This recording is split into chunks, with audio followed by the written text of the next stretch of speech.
Chapter 1. I became the old man in the ring. Quickly, do not let her escape. Outside the city of Luo Shui, more than a dozen figures cloaked in black dashed through the dense forest under the moonlight.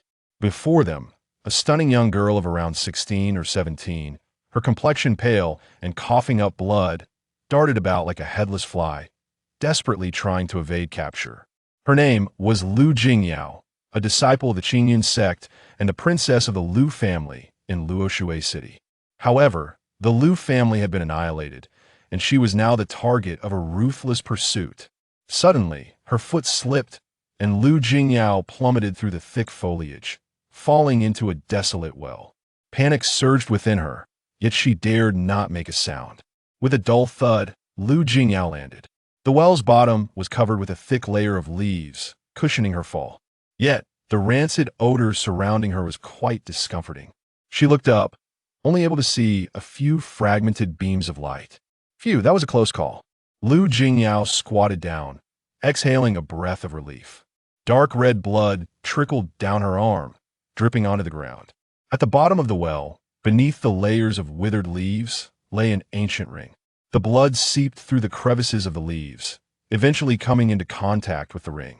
In that instant, the ancient ring emitted a faint purple glow, and under its illumination, the blood rapidly coalesced, completely absorbed by the ring, not a single drop wasted. Lu Jingyao's expression shifted to one of alarm as she raised her head, straining to discern the situation outside the well. You useless fools! How could so many of us let that girl escape? Search! We must find her, even if we have to dig 3 feet into the ground. Either we bring Lu Jingyao back to claim our reward, or we lose our heads. You all know the young master's temper and methods. The leader of the black-clad figures roared in fury. Hiss! Once the voices faded, Lu Jingyao caught her breath, gasping in shock. Tearing her tattered clothing, she prepared to tend to her wounds. Who awakens from a deep dream? I alone know my own heart. After a spring slumber, why does spring linger? Suddenly, a languid voice echoed, startling Lu Jingyao. Who is here to play tricks? Lu Jingyao stood, scanning her surroundings, and discovered the ancient ring glowing with a purple light. Hesitating, she addressed the ring. Are you the one speaking? Brother, here. The voice is coming from here. An excited voice suddenly rang out, sending Lu Jingyao into a panic. Swish! Moments later, several figures leaped down from the well's edge, surrounding her tightly. Ha ha ha! Little girl, you can run, can't you? You actually found this place, almost slipped away, but now you have no chance. The leader of the black-clad men sneered with satisfaction. Who are you? I have no enmity with you. Why did you slaughter my entire family? Lu Jingyao gritted her teeth, her eyes ablaze with fury. No comment. The leader of the black-clad men dismissed her, barking orders. Attack. In such a confined space, there was nowhere to escape facing so many adversaries. Lu Jingyao knew her fate was sealed. Yet, she suddenly recalled the voice and the glowing ring. Perhaps there was still a glimmer of hope. I beseech you, esteemed senior, save me. One day, Jingyao will repay this blood debt, even if it means shattering my bones. Gathering her courage, Lu Jingyao knelt before the ancient ring. In an instant, all the black-clad figures froze, halting their movements. The leader also noticed the ring emitting a faint purple light. He grew wary. Just a broken ring, trying to play tricks. But one of the black-clad men raised his blade, its edge glinting coldly, and swung down towards the ring. Stop! The leader shouted, attempting to intervene, but it was too late.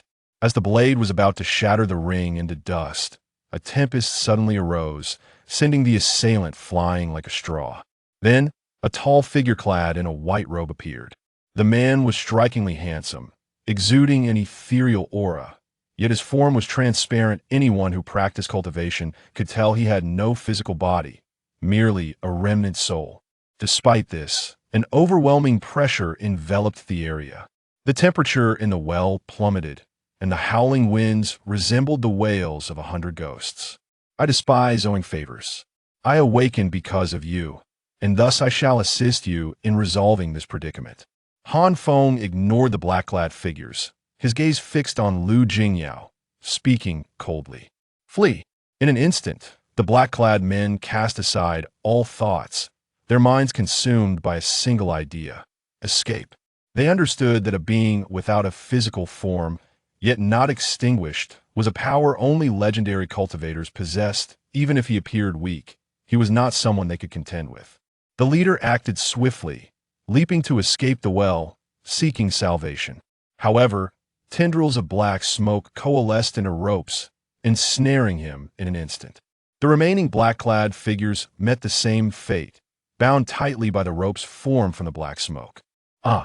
Haunting screams echoed within the well as Lu Jingyao looked up, witnessing specters separating from the bodies of the black-clad men.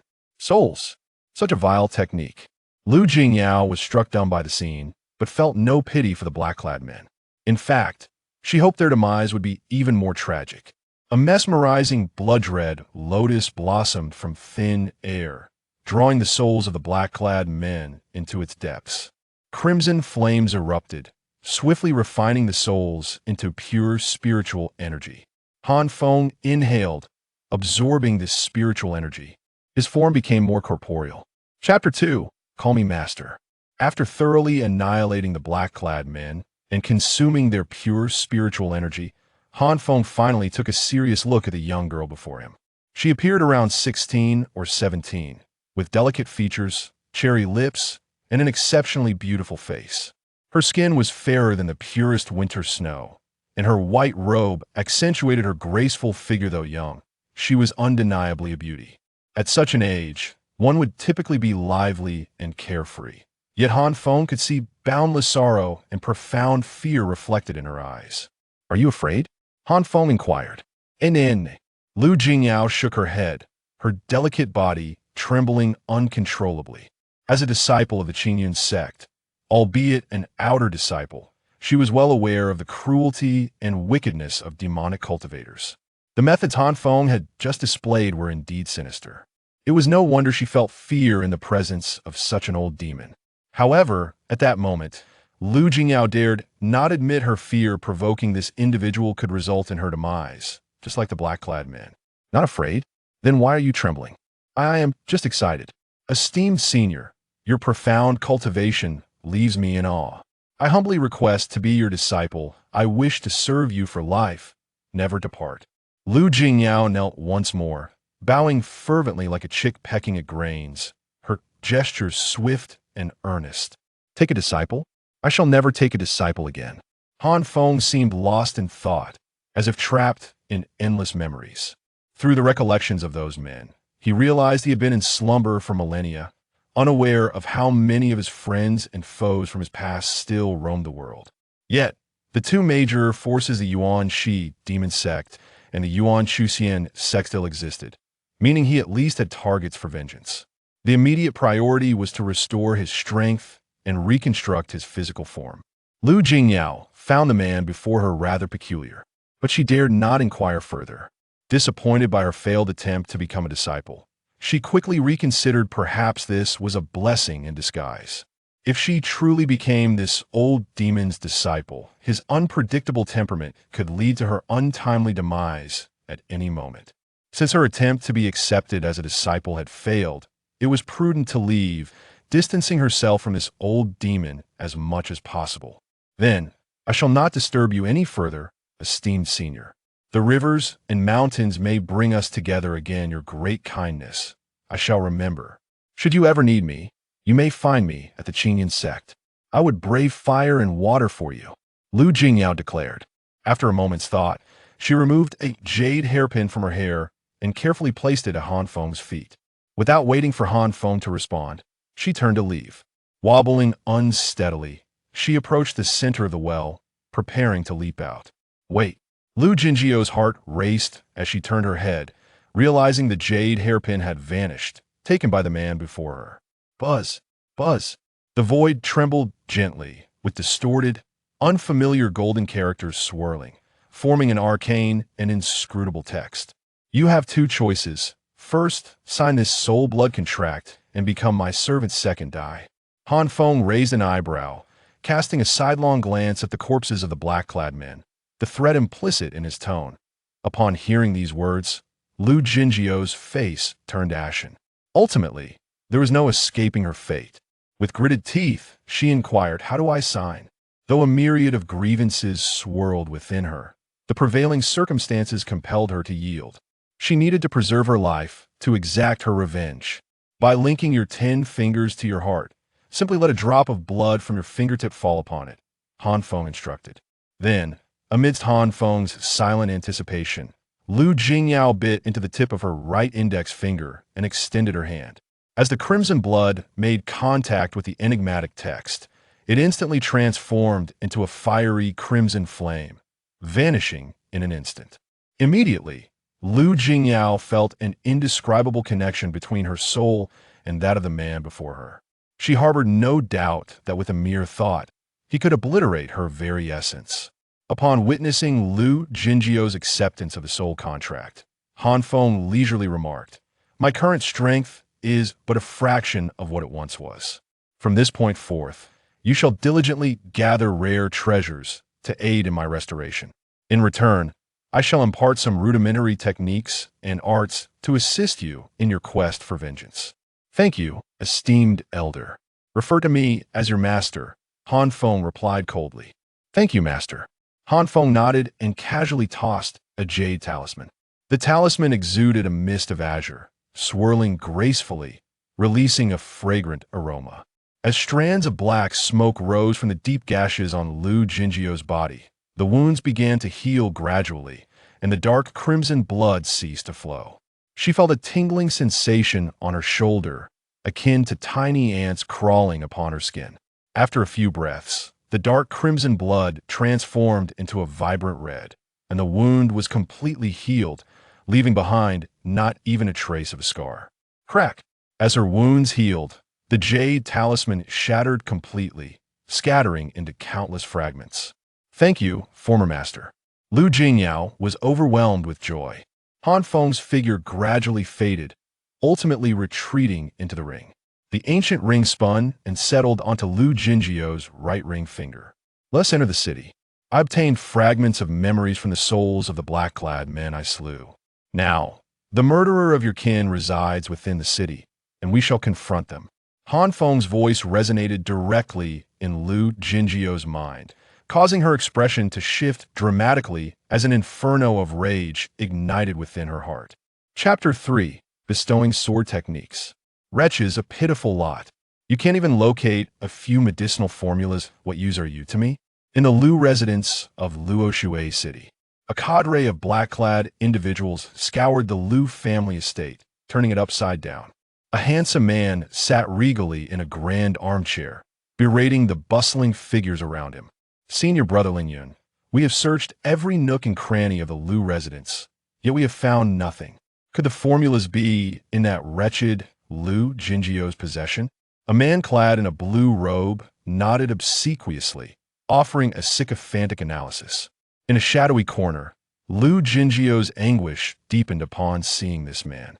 Particularly when she heard his words, her heart felt as if it were being torn asunder. "Brother Chinchong, how could this be?" Lu Jinjiao's heart bled. She never imagined that the childhood friend with whom she had shared countless innocent moments would conspire behind her back, driving her family into an abyss from which there was no return. "If she truly possesses them, it will save us trouble. I have already dispatched someone to hunt down Lu Jingyao. News should arrive shortly," Ling Yun sneered. "Senior brother, you are truly wise," Chun Chong flattered. Hearing this, Lu Jingyao could no longer contain herself and was about to rush out to confront Chun Chong, seeking vengeance for her family. However, the moment she moved, Han Feng immediately understood her thoughts, swiftly taking control of her and departing silently. "Master, why do you stop me? Why won't you let me take revenge?" In a luxurious guest room within Luoshui City, Lu Jingyao questioned indignantly. Han Feng emerged from the ring. "Revenge? You are merely at the 8th layer of body refinement. What do you possess to seek vengeance? That Chen Chong, your childhood friend, has already reached the 9th layer of body refinement and begun to cultivate mental strength. As for Ling Yun, he is even at the spirit origin realm. Do you truly believe you stand a chance against them?" Han Feng scoffed at, "Do you fully rely on me to exact your revenge? This is your grudge. You should settle it yourself that I do not accept worthless slaves. The body refinement realm is divided into 10 layers, with the first 8 focused on absorbing the spiritual energy of heaven and earth to strengthen the physical body, enhancing veins, bones, and organs. Upon reaching the 9th layer, one must begin cultivating mental strength. When one's mind is powerful enough, perception becomes extraordinarily acute, allowing one to perceive everything within 100 steps clearly, even anticipating the enemy's moves during combat. The 10th layer of body refinement requires one to open the heavenly gate within the mind using formidable mental strength, creating a sea of consciousness. Once the heavenly gate is breached, one can sense the spiritual energy drifting between heaven and earth, drawing it into the sea of consciousness to form magical power. This is the spirit origin realm. Practitioners of the spirit origin realm possess magical power, enabling them to traverse the skies, fly with swords, and manipulate water, fire, and lightning, representing an entirely different form of existence. Beyond the spirit origin realm lie the true origin realm, the gang origin realm, the wisdom origin realm, and the return to origin realm. Among others, Han Feng had encountered calamity, his physical body destroyed, leaving only a wisp of residual soul, with incomplete memories and strength diminished to less than 1/10,000th of its peak. Now, he was only slightly stronger than an ordinary practitioner of the spirit origin realm. Lu Jingyao gritted her silver teeth, at a loss for words. Observing this, Han Feng pointed at Lu Jingyao, and profound thoughts transformed into golden characters, surging like a tide toward her, ultimately entering her brow. Lu Jingyao carefully perceived it and immediately realized this was an extraordinarily powerful and exquisite sword technique. As an outer disciple of the Qingyun sect, she had naturally studied some advanced swordsmanship. Yet, upon comparison, she felt that her previous teachings were utterly worthless, incomparable to the sword technique imparted by Han Feng. I do not care what you have practiced before. From today onward, you shall begin training in the 7 kills sword technique. When you break through to the 9th layer of body refinement, I will impart to you the most profound and exquisite secret method for cultivating mental strength.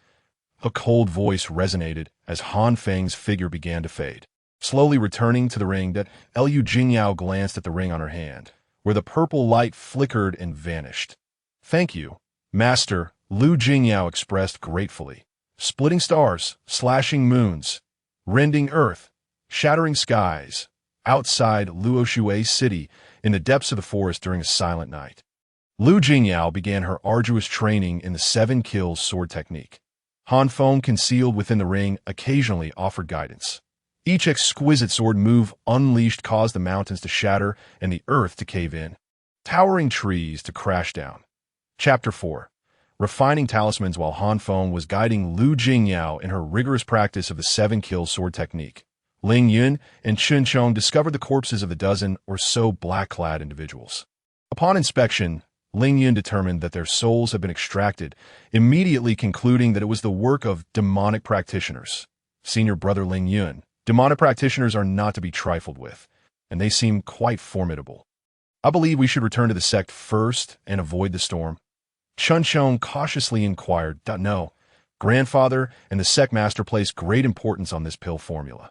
Returning like this will surely invite punishment. I will send a message to the sect, explaining the situation here and requesting support.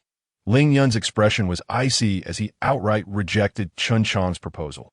You will continue searching for Lu Jingyao's whereabouts. If she is still alive, bring her back to me. That if she is dead, you must present her remains before me. I must find that pill formula. Understood. Seeing Ling Yun's resolute attitude, Chun Chong had no choice but to comply. Let us go. With that, Ling Yun leaped out of the dry well, vanishing into the vast night. Chun Chong and the others hurried to follow. Master, we are nearly out of spirit stones in Luoshui City. What do we need so many spirit stones for? With a rustle, the ancient ring flashed with purple light, and a pile of spirit stones accumulated like a small mountain on the floor of the room. Looking at the multitude of spirit stones, Lu Jingyao felt a sense of confusion. Naturally, it is for refining talismans. Han Feng emerged, grasping a palm-sized spirit stone. With his fingers resembling a sword, he inscribed bizarre patterns onto the spirit stone. Fragments of jade flew as one talisman after another was refined by Han Feng. Talismans, they are merely one-time consumables. For practitioners above the spirit origin realm, they hold little threat. Why does the master refine so many talismans? In the cultivation world, treasures are categorized by their potency, ranging from talismans, magical tools, spiritual tools, precious artifacts, to Tao artifacts. Talismans possess the least power and are one-time consumables, which practitioners of the spirit origin realm can refine. For those in the body refinement realm, talismans are a significant aid, yet they become practically ineffective against masters of the spirit origin realm. This master has his own purposes. You should diligently comprehend the 7-kill sword technique. In a few days, you will face a great battle, Han Feng stated, a hint of malice appearing on his face. That a great battle. In a few days, analyzing Han Feng's words, Lu Jingyao suddenly felt a surge of excitement, eager to inquire further. But Han Feng had already immersed himself in refining talismans, leaving no room for questions. Yet in her heart, she was certain that Han Feng was preparing to let her begin her revenge. She immediately felt exhilarated and intensified her training efforts. Time slowly flowed. 7 days passed in a mansion within Luoshui City.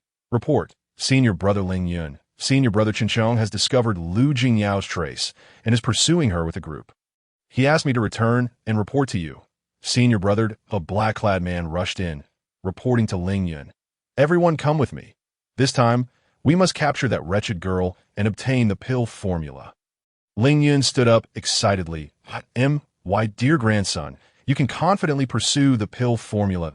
I will deal with that demonic practitioner. Just as the black-clad figure started to mobilize, a small sword, merely an inch long, suddenly appeared beside Ling Yun's ear, and an ancient voice emanated from its second granduncle. Ling Yun exclaimed in surprise. With second granduncle's arrival, the demonic remnant's demise was assured. Go, my grandson. Second granduncle was a master of the gang origin realm. Ling Yun felt immensely confident and soon vanished without a trace. Chapter 5. Luring the enemy into the trap. Jingyao, I know you are here. We're childhood friends. Why have we become so estranged now? Your family has encountered such a great calamity, and though I do not know who is responsible, I will surely help you. Chen Chong was accompanied by over a dozen practitioners at the 5th and 6th layers of body refinement, along with a few at the 7th and 8th layers, all unmasked, hailing from the Chun family of Luoshui City. Until now, Chen Chong still believed that Lu Jingyao was unaware of the connection between her family's downfall and him. Thus, he boldly assembled a group of capable family members, intending to lure Lu Jingyao out under the guise of offering assistance. Having already reached the 9th layer of body refinement, Chen Chong possessed formidable mental strength. Perceiving everything around him with clarity, yet he could not detect Lu Jingyao's presence. That I clearly saw her just now. Chen Chong thought, feeling somewhat skeptical. With his immense mental strength, he certainly could not be mistaken. The reason he could no longer sense her was that Han Feng was secretly manipulating things as a master of the spirit origin realm, employing minor tricks to obscure the perception of a 9th layer body refinement practitioner was exceedingly effortless. Let us take action that we must achieve our goal in one fell swoop. This time, whoever comes must perish. Han Feng chuckled coldly. Lu Jingyao's delicate face was icy as she suddenly moved the moment Han Feng's voice fell. Her figure whirled, leaping and bounding. The 7-kill sword technique pushed to its zenith. Sword light shimmered, and murderous intent filled the air. The intertwining sword lights formed an immense net, descending upon them. Ah, no! A series of piercing screams echoed through the forest, startling countless birds into flight. In just half a minute, more than 20 elite members of the Chun family were slain. Jingyao. Ew. Chen Chong was seething with rage, his eyes bloodshot. The slain were none other than the outstanding descendants of his Chun family. His kin, his feelings toward Lu Jingyao turned to deep-seated hatred, leaving no trace of goodwill. Do you still have the face to question me? My kin were murdered by you and the people of Buiwa sect. Lu Jingyao posed her icy question, yet did not linger for a moment. After swiftly eliminating the disciples of the Chun family, she immediately directed her assault towards Chen Chong, as you knew all along. Chun Chong scoffed, remaining unfazed. Even alone, he possessed the confidence to take down Lu Jing. Do not blame me. Your Lu family's alchemical formula is exceedingly precious. Securing it and surrendering it to the sect will grant me a spirit aperture gathering pill. With that pill, I will have a 70% chance of opening the heavenly gate and breaking through to the spirit origin realm. The spirit origin realm bestows a lifespan of 500 years. Who wouldn't he desire such a gift? The status of an inner disciple of the Bo Yu sect is immensely significant to me. Beast, I was truly blind. Lu Jingyao seethed with fury, finally comprehending the motive behind her family's annihilation. Her emotions surged violently, causing significant flaws to emerge in her 7-kill sword technique. Die! Chun Chong suddenly charged forward, his blade technique reaching its pinnacle. The blade gleamed with a cold radiance, transforming into a flowing river. He had awaited this opportunity, divulging his intentions to unsettle Lu Jingyao's mind. Indeed, his scheme succeeded. Chun Chong's formidable mental strength rendered Lu Jingyao unable to evade his strike. Is this the servant beneath my command that you can harm? Just as Chun Chong believed victory was within his grasp, a figure suddenly materialized. With a flick of his finger, the massive blade in Chun Chong's hand shattered into countless fragments. Kill! In that instant, Lu Jingyao regained her composure. Her long sword danced, piercing through Chun Chong's skull. She ended Chun Chong's life. Tears unexpectedly streamed down Lu Jingyao's face, and she began to weep softly. Han Feng, however, casually unleashed several talismans crafted from spirit jade, which transformed into glimmers of light, concealing the aura radiating from the two of them. Do not cry. I have already set up a grand talisman array here, inviting you into a trap. We are merely waiting for our enemies to approach. Should you disturb our enemies and jeopardize my plans, I shall extinguish you immediately. Han Feng threatened. Lu Jingyao ceased her tears, carefully hiding in the shadows, while Han Feng retreated into the ancient ring. Chapter 6. The Talisman Array. Quickly pursue. Young Master Ling Yin commanded, do not let that wretched woman escape.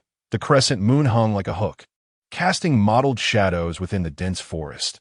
Over 100 figures clad in black rushed in, causing Lu Jingyao to feel a surge of anxiety. Suddenly, a fierce wind howled as a young man in a silver robe soared through the air. Moving with incredible speed, that a practitioner of the spirit origin realm, a formidable master of magic. Lu Jingyao's heart raced to her throat, her mind blank. An innocent man has nothing to fear, yet possessing treasures brings peril. The Lu family, after all, was a clan of practitioners within the mortal realm, and their understanding remained somewhat shallow. How could they fathom the value of such alchemical formulas?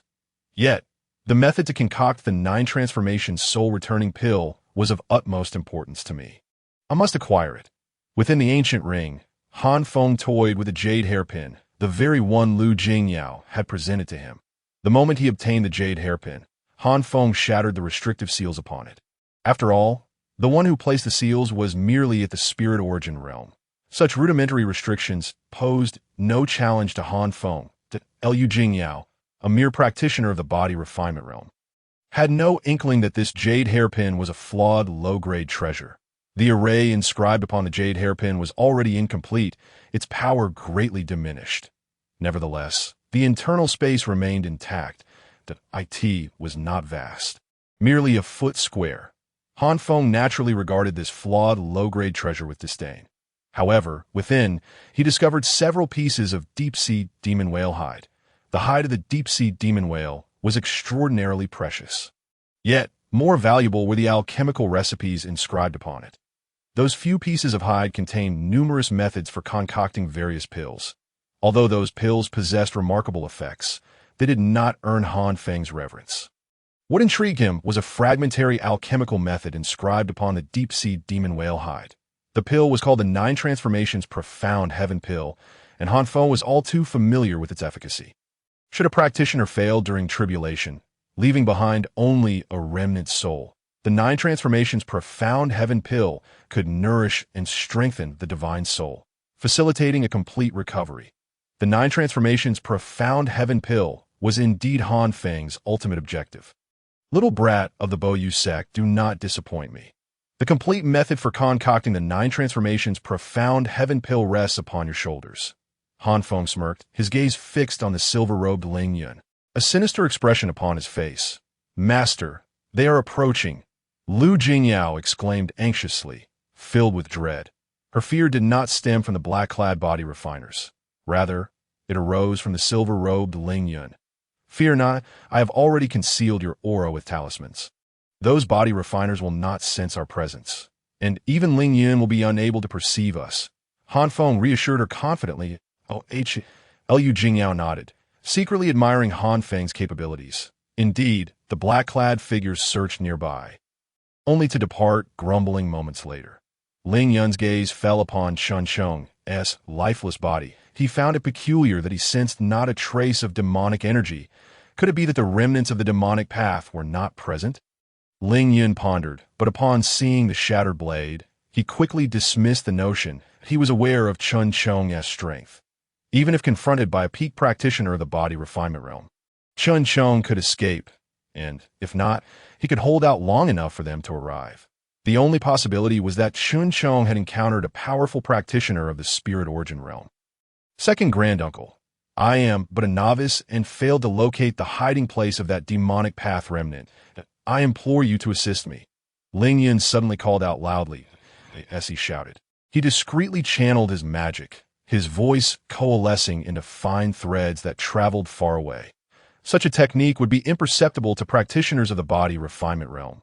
Only Han Feng, at the spirit origin realm, understood Ling Yun's true intentions. Soon, a frail, gray-haired elder appeared, gliding through the sky with remarkable speed. With each step he took, a flying sword materialized beneath him, allowing the slender elder to traverse vast distances with ease. Sword flight? Master, that elder is also a spirit origin realm expert, but his method of sword flight is truly unique. Lu Jingyao exclaimed, startled by the scene before her. Indeed, a big fish has appeared. My preparations have not been in vain.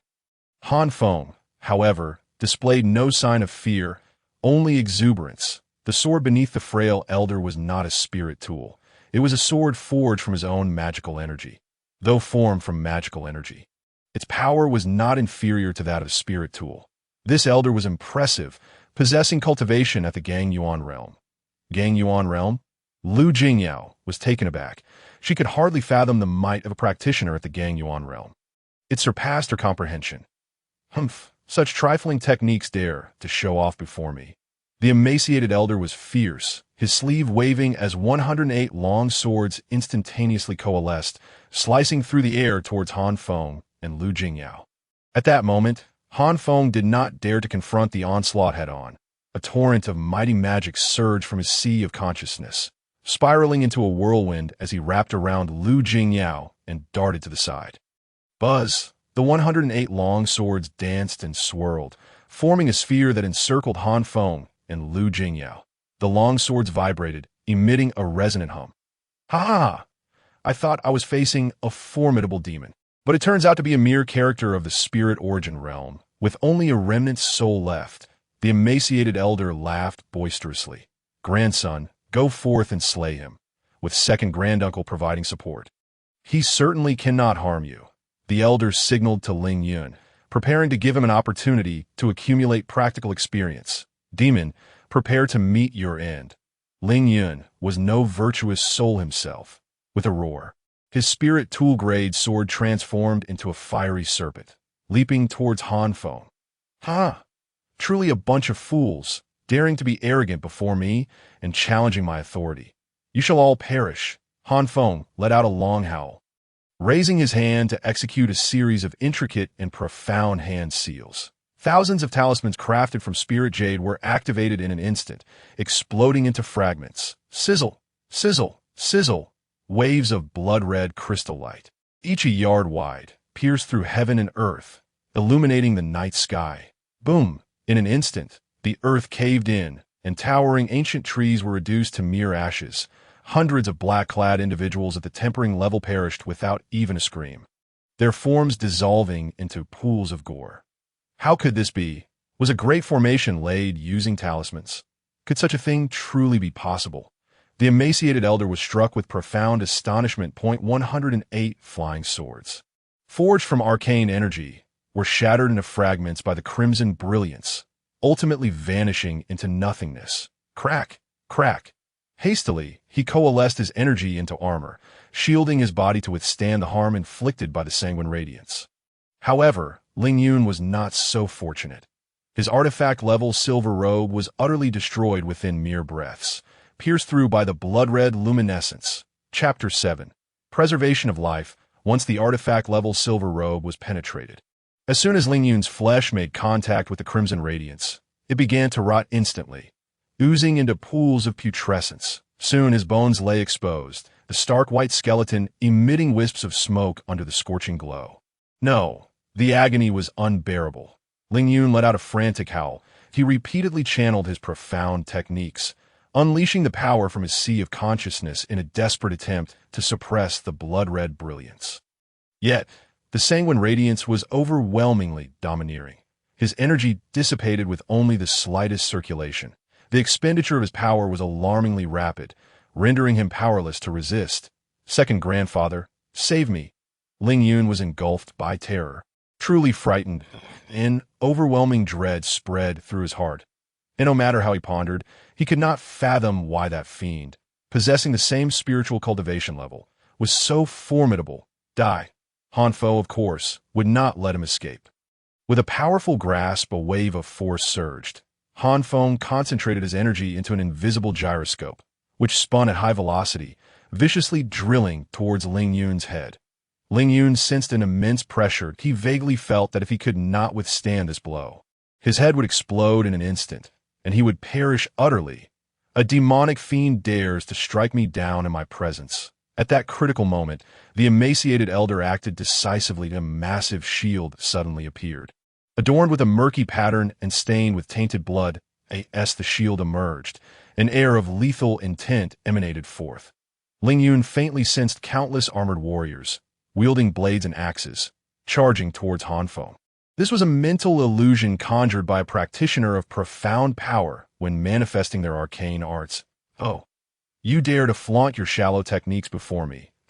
If you were an ordinary practitioner at the spiritual origin realm, you would likely fall victim to the mental illusion and be at my mercy. But you have encountered me. With that, Han Feng's fingers curled as he grasped the air, causing the arcane gyroscope to transform, weaving into threads that circled around the shield, intertwining to form a grand net. The net descended upon Ling Yun, ensnaring both him and his spiritual sword. Sizzling, the fiery, serpentine spiritual sword emitted a hissing sound upon contact with Han Feng's energy. Han Feng, utilizing his own power, forcefully shattered the restrictions Ling Yun had placed upon the spiritual sword, aiming to refine it for himself. In an instant, Ling Yun felt the bond with his fiery, serpent sword weaken significantly. If this continued, the sword would surely be completely refined, no longer belonging to him. Despicable! You dare to covet my fiery, serpent sword, a treasure of artifact level. Ling Yun seethed with fury, biting his tongue and spitting a mouthful of blood, which soared like an arrow towards the fiery serpent sword. As long as the blood touched the sword, his mental connection would be temporarily strengthened. Ha! Within my grand formation, do you think you can turn the tables? Just as the blood was about to reach the fiery serpent sword, the crimson radiance shifted, forming a flickering flame.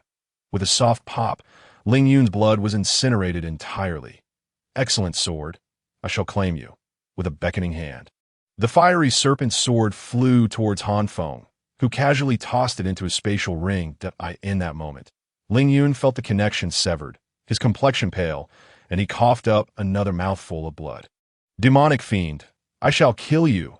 The emaciated elder's eyes bulged with rage. With a mighty grasp, chains of iron materialized, clattering as they extended and interwove to form a cage, seeking to completely ensnare Han Feng and then slay him. Yet, Han Feng remained unfazed, coalescing his energy into a colossal hand that swiftly snatched the Qian Kun bag from Ling Yun.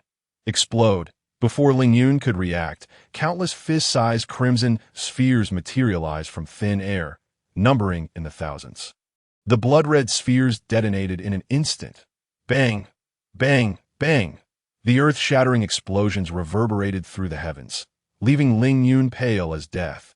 His energy was nearly depleted, rendering him incapable of resisting such a violent blast. Second grandfather. Save me! The emaciated elder, initially intent on annihilating Han Feng, realized he had to save Ling Yun first upon witnessing the dire situation, that it was likely that before he could kill Han Feng, Ling Yun would perish in the explosions of the blood spheres. Reluctantly, the elder channeled his energy to form a suit of dark iron armor, shielding Ling Yun.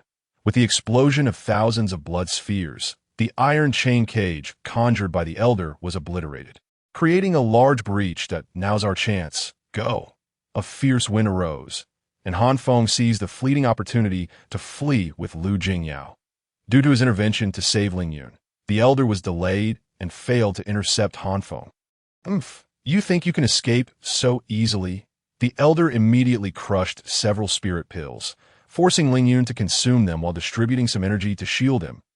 He then recklessly pursued Han Feng, having just taken flight. An inexplicable sense of danger surged within him. Not good. The elder had barely thought to flee when another earth-shaking explosion erupted. A blood-red mushroom cloud ascended, swiftly engulfing both the elder and Ling Yun. Haha! Dare to reveal your fangs in my presence. Let us see if you live or die. Casting a glance at the rising blood-red mushroom cloud behind him, Han Feng chuckled coldly, then continued to flee with Lu Jingyao without looking back. After a considerable time, as the blood-red mushroom cloud began to dissipate, two figures emerged.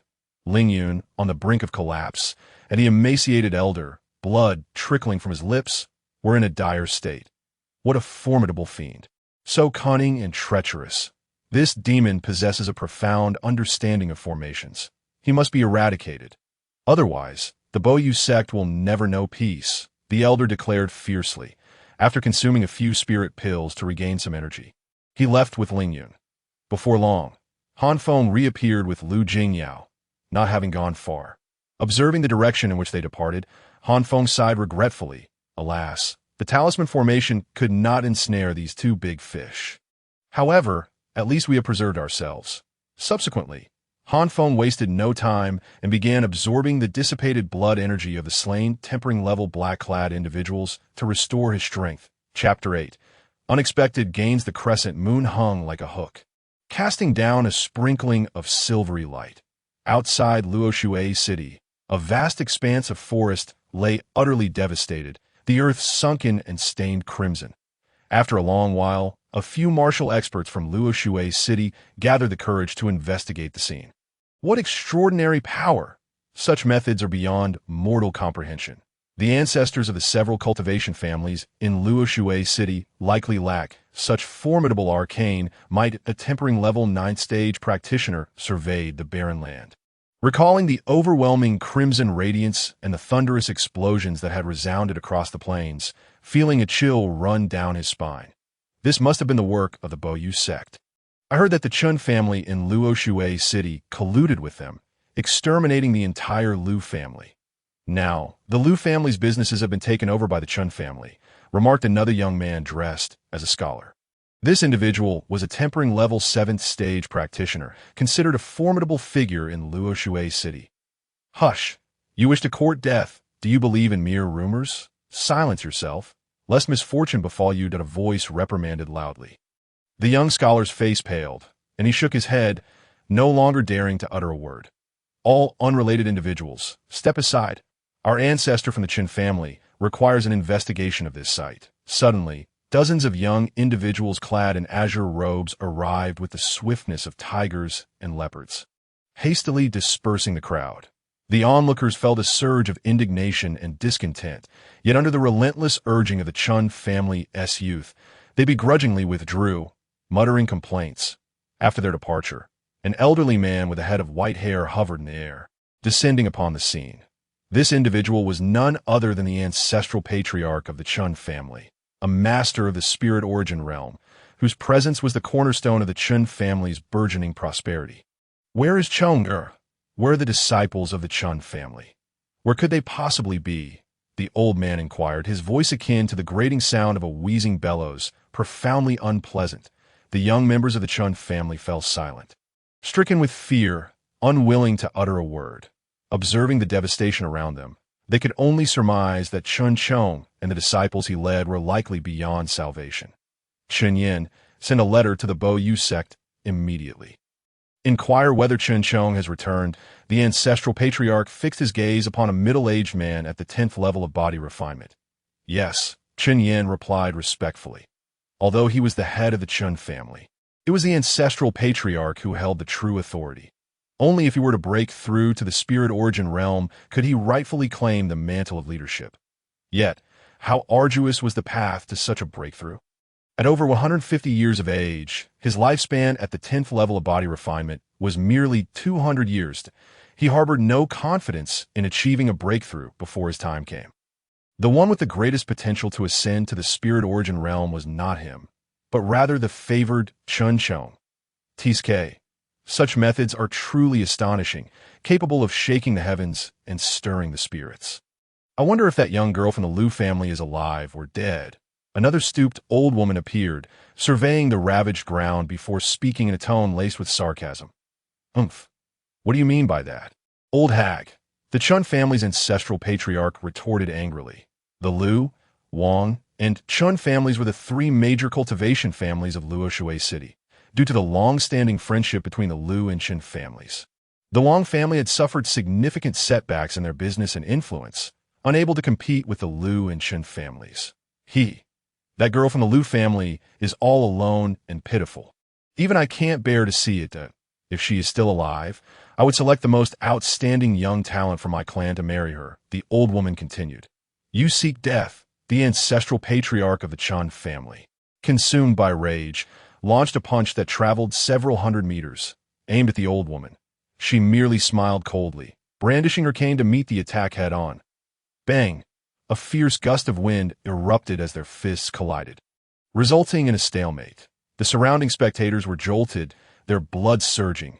Several young members of the Chen family were injured, blood streaming from their ears and noses due to the shockwave of their clash. Chun family, you cannot best me that a cultivator of the spirit origin realm can live for 500 years. Though you are over 40 years younger than I, it remains uncertain who will meet their end first. The old woman remarked with a chilling smile before promptly departing. The ancestral patriarch was momentarily lost in thought. Indeed, if Lu Jingyao had not perished, would the Chen family face retribution? Lu Jingyao's talent far surpassed that of Chen Chong, and she had joined the Qingyun sect, which was no less formidable than the Bo Yu sect. The mere contemplation of these possibilities filled the ancestral patriarch with trepidation. It seems that the young lad Ling Yun possesses the secret recipe for alchemy. In a valley 1,000 miles from Luoshui City, Han Feng descended from the skies and casually summoned several jade talismans to conceal his aura. Utilizing his magical prowess, he broke the restrictions on a Qinkuan pouch, dumping its contents onto the ground. Silver coins, gold, spirit jade, several exquisite pieces of Xianjin ore, and 12 sheets of deep-sea demon whale skin, each inscribed with various alchemical formulas, spilled forth. What is this? Lu Jingyao exclaimed in astonishment, snatching a sheet of deep-sea demon whale skin to examine. This material is identical to our Liu family's alchemical secret recipe, though the formulas inscribed upon it differ. Overcome with emotion, tears streamed down her face. For her entire family, young and old alike, had been annihilated, leaving her as the sole survivor. Such grief weighed heavily upon the 17-year-old's heart. Han Feng produced 5 additional sheets of deep-sea demon whale skin, waving them before Lu Jingyao. What do you see here? Lu Jingyao scrutinized them closely and pointed to 2 sheets, saying, These 2 formulas are the treasures of our Liu family. Our ancestral patriarch is a master of the spirit origin realm, and with him at the helm, our family stands as a premier cultivation family in Luoshui City. Our primary business revolves around the trade of elixirs. Han Feng contemplated for a moment and discerned the likely reason behind this. It was probable that the Liu family's patriarch had only shown Lu Jingyao 2 of the formulas, keeping the remaining 3 hidden from her. Thus, she only recognized those 2, while the other 3 remained unknown to her as belonging to her own family. These 5 formulas were concealed within the jade hairpin you presented to me, that I presume it was your ancestral patriarch who placed them there before giving it to you. yet you were unaware. Han Feng revealed the truth to her, without reservation. Master, these formulas rightfully belong to my Lu family. I implore you to grant me these 5 formulas, so that I may cherish them as a memento. Lu Jingyao pleaded sincerely, kneeling before him. Ha! Do not even think about it. These formulas hold great significance for me as well, Han Feng replied, reclaiming the formulas into his ring. Chapter 9. Striving for a clear conscience, Master. Ahead lies the mountain gate of my Qinyan sect. Our sect is riddled with numerous formations and restrictions. Should you barge in like this, it may attract the attention of the masters within. Lu Jingyao cautioned. After acquiring the 12 formulas from Ling Yun, Han Feng meticulously examined them, discovering that the recipe for the 9 revolutions Xiantian pill was incomplete. It appeared that producing the 9 revolutions Xiantian pill was not as straightforward as he had initially presumed. He would need to take his time, patiently searching for the scattered recipes across various locales. After careful consideration, Han Feng resolved to return to Lu Jingyao's sect to recuperate. This would not only allow him to evade the subsequent pursuit from the Boyu sect, but also potentially yield unexpected rewards, such as treasures for nurturing the soul. Flying at great speed, Han Feng took an entire day to reach the mountain gate of the Qinyan sect. Upon the lofty peaks, palatial structures rose majestically, exuding an aura of antiquity and elegance. Intertwined with a hint of Taoist essence, the myriad of auspicious clouds and radiant light filled the air, while spirit herbs swayed and spirit beasts scampered about. It was truly a celestial paradise, starkly contrasting the mundane atmosphere of Luoshui City. Han Feng descended from the clouds, bringing Lu Jingyao with him. Gradually, his figure faded, retreating into the confines of his ring. Lu Jingyao adjusted her attire and proceeded towards the nearby mountains. Soon, individuals emerged to verify her identity. That it was not until nightfall that she arrived at her residence. A quaint bamboo cottage furnished with bamboo beds, chairs, and tables. A gentle breeze wafted through the windows, carrying the earthy aroma of soil and vegetation, invigorating her spirit. Liu Jingyao prepared a simple meal of spirit rice and 2 vegetable dishes, hastily addressing her dinner. Afterwards, she began her arduous practice of the 7 killing sword technique. Han Feng paid her no mind, remaining hidden within the space of the ring as he meticulously studied the alchemical formulas. To think that the recipe for the 9 revolutions Xiantian pill would be obtained from such a lowly cultivation family, and at the very moment I needed it most, could it be? Han Feng's gaze fell upon Lu Jingyao, who, under the vast night sky, donned a white robe, her long sword poised gracefully, exuding a fierce vigor. Could it be that this young girl possesses extraordinary fortune? A flicker of doubt crossed Han Feng's mind that in the realm of cultivation, innate talent is undoubtedly crucial. However, beyond talent, perseverance, intellect, background, and fortune are equally significant. Although Han Feng possessed exceptional talent, intellect, and determination, his fortune was somewhat lacking.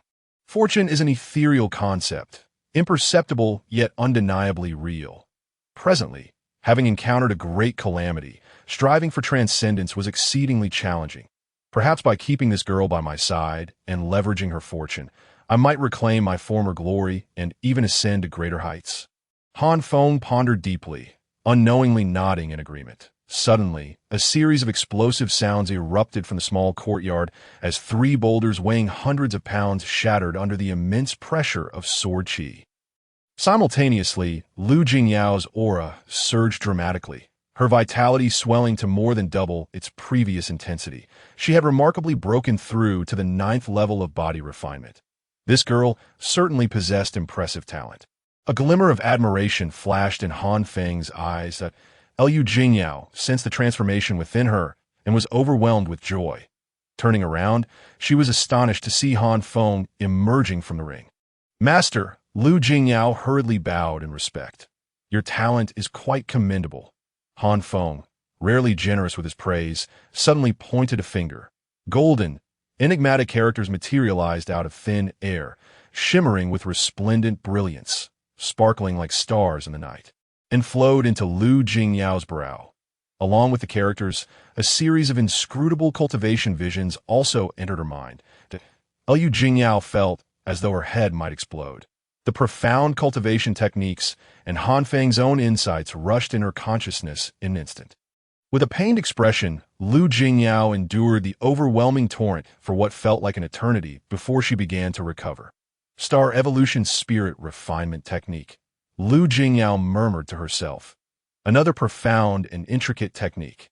Unlike the previous 7-kill sword technique, this was an exceptionally profound method for honing one's spirit. What astounded Lu Jingyao even more was that this Star Evolution Spirit Refinement Technique bore not a trace of malevolence. It was a legitimate and righteous method of the Taoist sect. This revelation shifted Lu Jingyao's understanding. After all, the spells Han Feng had previously exhibited were steeped in demonic energy, leading her to believe he was a formidable figure from the demonic sect. Focus on your cultivation. Once you have succeeded, seek your revenge, Han Feng stated coldly. Yes, that I will forever be grateful for the master's great kindness, Lu Jingyao replied, tears of gratitude welling in her eyes.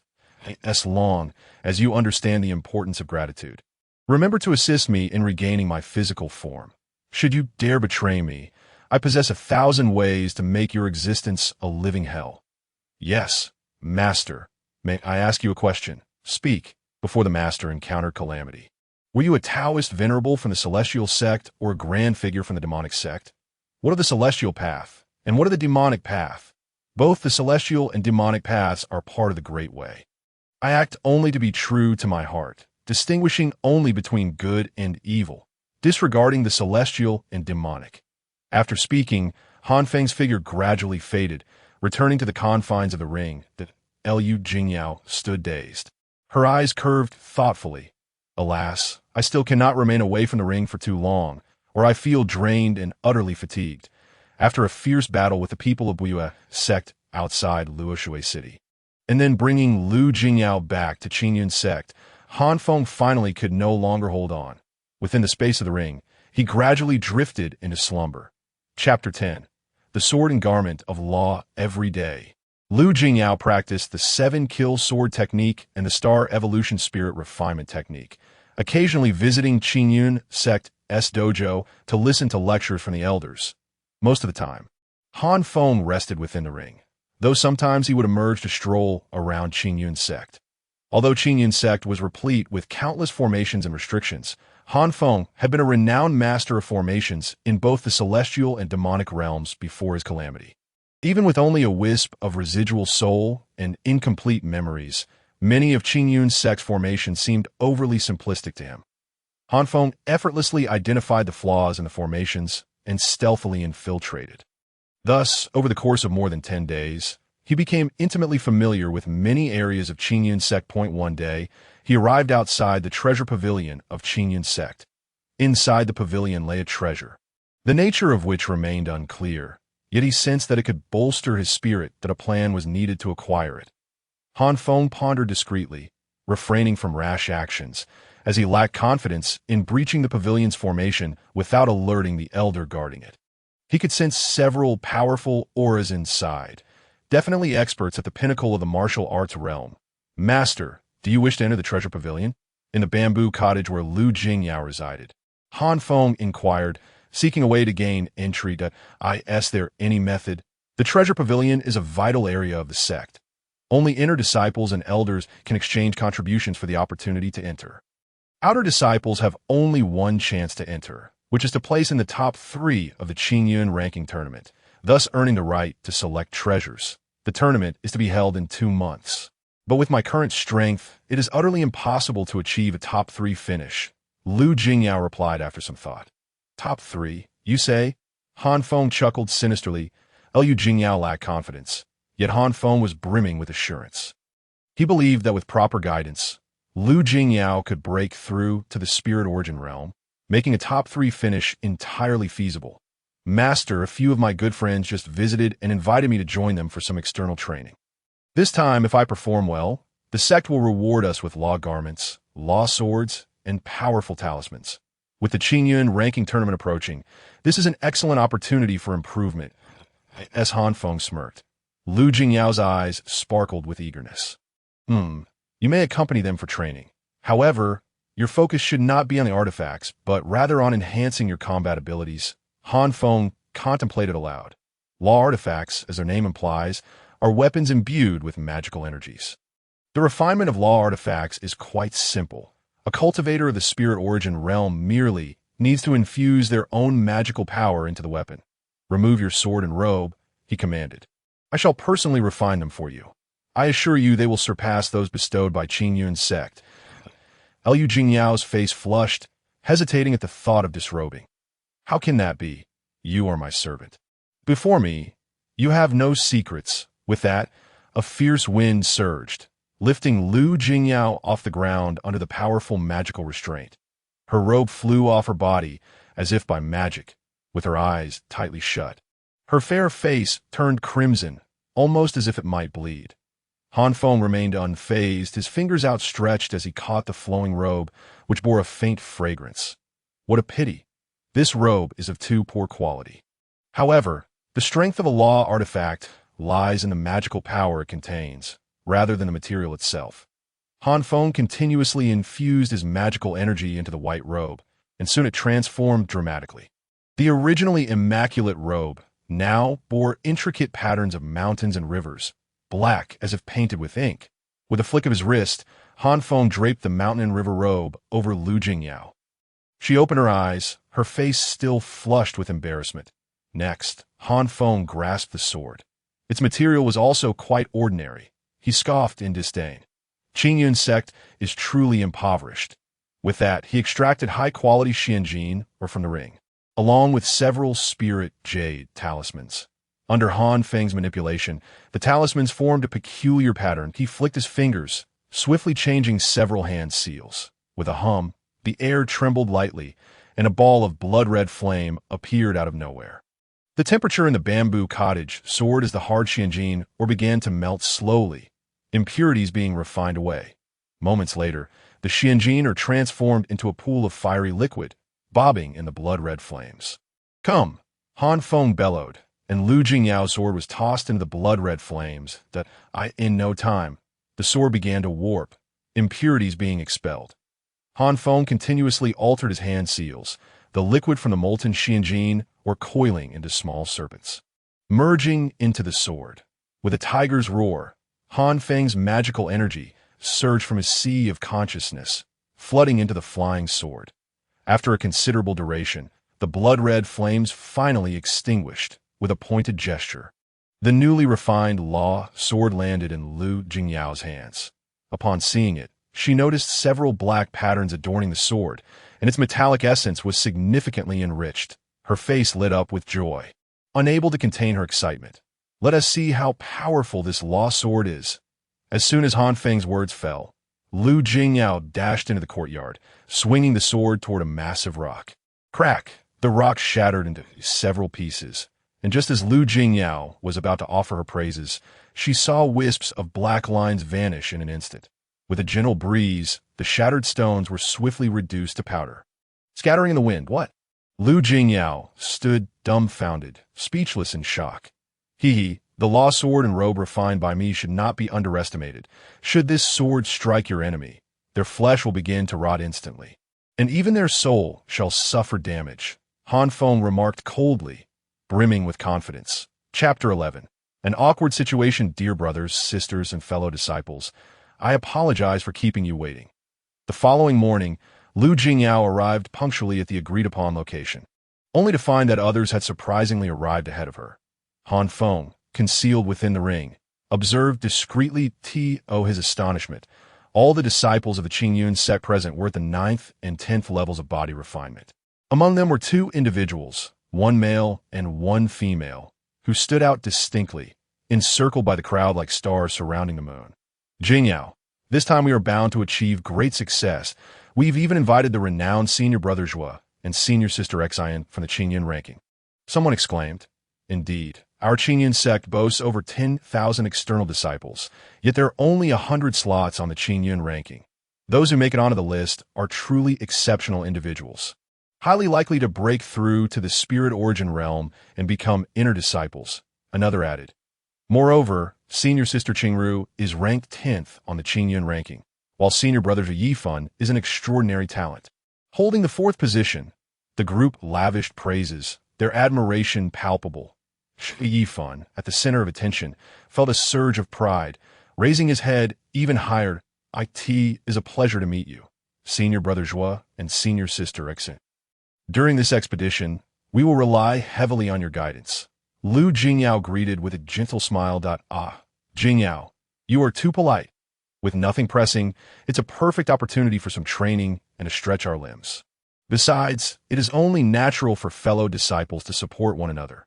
You may call me Brother Yifan or simply Yifan, Zhi Yifan replied, his gaze fixated on Lu Jingyao the moment she appeared. Utterly captivated, "Oh, I am overwhelmed. Senior Brother Yifan is so handsome. His smile is simply enchanting. If only I could call him Brother Yifan." Several female disciples gushed, their admiration evident. "Zhi Yifan, your humility is unwarranted among us. She is the weakest in terms of cultivation, merely a burden. What good is beauty if her cultivation cannot keep pace? In the end, she will only hinder us. If it were me, I would withdraw voluntarily. I would never shamelessly affect others." Xian Qingru's words were harsh, devoid of kindness towards Lu Jingyao. "Junior Sister Exin, one must not speak in such a manner. It seems that Junior Sister Jingyao has only been cultivating for a little over a year. Naturally, her skills would be lowered in 2 or 3 years. She will surely reach our level," someone interjected. "Humph." Xian Qingru scoffed, suddenly drawing forth a sapphire flying sword that radiated powerful magical energy, remarkable in its agility. "This is a spirit-level flying sword. Spirit tools are a tier above magical artifacts." As the spirit-level sword was revealed, it stunned everyone present. They gazed at the sword with wide eyes, nearly salivating. Even Lu Jingyao felt a pang of envy. With a gentle flick, Xian Qingru wielded the sword, which split into 2 beams of sword light, forming 3 emerald sword beams in total. Each beam measured 10 feet long and 3 feet wide. "With my current cultivation, I can only carry 6 individuals while flying. The rest of you should follow me," she declared. In total, there were 7 female disciples present, including Xian Qingru. The moment she spoke, Lu Jingyao felt a wave of embarrassment wash over her. Clearly, she was being excluded. "Is your reputation among the external disciples really that poor?" Han Feng chimed in, his words ill-timed. Soon after, 3 female disciples ascended the flying sword. "Why you xiaoxing? You xiaoya? What are you two waiting for?" Xian Qingru glared at the pair of twin sisters, her displeasure evident. "Senior Sister Xian, we think riding the white crane is quite delightful. We will join Junior Sister Jingyao and ride the crane together." Yu Xiaoxing replied playfully. "Humph. Unappreciative." Xian Qingru huffed, soaring away on her sword in an instant. "Junior brothers and sisters, best to follow me." Zhi Yifan scanned the gathering, noting 14 individuals remaining. Man Xiaoman, he said, pointing at a stout individual with a wry smile. "You take them 3 and ride the crane. The rest will follow me." As words concluded, a golden flying sword hummed to life, swiftly splitting into 2 beams of light. This left man, Xiaoman, feeling awkward. He scratched his head and said to Lu Jingyao and the others, "Jingyao, Xiaoxing, Xiaoya, you go with Senior Brother Zhua first. I'll catch up shortly. Junior Sister Jingyao, Xiaoxing, Xiaoya, hurry up." Zhi Yifan beckoned with an outstretched hand. "Thank you, Senior Brother Zhua, but I think I will ride the crane instead." Lu Jingyao declined, shaking her head. "Yesterday, it was Yu Xiaoxing, Yu Xiaoya, and Man Xiaoman who had approached her in the Qingyan sect. They were among her few friends, and she could not bear to abandon them. Junior Sister Jingyao is so principled. We shall take our leave first." The 3 initially assigned to ride with Man Xiaoman chuckled, stepping on Zhi Yifan's spirit-level flying sword. "You old scoundrel, to woo a girl, you've put us in an awkward position. I won't let you off easily." One of them thought to himself, irritated. "Damn it, Junior Sister Jingyao belongs to everyone. Although you're ranked 4th on the Qingyun ranking, you haven't even entered the spirit origin realm, have you? I am also at the 10th level of body refinement. Perhaps I will break through to the spirit origin realm before you do. Who else but me will protect Junior Sister Jingyao?" The 3 exchanged glances, chuckling at their shared frustration. Before long, 6 male disciples joined the flying sword, bringing the total to 10. This was the maximum Zhi Yifan could carry while flying. His expression shifted between green and pale, and with an indignant snort, He commanded the sword to soar into the skies. This show-off is utterly failing. Shi Yifan lamented, feeling thoroughly frustrated. Chapter 12. The Fallen Evil Valley. My apologies. My cultivation is still lacking, preventing me from entering the Qingyuan ranking. Had I made it to the top 10, acquiring a spirit-level flying sword, our predicament would not be so awkward, Man Xiaoman said sheepishly, scratching his head with a simple grin. Let us go that we can spend some contribution points to rent a crane from the sect. Riding a crane will offer a unique experience, Yu Xiaoxing suggested cheerfully. Lu Jingyao nodded and began to walk. Just then, Han Feng spoke up. The fire snake sword I seized from that fellow at the BUS sect is also spirit level and has been reforged. Since you and I have signed a soul blood pact, you can now wield this sword with your mental energy. Listen closely. I shall now impart the technique for flying with the sword. Mysterious symbols and images accompanied by incantations appeared in Lu Jingyao's mind. The technique for flying with a sword primarily relies on manipulating the sword with cultivated mental energy, far simpler than the 7-kill sword technique or the star refining divine art. After a brief explanation, Lu Jingyao began to comprehend the concept. Master, is it truly feasible for me? If I mismanage it, my 3 friends may fall from the sky and perish.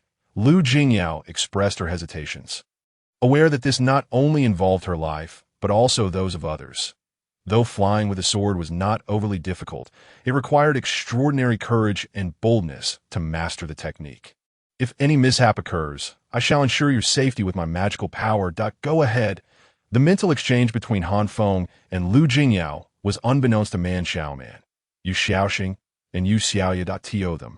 Lu Jingyao appeared to be lost in thought. Jingyao, wake up! Why are you in a daze? Yu Xiaoxing shook Lu Jingyao gently. I just remembered, Lu Jingyao said with a shy smile, about a month ago. While I was out training, I fortuitously obtained a spirit-level flying sword. Otherwise, we could also fly using the sword. Would you be afraid? You should have said so earlier. Senior sister, Exen, envies your beauty. And senior brother Zhua covets your charm. They harbor ulterior motives.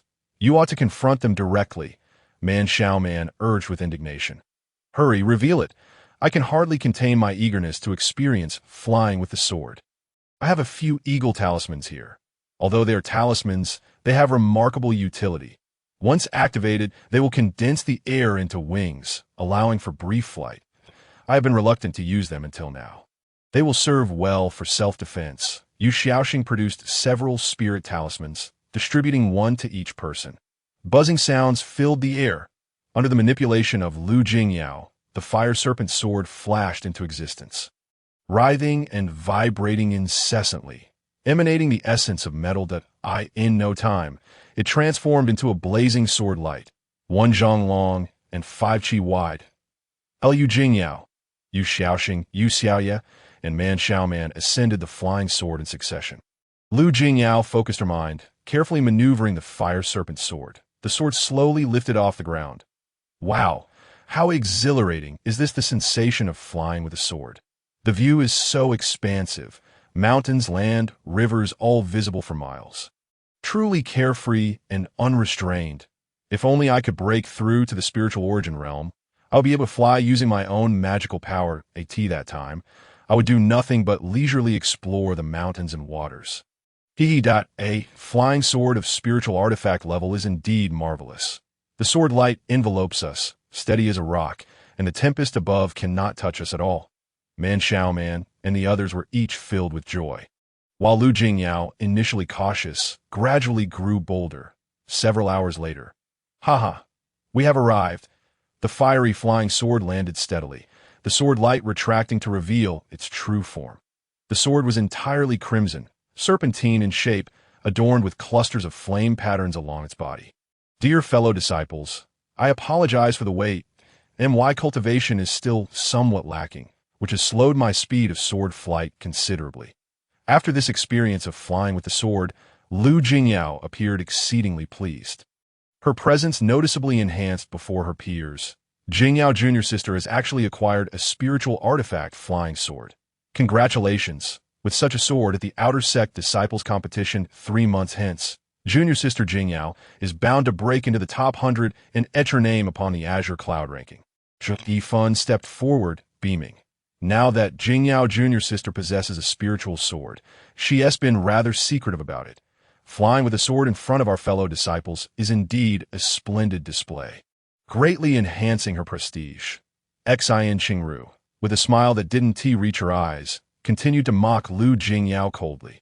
You all should be aware that the fallen evil valley is the domain of the demon clan, rich with Xianjin ore. Our current trial is to seize some of this ore from their grasp. Its value is well known. It is the primary material for crafting spiritual artifact flying swords. Many disciples have already ventured here for training, yielding considerable gains. Among our small group, I'm the strongest. I shall lead the way. Does anyone have any objections? After ensuring everyone was present, Yifun's gaze swept over the group as he spoke. Everyone nodded in agreement. Even Xin Qingru had no objections. Venturing out for training is no trifling matter, fraught with peril at every turn. To maintain order, one must possess formidable strength. This has long been a rule. Very well. Let us set forth. 7 female disciples and 11 male disciples, a total of 18, marched robustly into a valley. No sooner had they entered than they encountered danger. Chapter 13. Ambushed, a wispy pink mist suddenly wafted out, and one disciple accidentally inhaled a wisp of it, instantly becoming red and swollen, large blisters erupting across their body. They burst in an instant, crimson blood mingling with yellowish fluid flowing down, a truly horrifying sight. The disciple screamed in agony, rolling on the ground. Xin Qingru swiftly cast a spiritual jade talisman. Upon shattering, a fragrant medicinal aroma enveloped the area, with powdered medicine cascading down, adhering to the wounds, healing the disciple's injuries. Everyone, be cautious. This pink mist is extremely harmful to our body. Refinement realm disciples that if encountered, immediately use a spirit wind talisman to disperse it. Not inhale it. The group nodded repeatedly, having witnessed the previous disciple's ordeal firsthand. This pink mist appeared suddenly, with no discernible pattern. While it poses great danger to us, the demons of Fallen Evil Valley are fond of this mist. Upon inhaling it, they become frenzied, their combat prowess increasing by 10 to 20%. We must remain vigilant. Yifun elaborated on the situation, then took 2 men to the front of the formation. His robe billowed without wind, as a storm emerged, subtly forming a protective barrier. The pink mist disintegrated upon contact with the barrier. Senior Brother Zhua is truly impressive. Look, his robe is a magical garment. With this protective garment, the mists of Fallen Evil Valley cannot harm him at all. If only he could expand the protective barrier further. What are you thinking? Expanding the barrier requires more energy, though we are not particularly close to Senior Brother Zhua. He wants to protect us at all times. Zhu Yifun's display of power left everyone astonished. So cool and stylish. Xin Jr. sister, select a few to provide support from the center. Jingyao Jr. sister, you take the rear. Since you possess a spiritual artifact flying sword, you ought to take on more responsibility. Under Yifun's command, the formation quickly took shape. Xin Qingru nodded and moved to the center of the group. The 3 girls accompanying her stayed closely by her side, though they lacked spiritual artifact flying swords. Each was clad in magical garments, wielding a magical sword, making them quite conspicuous in the formation. Xin Qingru, along with the 3 girls, allowed their magical garments to release a bit of power, forming a small protective barrier that shielded only themselves. Entirely disregarding others, Lu Jingyao shook her head secretly. Under the influence of her mental energy, her own magical garment also released some power, creating a protective barrier that encompassed Yu Xiaoxing, Yu Xiaoye, and Man Xiaoman. The others were not so fortunate. With only a magical sword, they dared not expend the stored magical energy unnecessarily, resorting to the use of spirit wind talismans to disperse the mists. Man Xiaoman. My spiritual perception has been suppressed. I am currently at the 10th level of the body refinement realm. Outside Fallen Evil Valley, I could perceive clearly within a range of 300 steps. Yet here, I can only sense up to 60 steps. Beyond that, it becomes difficult to detect. Why Yu Xiaoxing spoke nervously. The deeper they ventured, the more perilous Fallen Evil Valley became, with the pink mist swirling ever more frequently. If that were all, it would be manageable. The more dire issue was that the depths of Fallen Evil Valley were suffused with dense gray mist. while the gray mist posed no harm to them. It severely restricted their visibility, allowing them to see only 3 to 5 meters around them. The group was gritting their teeth, relying on their spiritual perception to endure. I feel the same as my sister. Yu Xiaoya expressed her concern that I could sense roughly 90 steps, Man Xiaoman replied. His strength was somewhat superior to Yu Xiaoxing and Yu Xiaoya. Jingyao, what about you? Yu Xiaoya inquired that I can perceive about 100 steps. Lu Jingyao carefully assessed. What? 100 steps? Such formidable spiritual power. Man Xiaoman was taken aback, finding it hard to believe. Suddenly, a loud shout pierced the air. Beast, seeking death! Zhui Yifan swiftly summoned his flying sword, which hummed loudly as it arced through the air. The next moment, a head fell to the ground, and the enormous body of a demon crashed down. The ground trembled, and the war drums resonated across the plains. An army of demons surged forth unexpectedly. Their synchronized battle cries sent chills down one's spine. The chilling laughter echoed through fallen Evil Valley, leaving everyone dizzy. Foolish humans, daring to intrude into our underground demon camp. Kill. Leave no man alive. Capture the women to offer to the general. A powerful wave of spiritual energy swept through, and every individual felt the overwhelming intent to kill. Chapter 14. Slaying the Demon General Boom. A massive boulder weighing over 1,000 pounds, accompanied by the sound of air being sliced, came crashing down. The disciples of Qingyun's sect hurriedly leaped aside to evade. Clouds of dust erupted, and the boulder rolled several dozen zhang away. Be careful. Before they could catch their breath, another enormous boulder plummeted down. Only then did they realize that the underground demons were using gigantic boulders as weapons against them. These demons stood over 2 zhang tall. With tough, leathery skin, ordinary knives and swords could not pierce their flesh. Only talismans and magical artifacts could inflict harm. Stomping forward, a palm the size of a fan scooped up a boulder weighing hundreds or even thousands of pounds and casually tossed it, sending it hurtling several hundred meters before crashing down. Kill. The disciples of the Qingyun sect who arrived here are all formidable experts at the 9th and 10th levels of body refinement. Seasoned warriors who have traversed the perilous line between life and death. Faced with such a formidable scene, they quickly regained their composure, coordinating with one another to engage in fierce combat against the subterranean demons. The magical swords effortlessly pierced the demon's skin, plunging deep into their bodies that, in an instant, a rain of blood fell, filling the air with a nauseating stench. Liu Jingyao also sprang into action, drawing her magical sword and leaping gracefully towards a demon. The demon swung its fists towards her, but with a flash of sword light, her blade found its mark, embedding itself within the demon's form. As the sword penetrated, wisps of black smoke seeped into the demon's body. The demon howled in agony, its body swiftly dissolving into a pool of corrupted blood. With a single stroke, Lu Jingyao had vanquished the demon. What a powerful sword indeed! After her journey of training, she not only acquired an immensely potent spiritual artifact, but also obtained a magical robe and sword. It appeared that her weapon surpassed even those bestowed by the sect. The sword in my possession, however, had been a serendipitous find during my own training expedition 6 months prior, and had since suffered some damage that I was hoping that after this expedition, the sect would reward me with a new sword and robe. Man Xiaoman, Yu Xiaoxing, and Yu Xiaoya were also engaged in their own swordplay, taking down demons. Yet their struggle against the demons proved more arduous, requiring considerable time to defeat just one, unlike Lu Jingyao, who appeared effortlessly graceful. Although the army of subterranean demons numbered around 400 to 500, they stood no chance against the disciples of the Qingyun sect. Soon, the demons were scattered in disarray. The disciples grew bolder with each confrontation, relentlessly pursuing the fleeing demons. Qingyun sect's Xan Qingru has been keeping an eye on you. She seems quite displeased with you and appears to be plotting something, remarked Han Feng, breaking his silence as Xan Qingru's mental energy swept over Lu Jingyao once more. It is likely because I have overshadowed her, igniting her jealousy, Lu Jingyao mused, her keen intellect fully aware of Xan Qingru's sentiments. Damn it! Those detestable human cultivators dare to invade the territory of my subterranean demon clan, truly believing us to be easy prey. I shall slay you all.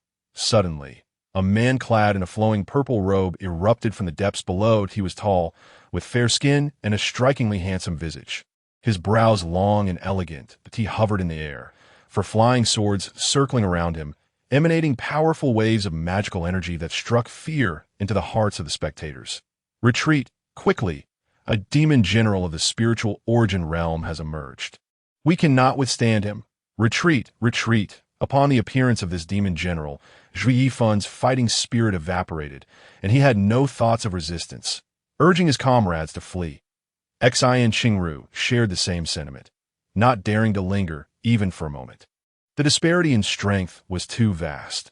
Although they possessed spiritual artifact flying swords, they could not unleash their full potential.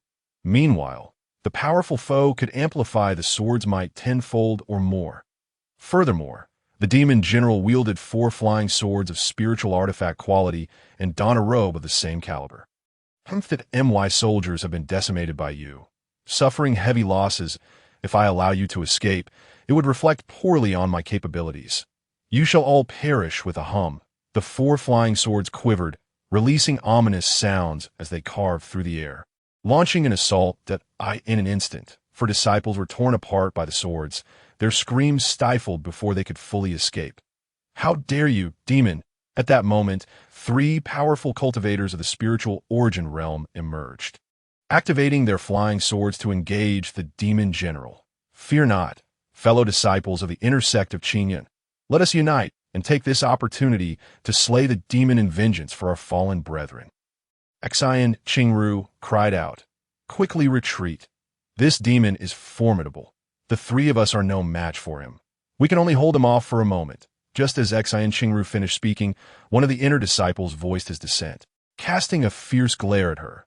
Yifan, Xian Qingru, and the others hastily began their retreat. Do not stray too far, if I am not mistaken. Those 4 flying swords should be a set. They belong to me. Han Feng remarked coldly. Liu Jingyao nodded, gradually distancing herself from the group to find a hidden corner. After a brief interval, the 3 disciples of the inner sect from Qingyun, their magical energy in disarray and blood spilling from their mouths, fled hastily. Think you can escape? Not a chance. Killing you holds far more value than slaying those trivial fish. The subterranean demon general pursued them relentlessly, brimming with murderous intent. Now is the moment. Han Feng smirked sinisterly as his spirit entered the fire serpent sword. With a leap, the sword vanished in an instant. The next moment, the handsome demon general's head flew from his body, decapitated on the spot. Chapter 15. Great wealth. Han Feng, ruthlessly decisive, struck at the pinnacle of opportunity, delivering a fatal blow that severed the demon general's head. The demon could hardly comprehend why, despite being in a position of significant advantage, he had met such a sudden demise. Master is truly formidable. A glimmer of admiration sparkled in Liu Jingyao's eyes. She looked up to see the demon general's head falling away from its body, only for the fire serpent's sword to swiftly sever it into a mist of blood. Incinerated by flames into nothingness, the 4 flying swords began to scatter, resembling headless flies plummeting from the sky. However, a fierce wind suddenly swept through, and in the blink of an eye, they vanished from sight. Following that, the purple robe detached itself from the demon general's headless corpse. The fire serpent's sword struck again, reducing the demon's body to blood mist, consumed entirely by the flames. Only a faint, twisted specter remained. Howling in furious rage, base wretch, how dare you ambush me from the shadows? Even if I become a vengeful spirit, I shall curse you for eternity. Before me, you think you could become a vengeful spirit? Let me tell you, reincarnation is beyond your reach. Han Feng scoffed coldly. S's laughter echoed. A stunning blood-red lotus flower materialized, radiating with fiery flames. The demon general's soul shrieked in agony as it rapidly disintegrated, unable to maintain a cohesive form.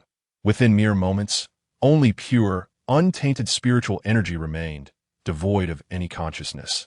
Han Feng inhaled deeply, absorbing the pristine spiritual energy, feeling his own essence solidify further.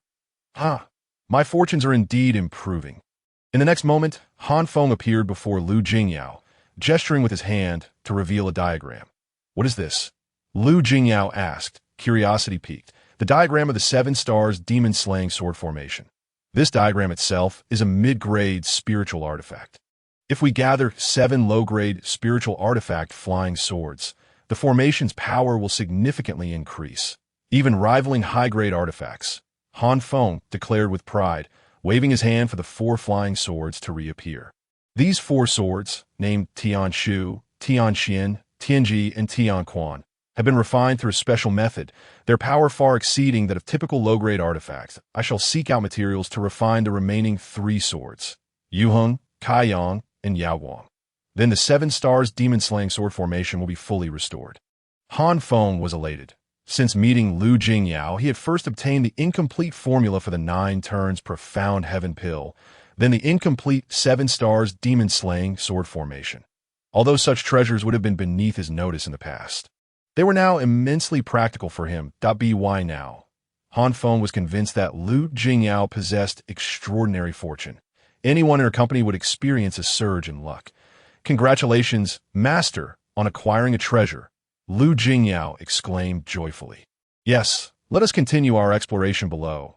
Han Feng nodded, sweeping his robe dramatically as a powerful wind surged, enveloping Lu Jingyao as they plunged into a pitch-black chasm beneath the earth.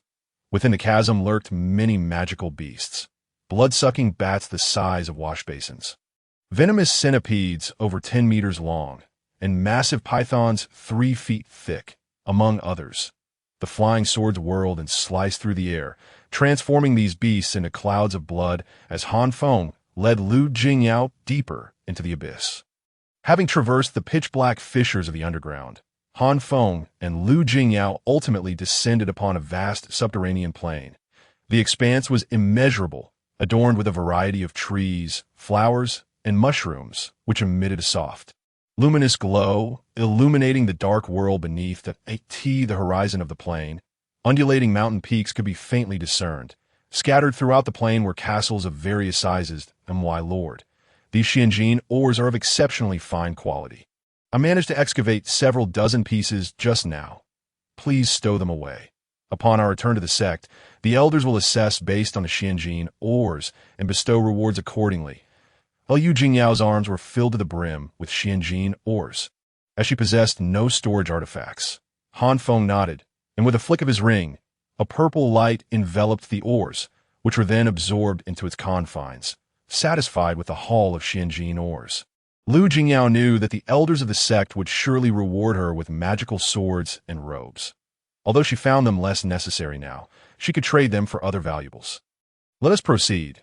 I have extracted the soul of that underground demon general and gleaned some information from it. Ahead lies a mining site with a warehouse storing Xianjin ores. If we can plunder that warehouse, I will be able to forge numerous spiritual weapons and flying swords." With a wave of his sleeve, Han Feng propelled himself and Lu Jingyao forward at great speed. Surrounding them were the body-tempering underground demons.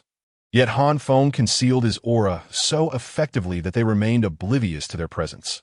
Navigating their way, they stealthily infiltrated a castle. Soon, they arrived at the entrance of an underground passage. Upon his emergence, Han Feng sensed 2 formidable beings of the spirit origin realm stationed nearby. Within the corridor, rows of demon soldiers stood guard, protecting numerous storage rooms. There were as many as 200 or 300. In the midst of life and death battles, one can most effectively enhance their strength.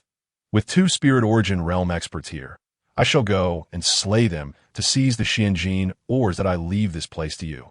Should you fall to these demon soldiers before my return, it would be for naught. I shall seek another servant, and do not harbor hopes of avenging your deep-seated grievances, transforming into a gust of wind. Han Feng vanished, leaving Lu Jingyao to face the demon soldiers. Chapter 16. The Saintess's avatar, the underground demons charged forth at once, and Lu Jingyao, enduring the agonizing torment of countless insects gnawing at her heart, fought valiantly using her magical robe and sword against the advancing foes. "Bold intruder, who dares to trespass upon our sacred ground?" an elder exclaimed, opening his eyes. Han Feng slowly revealed himself, smiling as he said, I have encountered calamity and require several magical artifacts for protection. I have come to borrow some provisions that So you are of the same demonic lineage. The elder's companion, a middle-aged man, stood and scrutinized Han Feng. Sensing the aura of a demonic cultivator emanating from him, we, as members of the demonic sect, are bound by treaty to not infringe upon one another. If you are in dire straits, having been left with but a remnant of your soul, you ought to hide and survive. Attempting to seize our Xianjin ores? Not a chance. Depart swiftly or risk your very soul. The elder sneered. Why waste words with him? This visitor bears ill will. He is not one to be trifled with. The middle-aged man bellowed. Launching an attack toward Han Feng, he condensed his magical energy into a colossal hand, aiming to crush Han Feng on the spot. The elder also made his move. With a rumble, the stone walls began to shift, and a powerful wave of magical energy surged forth as he activated a formation. Whoosh, whoosh, whoosh. Crystalline arrows shot forth from the surrounding stone walls, tracing intricate trajectories as they bore down upon Han Feng. Soul-piercing arrows? Han Feng furrowed his brow, instantly recognizing their formidable nature. These arrows posed little threat to the physical body, but were devastating to the soul. Indeed, the elder cackled, confident of his triumph. He immediately unleashed his spells to eliminate Han Feng. Oomph! Should this have been an ordinary person, they would undoubtedly meet their demise. However, encountering me, you were destined to taste bitter defeat. Han Feng held nothing back, summoning 5 flying swords in an instant to unleash his most potent assault. Buzz! Buzz! Buzz! As the Tian Shu sword, Tian Xian sword, Tian Ji sword, and Tian Quan sword whirled and danced, they radiated starlight, harmoniously coordinating with one another. The sturdy stone walls and floor could not withstand the onslaught of the sword's metallic essence. They shattered, sending debris flying in all directions. Though the fire serpent sword was slightly lacking, under Han Feng's command it also emanated a powerful surge of spiritual energy, its lethality astonishing. The 5 swords intertwined, soaring up and down, sealing off every corner in a brutal onslaught. The elder and the middle-aged man could not withstand the barrage and were severely wounded by the flying swords. The 7 stars demon-slaying sword formation. How could it be in your possession? Both men were struck with shock as they realized the gravity of their situation. Han Feng's might exceeded their wildest expectations. Dead men are unworthy of such knowledge. Han Feng replied coldly, once more urging his flying swords to strike down upon them. Boom! Boom! In an instant, they were reduced to a cloud of blood mist, with a resplendent blood-colored lotus blooming anew.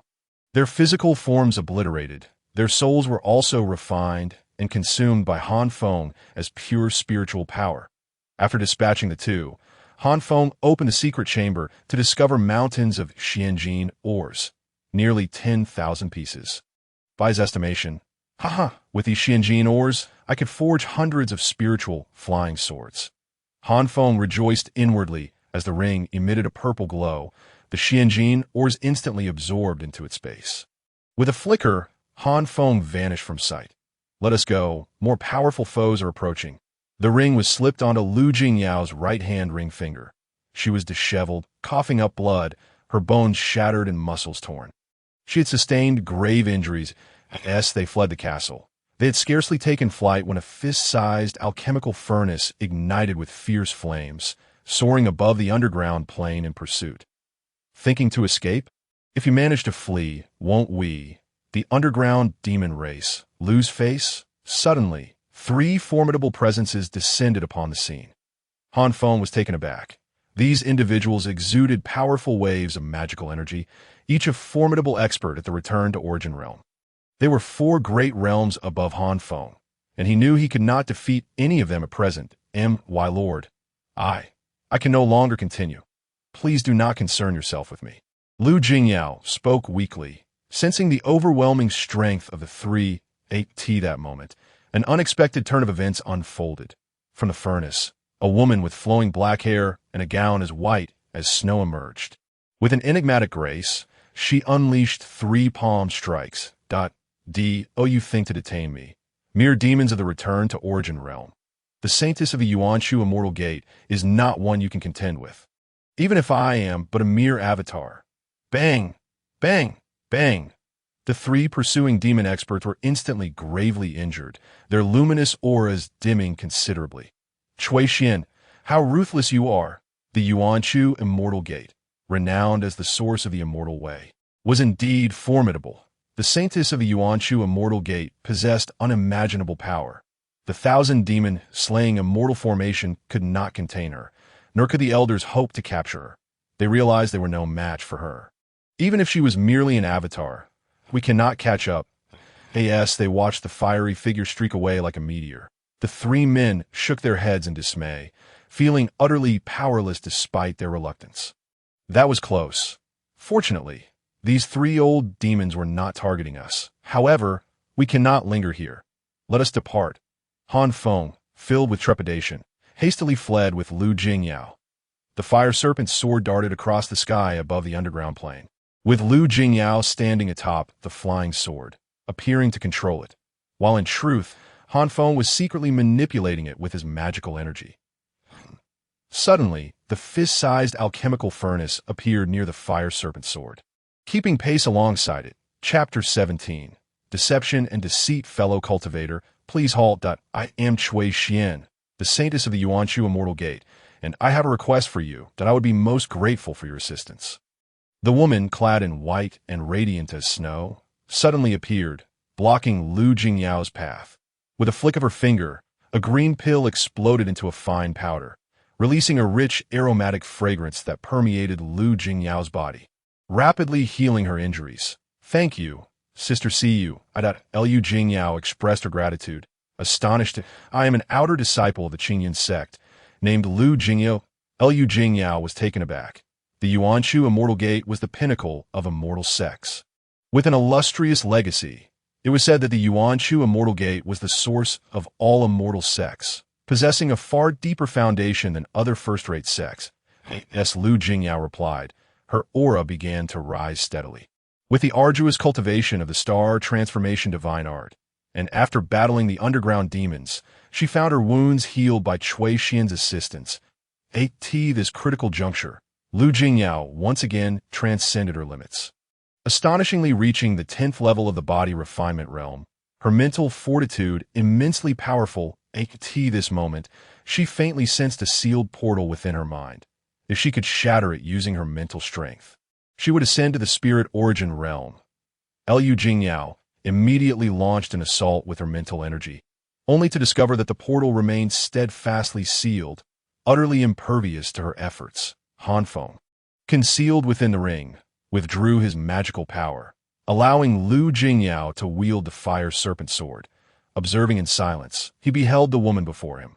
Her features were picturesque, her figure elongated, and her flowing black hair resembled a cascading waterfall, exuding an ethereal aura. What a stunning beauty she was, transcendent and otherworldly, with an air of elegance that was hard to match. Although Lu Jingyao's appearance was not inferior to hers, her temperament paled significantly in comparison, leaving Han Feng inwardly astonished.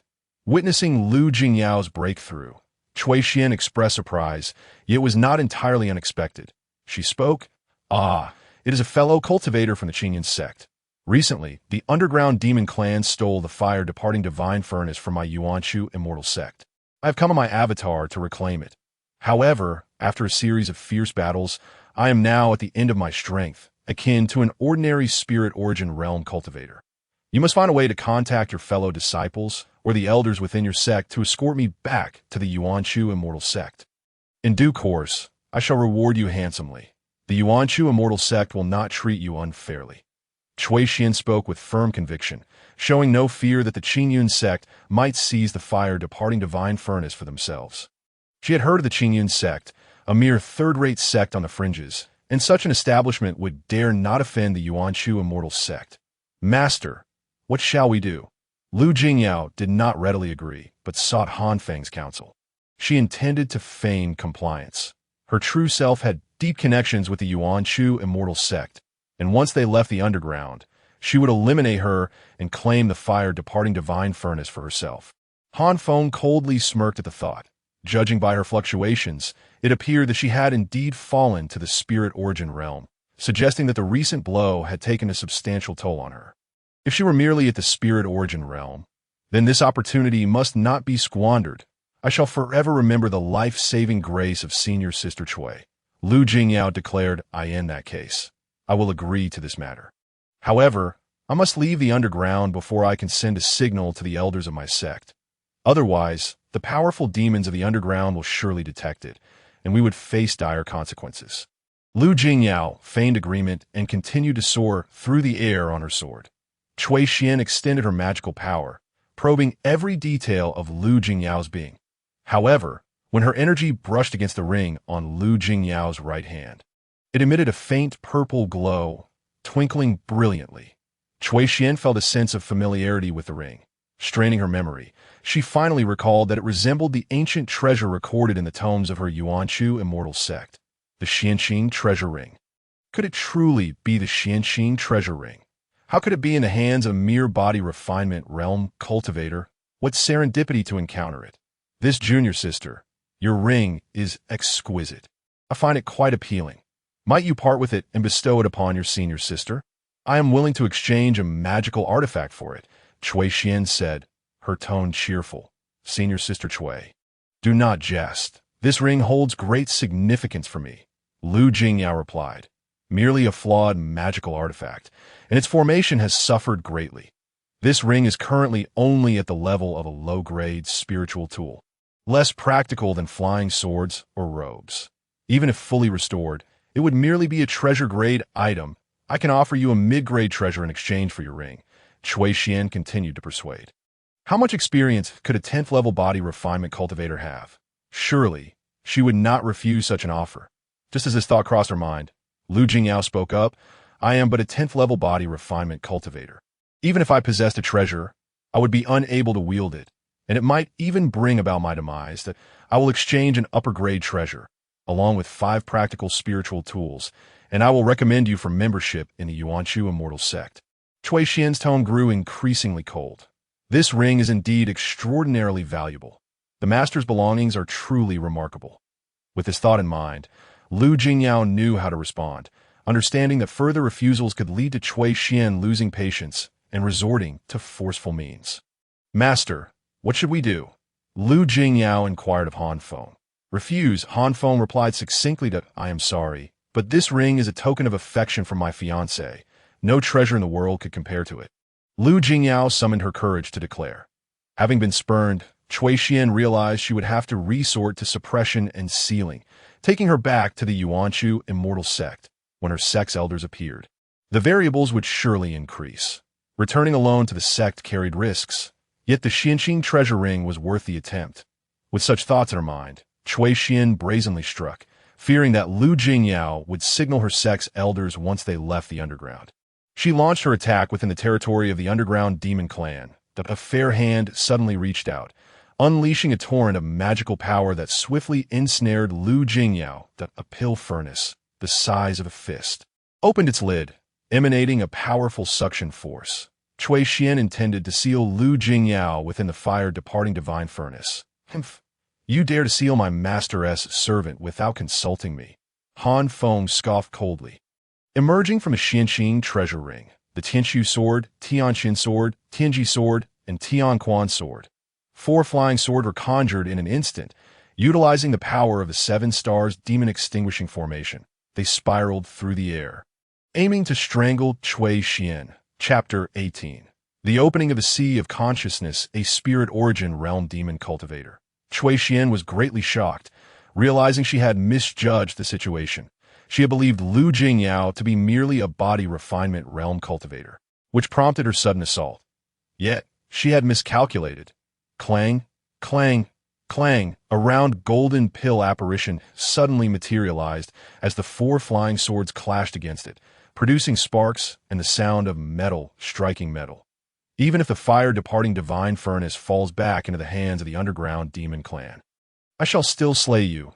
Cui Xian's icy voice rang out, a fair hand raised, casting a veil of starlight that instantly enveloped Han Feng. Truly, as the saintess of the Yuanchu Immortal Sect, she could still conjure a golden pill apparition at this stage. I wonder, how many levels of the Source Tao scripture have you cultivated? Han Feng laughed coldly. A violent wind howled, drawing in the spiritual energy of heaven and earth into Han Feng's body without restraint. Suddenly, the magnitude of his magical power doubled. You have actually opened a second sea of consciousness. As the saintess of the Yuanchu immortal sect, Cui Xian understood the situation at hand all too well. Any cultivator, upon breaking through to the spirit origin realm, could only open a single sea of consciousness open multiple seas of consciousness could only be accomplished by cultivating the source Tao scripture. The sect's treasured technique, the sea of consciousness, serves as a reservoir for magical power. When spirit origin realm cultivators absorb the spiritual energy of heaven and earth into their bodies, it transforms into magical power, which is ultimately stored within the sea of consciousness. Possess 9 seas of consciousness means one's magical power is ninefold compared to other cultivators of the same realm. In battle, such a cultivator would have an inexhaustible supply of magical power, making them nearly invincible. With the sudden opening of his second sea of consciousness, Han Feng's magical power surged, allowing him to wield the flying swords with even greater ease. The 4 flying swords traced mysterious trajectories, once more stabbing fiercely at the golden pill apparition, while Han Feng advanced, tightening his fist to strike at Cui Xian. Cui Xian had already escaped from the underground demon clan and had little magical power left. This strike left her even more depleted. Crack, crack. First, the golden pill apparition shattered, followed by the complete disintegration of Cui Xian's avatar under Han Feng's relentless assault. This avatar possessed only 20% of her original strength. And after battling the underground demon clan, her magical power had been nearly exhausted. You have taken advantage of me this time, but next time, I shall personally come to retrieve the fire departing divine furnace. The Xianqing treasure ring, and both of your lives, Cui Xian's voice echoed just before her avatar dissipated. Although she was filled with reluctance, she was ultimately powerless. A mere avatar had managed to reclaim the fire departing divine furnace from the underground demon clan, leaving her nearly spent of magical power. Cui Xian's avatar vanished. The flames of the fire departing divine furnace surged wildly, the great formation activating on its own, absorbing the spiritual energy of heaven and earth. The fire departing divine furnace attempted to escape. A flawed artifact without a master thinks it can flee before me. Han Feng condenses magical power into an immense net, casting it down. The fire departing divine furnace emitted a roaring flame, but could not break free. Under Han Feng's magical suppression, the fire departing divine furnace ultimately settled down. Han Feng suppressed it and stored it within the Xianqing treasure ring. Afterward, Han Feng dared not linger and quickly departed the scene. Such a potent fluctuation of spiritual energy. In the midst of a swift flight, Han Feng sensed a formidable wave of spiritual energy emanating from a particular direction. After a moment of contemplation, he steered towards the source of the energy. Such a powerful formation must surely conceal treasures within. Soon, Han Feng arrived at the location of the formation. He circled around the formation, meticulously observing and comprehending the subtle energies at play.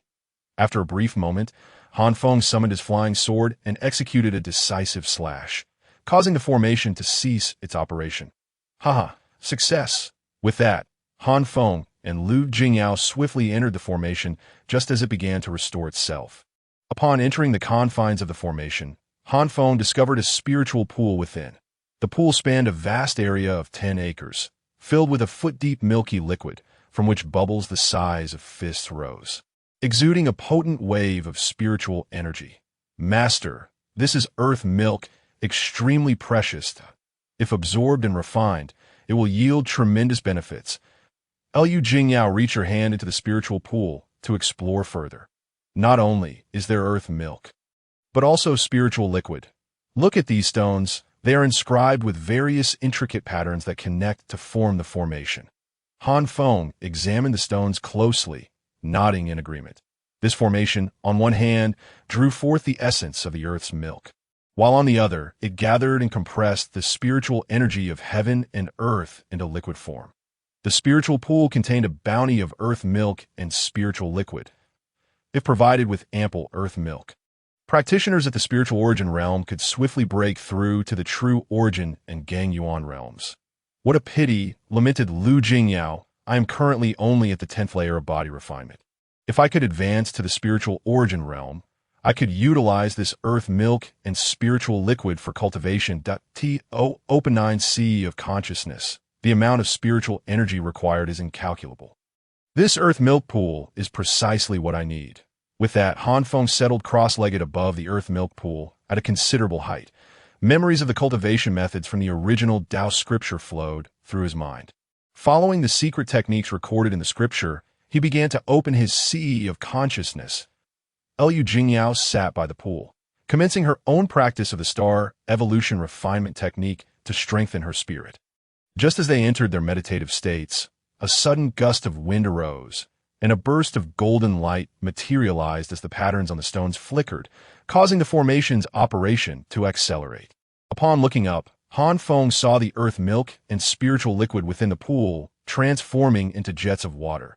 Shooting towards him that moment, he found himself enveloped by a massive milky water sphere. Liu Jingyao, intrigued, watched Han Feng intently. After about the time it takes to brew a cup of tea, Han Feng's aura surged dramatically, his magical power becoming increasingly robust. The third sea of consciousness has been successfully opened. Han Feng grinned, the original Tao scripture proving to be profoundly esoteric. Yet, due to his prior cultivation, he experienced no obstacles, as if it were instinctual, everything unfolding seamlessly. Han Feng continued his meditation, now opening the fourth sea of consciousness. The enigmatic rhythms of the Tao flowed through him, and at that moment, he appeared dignified and righteous, devoid of any trace of a demonic practitioner. Half an hour later, his aura ascended once more, his magical power growing even more formidable. The fourth sea of consciousness has been successfully opened. The fifth, the sixth, just as Han Feng was immersed in his cultivation, within a grand hall imbued with ancient charm and flowing Tao rhythms at the Yuan Chu immortal sect. A stunning woman clad in white suddenly opened her eyes. What is happening? My avatar has vanished. What could have caused such a violent fluctuation in my avatar's spiritual energy, severing its connection with my true self? I have already seized the Li Hua divine furnace from the clutches of the underground demon race. Who dares to pilfer the treasures of my Yuan Chu immortal sect? Cui Xian, who had been in seclusion, was suddenly struck by an intuitive awareness that her avatar had completely perished. She pondered deeply, perplexed. Moments later, she activated a profound technique, summoning an ethereal mirror of white light. Within the mirror, the silhouette of her avatar emerged. Having descended into the fallen evil valley, then spiraling downwards into the depths below. Chapter 19. Dual Breakthroughs. At that moment, a gray mist enveloped the mirror, obscuring Cui Xian's view. Powerful figures from the underground demon race had been forcefully slain. The Li Hua divine furnace seized, and scenes of her avatar breaking free from the formation and fleeing played out in the mirror. Yet, as the images progressed, the gray mist thickened. Upon breaking free from the formation, my avatar's strength diminished significantly, weakening its bond with my true self. Cui Xian murmured, intently observing the unfolding scenes in the mirror. Regardless of the circumstances, someone dared to extinguish my avatar. This grudge must be avenged. Go and investigate the truth, and bring back the Li Hua divine furnace. With her command, a beam of white light shot forth from her brow, transforming into a duplicate of herself. Another avatar. The avatar nodded and vanished into the ether. The seventh sea of consciousness, the eighth, the ninth. After 12 full hours, Han Feng finally succeeded in opening the ninth sea of consciousness. The moment of this monumental achievement. The winds howled, the spiritual energy surged chaotically, and powerful waves of magical energy radiated outward. Liu Jingyao, engrossed in her cultivation beside the earth milk pool, suddenly felt her spirit tremble and her mental fortitude sharpen. In that instant, she experienced a flicker of enlightenment. The spirit transforms into a sharp sword. The heavenly gate is cleaved open, comprehending the spiritual energy of heaven and earth, achieving the spiritual origin realm. Liu Jingyao set her sights on the heavenly gate, striving to seize this opportunity for her breakthrough into the spiritual origin realm. With the successful opening of the 9 seas of consciousness, Han Feng had thoroughly mastered the original Tao scripture. Satisfied, he merely needed to circulate the scripture for the spiritual energy of heaven and earth to be drawn into his body. Indeed, the original Tao scripture was remarkable. It not only enabled the opening of the 9 seas of consciousness, but also accelerated the absorption of spiritual energy at a rate tenfold compared to other techniques. Though it lacked powerful offensive techniques, it was more than sufficient to serve as a foundational cultivation method. Rising to his feet, Han Feng felt an overwhelming surge of power coursing through him. Every movement seemed capable of shifting mountains and filling seas. The 9 seas of consciousness had been successfully opened, yet each sea remained empty, containing only a trace of magical power. This won't do. Han Feng chuckled. Shaking his head, he glanced at the 10-acre spiritual pool, noting that only half of the liquid had been consumed, the remaining earth milk and spiritual liquid capable of supporting his continued cultivation and ascension. Employing the original Tao scripture, the earth milk and spiritual liquid transformed into streams of water, which were absorbed into his body. With a slight circulation, they were converted into magical power, replenishing the barren seas of consciousness. The spiritual origin realm involves absorbing spiritual energy from heaven and earth and converting it into magical power for storage within the seas of consciousness. The true origin realm is achieved by refining magical power through cultivation, compressing the gaseous magical power within the seas into liquid true origin. The Gang Yuan realm further refines the liquid true origin into crystalline magical power. The spiritual origin, true origin, and Gang Yuan realms are essentially a continuous process of accumulation and refinement of magical power. Within the once barren seas of consciousness, strands of magical power began to gather, gradually becoming denser until the first sea was filled to capacity. Han Feng proceeded to the 2nd and 3rd seas. And after some time, the magical power in the 9th sea was also completely filled. Sensing that the seas could no longer contain even a trace of magical power, Han Feng began to cultivate the art of the Taiyin Lucian technique. Soon, the magical power within the seas transformed into a deep black hue, strands of black mist intertwining and multiplying. Gradually, the sea of consciousness became an inky void, utterly impenetrable. The magical power in the 9 seas had all turned black following the cultivation of the Taiyin Lucian technique. A dense, black mist seeped in and out of Han Feng's pores, casting an ominous shadow over him, evoking a sense of dread. Undeterred, Han Feng continued his cultivation, tirelessly refining his magical energy, as the saying goes. Dripping water penetrates stone, a rope saws through wood. The magical energy within Han Feng's sea of consciousness grew increasingly pure, continually compressing, while the earth's essence was absorbed and transformed into magical power that flowed into his mind's eye. Han Feng sensed that the magical energy within his consciousness was nearing its limit. Yet he pressed on with his training. Suddenly, in an instant, a drop of jet-black liquid materialized within his sea of consciousness. Gradually, this dark liquid multiplied, coalescing into a fist-sized mass. Han Feng continued to absorb the spiritual energy of heaven and earth, drawing in the earthly essence, as the magical energy within his consciousness transitioned from a gaseous state to a liquid form. His aura surged and the intensity of his magical power increased exponentially as time trickled by. At last, there came a moment when all of the magical energy within Han Feng's 9 seas of consciousness transformed into liquid true essence. Ha ha! I've reached the true essence realm. Han Feng laughed heartily. Overwhelmed with exhilaration, he opened his eyes and glanced around, noting that the earthly essence pool had been completely depleted, revealing the stone floor inscribed with intricate, profound patterns. With a breakthrough in his realm, he had also acquired numerous treasures and harvested a considerable amount of mysterious golden ORIT. It was time to depart. Delay could spell disaster. Han Feng pondered, preparing to leave with Lu Jingyao. Suddenly, a surge of magical energy emanated from Lu Jingyao, and a tempest arose as the spiritual energy of heaven and earth surged toward her from all directions. Wisps of white mist from the now dry earthly essence pool also infiltrated Lu Jingyao's being. Has she broken through? Han Feng was taken aback. This girl not only possessed great fortune, but also an astonishing talent. Even I underestimated her. Han Feng's eyelids twitched violently. He had initially planned to personally refine pills for Lu Jingyao's breakthrough after establishing a solid foundation during this trial, but now it seemed unnecessary. Chapter 20. The competition begins. Lu Jingyao's figure floated gracefully upward, suddenly soaring 2 to 3 miles away before swiftly returning. Master, I've broken through to the spiritual essence realm. I truly have cultivated magical power. She landed beside Han Feng, her eyes sparkling with excitement. What are you so proud of? Do you think you've grown wings and that I can no longer control you? A person like you, I could easily dispatch 10 with a single slap. Even if you have broken through to the spiritual essence realm, you remain a servant under my command. Han Feng playfully smacked Lu Jingyao on the head, causing her to grimace in pain. That I understand. Master saved my life and helped me vanquish my enemies. I can never repay such kindness, even if I were to shatter into 1,000 pieces. Jingyao will serve Master for a lifetime.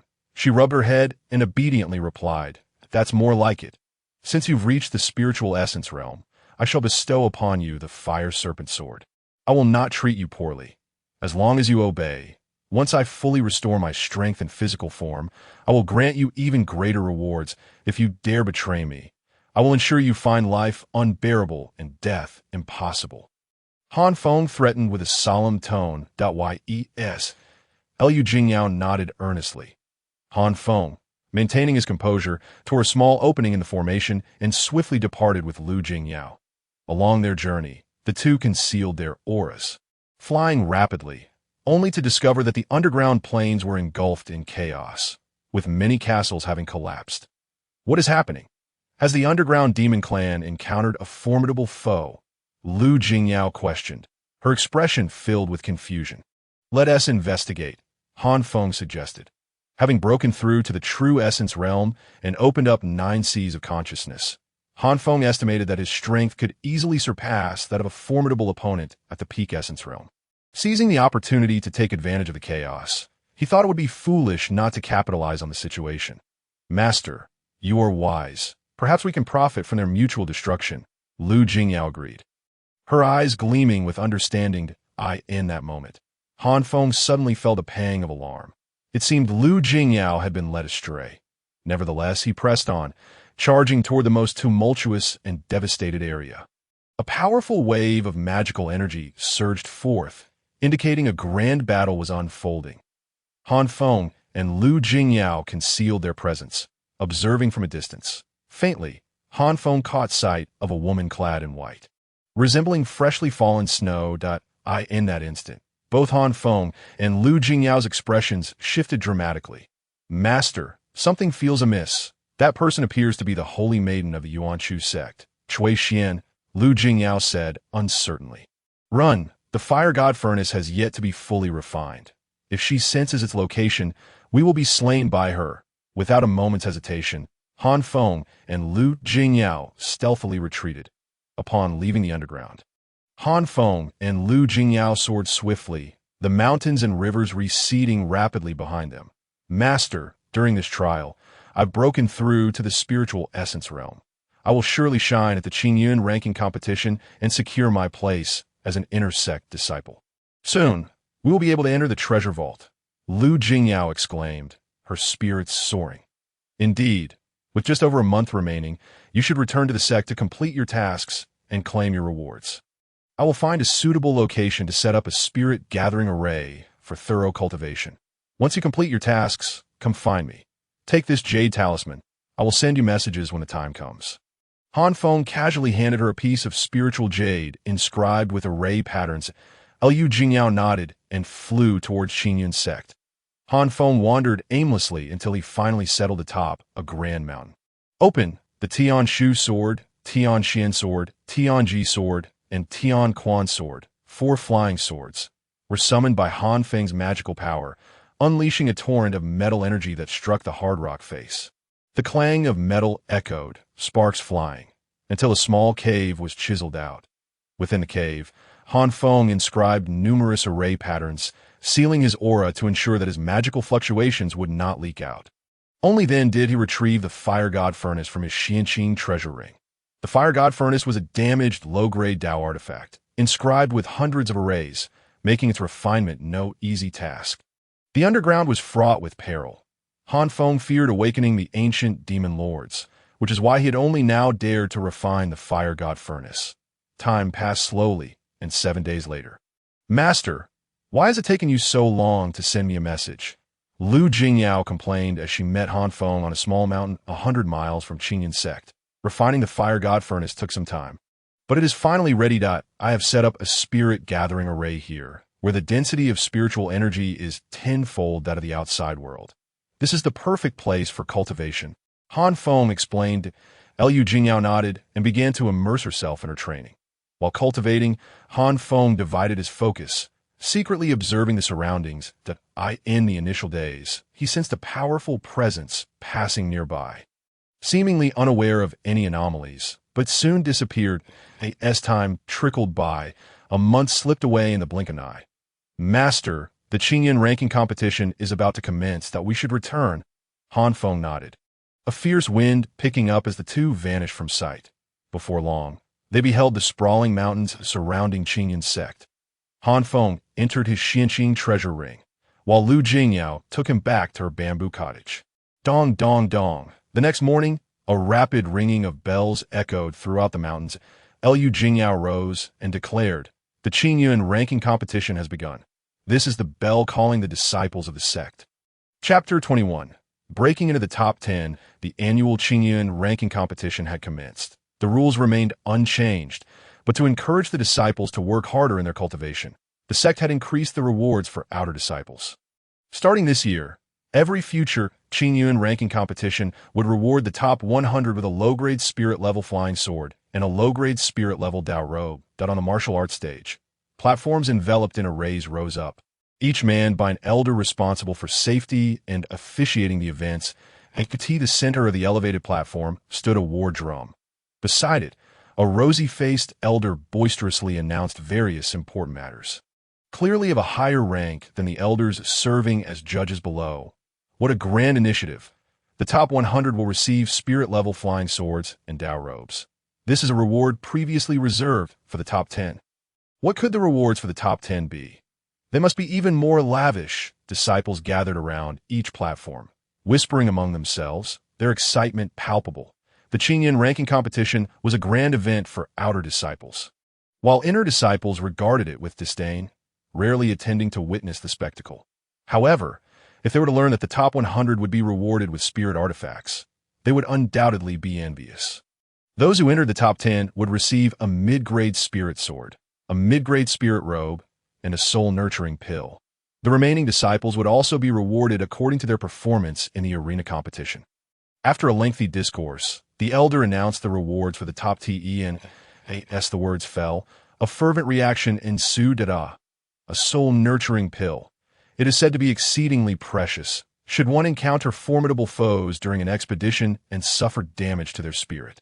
This pill could restore their essence. Indeed, while one can strengthen their physical body and enhance their magical powers through cultivation techniques, there are no methods to recover or bolster the spirit.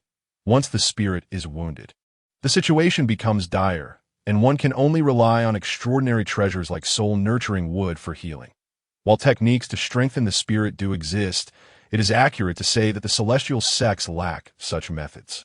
The demonic sects, however, possess ways to enhance the spirit. Hush, you dare speak of such nefarious techniques. Those that consume the souls of others invite heavenly retribution. Boom! Just as the crowd buzzed with conversation, the sound of drums suddenly erupted. One by one, the disciples ascended their designated arenas according to the draw, and the battles were about to commence. Junior sister Lu Jingyao, what unfortunate timing to encounter you. Regrettably, you are destined to be eliminated in the first round at my hands. As a senior brother, I shall allow you 3 moves to spare you the sting of defeat. The young man competing against Lu Jingyao presented himself with elegance, lightly waving a folding fan, exuding an air of mastery. Though Lu Jingyao had only recently entered, her beauty had already earned her a considerable reputation among the outer disciples, with many even dubbing her the most beautiful woman of the outer sect. Then I must thank you. Lu Jingyao smiled softly, her steps light as a butterfly flitting through a flower garden, a sight both delightful and enchanting. The young man nodded and smiled, preparing to face Lu Jingyao's palm strike. How could this be? However, the moment they made contact, he regretted it. His figure was sent soaring, colliding against the arena's barrier, which then cracked, and he fell from the stage. That I concede. Lu Jingyao leaped down from the high platform to assist him up, saying, "Senior Sister Jingyao, your cultivation is profound. I am in awe." The young man's face turned a shade of blue then red, as he clasped his hands in resignation. "I in Qingyun sect. Strength is revered," and although he had entered the sect earlier and was slightly older than Lu Jingyao, being defeated by her indicated his inferiority, relegating him to the status of a junior. As the most beautiful woman of the outer sect, Lu Jingyao inevitably attracted the attention of the elders. Upon seeing this, they were taken aback. What? That disciple, if memory serves, ranks about 1,000 among the outer disciples, yet he was defeated so swiftly. Could it be that he deliberately went easy on her? Most likely, he harbors feelings for Lu Jingyao and could not bear to strike her down. Alas, he is still too young. The path of cultivation allows no room for complacency, with everyone vying for the lead. What hope does he have in allowing himself to languish? The elders shook their heads in silence, lamenting the young man's fate. Soon, the first round concluded, with half of the arenas vanishing automatically, as the defeated no longer qualified to continue. Boom! The drums sounded again, signaling the start of the second round of the competition. Lu Jingyao continued her decisive victories, defeating her opponent with but a single move. "Master, this time I shall surely make a remarkable impression.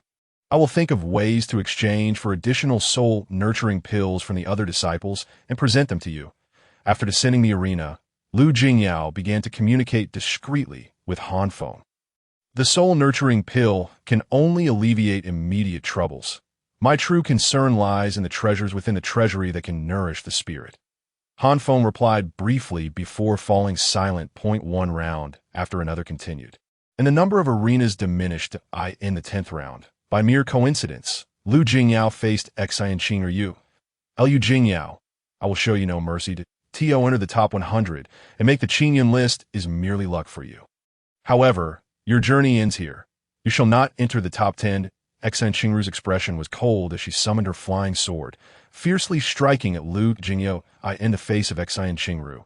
Lu Jingyao had no desire for words. The fire serpent's sword danced in defiance, with a sharp clang, blocking Xian Qingru's sword, a flying sword. Junior Sister Jingyao possesses a spirit-grade flying sword as well. This will surely be a fierce contest. Undoubtedly splendid. Wow. Junior Sister Jingyao, my goddess, you must win. Though Senior Sister Xian ranks among the top 10 of the Qingyun list, I still hope for Junior Sister Jingyao's victory. The defeated disciples, who had lost their qualification to compete, watched intently as the battle unfolded, with Lu Jingyao remaining the focal point, garnering the majority of attention. Not only the outer disciples, but also the elders overseeing the Qingyun list competition were equally captivated. It seems it is time to alter preconceived notions. Lu Jingyao is not merely the most beautiful woman of the outer sect. Her talent is astonishing, having advanced to this stage. Not only talent, but her fortune also appears commendable. Her flying sword is not a gift from our Qingyun sect. It was acquired during her trials. If she defeats Xian Qingru, she will break into the top 10 of the Qingyun list, truly making a remarkable impression. Yet this may not be easy. After all, Xian Qingru is, just as the elders were covertly commenting and speculating, Lu Jingyao's aura suddenly erupted, and the fire serpent sword struck fiercely, causing Xian Qingru's flying sword to plummet to the ground. Xian Qingru's face turned pale, her spiritual strength shaken, rendering her unable to summon her sword. At that moment, the fire serpent's sword charged forth. The sword light flickered, and a lock of Xian Qingru's hair was severed. I concede. Xian Qingru's face was ashen, her previous haughtiness and prejudice vanishing entirely. Chapter 22. Striving for first place, Lu Jingyao sheathed her fire serpent sword, stepping forward to the edge of the arena before leaping down. Throughout, she did not spare Xian Qingru a single glance. Had it been 2 months prior, she might have exchanged sharp words with Xian Qingru. But since breaking through to the spiritual origin realm, her mindset had fundamentally transformed. Her perspective had broadened immensely. Individuals like Xian Qingru no longer held any significance for her. Junior Sister Jingyao, go for it. Claim first place. Junior Sister Jingyao, I admire you. Junior Sister Jingyao, We love you. The outer disciples erupted into fervor. Liu Jingyao remained serene and composed, her heart as tranquil as still water amidst the cheers and adoration of the crowd. Jingyao, you are incredible. You decisively defeated senior sister Exine. This time, you have a chance to vie for first place. What extraordinary encounters have you experienced during this trial? I can hardly fathom it. Jingyao, you are becoming more formidable by the day. Yu Xiaoxing, Yu Xiaoye, and Man Xiaoman surrounded Lu Jingyao, scrutinizing her as if in search of some secret. Yet you all have also grown stronger. Breaking into the top 100 is no small feat. Lu Jingyao smiled. This year's Qingyun list competition saw Yu Xiaoxing, Yu Xiaoye, and Man Xiaoman shine brightly, defeating formidable foes and advancing into the top 100 as a friend. Lu Jingyao was genuinely delighted for them. Soon, the victorious began drawing lots again. By sheer coincidence, Lu Jingyao faced Man Xiaoman. Xiaoman, would you like to have a duel with me? If it were anyone else, I would surely make them regret it. However, for you, I shall let you off this time. You go ahead, carry forth the hopes of your brother, and advance bravely. Lu Jingyao chuckled, nodding as she ascended the arena. Moments later, Man Xiaoman did not take the stage, effectively forfeiting her qualification and conceding the match in this round. Lu Jingyao emerged victorious. Soon, the next round commenced. To her surprise, her opponent in this round turned out to be Zhu Yifan, the fourth-ranked expert of the Qingyun list. Junior sister Jingyao, you have made considerable progress since our last trial. Advancing to this stage, I have long admired you, but this time, I intend to claim first place. Forgive me. Zhu Yifan's gaze was intense as he launched an all-out attack. He was eager to defeat Lu Jingyao, even besting everyone else to claim the top spot, earning Lu Jingyao's admiration. I apologize, but the first place on the Qingyun list is mine for the taking. Any obstacle in my path shall be obliterated one by one. At this juncture, Lu Jingyao no longer concealed her power. As her magical energy flowed, she began to rise into the air. Magical energy. True magical energy. Ah, Sister Jingyao is truly a celestial being who has descended to the mortal realm. She is breathtakingly beautiful, her garments flowing with an ethereal grace. I feel as though I might perish. Utterly enchanted by Sister Jingyao. It is evident that she has cultivated her powers. No wonder my defeat was so decisive. There is no injustice in this. Not in the slightest. This year's grand competition was merely a matter of misfortune, not a reflection of my capabilities. Though I have fallen, I do so with honor. The disciples who were bested by Lu Jingyao in the earlier rounds have now found a sense of release. Among the outer disciples, all the male competitors are left in shock, their hearts racing with excitement. Our Qingyun sect has gained yet another inner disciple who has manifested her powers. The elder presiding over the competition also appears thrilled. Nodding in satisfaction, Zhu Yifan, do you still believe you can defeat me? Lu Jingyao inquires. With Sister Jingyao having manifested her powers, how can I possibly compete? Zhu Yifan's expression turns grim, his heart sinking as he gazes at the serene beauty of Lu Jingyao. Feeling a stirring within, concede outright would be too humiliating. I must at least put up a fight, even if it means facing a thorough beating. After a moment's contemplation, Zhu Yifan resolves to proceed. Sister Jingyao, the outcome remains uncertain. Let us see your sword. Suddenly, Zhu Yifan brandishes his flying sword, its spiritual energy radiating with immense power as it hurtles towards Lu Jingyao. Bang! Lu Jingyao, without uttering a word, unleashes her formidable powers, overwhelming Zhu Yifan, who finds himself pinned to the stage, unable to rise despite his desperate struggles. The result is clear. Lu Jingyao triumphs once more. Sister Jingyao, you are so incredible. You have indeed manifested your powers and advanced to the spirit origin realm. Keep pushing forward to secure the first place. Yu Xiaoxing cheers enthusiastically. It's no easy feat. Look, the first on the Qingyun ranking. Luo Yang is battling the second, Zhang Tao. They're evenly matched, both revealing their true strengths in the spirit origin realm. Man Xiaoman shakes her head, seriously observing another arena. Xiaoman, you are rather dull to speak such disheartening words at this moment. Yu Xiaoye chides. Man Xiaoman scratches her head, feeling a bit embarrassed, and responds, Sister Jingyao, I am merely stating facts. Rest assured, I will always support you unconditionally. Liu Jingyao smiles lightly, not taking Man Xiaoman's words to heart. The group watches the competition intently, and moments later, the match concludes. Zhang Tao, the second on the Qingyun ranking, has surprisingly defeated the first, Luo Yang. Boom, boom, boom. The drums sound once more. There is no need for a draw. As only two contenders remain, Zhang Tao and Liu Jingyao. Liu Jingyao leaps onto the stage, but this time she faces the equally matched Zhang Tao of the Spirit Origin realm, Sister Jingyao. Give it your all and defeat Zhang Tao to claim first place. Man Xiaoman shouts passionately. Why Yu Xiaoxing and Yu Xiao wave their flags in support, cheering her on.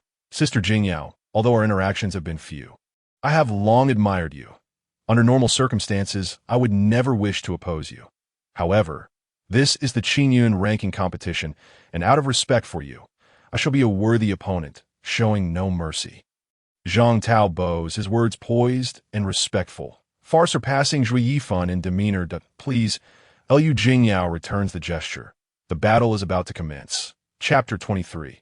The soul-nourishing tree as the battle begins. Both wield their flying swords while channeling their powers, launching fierce attacks against one another. For a time, they're evenly matched, with no clear victor. Who will emerge victorious? Zhang Tao. I believe his powers are more robust. I have greater faith in him. Yet, Liu Jingyao might possess some hidden trump card. Having silently advanced to the Spirit Origin realm, she must have encountered significant fortune and should not be underestimated. The elders presiding over the competition exchange opinions, with more of them favoring Zhang Tao. Just as they converse, Liu Jingyao suddenly produces several spirit jade pieces, pointing her fingers like a sword, her powers surging forth as she begins to refine a talisman on the spot. What? A talisman? One elder's expression shifts dramatically, exclaiming in surprise. What? Refining a talisman requires knowledge of formations. How could an outer disciple, just having broken through to the Spirit Origin realm, possibly understand formations? Perhaps she has encountered another opportunity. One elder speculates, shaking his head in confusion. Buzz! Liu Jingyao activates a spirit talisman, which ignites into a cascade of light, instantly enhancing the power of her fire serpent sword by 10%.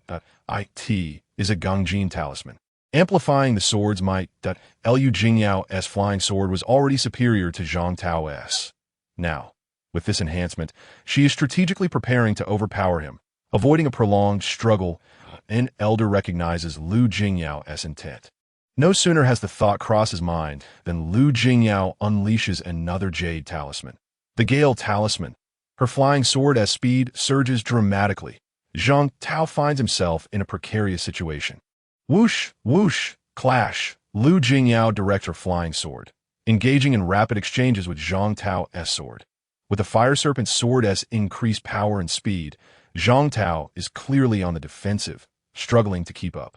Ultimately, Zhang Tao fails to defend himself. The fire serpent's sword appears before him with a swift whoosh, its blade poised at his throat, 0.1 more inch forward, and he would face certain death. Sister Jingyao's tactics are unfathomably profound. I cannot compete.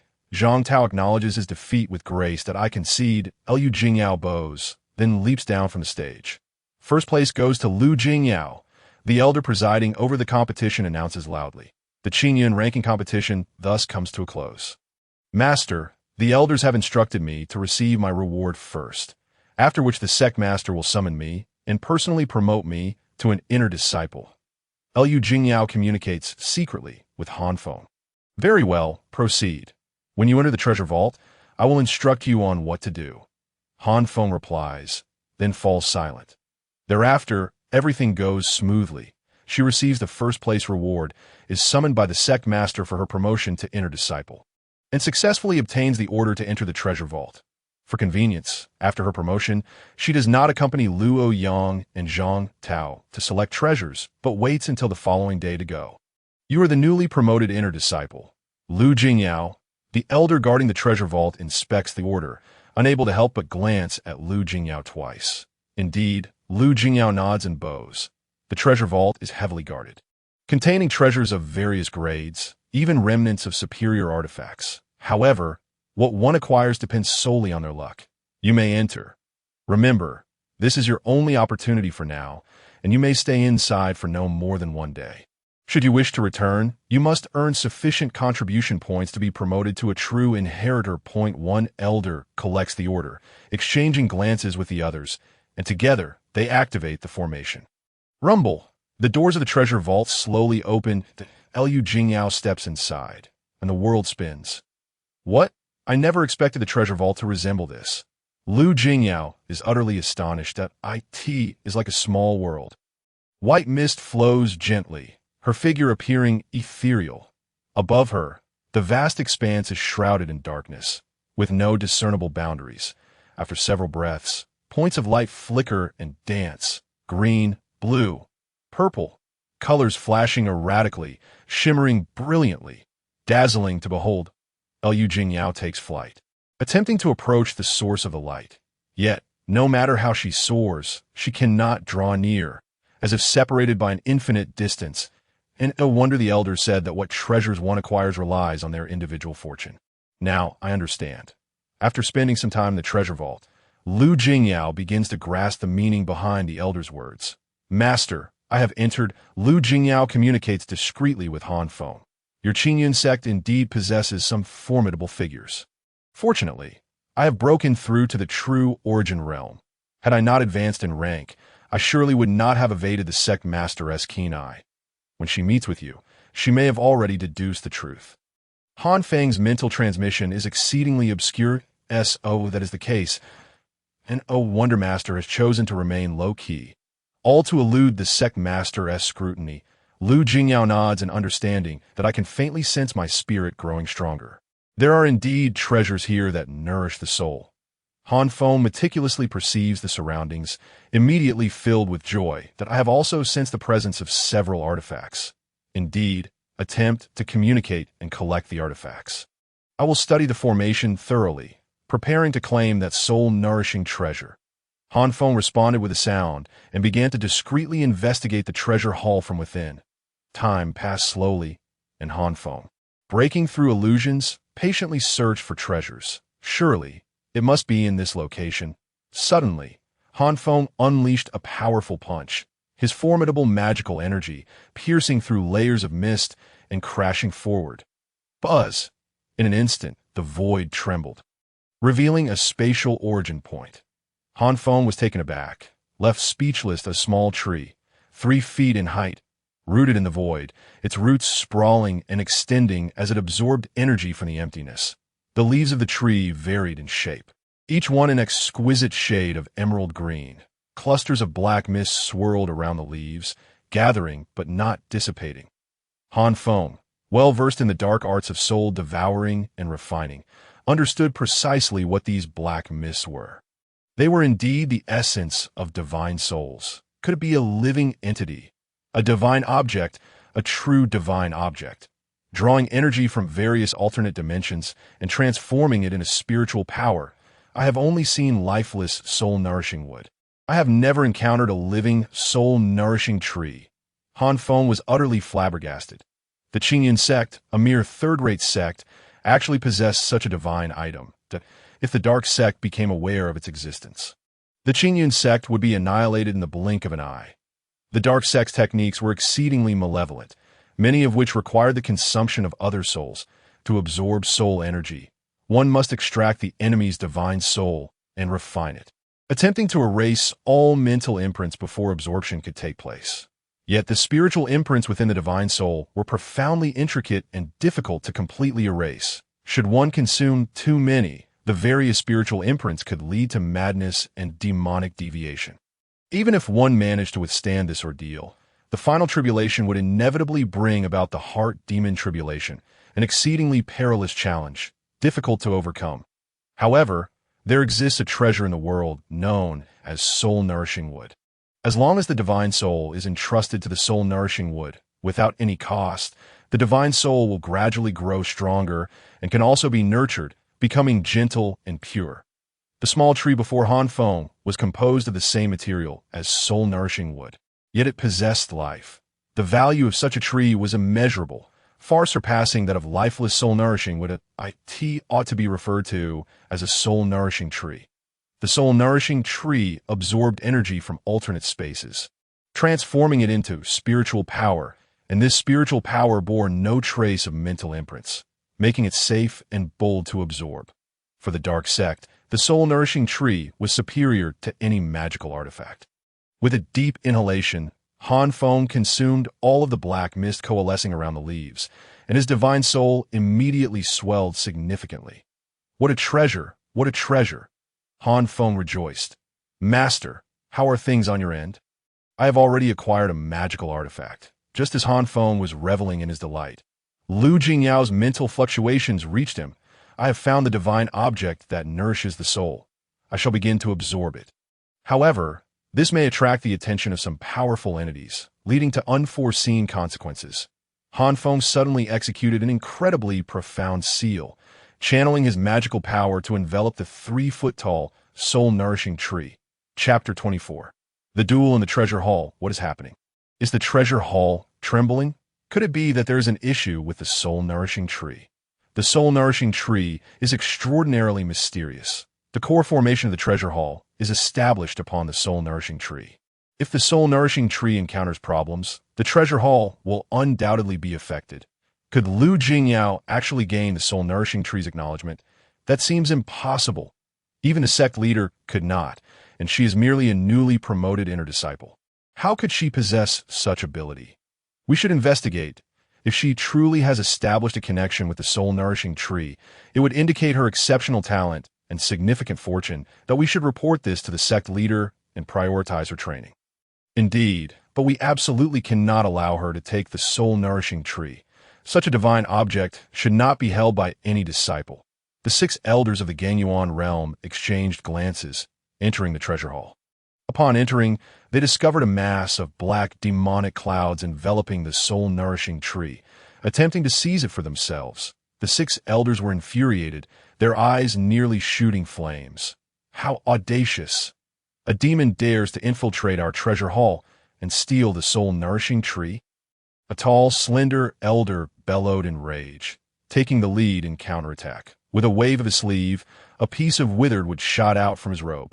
The withered wood expanded in the wind, instantly transforming into a towering mountain, crashing down upon the black demonic clouds. Withered wood spring technique? Bang! The slender elder unleashed his full force, expecting immediate success. However, at that moment, a massive black hand suddenly emerged. The hand was as large as half an acre, pitch black, and it slapped upward. Boom! A dull sound echoed through the treasure hall, and the mountain-like withered wood was sent flying back. The slender elder staggered violently, spitting out a mouthful of blood. What immense magical power! How can one so powerful be merely at the true origin realm? The slender elder clutched his chest, disbelief etched upon his face. Lu Jingyao, quickly come here. A demon has infiltrated the treasure hall. Hide behind us. We will protect you, an elderly woman with kind features shouted to Lu Jingyao. However, Lu Jingyao seemed oblivious, hurrying towards Han Feng. How infuriating. We have been deceived. This demon was brought in by Lu Jingyao. It is likely that she has already been controlled by this great demon, unnoticed even by the sect leader. An elder flicked his hand, sending a silken whip of silver threads extending towards Lu Jingyao. Just as Lu Jingyao was about to be captured, a blood-red lotus flower suddenly appeared. Crimson flames erupted, incinerating countless silver threads, severing a significant portion. After this, Lu Jingyao finally flew to Han Feng's side. Master, what is happening? The elders are coming. We don't have much time. Lu Jingyao was extremely anxious, beads of sweat dotting her forehead. Yet, Han Feng remained silent. As a massive seal hurtled towards him, Han Feng summoned his magical power, condensing it into a fist and striking out. Bang! The clash of metals sounded, and the great seal was sent flying. Simultaneously, the entire treasure hall began to shake. People looked up to see the soul-nourishing tree being drawn away by the black demonic clouds towards Han Feng, a streak of sky blue suddenly appearing above them. Not good. The soul-nourishing tree has been seized by this demon. This small world is beginning to fracture. An elder roared, accompanied by a shout. The small world grew increasingly unstable, and suddenly a large hole appeared. Through the hole, one could see white clouds, blue skies, and a radiant sun. Boom! Boom! Boom! In that instant, powerful magical artifacts, shimmering with various colors of light, began to fall, revealing their true forms. Jingyao, the formation has been broken. The heavenly barrier is unstable, and those artifacts are plummeting. Take the opportunity to collect a few more. I will hold off these elders. After this battle, the Qingyun sect will no longer have a place for you. After successfully acquiring the soul-nourishing tree, Han Feng began to convey a message to Lu Jingyao. Understood. Lu Jingyao nodded. Quickly, activate the sky-repairing formation. We must trap this demon and eliminate him completely. The elders, sensing imminent danger, activated various profound formations within the treasure hall in an instant. Sword divides, yin and yang. Kill! Suddenly, a Taiji diagram appeared above Han Feng's head. The diagram was half black and half white, continuously swirling. Endless spiritual energy from heaven and earth was infused into the Taiji diagram, birthing the dual energies of yin and yang. Boom! Boom! Boom! Black and white light columns surged forth in an instant. As Han Feng's magical power made contact with the black and white light columns, it instantly began to disintegrate, as if scalding hot oil had been splashed onto the snow. 4 symbols, sword formation, annihilate the demonic evil. Just as Han Feng's magical power faltered and became difficult to consolidate, for low-grade magical swords suddenly struck through layers of black mist, directly targeting Han Feng's divine soul. Star Sand Divine Thunder, explode for me. An elder casually scattered a handful of fine sand, each grain glistening with a starlit brilliance. It poured into the black demonic clouds like a torrential downpour. Whip of the dust, soaring to the heavens, laughing as it stirs the winds and clouds. An elder wielding a whisk flicked it casually, and the myriad silver threads on the whisk began to extend once more. Enveloped in swirling clouds and mist, the 6 elders coordinated closely, each unleashing their ultimate techniques, leveraging the formations in the treasure hall to decisively suppress Han Feng. Han Feng was immediately overwhelmed, clearly at a disadvantage. Chapter 25. Suffering a severe blow demon. Surrender immediately and return the soul-nourishing tree. Submit to the Qingyun sect. We can spare your life.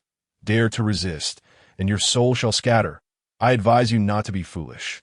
The heavenly barrier of the treasure hall was restored, and the fissure was sealed. An elder loudly reprimanded, believing he had everything under control. If you wish for me to submit, this level of power will not suffice. A sudden ominous sound echoed through the air, and amidst the swirling black mist, a radiant display of 5 colors emerged. Vague yet vivid, it appeared as though a resplendent canopy of 5 hues materialized, instilling a sense of foreboding. What is this? No, this cannot be. He is harnessing the power of the 5-element demon suppression array from the treasure pavilion. The elder, clutching a whisk, quickly grasped the gravity of the situation. Only now do you realize? It is too late. Explode! Han Feng bellowed. Boom! The 5-colored canopy rapidly expanded, accompanied by a thunderous roar, before erupting into a spectacular explosion. The 5 types of primal energies, Gung metal, Hua fire, Kuei water, Wu earth, and Yi wood, intertwined, unleashing a frenzy of chaotic power. The 6 elder guardians of the treasure pavilion were caught off guard, suffering devastating injuries as they coughed up blood and were sent flying. Han Feng emerged, brimming with vitality and formidable magic. Infuriating. The 6 elders, their faces twisted with rage, unleashed their most potent techniques. Kuei water, divine thunder. Bai Yin, cold fire technique. Ling Feng, invisible blade. Ku Rong, true chi. Han Bing, blood mirror. Mountain moving seal. The 6 spells surged simultaneously toward Han Feng. With the full might of the 6 formidable masters, any practitioner of the true element realm would be unable to withstand such an assault. Facing certain death, yet Han Feng remained unfazed, as the magic from his 9 consciousness seas surged forth, transforming into a black river that clashed head-on with the 6 elders. Such overwhelming magical force. However, against the might of the 6, you shall still meet your demise.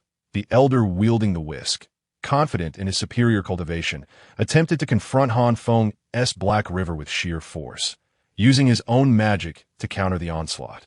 As the Black River surged and crashed against the Elder's magic barrier, it began to dissipate. Yet, the Black River was relentless, and a portion of it pressed against the Elder, beginning to corrode his physical form. This black smoke erupted from the Elder, who clutched his head, letting out a heart-wrenching scream. "Everyone, be cautious. This fiend is treacherous. His magic can harm the soul." The other 5 elders paled in fear and retreated hastily. 7 Stars Demon Extermination, Kill. The Tian Shu Sword, Tian Xian Sword, Tian Ji Sword, and Tian Quan Sword were propelled to their utmost limits by Han Feng, radiating immense power under the enhancement of the 7 Stars Demon Extermination Array. With a fierce twist, a breach was torn open. "I have experienced your formidable techniques firsthand. Should the opportunity arise, I shall return to debate with you." Esteemed Elder. S's words fell. Han Feng, with Lu Jingyao in tow, soared away. Can our Qingyun sect treasure pavilion be so easily entered and exited? Suddenly, 2 golden dragons burst forth, intertwining like grinding wheels, crushing past Han Feng at a powerful return to Origin Realm expert in an instant. Han Feng's residual soul was diminished by 1/5, suffering unprecedented damage. Soon, he spotted an Elder of the Return to Origin Realm materializing within the treasure pavilion. Han Feng dared not linger, continuing his flight to escape the pavilion. Vanishing completely from sight, that fiend has sustained grave injuries. We must pursue him. We must recover the soul-nurturing tree. The 6 elders guarding the pavilion, realizing their grave error, were resolute in their pursuit of Han Feng to atone for their transgressions. This fiend is not to be trifled with. Pursuing him will yield no favorable outcome. There is no need to chase. The Elder of the Return to Origin Realm shook his head, halting the 6 elders. But what of the soul-nurturing tree? The soul-nurturing tree is a divine object, capable of drawing energy from alternate dimensions and transforming it into soul power to strengthen the spirit. However, it cannot be successfully cultivated. 500 years ago, our sect leader acquired this sapling from an ancient ruin. Yet after departing, the soul-nurturing tree has not grown. Rather, it has gradually withered in the past century. The energy it has absorbed from other dimensions has dwindled, and the soul power it provides is decreasing. Before long, it will completely lose all signs of life. Upon finishing, the Elder of the Return to Origin Realm sighed in relief. As the 6 elders guarding the pavilion relaxed, the sect leader is currently in seclusion, and my visit to the treasure pavilion was primarily to repair the magical array, with the soul-nurturing tree stolen. The array has significant vulnerabilities that require extensive repair or a complete reformation. Assist me in this task. The 6 elders guarding the pavilion began to busily work in a valley 1,000 miles away from Qingyun sect. Han Feng and Lu Jingyao revealed themselves. Han Feng greedily absorbed the soul power emanating from the soul-nurturing tree, mending his injured spirit. Curse be it, ambushed at the last moment by the Elder of the Return to Origin Realm.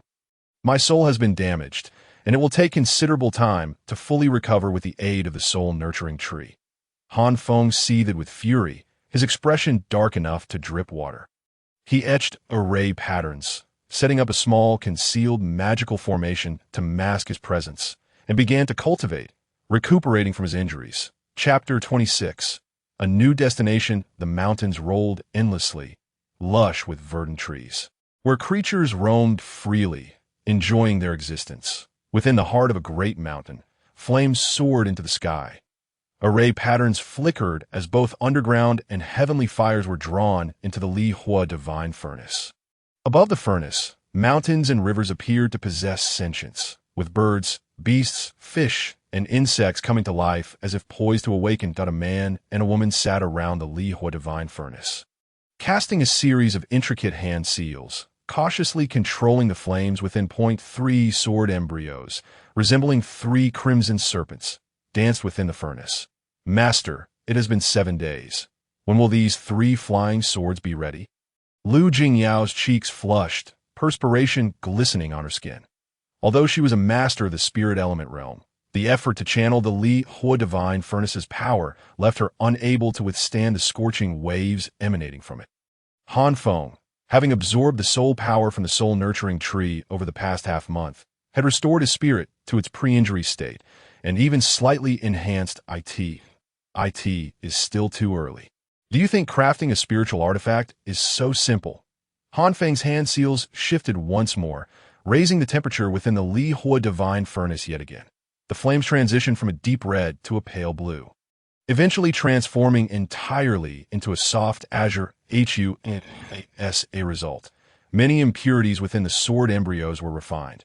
While refining the spiritual artifact's swords, Han Feng also offered guidance to Lu Jingyao in her cultivation. Time slipped away, moment by moment. 7 days later, a powerful wave of spiritual energy emanated from the Li Hua divine furnace, with gung metal energy pervading the air, spilling forth from the furnace. Han Feng's spirits surged with excitement as he laughed heartily, exclaiming, "It's done!" With a flick of his hand, the lid of the furnace was lifted, and 3 flying swords radiating immense spiritual energy soared out.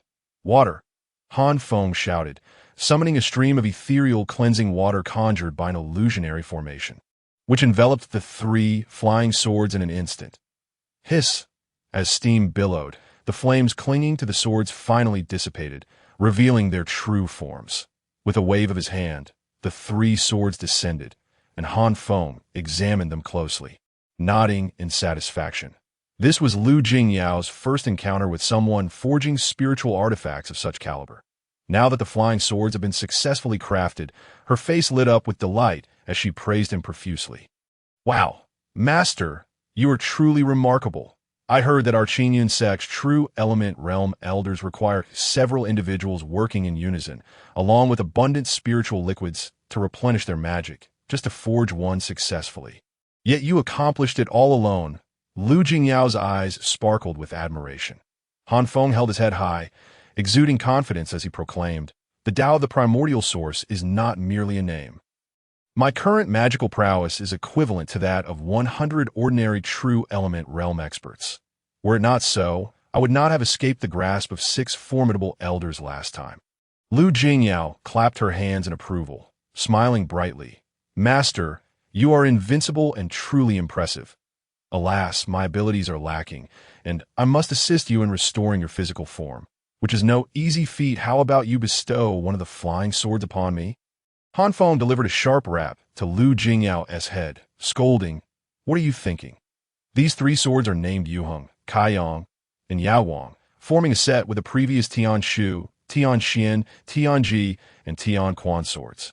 In conjunction with the 7 Stars Demon Extermination Array, their power has increased tenfold, surpassing that of mid-grade spiritual artifacts." Ouch!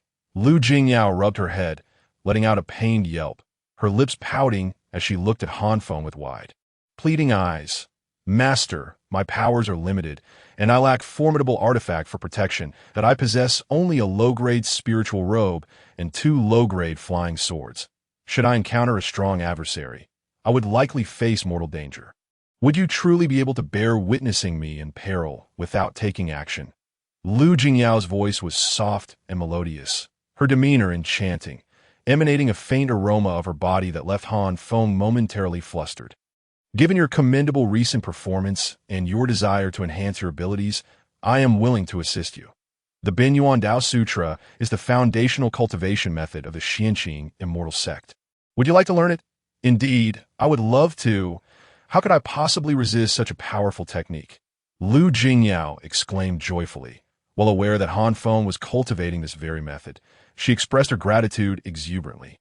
"Thank you, Master. However, should you learn the Benyuan Dao Sutra, the people of the Xianqing immortal sect will stop at nothing to eliminate you. You must consider this carefully, for even I may not be able to protect you when the time comes. I am all alone and have nothing to lose. What is there to fear? At worst, I would meet my end," Lu Jingyao replied nonchalantly. Han Feng ceased further discussion and imparted the cultivation method of the Benyuan Dao Sutra to Lu Jingyao. "This technique must not be disclosed to others. You are my servant, and it is for my use that I share it with you, that if you pass it on to anyone else and I discover it, you need not wait for the Xianqing immortal sect to act. I shall personally eliminate you. Remember this." Lu Jingyao playfully stuck out her tongue in acknowledgement. Following this, Han Feng and Lu Jingyao entered seclusion for cultivation. 2 months swiftly passed. Han Feng's magical power grew increasingly refined, with a subtle crystallization emerging within the 9 seas of consciousness, a sign that he was on the verge of breaking into the Gangyuan realm. During these 2 months, Han Feng consumed the soul energy emanating from the soul-nourishing tree daily, which significantly strengthened his spirit. However, he noticed that the soul-nourishing tree was gradually withering, much to his dismay. It seemed imperative to collect the refining secrets for the 9 turns Xiantian pill without delay. Han Feng pondered this as he departed with Lu Jingyao. "Master, where are we headed?" Lu Jingyao inquired. "To the Boyu sect, but I wish to return to Luoshui City to avenge my kin," Lu Jingyao suggested. Chapter 27. Jingyao's Revenge. Ultimately, Han Feng acquiesced to Lu Jingyao's request. "Are you certain you wish to pursue this course of action? Keep in mind that slaying mortals as a cultivator may invite calamity.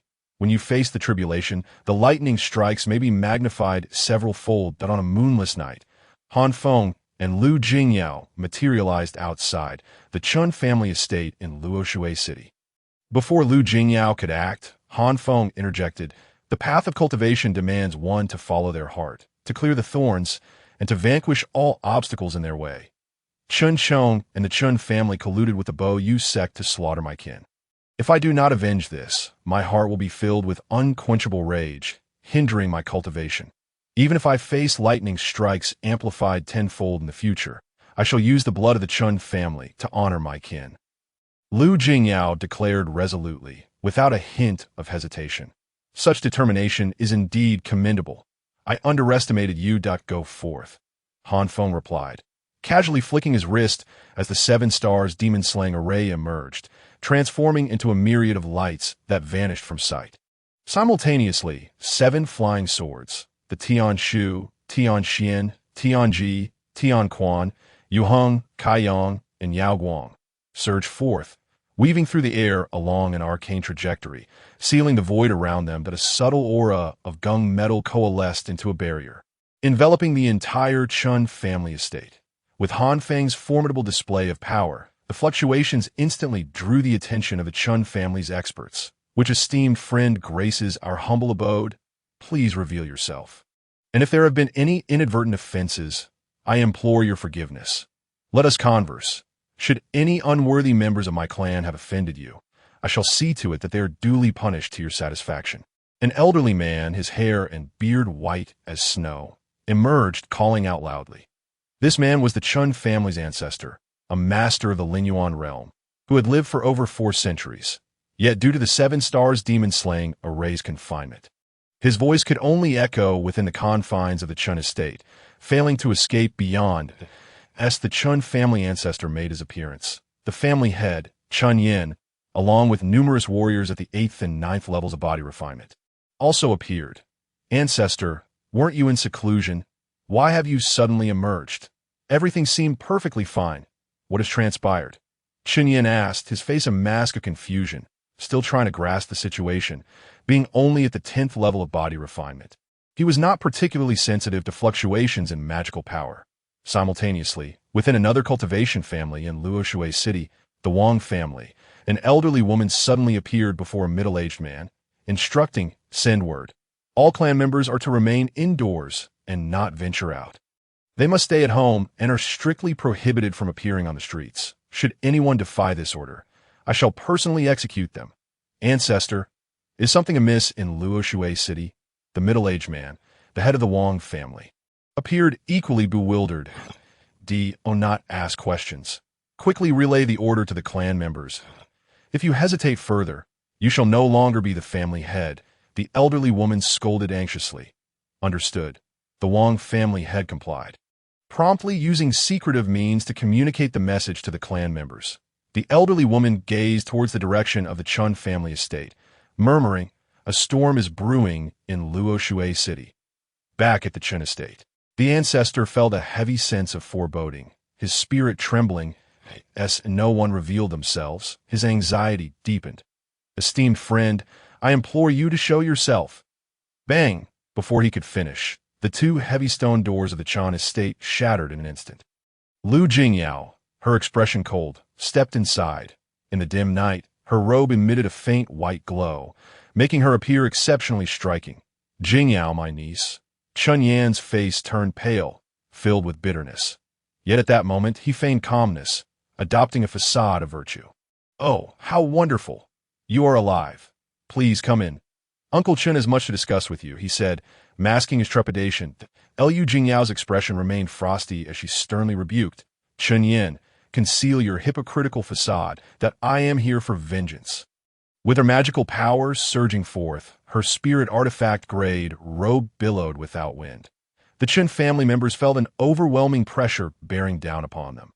Alas, Chun Yan stomped his foot, slapping his thigh in anguish. It is my failure in discipline. That scoundrel Qin Chong has been bewitched, colluding with the Boyu sect. Rest assured, I shall not shield such scum. Chun Yin turned to the Qin ancestor, who stepped forward a few paces. Jingyao, the truth of this matter is quite complex and cannot be explained in just a few words. However, rest assured, I shall provide you with a satisfactory resolution. Bring forth all the kin of Chun Chong. More than a dozen warriors at the 8th and 9th levels of body refinement promptly departed, and before long, they returned with 5 to 60 captives.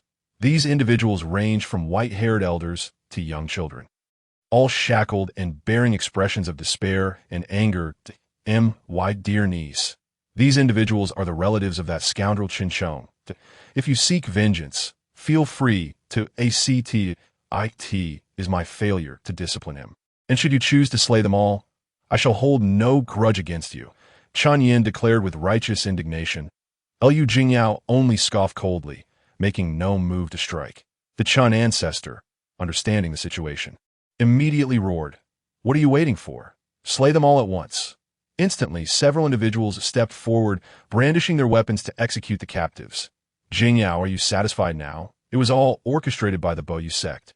We acted out of necessity that, if you truly wish for revenge, seek out the Boyu sect. Our Qin family has maintained a cordial relationship with your Lu family for generations. After your family was annihilated, we chastised those from the Boyu sect and have had no dealings with them since it. Liu Jingyao shook her head, her voice low. Do not say, I did not grant you an opportunity. Only 5 members of the Chun family may live. Who lives and who dies shall depend on your abilities. Liu Jingyao extended 5 fingers. With her hair billowing, she appeared as if she had emerged from the depths of the abyss. Liu Jingyao, do not overstep your bounds. The Chun ancestor was infuriated, realizing that Liu Jingyao intended to eradicate their entire clan. With magical power surging, the Qin ancestor launched a sudden attack, aiming to eliminate Liu Jingyao in one strike. Buzz! At that moment, the fire serpent sword appeared, leaping forth and swiftly piercing through the Chun ancestor's head. That I warned you. Only 5 members of the Chun family may live. Those who are unafraid of death may come forward and test their fate. Liu Jingyao's voice resonated like a demonic chant from the depths of hell, sending chills down the spines of all the Chun family members. Let us fight. More than a dozen individuals, fueled by fervor, charged towards Liu Jingyao. Boom! With a single palm strike, Liu Jingyao obliterated those charging at her, transforming them into a cloud of blood mist. Chapter 28. The grave of attire and crown Liu Jingyao decisively slew the Chun ancestor and then dispatched over 10 martial artists at the 8th and 9th levels with a single strike. The Chun family members finally lost their will to resist, paralyzed by fear that I'm sorry that I wish to live. Someone raised a butcher's knife against his own kin. You are too old. The chance of survival should be reserved for the likes of us young ones. We are the hope of the Chun family. Moreover, there was an ambush launched against the clan leader, Chun Yin. Bang! Bang! Bang! The clash of blades and the spray of blood filled the air. The entire Qin family was engulfed in a frenzy of internal strife.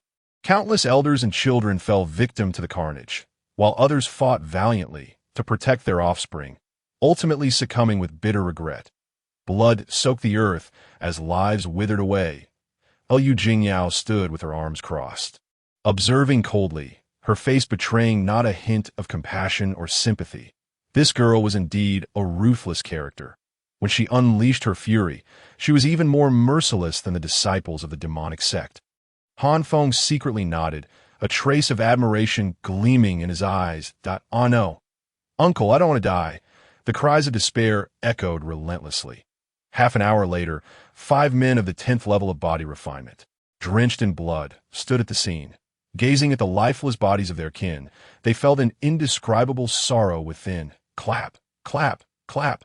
You 5, splendid, I am quite satisfied, Liu Jingyao unexpectedly applauded. Can we leave now?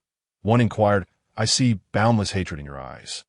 You despise me, don't you? Liu Jingyao approached that individual. Chuckling lightly, I wouldn't dare, he replied, struggling to control his emotions. If that is the case, I shall give you a chance at life. Kneel and bow your head. From this day forth, you shall be my slave. Upon hearing this, Han Feng's heart flared with anger.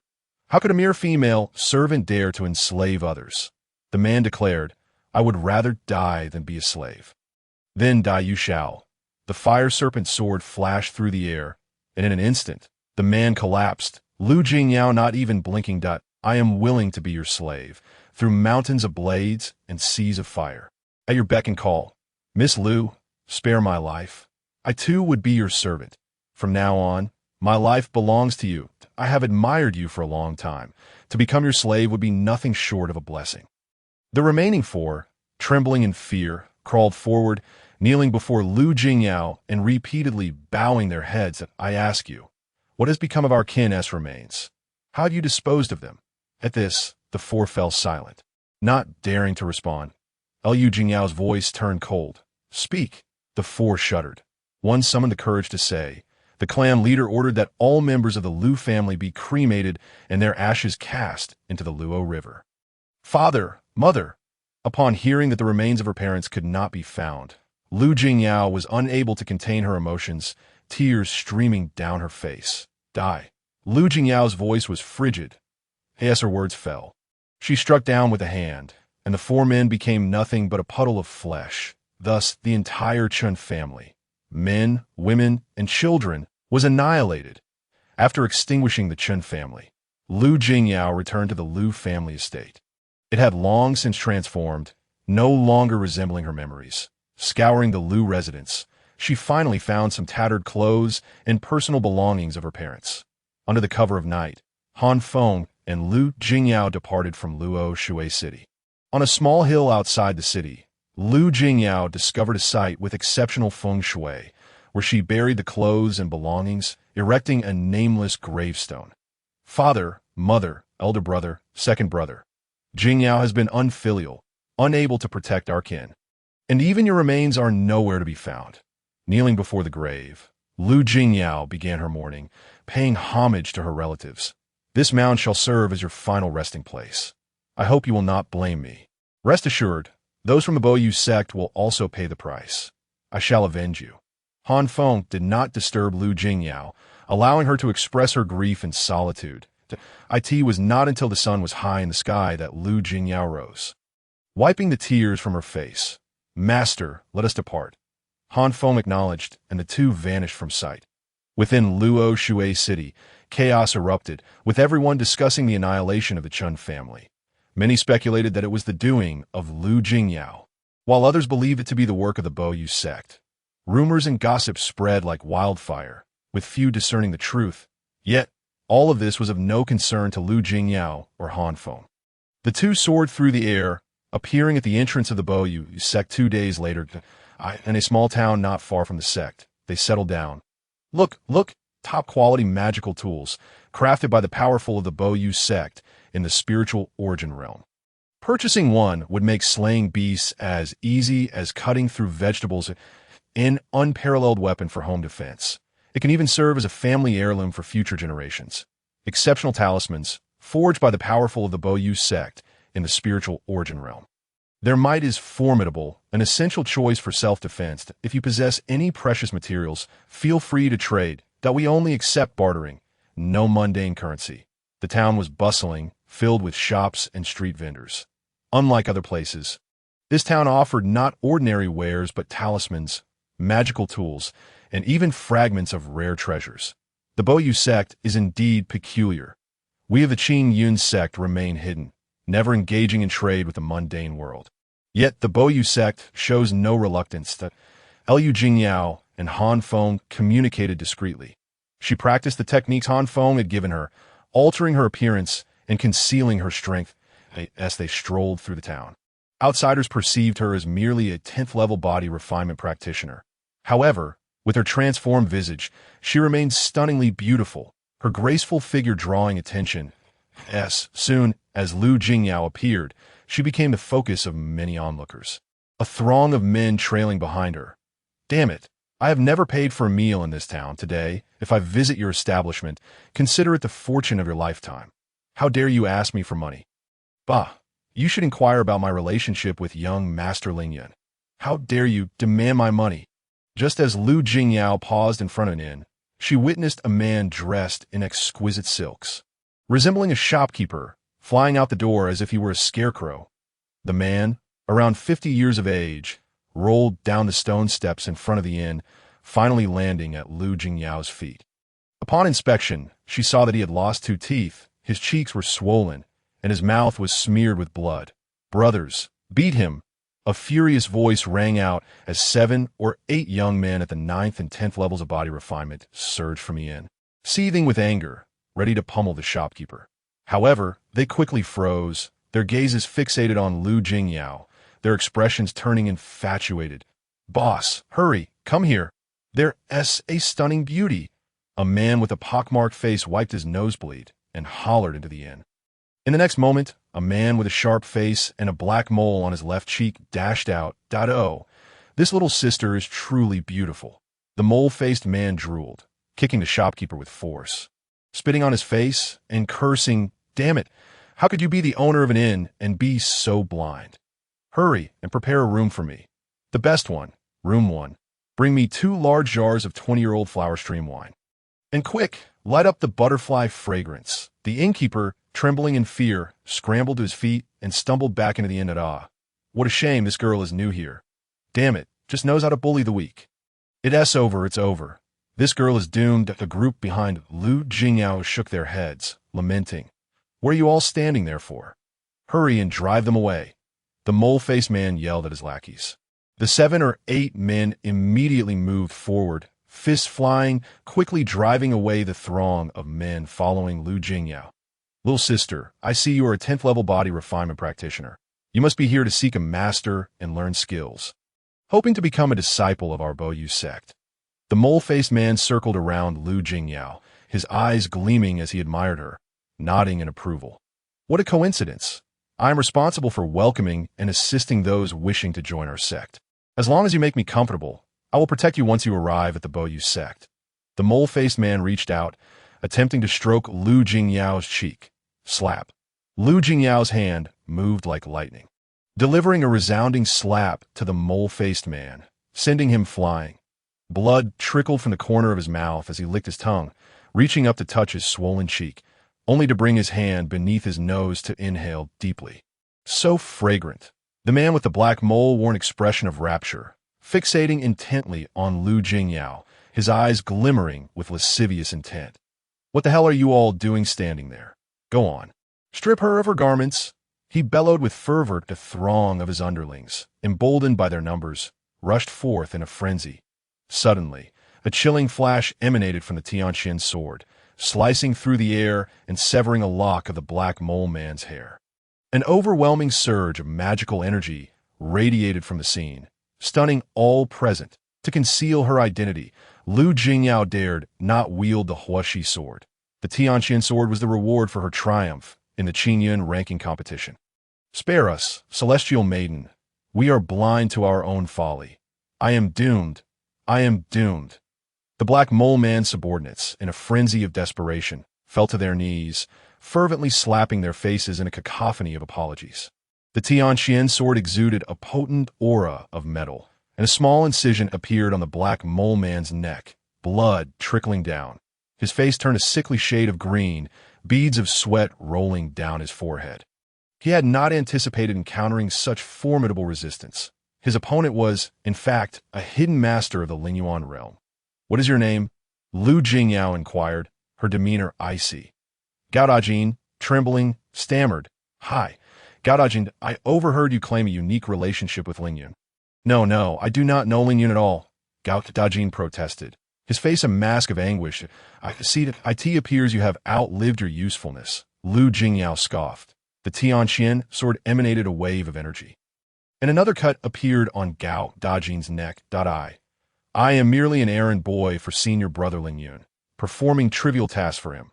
With a thud, Gao Dajin collapsed to the ground, resembling a defeated dog. Convey this message for me. A former acquaintance seeks him. Tell him to come see me at once. That Lu Jingyao sheathed the Tianqian sword and turned to enter the tavern point 2 hours later. Young master, we have arrived. It is right here. Lu Jingyao was diligently cultivating in her room when Gao Dajin's voice called from the corridor. With a creak, the door swung open, and Ling Yun strode in. The moment he laid eyes on Lu Jingyao, he was utterly captivated by her beauty, momentarily frozen in place. Young master, Gao Dajin said with a sycophantic smile, tugging at Ling Yun's sleeve. Please step outside and close the door. Ling Yun regained his composure. Gao Dajin complied, retreating from the room. Buzz. Without warning, Lu Jingyao seized the initiative, brandishing the Tianqian sword and striking fiercely at Ling Yun. Startled, Ling Yun summoned his own flying sword, narrowly deflecting the blow. What is the meaning of this? Young lady, we have no grievances between us. You come here under the guise of an acquaintance and yet attempt to take my life. What is your true intention? Ling Yun was bewildered, unable to grasp the situation. However, captivated by Lu Jingyao's beauty, he refrained from retaliating after parrying her attack. Humph. Your jealousy has led you to fear that my cousin Chun Chong may one day surpass you, prompting you to slay him. This is not all. You also annihilated the entire Chun family, a blood feud of unparalleled depth, one that cannot be reconciled. Even now, do you still wish to deny it? Lu Jingyao countered, firmly placing the blame upon Ling Yun. You have truly wronged me. First, may I inquire who you are? Ling Yun asked. I am Han Yao, a distant cousin of Chun Chong. Recently, I traveled to Luoshui City and discovered the Chun family had been exterminated. The annihilation of the Chun family is news to me. However, from whom did you hear that I was responsible for it? I encountered a girl named Lu Jingyao. She informed me that you coveted the alchemical secrets of the Chun and Lu families and subsequently led an attack on both. Lu Jingyao responded fluidly, adhering to the narrative previously discussed with Han Feng, skillfully misleading Ling Yun further. So, you have come seeking revenge against me. Ling Yun pondered the unfolding events, sensing a glimmer of understanding regarding her motives. Indeed, your ruthlessness and malice leave me no choice. Only by eliminating you can the Chun family find peace. Lu Jingyao's expression remained cold as she spoke. Oh dear, what a misunderstanding this is, Ling Yun exclaimed, suddenly slapping his forehead and bursting into laughter. What do you mean by that? You have been deceived. I am familiar with that Lu Jingyao. A few months ago, I journeyed to Luoshui City alongside your cousin Chun Chong. Ling Yun embellished the tale of his previous visit, omitting numerous details while fabricating an elaborate narrative. In summary, he bore no responsibility for the downfall of the Chun family. Rather, he claimed to have rendered them significant favors. How infuriating! Lu Jingyao has colluded with the nefarious leader of the demonic sect, orchestrating the massacre of the entire Chun family. How tragic for my cousin to have been misled and met such a grim fate. I must find her to avenge my cousin. Lu Jingyao feigned sorrow, her demeanor exuding profound grief, her words laced with sincerity. Chun Chong is a disciple of my Buyue sect, slain at the hands of Lu Jingyao and the demonic practitioners. This matter shall not go unaddressed by my sect. You stand alone, at a disadvantage. Surely, you cannot confront that demon alone. Why not join my Buyue sect and devise a long-term plan? That demon is exceedingly formidable. Revenge cannot be rushed. Acting on impulse will likely lead to your demise. Seeing that Lu Jingyao seemed to believe his words, Ling Yun sought to draw her into the Buyue sect. Very well. The world is vast. And I know not where Lu Jingyao and that old demon may have gone. After a moment's contemplation, Lu Jingyao agreed. When you wielded your flying sword earlier, I sensed a flicker of magical energy. If I am not mistaken, you should be at the Lingyuan realm. Yes? Ling Yun scrutinized Lu Jingyao, as if attempting to uncover all her secrets. Lu Jingyao no longer concealed her prowess, releasing a hint of magical energy and stating, I recently broke through to the Lingyuan realm half a month ago. Is there a problem with that? Attaining the Lingyuan realm qualifies you as an inner disciple in my Buyue sect. However, the vast majority of our inner disciples ascend from the outer circle.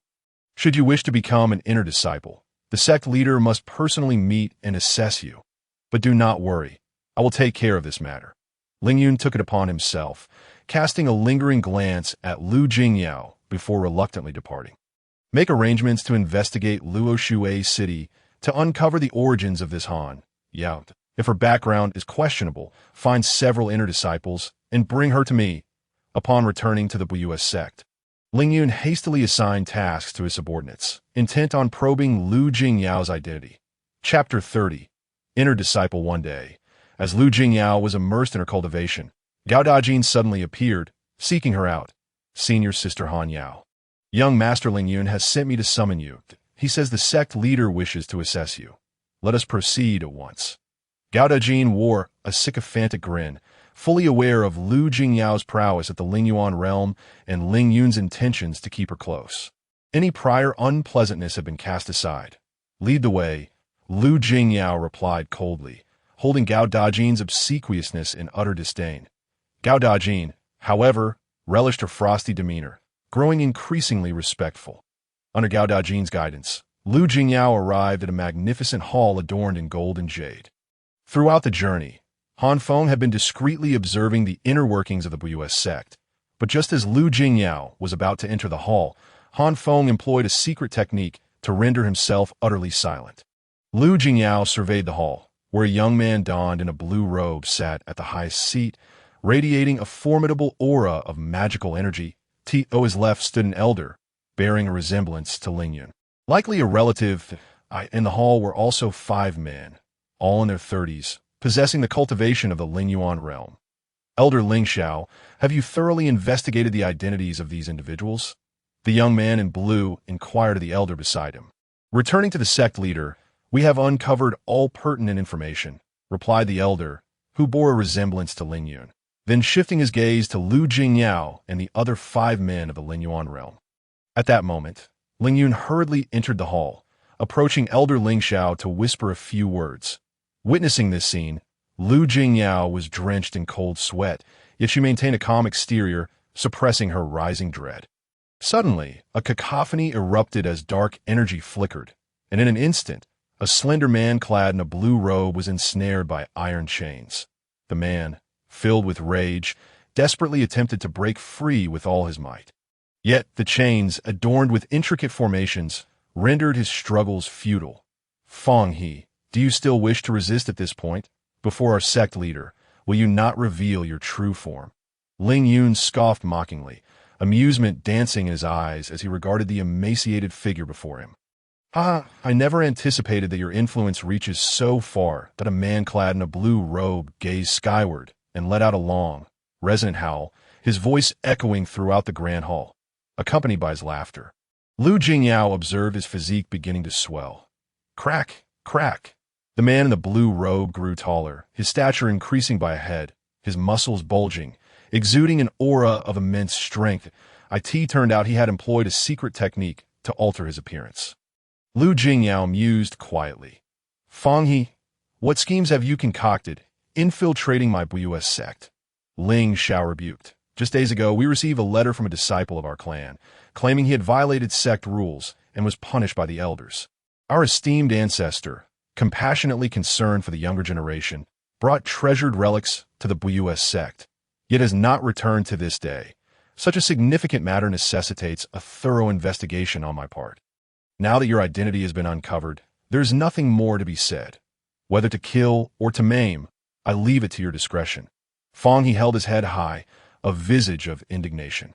Bring Feng He away, treat him well. Regarding this matter, I shall personally explain to you later, commanded the sect master of Buyue sect with a wave of his hand, causing the iron chains binding Feng He to vanish instantly. 2 elders entered the grand hall, escorting Feng He to another location. The sect master of Qingyun's sect waved his broad sleeve, unleashing a formidable surge of spiritual energy that enveloped Lu Jingyao and the 3 other men, probing into their cultivation levels and secrets. After what felt like an eternity, the sect master of Qingyun's sect finally withdrew his spiritual energy. Indeed, you possess the cultivation of the spirit origin realm, and your backgrounds are quite unblemished. From this day forth, you shall be inner disciples of my Buyue sect, with a flourish, for jade tokens signifying their status as inner disciples were bestowed upon them. Lu Jingyao briefly examined the token inscribed with the name Han Yao before accepting it. After departing the Grand Hall, Lu Jingyao, under the guidance of Buyue sect disciples, arrived at a towering peak. This peak soared 1,000 zhang high, with waterfalls cascading from its summit, resembling the Milky Way hanging upside down. Ancient trees loomed, and the scenery was enchanting. Atop the peak, a vast expanse of spiritual fields was cultivated, along with areas designated for nurturing spiritual beasts. At the very pinnacle stood a resplendent palace, shimmering with vibrant colors in the sunlight, exuding an extraordinary presence. This mountain would serve as Lu Jingyao's cultivation ground, bestowed upon her by the Buyue sect. With everything upon the mountain under her command, Master, everything has been settled. I am now an inner disciple of Buyue sect. Lu Jingyao strode into the Grand Hall and retrieved 20 pieces of Xianjin ore, distributing 10 to each of the 2 guiding disciples before dismissing them. She then began conversing with Han Feng. The sect master of Buyue sect truly possesses remarkable cunning, as Han Feng appeared. He seized the jade token inscribed with Han Yao in his hand, and, after a brief examination, began to sneer at there's something amiss with this token. Lu Jingyao felt a surge of alarm. After the thorough examination by the sect master of Buyue sect, she believed she had fully secured their trust.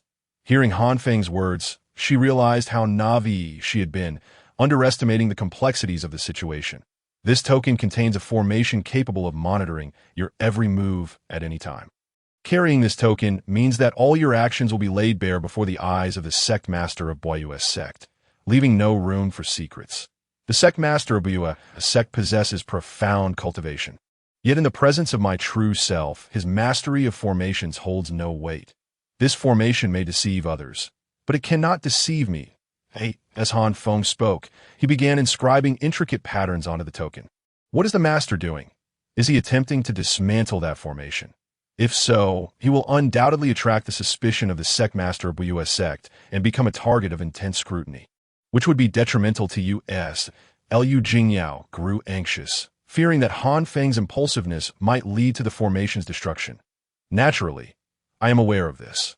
Unable to dismantle the formation, I shall instead lay another formation within the token to interfere with the sect master's surveillance of you. Moments later, Han Feng tossed the token to Lu Jingyao. I have inscribed a formation within the token. From now on, your true actions will be concealed, and the sect master of Buyue sect will only perceive illusions. Han Feng, exercising utmost caution, after inscribing the formation within the token, meticulously examined it once more, modifying the formations within the palace before finally feeling at ease. Chapter 31. Chaos and confusion. The Buyue sect remains wary of us. The foreign inner disciples. I've heard that those who ascend from outer disciples to inner disciples receive mid-grade spiritual artifacts, such as flying swords and robes, as rewards from the Buyue sect. Yet I have received none. Moreover, I am required to submit 500 pieces of Xianjin or to the sect each month for a year. They treat me like a laborer. Just after Han Feng consumed the spiritual energy gathered from the soul-nourishing tree, he heard Lu Jingyao lamenting, you still lack spiritual artifacts. You gathered so many artifacts opportunistically from the Qingyun sect's treasure vault, yet you have not submitted any. Master, I do not speak. Han Feng pointed. And profound characters, accompanied by dazzling light, surged into Lu Jingyao's brow. This is the cultivation method for the star-refining demon-slaying blade. Although the source Tao scripture is an unparalleled foundational technique, its primary function is to expand the sea of consciousness, increase its capacity, and enhance the quantity and recovery speed of spiritual power. In confrontations with foes, one might find their offensive capabilities somewhat lacking. The star-refining demon-slaying blade is a legitimate celestial technique. Cultivate diligently, and when you break through to the return to origin realm, I shall impart further techniques to you. A torrent of vast and profound information flooded in her mind, leaving Lu Jingyao momentarily stunned, her head pounding as if it might burst. Focus on your understanding and cultivation. I shall take my leave for a while. When Lu Jingyao finally regained her senses and looked down, she found that the Xianqing treasure ring was no longer in her grasp, and she was unaware of Han Feng's whereabouts. Han Feng wandered through the Buyue sect, investigating its affairs, and after a considerable time, he quietly descended upon a peak. He chuckled softly, inhaling the rich spiritual energy of heaven and earth. Cultivating here should yield exceptional results, no doubt. The peak was shrouded in formations, continuously drawing in and accumulating spiritual energy from the surroundings. Perhaps having done so for many years, the spiritual energy was beginning to take on a misty quality. Nourished by the abundant spiritual energy of heaven and earth, the various spiritual herbs and medicines on the peak thrived, radiating powerful medicinal properties. What is happening? Why are the spiritual herbs withering? What is going on? Look, that patch of spiritual wood is drying up. The spiritual energy is in disarray. Someone is secretly siphoning the spiritual energy from the peak. The 4 disciples of the true Yuan realm, tasked with guarding Tianyang Peak, were the first to notice something amiss. Suddenly, a violent wind swept through, and the spiritual energy surged like a tide, converging upon a specific focal point before vanishing without a trace. Not enough. This amount of spiritual energy is still far from sufficient. Han Feng ruthlessly plundered the spiritual energy of Tianyang Peak, absorbing it entirely into the Xianqing treasure ring, preparing to use this energy to break through to the Gang Yuan realm. However, based on the spiritual energy accumulated within the treasure ring, Han Feng calculated that he was still vastly short. After approximately the time it takes to brew a cup of tea, the entire peak lay in ruins. The spiritual herbs and medicines withered, the spiritual fields were destroyed, and all the flora on the mountain had completely dried up, devoid of any signs of life. With a gust of wind, the plants turned to ash, utterly dissipating. The 4 disciples watched in horror. Suddenly, one of the female disciples let out a piercing scream. Alongside her scream, her mid-grade spiritual artifact robe fell away from her body. Not only her, but the robes of the other 3 also dropped away. In the same instant, their flying swords shot away into the void. The 4 were instantly consumed by rage, and the female disciple was overwhelmed with shame and fury. After a few breaths, the 4 felt a disconnection from their treasured artifacts. How dare you? What audacious fiend would act so brazenly? This is intolerable. Not only have they plundered our spiritual energy, but they have also stolen all our treasures. The 4 cursed vehemently when suddenly, more than a dozen disciples of the body refining realm rushed out from the grand hall, panic-stricken, crying and lamenting. Senior brothers and sisters, something terrible has happened. Just now, a fierce wind arose, and all the precious materials for crafting artifact have disappeared. Hearing their cries, the expressions of the 4 inner disciples turned ashen, dark enough to drip water. Alas, how shall we report this to the sect? Someone has brazenly infiltrated my Buyue sect. This is a matter of grave concern. We must promptly report this to higher authorities.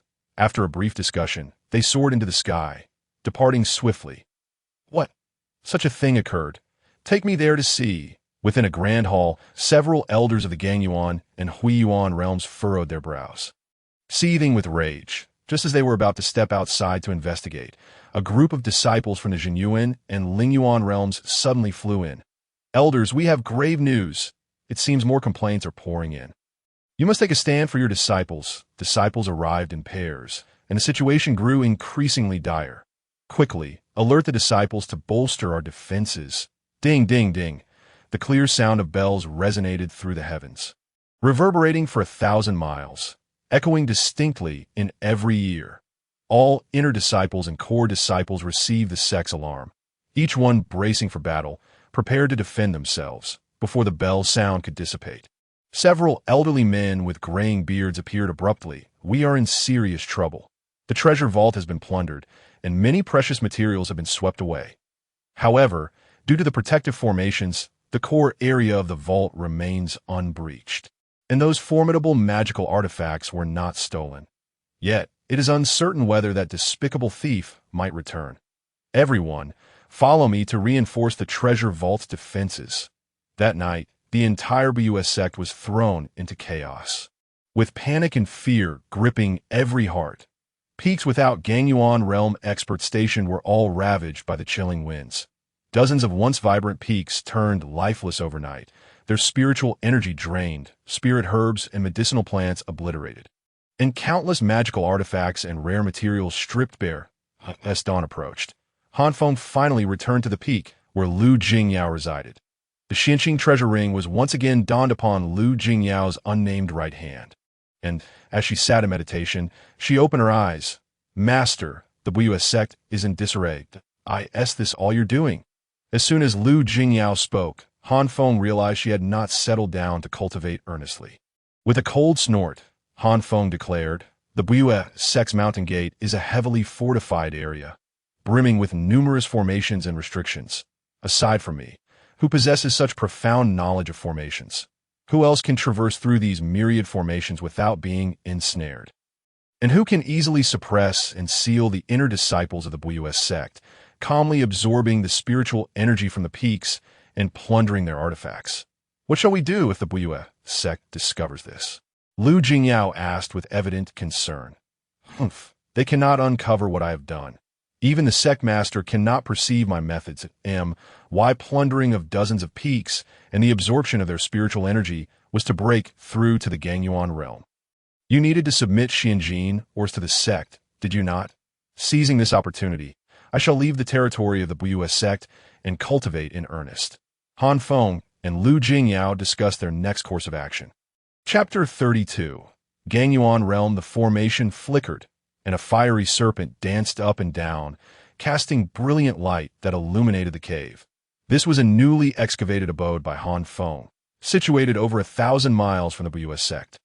Nestled within the belly of a great mountain and surrounded by gathering formations, sealing formations, and concealment formations, the spiritual energy was concentrated and undispersed, making it difficult for any fluctuations of magical power to escape.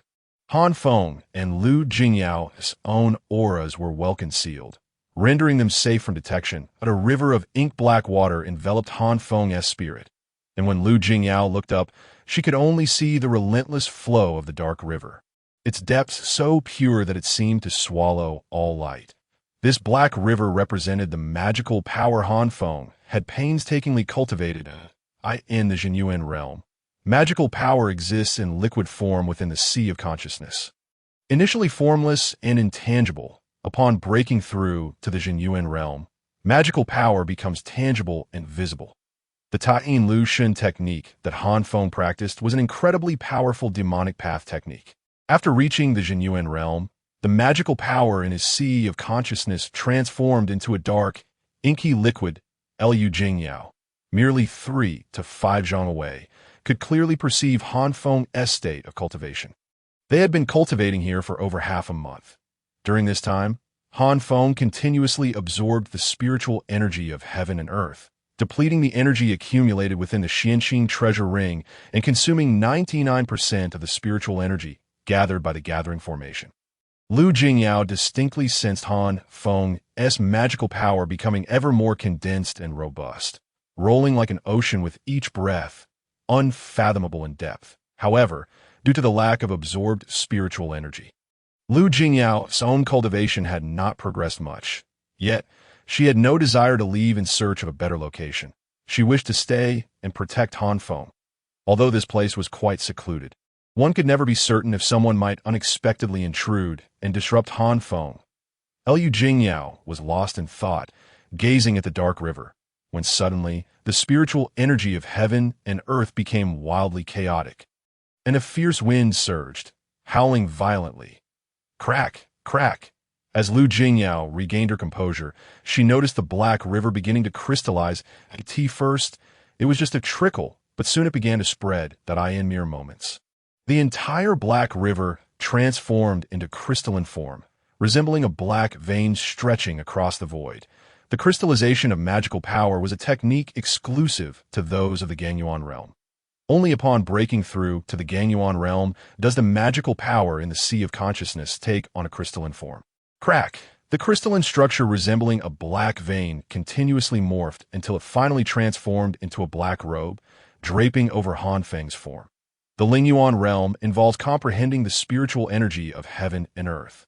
absorbing it and converting it into one's magical power, which is formless and intangible. The Jinyuan realm sees magical power condensed tenfold, forming true essence that is tangible and potent. The Gangyuan realm condenses magical power once more tenfold, forming true Gang, with power exponentially enhanced. Furthermore, a distinct characteristic of the Gangyuan realm is the ability to condense one's magical power into various forms, such as cloaks or robes. Congratulations, Master, on finally breaking through to the Gangyuan realm. Lu Jingyao beamed with joy, utterly delighted at it is thanks to your protection that I could cultivate without distraction and absorb the spiritual energy of heaven and earth. Otherwise, it might have taken much longer to achieve this breakthrough. Han Feng smiled, and the Xianqing treasure ring flashed with a purple light as he retrieved the Li Hua divine furnace from within. Are you going to refine magical artifacts again, Master? Lu Jingyao inquired, a trace of curiosity in her voice. Han Feng nodded, and with a swift motion, before Lu Jingyao could react, he removed her low-grade spiritual artifact robe, seizing the fire serpent's sword into his grasp. Not again. You could at least give me a heads up, Lu Jingyao exclaimed, her cheeks flushed with embarrassment and fury, stamping her foot in irritation. The Xianqing treasure ring shimmered once more with a flash of purple light. And Han Feng tossed a white gauze dress to Lu Jingyao. With a raised eyebrow, Han Feng flashed a mischievous smile. You are my servant, and I shall do as I please, that do not think that removing your robe is the limit. I could easily do far worse, and you must endure. Humph, Lu Jingyao huffed, her face burning with indignation as she muttered under her breath. Han Feng continued unabated. A servant must possess the mindset of a servant. Remember, only I can treat you this way. If anyone else dares to slay them, should your strength falter, do not hesitate to seek my aid. Upon hearing this, Lu Jingyao felt a mix of shyness and secret delight. Lowering her head, unable to meet Han Feng's gaze, with a soft pop, a flickering flame erupted from within the Li Hua divine furnace, rapidly expanding to fill the entire interior space. With a fierce shout, a plethora of radiant artifacts surged forth from his sleeves, spiritual artifact robes, flying swords, seals, mirrors, and an array of peculiar treasures, along with various rare materials, forming a small mountain at the base of the Li Hua divine furnace. Come here, I will impart to you some techniques for refining magical artifacts, Han Feng called, casting a glance at Lu Jingyao. With her cheeks still flushed, Lu Jingyao begrudgingly approached and sat beside Han Feng. Han Feng executed a series of artifact refining seals, tossing several spiritual artifact robes and materials into the Li Hua divine furnace. His instructions flowed into Lu Jingyao's ears as she began assisting him in the process. As flame soared, the temperature within the cave rose dramatically, soon turning the entire space a fiery red. The gathering formation continuously concentrated the spiritual energy of heaven and earth, while Han Feng expended his own magical power to activate the Li Hua divine furnace, initiating the breakdown and refinement of the artifacts. Time trickled by, and before long, another month had passed. Clang! The sound echoed as the lid of the Li Hua divine furnace sealed shut, extinguishing the flames within. Wow! What a powerful fluctuation of magical power. This must be a high-grade spiritual artifact, Lu Jingyao exclaimed as she refined the fire serpent sword and robe, casually asking. That is indeed the case, that a quintessential high-grade spiritual artifact. This item possesses strength far exceeding that of an ordinary high-grade spiritual tool, its power rivaling that of a low-grade treasure. Han Feng declared with pride. With a flick of his wrist, a jade hairpin appeared in the palm of his hand. At first glance, this jade hairpin seemed unremarkable and plain, yet upon a fleeting glance, Lu Jingyao found herself unable to avert her gaze, tears cascading down her cheeks. In a moment of desperation, you offered me this hairpin to save your life. However, this worthless trinket holds no utility. I shall return it to you, Han Feng remarked nonchalantly. Chapter 33. Mining the Xianjin, or Wow. Unable to contain herself any longer, Lu Jingyao burst into tears. She was merely a 17-year-old girl. Her family obliterated, her kin slaughtered. This jade hairpin represented the sole remnant of her family's legacy. Yes, she grasped the jade hairpin. Upon contact with Lu Jingyao's spiritual power, it emitted a vibrant green glow. unleashing powerful waves of spiritual energy. Its might surpassing that of both the fire snake sword and the Taoist robe she possessed. No, this cannot be. This is not the jade hairpin bestowed upon me by our Lu family's ancestor. It merely shares an identical appearance. Lu Jingyao shook her head. Han Feng suddenly realized that perhaps his good intentions had led to an unfortunate outcome. Perhaps Lu Jingyao did not genuinely care for this artifact. What truly mattered to her was the original hairpin gifted by her ancestor. As Lu Jingyao continued to weep, Han Feng remained silent, the cave enveloped in an eerie stillness, the atmosphere profoundly strange. This is indeed the jade hairpin you once gifted me. Back then, you were merely at the body refinement stage, utterly unaware that this hairpin was a flawed, low-grade treasure. Perhaps even your ancestors were oblivious to this fact. I refined a low-grade spiritual tool I obtained from you, combined with the low-grade spiritual tools and materials I seized from the Boyu sect, and meticulously re-engraved the formation within the jade hairpin, restoring it. Yet, once a life is lost, it cannot be revived. The jade hairpin has been reforged into a low-grade treasure, and returning it to its original state would be exceedingly difficult. After a lengthy pause, observing that Lu Jingyao's emotions had calmed somewhat, Han Feng finally spoke. "Master, could you assist me in wearing it?" Lu Jingyao suddenly asked. Han Feng replied, somewhat taken aback. Nevertheless, he complied, deftly inserting the jade hairpin into her hair. "Does it look beautiful?" Lu Jingyao inquired, her tear-streaked face still glistening with emotion. "It looks rather lovely." Han Feng nodded. Lu Jingyao's tears transformed into a smile, her spiritual energy surging forth as she began to refine the jade hairpin. Whoosh! Moments later, the jade hairpin suddenly shot forth like a meteor, enveloped in a green radiance, effortlessly piercing through the solid stone wall. Crack! Cracks resembling a spider's web began to spread rapidly.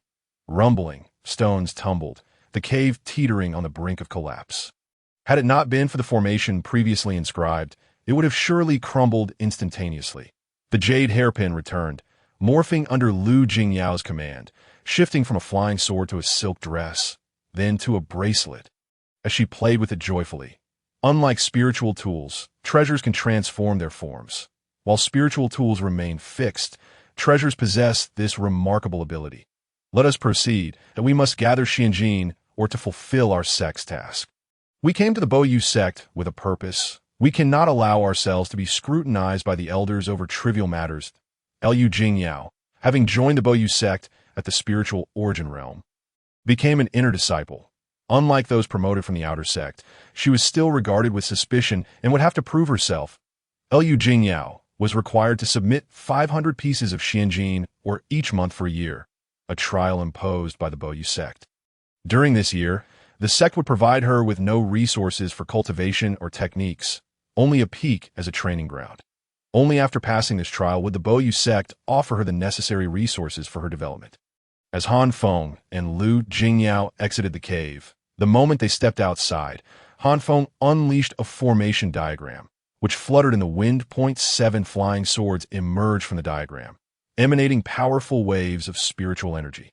The swords traced intricate paths, and with a fierce flourish, the entire cave collapsed. The 7 stars demon-slaying sword formation, with each sword refined into a high-grade spiritual tool, was significantly more powerful than an ordinary low-grade treasure under the formation's enhancement. 2 hours later, a vast fissure materialized before Lu Jingyao and Han Feng. Descending into this crevice would lead them underground. Without hesitation, the two plunged into the chasm. The Tian Shu sword, Tian Xian sword, Tian Ji sword, Tian Quan sword, Yu Heng sword, Kai Yang sword, and Yao Guang sword. 7 high-grade spiritual swords danced through the air. Any beast that ventured too close was swiftly torn to shreds, reduced to a mist of blood. Under Lu Jingyao's manipulation, the jade hairpin transformed into a green ribbon, entwining around her form, enhancing her beauty in the emerald glow. The ribbon swayed and elongated, sensing the powerful waves of spiritual energy, causing the beasts to flee in terror. Those unable to escape met a swift demise as they advanced. The dim corridor yielded numerous pieces of Xianjin ore, which Han Feng and Lu Jingyao diligently collected. Soon they discovered a vein of Xianjin ore embedded deep underground, resembling a towering mountain, magnificent and sprawling into the depths like an endless range of hills. Han Feng summoned his flying sword to begin extracting the Xianjin ore, while Lu Jingyao utilized the jade hairpin to assist in the excavation. Xianjin is an exceptional material for refining spiritual tools, and many sects require substantial quantities of it. General, how can we allow them to brazenly mine the Xianjin ore? Shall we merely stand by idly? Several demon warriors of the spiritual origin and true essence realms wore displeased expressions, seemingly intent on obstructing Han Feng and Lu Jingyao. Chapter 34. Coercion. Did you see those 7 high-grade spiritual swords? If I'm not mistaken, that should be the 7 stars demon-slaying sword formation. Judging from the leaked waves of spiritual energy, it seems the formation is being commanded by a formidable master at the Ganyuan realm. Do you wish to charge forward and meet your demise? The strongest general among the underground demons slapped one of his trusted subordinates on the forehead, his expression one of exasperation. For heaven's sake, everyone keep your composure. The Xianjin or vein is immense. What harm is there in letting them extract a few ores? Although we are stationed here to guard the Xianjin vein, our true objective is to deter those of the true essence and spiritual origin realms. When faced with such fierce individuals, it is best to keep a low profile. Otherwise, dying would be a futile end. His subordinates fell silent, refraining from further protest. Rumbling. Han Feng exerted all his strength, forcibly extracting a substantial chunk from the Xianjin vein. This massive block of ore, towering at around 100 feet, resembled a small mountain. Rough estimates suggested that this chunk of Xianjin was equivalent to 100,000 pieces of Xianjin ore. As the Xianjin treasure ring flashed with a purple light, the mountain-sized Xianjin ore rapidly diminished under its glow, ultimately transforming into a minuscule that entered the ring. This sight left the underground demon generals watching in shock. Good heavens, such a bold move! This person is indeed formidable. Aside from the 7 stars demon-slaying sword formation, he must possess at least one more treasure, perhaps even a Tao-grade artifact. The general is truly wise. Had we rashly charged out, we would surely have perished by now. Such a terrifying individual. We cannot afford to provoke him. Having collected the Xianjin ore, Han Feng and Lu Jingyao swiftly departed. Before leaving, Han Feng glanced back at the position of the underground demons. The demons shivered in fear, drenched in cold sweat, as if trapped in an ice cavern. We have been remarkably fortunate. We did not encounter a demon general at the spiritual origin realm. Otherwise, we would have faced a fierce battle as they emerged from the depths. Lu Jingyao murmured. She remained blissfully unaware of the demon leaders lurking nearby. Han Feng simply smiled, choosing not to respond.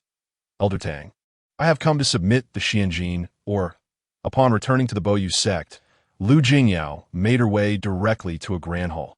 The jade hairpin shimmered briefly, and 6,000 pieces of Xianjin were placed before an elder with white hair and beard.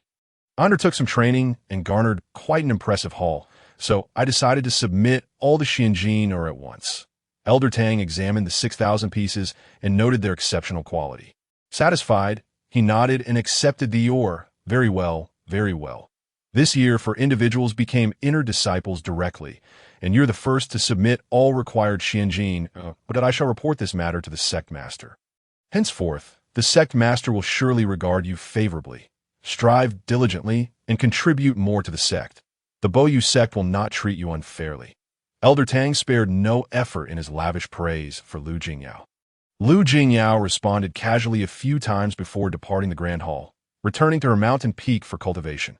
Upon her arrival, she unexpectedly encountered Ling Yun emerging from her dwelling, without prior consent. Ling Yun had intruded upon her secluded mountain, entering her quarters uninvited, much to Lu Jingyao's displeasure. Ah, Sister Han Yao, you have finally returned. After such an extensive period of training, I wonder how fruitful your endeavors have been. Ling Yun said with a beaming smile. Merely extracted some mysterious gold, or, you know that those like me must undergo the sect's evaluations. The sect requires me to submit 500 pieces of mysterious gold, or each month. So I took a trip underground and just completed the sect's task. Lu Jingyao replied with a gentle smile, "Oh dear, Sister Han Yao, the underground realm is fraught with peril. Why did you not inform me of your request for mysterious gold ore? I could have accompanied you. Pray tell, Did you sustain any injuries during your journey? Allow me to examine you, Ling Yun said, his eyes greedily fixed on Lu Jingyao, nearly drooling as he reached out to touch her cheek. Lu Jingyao's expression darkened with anger. She stepped back and rebuked, Ling Yun, we are not on such familiar terms. I became an inner disciple of the Bo Yu sect by your recommendation, yet that does not grant you the right to bully me. I advise you to refrain from foolish actions. I, too, am an inner disciple of the Bo Yu sect, deserving of equal standing. Huh. Equal standing with me. How ludicrous. Han Yao, do you not inquire who dares to defy me within the Bo Yu sect? To be favored by me is a fortune you could only aspire to in 10 lifetimes. That I shall tell you the truth. Even the elders of the Huiyuan realm greet me with utmost respect, addressing me as young Master Ling Yun. Below the Guiyuan realm, none would dare show me disrespect. Ling Yun's fury ignited, as he had not anticipated Han Yao's blatant lack of gratitude. That's so. That was in the past. Now I have arrived, Lu Jingyao retorted, her demeanor unwavering. Heh, still a thorny flower. How delightful, Ling Yun remarked coldly, licking his lips as he waved his hand, conjuring a radiant, multicolored robe before Lu Jingyao. Here are your choices. First, accept this multicolored robe and become my companion. I shall protect you from now on. Second, reject my benevolence and become my adversary. Ling Yun made no effort to disguise his intentions, exerting his influence with an air of lawlessness. It seemed within the Bo Yu sect he could act with impunity, with no one daring to oppose him. After declaring his intentions, Ling Yun fixed his gaze on Lu Jingyao, awaiting her response, having employed similar tactics to humiliate numerous female disciples within the Bo Yu sect. He was confident that Lu Jingyao would eventually succumb, becoming his plaything to command at will.is that all you have to offer. A mere medium-grade spiritual artifact? Lu Jingyao scoffed as she removed a jade hairpin from her hair. The jade pin fluctuated in form within her grasp, its magical energy far surpassing that of the multicolored robe in comparison. The robe appeared as mere refuse. With a proud expression, Lu Jingyao raised her chin and provocatively inquired, Ling Yun, how does my jade hairpin measure up against your multicolored robe? A treasure. How could it possibly be a low-grade artifact? Where did you acquire such a hairpin? Ling Yun was utterly astonished. Reflecting on their earlier encounter, he could not recall her possessing such an exquisite piece. A sudden, ominous thought crossed his mind. IT was given to me by my Dao partner. Lu Jingyao continued to stoke the flames of Ling Yun's fury. Ling Yun erupted with rage, bellowing, Who is that scoundrel? Which sect does he belong to? Let him show himself. I shall duel him. Save your breath that he is merely a wandering cultivator, and in a proper duel, you would not be his match. Lu Jingyao shook her head, circumventing Ling Yun as she made her way toward the grand hall. Humph! You dare show such disrespect toward me? Ling Yun seethed, launching an attack. Green flame, cold fire claw, you insolent wretch! I shall make you feel the sting of my wrath. With his magical energy surging, he conjured a massive green hand, grasping toward Lu Jingyao's back. The hand blotted out the sun, glowing with emerald light, flames licking at its edges. The surrounding temperature plummeted, a chilling wind howling. Crack, crack. The mountain stones froze, shattering as the wind swept past. Lu Jingyao felt an overwhelming pressure. Without turning, she sensed Ling Yun's magical energy was exceptionally refined. Having reached the true essence realm, by some stroke of luck, he had managed to break through to this realm within a few months in a moment of crisis.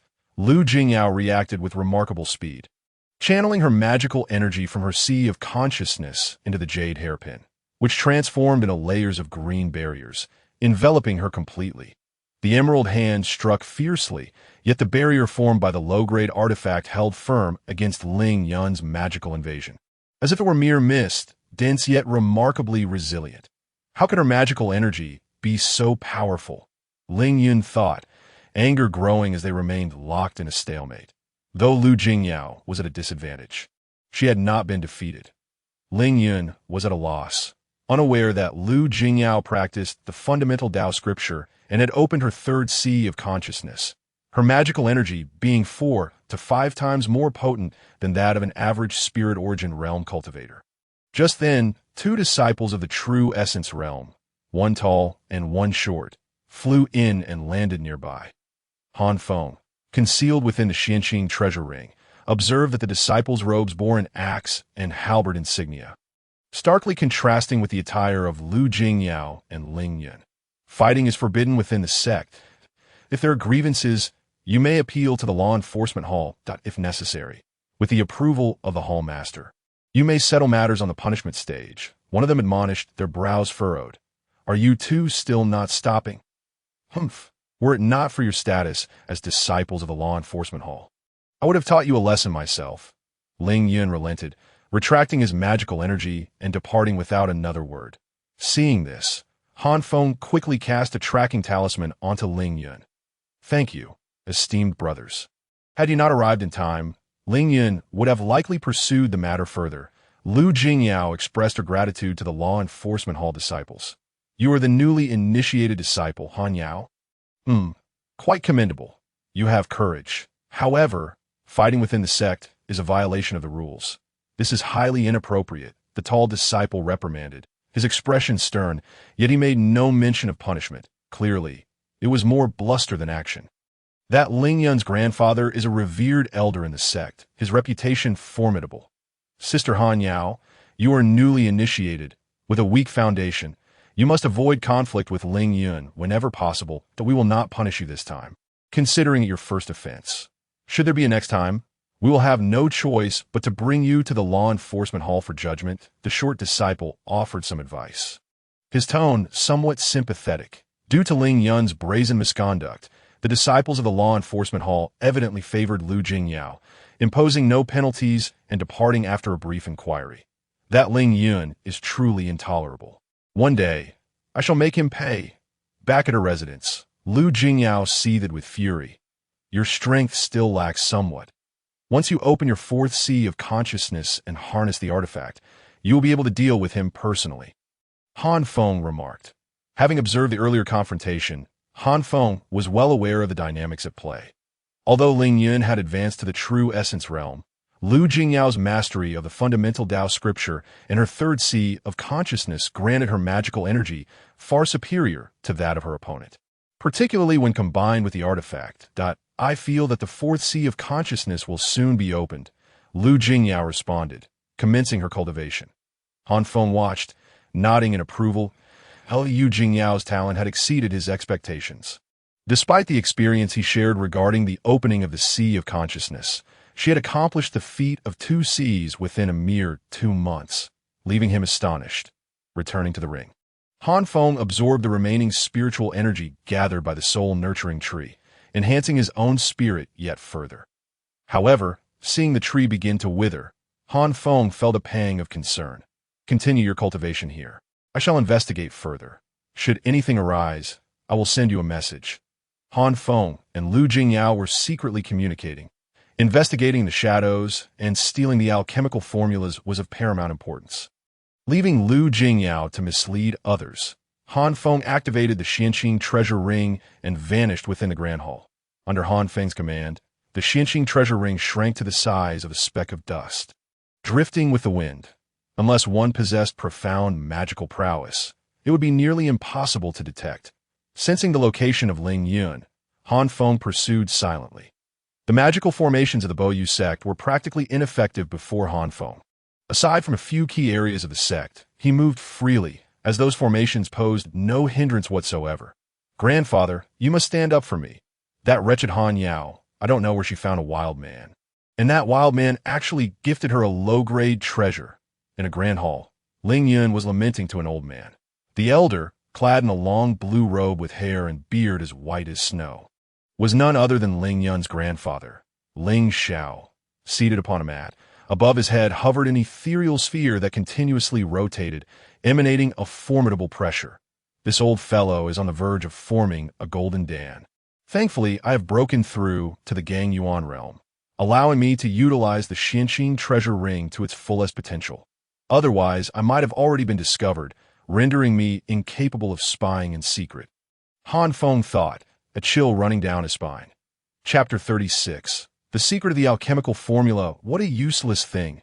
For a cultivator, one's own strength is of utmost importance. You can't even handle a wretched being at the Spirit Yuan realm.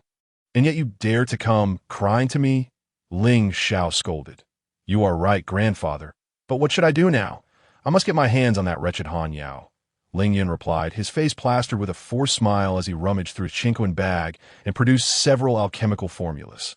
The moment the formulas appeared, Han Feng's eyes narrowed, a flicker of excitement igniting within him. This was precisely what he sought. Well done, that you've handled this matter commendably, Ling Xiao remarked, glancing at the formulas before bursting into hearty laughter. He retrieved a fist-sized, dark, fragrant wooden box and tossed it to Ling Yun. Receiving it with both hands, Ling Yun opened it to reveal a talisman 3 inches in length, radiating powerful magical fluctuations. Grandfather, what is this? Ling Yun asked, his expression one of confusion. This talisman was forged from the blood essence of slain Gu Yuan realm expert, blended with my own magical energy that it is incredibly precious. Once activated, it can suppress and seal a true Yuan realm master for half an hour, rendering them utterly immobile, Ling Xiao said with a sinister smile. Grandfather truly cares for me. Ling Yun laughed heartily. You must handle your affairs with diligence. What of Fong He? When will we acquire the remaining alchemical formulas from the Fong family? Upon hearing Ling Xiao inquire about the Fong family's formulas, Ling Yun became agitated. That Fong He is utterly despicable. When we arrived at the Fong family, we discovered that he had already moved half of the formulas elsewhere. Now, aside from Fong He, no one knows where they are located. What? Is the life of the Fong family not worth his speaking a word? Ling Xiao furrowed his brow. This Fong He is a lone wolf. I don't know what kind of fortuitous encounter he stumbled upon. But he has managed to cultivate to the Spirit Yuan realm all by himself. His closest kin in the Fong family have long since perished. He has wandered alone for years, harboring no feelings for the others. Even after we annihilate the Fong family, he still refuses to reveal the whereabouts of the formulas. Ling Yun began to lament. Previously, searching for the formulas was always smooth sailing. Yet in the past year, I have encountered 2 formidable obstacles. First, the Lu family of Luoshui City, then the Fong family. The current situation fills me with dread, fearing that we might suffer the same fate as the Lu family, exerting ourselves only to annihilate a clan without gaining the sought-after formulas. These despicable ants are nothing. Their deaths are inconsequential. I desire only the formulas. Do not speak of extinguishing a single Fong family, even if it takes the destruction of 10 or 100. I shall do it. Ling Xiao scoffed. This man was utterly consumed by madness. To him, ordinary mortals were akin to ants. The death of one more or one less was utterly irrelevant. With such a mindset, how could he hope to transcend and achieve greatness? Han Feng secretly derided. Grandfather, our Boyu sect lacks for nothing in terms of alchemical secrets. Why must we scour the various families of the mundane world for their formulas? Some of these formulas yield inferior pills, not particularly valuable. Ling Yun questioned, somewhat perplexed. This is a laborious task. Collecting formulas is stained with blood, that I carry many debts of blood upon my shoulders. Humph. What do you understand? During my travels with the sect master, I inadvertently stumbled upon an ancient relic where I obtained a fragmentary alchemical manual. This tome contains not only various formulas but also profound cultivation methods. Yet it must be restored to its entirety before one can practice it. Later, I discovered that some of the fragmented chapters had surfaced in the secular realm, which is why I instructed you to gather them. Han Feng, hidden in the shadows, listened intently to their conversation. I could see that moment. He comprehended why the Boyu sect had been so relentless in their pursuit of alchemical formulas. They were not merely interested in the methods of crafting pills. They sought to restore the alchemical manual to acquire the profound cultivation techniques contained within. Unfortunately, we are still missing 24 formulas that we have restored 99%, yet due to these final 24 formulas, we cannot achieve complete restoration, Ling Xiao lamented, shaking his head in disappointment. Only 24 formulas remain for complete restoration. Han Feng was astounded. One could only imagine the effort the Boyu sect had expended over the years to restore the alchemical manual.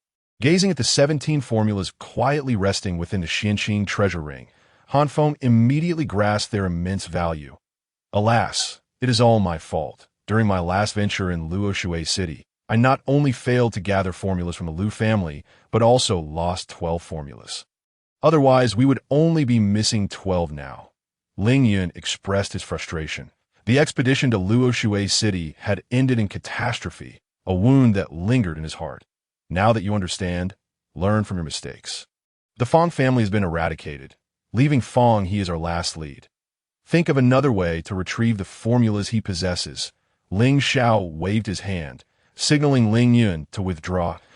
As Ling Yun exited the Grand Hall, Han Feng activated the Xianqing treasure ring, disappearing alongside him. Not long after Han Feng's departure, a frail old man with gray hair entered the Grand Hall. Had Han Feng remained, he would have recognized this gaunt figure as the one who fought him fiercely and aided Ling Yun in escaping from the blood refinement array. Lin Yin, you have arrived, Ling Xiao said, a rare smile gracing his features upon seeing his brother. Brother, what brings you to me? Lin Yin replied in a deep voice. Just now, Ling Yin came to see me. I discovered a tracking talisman within him. This talisman is incredibly secretive, taking root like a seed upon Ling Yun. I fear for his safety. You must protect him in the shadows. As my brother. Your presence will ease my concerns. Brother, since you have discovered it, why not just dismantle it directly? Lin Yin inquired, puzzled to draw the snake out of its hole, that I can forcibly dismantle the talisman, but the other party will surely notice. Rather than that, it is better to draw them out and eliminate the one who planted the tracking talisman. Ling Xiao replied with a cold smile, a glint of ruthlessness flashing in his eyes. Chapter 37. Wuxia Daoren Master, I have arrived. Liu Jingyao received Han Feng's message and quietly left her mountain peak, swiftly arriving at the designated location, glancing around to ensure no one was in sight. She covertly communicated with Han Feng, engaging in mental discourse. Just as a thought flickered through her mind, a faint purple light flashed in the void, and the Xianqing treasure ring, resembling a speck of dust, gradually expanded to its normal size, fitting snugly onto her finger. I have uncovered some secrets. Ling Yun intends to seize several alchemical formulas. You must assist me in obtaining them, Han Feng communicated quietly, subsequently indicating a direction to Liu Jingyao. Instantly, she stealthily pursued, soon discovering Ling Yun's whereabouts. That person, is it Fong He? How has he become a prisoner of the Boyu sect? Liu Jingyao was taken aback, recognizing a familiar figure, that a robust man, sporting a full beard and a powerful physique, was shackled, with each shoulder pierced by a massive iron nail, deeply embedded in his flesh. Blood trickled down as lightning arcs occasionally flickered across the shackles and nails. Tormenting the strong man, Liu Jingyao had seen this individual during her assessment by the Boyu sect and quickly recognized him as Fong He. Fong He, in a state of despair, was stripped of his magical power by the shackles and nails. Resembling an ordinary mortal at the body refinement realm, the Boyu sect's members recognized Fong He. She had assumed he had long since departed, yet never anticipated his plight would be so dire. Liu Jingyao murmured to herself, a sense of trepidation washing over her. What if the members of the Boyu sect saw it through her disguise? Where could the alchemical formula possibly be hidden? Would she reveal it? Would she or Wu Ti Shi, a disciple of the Boyu sect at the spirit element realm, was screaming frantically, brandishing a long whip that twisted and coiled like a serpent, with a resounding crack. The whip lashed mercilessly against Fong He's body. As it struck, a flash of green light flickered along the whip, causing Fong He's flesh to rot instantly, releasing a foul stench and exposing his bones. Clearly, the whip wielded by the disciple was an extraordinary treasure, its power remarkably devastating. Fong He gritted his teeth, blood seeping from the corner of his mouth, his expression resolute and unyielding, remaining silent. Good. You have spirit. I shall see whether your bones are tougher or my whip. The disciple's face was clouded with anger, and with a furious shout, he lashed out again, the whip slicing through the air like a blade. Striking Fong He repeatedly. Each strike left gaping wounds that revealed bone, and after a relentless barrage of over a dozen lashes, Fong He's breath became shallow, his vitality nearly extinguished, yet he remained silent, resolute in his determination to thwart the Boyu sect's plans. Young Master Ling Yun, we can't continue this. If we do, he will perish. If that happens, no one will know the whereabouts of the alchemical formula. The disciple sighed, speaking to Ling Yun in resignation. He had never encountered such a tenacious individual. Fong He was far more resilient than he had anticipated, akin to a rock in a cesspit, both foul and unyielding. Is that so? If he dies, then so be it. I shall do without the formula. Fong He thought, his heart steeled. The lives of his kin were far less significant to him than a few alchemical recipes. He was determined to make things difficult for the Buyue sect. Let them kill him if they wished. Ling Yun responded nonchalantly. As his words fell, he began to observe Fong He's reaction. Yet, Fong He remained expressionless, his gaze vacant, not uttering a single word. Ling Yun, in exasperation, waved his hand. The spirit element disciple with the whip shouted, and a 10th layer external disciple from the body refinement realm raised his sword high, preparing to decapitate Fong He. Fong He, you are resolute in opposing young Master Ling Yun. You have successfully enraged him. Even if you kneel and offer the formula now, young Master Ling Yun will not show you mercy. Prepare to meet your end. The sword shimmered with crimson light, flames curling around it as it descended with the sound of slicing air. However, at that moment, an unexpected turn of events occurred. Woo, woo, woo. A dark light suddenly appeared. Flickering briefly before the external disciple wielding the sword exploded, transforming into a cloud of blood mist. Only then did everyone realize that it was a spinning flying wheel, its edges lined with razor-sharp teeth, radiating a potent aura of magical energy. This is bad. An enemy attack. An enemy attack. Within a breath, an external disciple outside began to scream in terror. Ha! I would like to see who dares to harm my sworn brother. A hearty laughter erupted around them, accompanied by dozens of dark lights.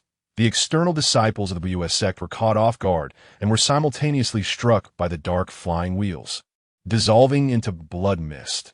After eliminating the external disciples, dozens of dark flying wheels danced in the air, moving in intricate patterns, advancing towards the spirit element discipled 24 Wuxia flying wheels. Wuxia Taoist.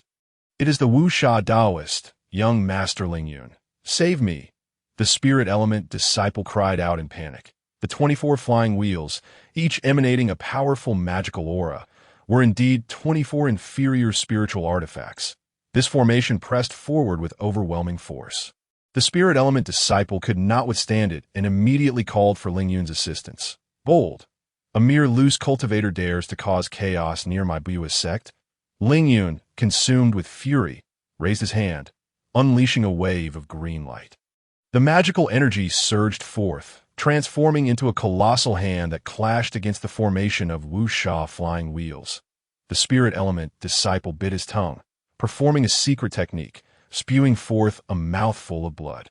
His aura surging as he unleashed his ultimate move, joining Ling Yun in resisting the assault from Wuxia Taoist.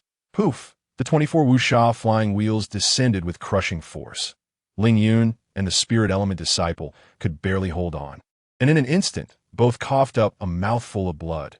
Yet it was Ling Yun's intervention, risking injury, that ultimately saved the spirit element disciple's life, allowing him to evade the lethal onslaught of the flying wheels. Chapter 38. The Alchemical Formula in Han Buyue Sect. Young Master Ling Yun, perhaps you are unaware that Fong He is my sworn brother. You harm my brother as if you harm me, although I am merely a first-tier loose cultivator. I shall fight against your Buyue sect. A man clad in coarse garments emerged, a glint of murderous intent flashing in his eyes as he bellowed, causing the Wuxia flying wheels to radiate an even more intense aura. As the Wuxia flying wheels descended, targeting Ling Yun and the spirit element disciple, the Wuxia Taoist struck again, forcibly freeing Fong He from his restraints. With two loud thuds, the massive nails embedded in Fong He's shoulders were expelled. Instantly, Fong He's aura surged, his magical energy potent and his spirit revitalized. Han Feng finally noticed that Fong He was, in fact, at the true element realm, as Fong He's magical energy restored. The Wuxia Taoist was not yet satisfied. He crushed 3 pills exuding a potent fragrance, forcing them into Fong He's body to aid in his recovery. Ling Yun and the spirit element disciple struggled to hold on, enduring their pain. Brother, the Buyue sect has slain all our kin. I must personally extinguish Ling Yun. The true element energy surged within Fong He, coalescing into a massive fist that he struck down towards Ling Yun's head. How dare you create chaos near my Buyue sect? You seek death. 7 or 8 true element and spirit element disciples from the inner sect flew in at high speed, casting their magical treasures from a distance. The treasures shimmered and spiritual energy surged. Ultimately, the Wuxia Daoist and Fong He were thwarted, as Ling Yun and the spirit element disciple were rescued by the others. The Buyue sect, with its overwhelming numbers, forced the Wuxia Daoist and Fong He to retreat in frustration. Chase, we must obtain the alchemical formula. Han Feng had not anticipated this unforeseen complication as Fong He was rescued. Observing Fong He and the Wuxia Daoist fleeing, Han Feng silently followed in pursuit. That was close. Had it not been for my senior brother's timely arrival, young Master Ling Yun and I would likely have perished. The spirit element disciple wiped the cold sweat from his forehead, still shaken by the near-death experience. However, as soon as he spoke, the arriving disciples, along with Ling Yun, erupted into hearty laughter. Danger? Nonsense. Though Fong He is resilient, he is nothing more than a pawn in my hands. We chase after the alchemical formula. I must have it. Fong He must die. A smirk played on Ling Yun's lips, revealing a visage of triumph. The group soared into the air, departing the scene. They traveled along the way, pausing occasionally as Ling Yun carefully sensed their surroundings. After analyzing and assessing, he led everyone onward once more. 3 days later, a roaring river appeared before them. The river flowed vigorously, its surface spanning 1,000 feet wide, white waves crashing as it unfolded beneath them. Ling Yun paused briefly, sensing the area before guiding everyone downwards. With a surge of magical energy, the torrent of the river parted, allowing the group to submerge into the waters. Master, I never imagined there would be such a hidden paradise beneath the river. Just as Ling Yun led the group into the great river, Han Feng and Lu Jingyao had already reached the riverbed. The river plunged 1,000 feet deep, and under the immense pressure, their magical energies flowed sluggishly. Stealthily pursuing, Han Feng and Lu Jingyao arrived before a tightly shut stone door of cave. On the stone door, a swirling vortex appeared, still as a painting. However, Lu Jingyao knew that this was an exceptionally intricate formation. Just previously, the swirling vortex had drawn in the Wuxia Daoist and Fong He. As it turned, a rich aura of spiritual energy leaked forth, leading Lu Jingyao to speculate that behind the stone door lay a treasure trove, an ideal place for cultivation. Master, do we have a way to enter? Lu Jingyao and Han Feng communicated quietly. Humph, such a rudimentary formation. Can it truly hinder me?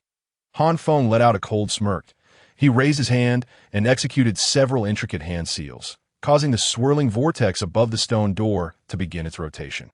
The vortex stirred the water currents at the riverbed, forming a colossal whirlpool, into which Han Feng and Lu Jingyao were drawn. As they entered, Lu Jingyao was left dumbfounded. Inside was a small cave abode, suffused with spiritual liquid. Indeed, it was spiritual liquid.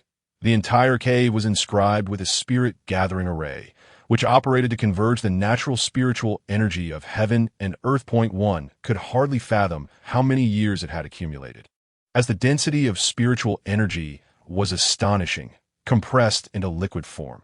The spiritual liquid filled every corner of the cave, truly a land of fortune. You have nearly comprehended the method to open your fourth sea of consciousness. The spiritual liquid here can assist you in that endeavor. At that point, you will be able to contend with those in the true element realm. Han Feng proclaimed. Lu Jingyao beamed, her entire being enveloped and permeated by the spiritual liquid. She felt as though she were basking in a spring breeze, so comfortable that she nearly sighed in pleasure. She was about to absorb the spiritual liquid to open her sea of consciousness when Han Feng suddenly intervened, restraining her. Stop. If you absorb the spiritual liquid now, Wuxia Daoist and Fong, he will undoubtedly sense it. It is imperative to seek the alchemical formula first. Lu Jingyao understood and nodded subtly. Han Feng cast a concealment technique to shroud their presence, beginning to probe for information. Elder brother, this is the alchemical formula of my Fong family. Fong He produced 7 sheets of deep-sea demon whale hide, on which were recorded the methods for concocting various elixirs. Han Feng felt an intense eagerness within. Those few alchemical formulas were identical to the 17 he had already gathered. Alas, dear brother, how misguided you are. These formulas hold no value for cultivators like us. Merely gathering the necessary herbs for these concoctions would be a daunting task. If we waste our time searching for ingredients to refine elixirs, when shall we find time to cultivate our Tao and magical powers? It would ultimately be detrimental to our own cultivation. That Wuxia Daoist examined the situation and immediately began lamenting that am I not aware of that. Truth be told, these formulas are of little consequence that I could trade them for any resources I require, but I shall never offer them to Boyu sect. My dear niece, endowed with exceptional talent, broke through to the spirit origin realm 2 years ago and became an inner disciple of Boyu sect, only to die under mysterious circumstances. Why elder brother, the head of the Fong family, went to Boyu sect to demand an explanation, but has since vanished without a trace. Our family's ancestors who went to negotiate also mysteriously disappeared. Such deep-seated enmity ensures that I will never hand over the alchemical formulas to Boyu sect. Fong He spoke with profound indignation. Rest assured, dear brother, this matter is in my elder brother's hands. Wuxia Daoist replied with a smile, attempting to discreetly stow away the formulas. Just then, a fierce gust swept through, and a sudden black mist enveloped the area. The alchemical formulas in Wuxia Daoist's hands vanished without a trace. Chapter 39. Black eating black? Who? What sort of person lurks in the shadows? Stealing the alchemical formulas? Fong, he exclaimed, utterly astonished. He himself was a master of the true element realm, and Wuxia Daoist was even stronger than him. Yet, someone had silently snatched the formulas from their grasp. Undoubtedly, the hidden individual was far more formidable than the two of them combined, prompting his panic. In contrast to Fong He, Wuxia Daoist was merely slightly taken aback before he regained his composure. Stroking his short beard, he chuckled, "Friend, come forth. Since we've reached this point, there is no need to conceal yourself any longer." Just as Han Feng was about to reveal himself, he suddenly sensed a faint ripple of magical energy. Several figures materialized within the cave, led by Ling Yun. Wuxia Daoist, you are indeed a man of your word. Fong He, what further words do you have? You probably remain unaware that Wuxia Daoist has already been won over by me. Ling Yun advanced confidently, regarding Fong He with a look of derision. Elder brother, you? Fong He's expression twisted in disbelief. Filled with confusion, Wuxia Daoist's face flushed slightly, feeling somewhat embarrassed. Dear brother, it is exceedingly difficult for solitary cultivators. Searching for rare materials is no simple feat. Unlike the ease of large sections, young Master Ling Yun has pledged that if I procure the alchemical formulas for him, I shall gain entry in a Boyu sect as an elder. Such a life is far more comfortable than that of a solitary cultivator. I am sorry, dear brother, but you must forget the vows and brotherhood we once shared. After finishing his words, Wuxia Daoist turned his head away, feeling ashamed and unable to meet Fong He's gaze. Fong He was consumed by rage, blood tears streaming down his face in a horrific display. I must have been blind to have been schemed against by you. Elder brother, very well. I will fight you all. With that, Fong He launched a fierce assault against Wuxia Daoist. Overwhelmed by guilt, Wuxia Daoist did not retaliate, only dodging and evading that a wise man knows when to yield. Wuxia Daoist, you truly are a remarkable character. Ling Yun laughed heartily, signaling his fellow disciples behind him. Understanding the cue, they all joined in the fray.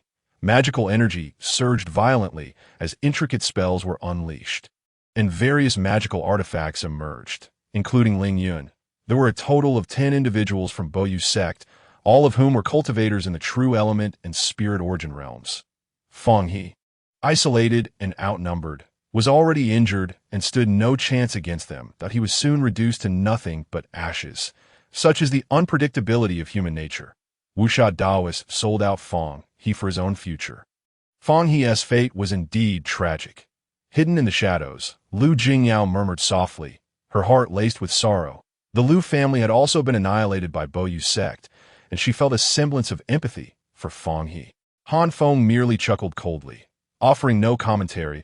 In his past and present, Through the passage of countless years, he had witnessed far more harrowing tales than that of Fang He.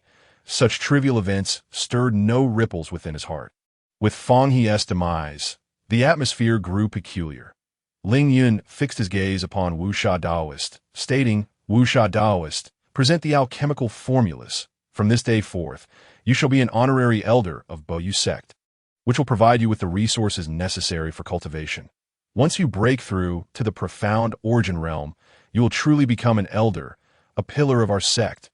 Not only Ling Yun, but the other members of Boyu sect also looked expectantly at Wuxia Daoist.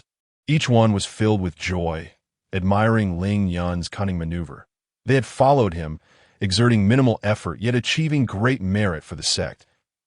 As long as they could return with the alchemical formulas, they would be rewarded.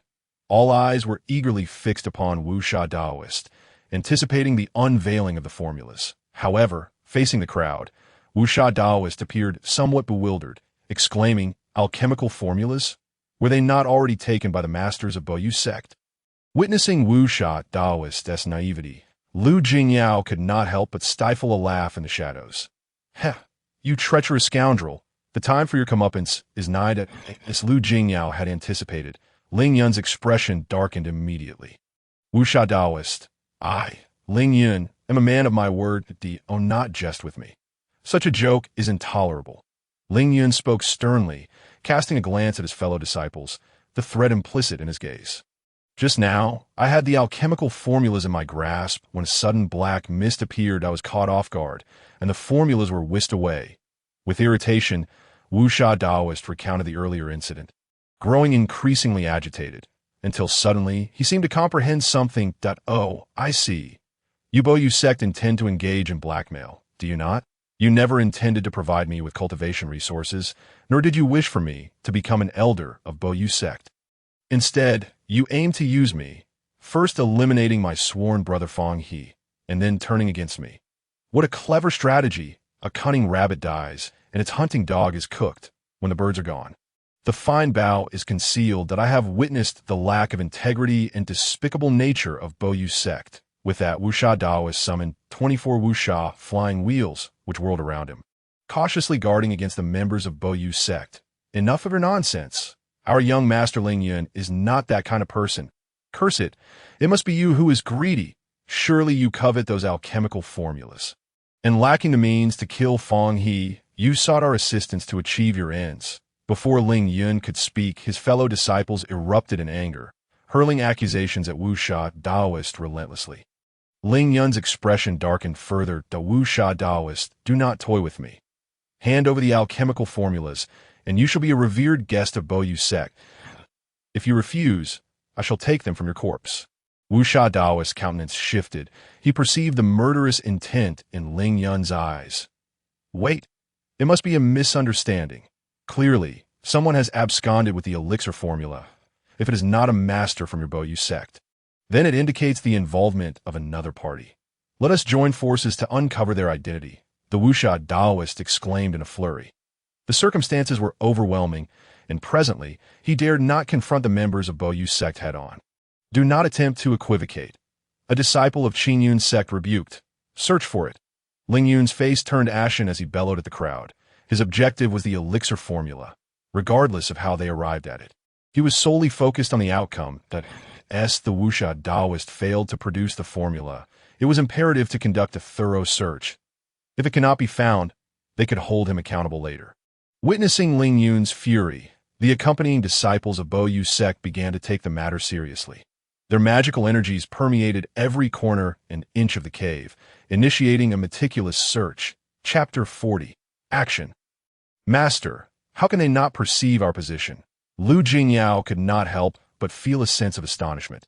She had only seen Han Feng summon a few jade talismans to conceal his aura, assuming they would be easily detected. However, these individuals remained utterly oblivious to their presence. The talismans crafted by my true self possess boundless utility. Not only them, but even those at the Ganyang realm would struggle to discern our hiding place. Only those at the Huiyuan realm or higher could uncover our whereabouts, Han Feng remarked with a smirk. Observing Lu Jingyao's look of admiration, he felt a surge of pride. Such gazes had been familiar to him many years prior, and he found himself momentarily lost in fragmented memories. "Master, why do you gaze at me like that?" Noticing Han Feng's dazed expression, Lu Jingyao inexplicably flushed, her heart racing. Her face turned crimson, and her breathing became slightly erratic. "You bear a striking resemblance to an old acquaintance of mine. It feels as if I see her shadow in you," Han Feng mused as he regained his composure. "Humph, that I am myself, unique and unparalleled.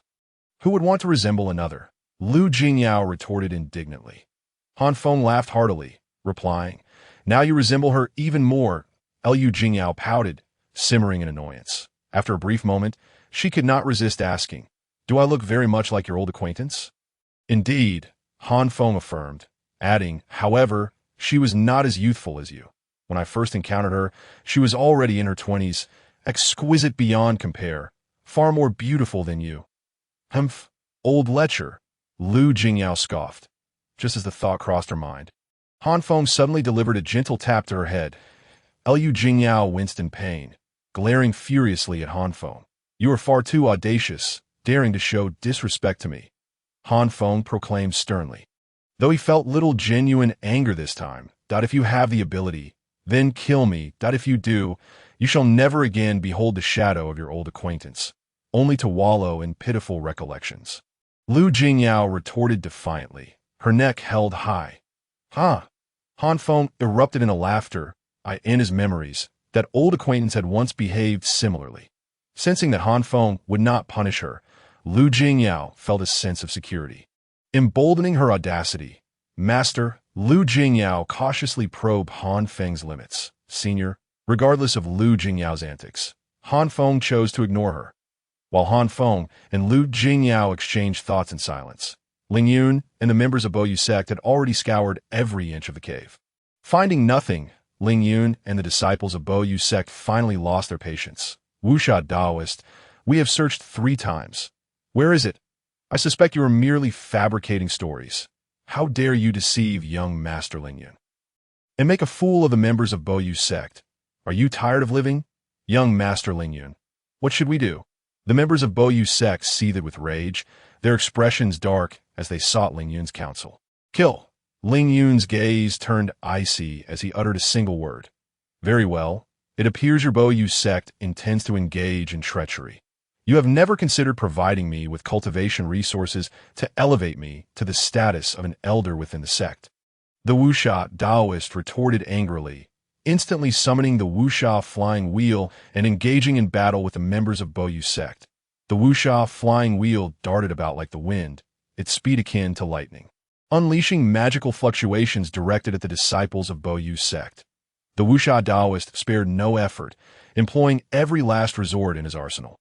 However, sheer strength could not compete against numbers, with 10 individuals from Boyu sect, all at the true essence and spiritual essence realms. United in their animosity, it took merely a brief moment for the Wuxia Daoist to meet his demise, with only 2 disciples from Boyu sect sustaining injuries. With the Wuxia Daoist slain, Ling Yun took it upon himself to search his body, uncovering only some refining materials and the formation diagram for the Wuxia Flying Wheel, finding nothing else of value. "Damn it, there truly is someone hiding here." He did not lie. Ling Yun seethed, his voice heavy with fury. Just then, a figure suddenly flitted by, snatching the formation diagram of the Wuxia Flying Wheel along with the 24 Wuxia Flying Wheels. "A bunch of fools, you shall all be buried here today." Han Feng's sinister voice rang out, causing the countenance of all present to shift dramatically. Bang! Han Feng, like a specter, delivered a devastating punch, shattering Ling Yun's protective magical aura and striking him with full force. The magical energy surged into Ling Yun's body, wreaking havoc. Ling Yun's spirit quaked, his flesh crumbled, and he sustained severe injuries in an instant. The Taiyan Lucian technique is exceedingly venomous. While it harms the flesh, it also wounds the spirit. Being an exceptionally advanced demonic technique, having cultivated to the Ganyang realm, Han Feng was a tier above Ling Yun. Even a casual strike from him was beyond Ling Yun's capacity to withstand. Ling Yun has been gravely injured. The rest is up to you. I shall eliminate the others. You can avenge your grievance." Han Feng communicated discreetly to Lu Jingyao. Dog thief Ling Yun, do you recognize me? Lu Jingyao unveiled her true form. The fire serpent sword radiated a formidable magical aura as she leapt forward, piercing directly at Ling Yun. Lu Jingyao, my fire serpent sword. You have refined the fire serpent sword into a superior spiritual weapon? Ling Yun immediately recognized Lu Jingyao. Aware of Han Feng's overwhelming strength, Ling Yun understood that with Han Feng's presence, they had no chance of victory. He chose not to engage and swiftly retreated towards the cave's stone door. Trying to escape? It won't be that simple. Lu Jingyao relentlessly pursued him, while Han Feng plunged into the fray, akin to a hawk seizing its prey, attacking the remaining 9 individuals. Chapter 41. Opening the fourth sea of consciousness. Bang. Bang, bang, bang. Han Feng's speed reached its zenith, his form darting and weaving. Each of the 9 members of Bo Yu's sect beheld a dark shadow, executing unparalleled killing techniques before them. The overwhelming magical energy surged forth. The disciples of Bo Yu's sect felt utterly isolated, having no idea where their fellow sect members were. Ah. The screams echoed as the 9 inner disciples of Bo Yu's sect, all at the true essence and spiritual essence realms, were vanquished. Han Feng's strikes were ruthless and decisive. None could withstand his onslaught. Die. Lu Jingyao too was fueled with righteous fury, her magical energy transforming into blades as she charged at Ling Yun. The fire serpent sword propelled to its utmost limits. Striking toward him, simultaneously, a jade hairpin was activated, transforming into an arrow that shot toward Ling Yun's head. Lu Jingyao, sparing no effort, unleashed all her hidden techniques. Break for me. Ling Yun spat out blood. Descending into madness, a blood-red talisman was summoned. And as it materialized, spiritual energy surged, causing a tempest to arise. A phantom of a Taoist suddenly appeared. Following that, the phantom conjured various spells that intertwined, forming a massive hand that obscured the sky and bore down upon Lu Jingyao. Though Lu Jingyao possessed formidable magical power, she felt overwhelming pressure, unable to resist. The jade hairpin was swiftly retracted, transforming into a cloud of jade mist that enveloped her head, shielding her from the massive hand. Grandfather did not deceive me. This talisman is indeed immensely powerful, forged with the blood and essence of a practitioner at the Return to Origin realm. Lu Jingyao found herself utterly unable to withstand it. As the talisman was activated, the tide of battle shifted in an instant, yet Ling Yun dared not linger. An old demon remained nearby, lurking with intent, if not for the secret techniques imparted by the Wuxia Taoist on how to enter and exit the cave. I would be without a grave now, Ling Yun thought to himself. The vortex above the stone door slowly turned, while Lu Jingyao was on the verge of being subdued. Ling Yun had heard from his grandfather that the talisman could seal and suppress someone at the true essence realm for half an hour. Yet he did not dare to harbor excessive hope. Flee. All he wished was to escape. Merely a talisman, and you wish to seal my being. As Han Feng had just slain 9 individuals, he beheld Lu Jingyao being immobilized by a Taoist figure conjured from talisman. With a furious roar, Han Feng's mystical energy transformed into 2 colossal grinding wheels, which began to turn slowly, descending with great force. Simultaneously, he partitioned a portion of his magic to capture Ling Yun. Attempting to flee? Before my true form, do you think you can escape? Han Feng scoffed coldly. Just as Ling Yun was on the verge of being seized, a frail old man with graying hair suddenly appeared. Break it. The emaciated elder bellowed as a flying sword, forged from concentrated magical energy, swiftly sliced through the air, deftly shattering Han Feng's power. You wretched creature, it's you again, thwarting my good deeds. Han Feng had never anticipated that someone would emerge to disrupt his plans. And moreover, he recognized this individual. Outside Luoshui City, he had previously attempted to ensnare this old man using a blood-refining formation, but alas, he had failed to eliminate him. Enraged, Han Feng waved his large sleeve, and a formation diagram flew forth, quivering as it summoned 7 flying swords. Tian Shu, Tian Xian, Tian Ji, Tian Quan, Yu Heng, Kai Yang, and Yao Wang. With a piercing shriek, the 7 swords surged forth towards the frail old man and Ling Yun. The old man dared not confront them, swiftly retreating with Ling Yun in tow. Boom! The enormous grinding wheels, shaped from magical energy, crushed down violently, causing the Taoist's illusory form to roar in anger before ultimately dissipating. Lu Jingyao finally sensed the pressure lift, and her magical flow became smooth once more. Han Feng, with a grim expression, coldly commanded, "Pursue!" Above the stone gate, a swirling pattern began to rotate, and as Han Feng and Lu Jingyao exited the cave, they found themselves at the riverbed. The river flowed tumultuously and incessantly as they surfaced. Han Feng and Lu Jingyao discovered, to their astonishment, that Ling Yun and the frail elder had vanished. Cursed be my negligence. Had I known, I would have struck directly to eliminate Ling Yun completely. Han Feng lamented, "It is my fault. If only my cultivation were deeper, my strength greater, perhaps I could have slain Ling Yun before he had the chance to summon any talismans." Lu Jingyao recalled Han Feng's sudden assault, filled with envy. When Han Feng made his move, it was truly invincible. Others had no opportunity whatsoever. We must seek another chance. Return to absorb the spiritual liquid, and you shall open the fourth sea of consciousness. Han Feng led Lu Jingyao back into the cave beneath the river.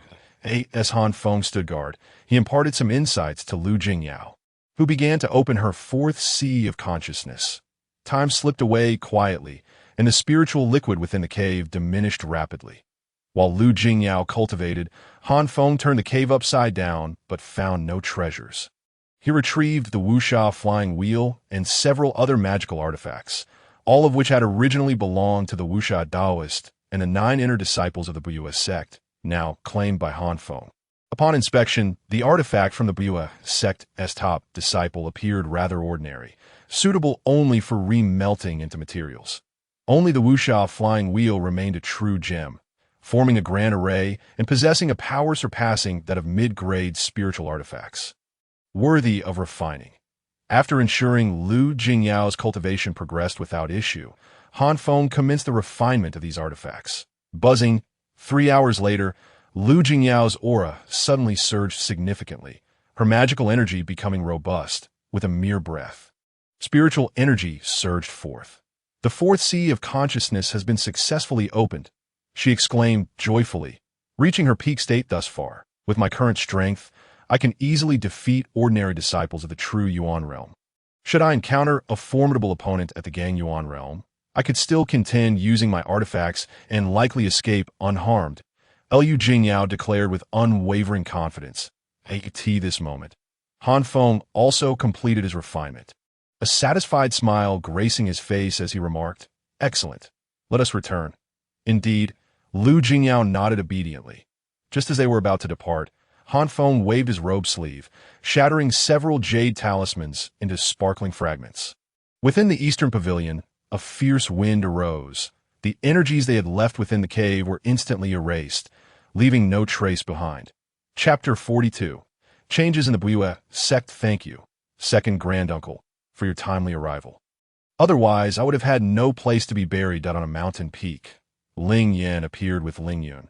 "Your grandfather sent me, that he discovered that someone had implanted a tracking talisman within you, suspecting that someone intended to harm you, and thus instructed me to protect you covertly and seize the opportunity to eliminate the enemy. Unfortunately, your grandfather miscalculated, and I too underestimated the situation.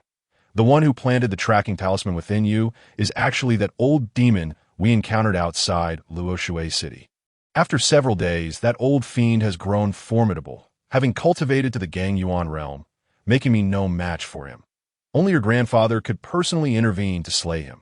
Ling Yin produced several healing elixirs from his pocket and handed them to Ling Yun for him to consume. Ling Yun's expression fluctuated, and he roared in fury, "Damn it! They have again thwarted my plans. The alchemical formulas from Fong, he must have been seized by Lu Jingyao and that old demon. My grandfather said that the alchemical manuscript was only 24 formulas short of complete restoration. Now that the formulas have fallen into the demon's hands, what are we to do? This matter is of utmost importance. We must swiftly report back to your grandfather and the sect leader." Ling Yin took Ling Yun and vanished, rapidly making their way to the Buyue sect, While flying, he also employed secret methods to communicate with Ling Xiao. Relaying the detailed sequence of events at this moment, Han Feng and Lu Jingyao were also en route to the Buyues sect. Suddenly, the jade token symbolizing Lu Jingyao's status as an inner disciple began to shine brilliantly. Furrowing her brow, Lu Jingyao expressed her concern. This is strange. The sect leader has suddenly issued a command for all outer, inner, and true disciples to halt their external training and return to the sect immediately. What could this mean? Has the sect leader discovered something and intends to harm us? Let us not dwell on it. We must return to the Buyues sect and adapt as the situation unfolds. Han Feng replied. Liu Jingyao nodded and continued to soar through the air.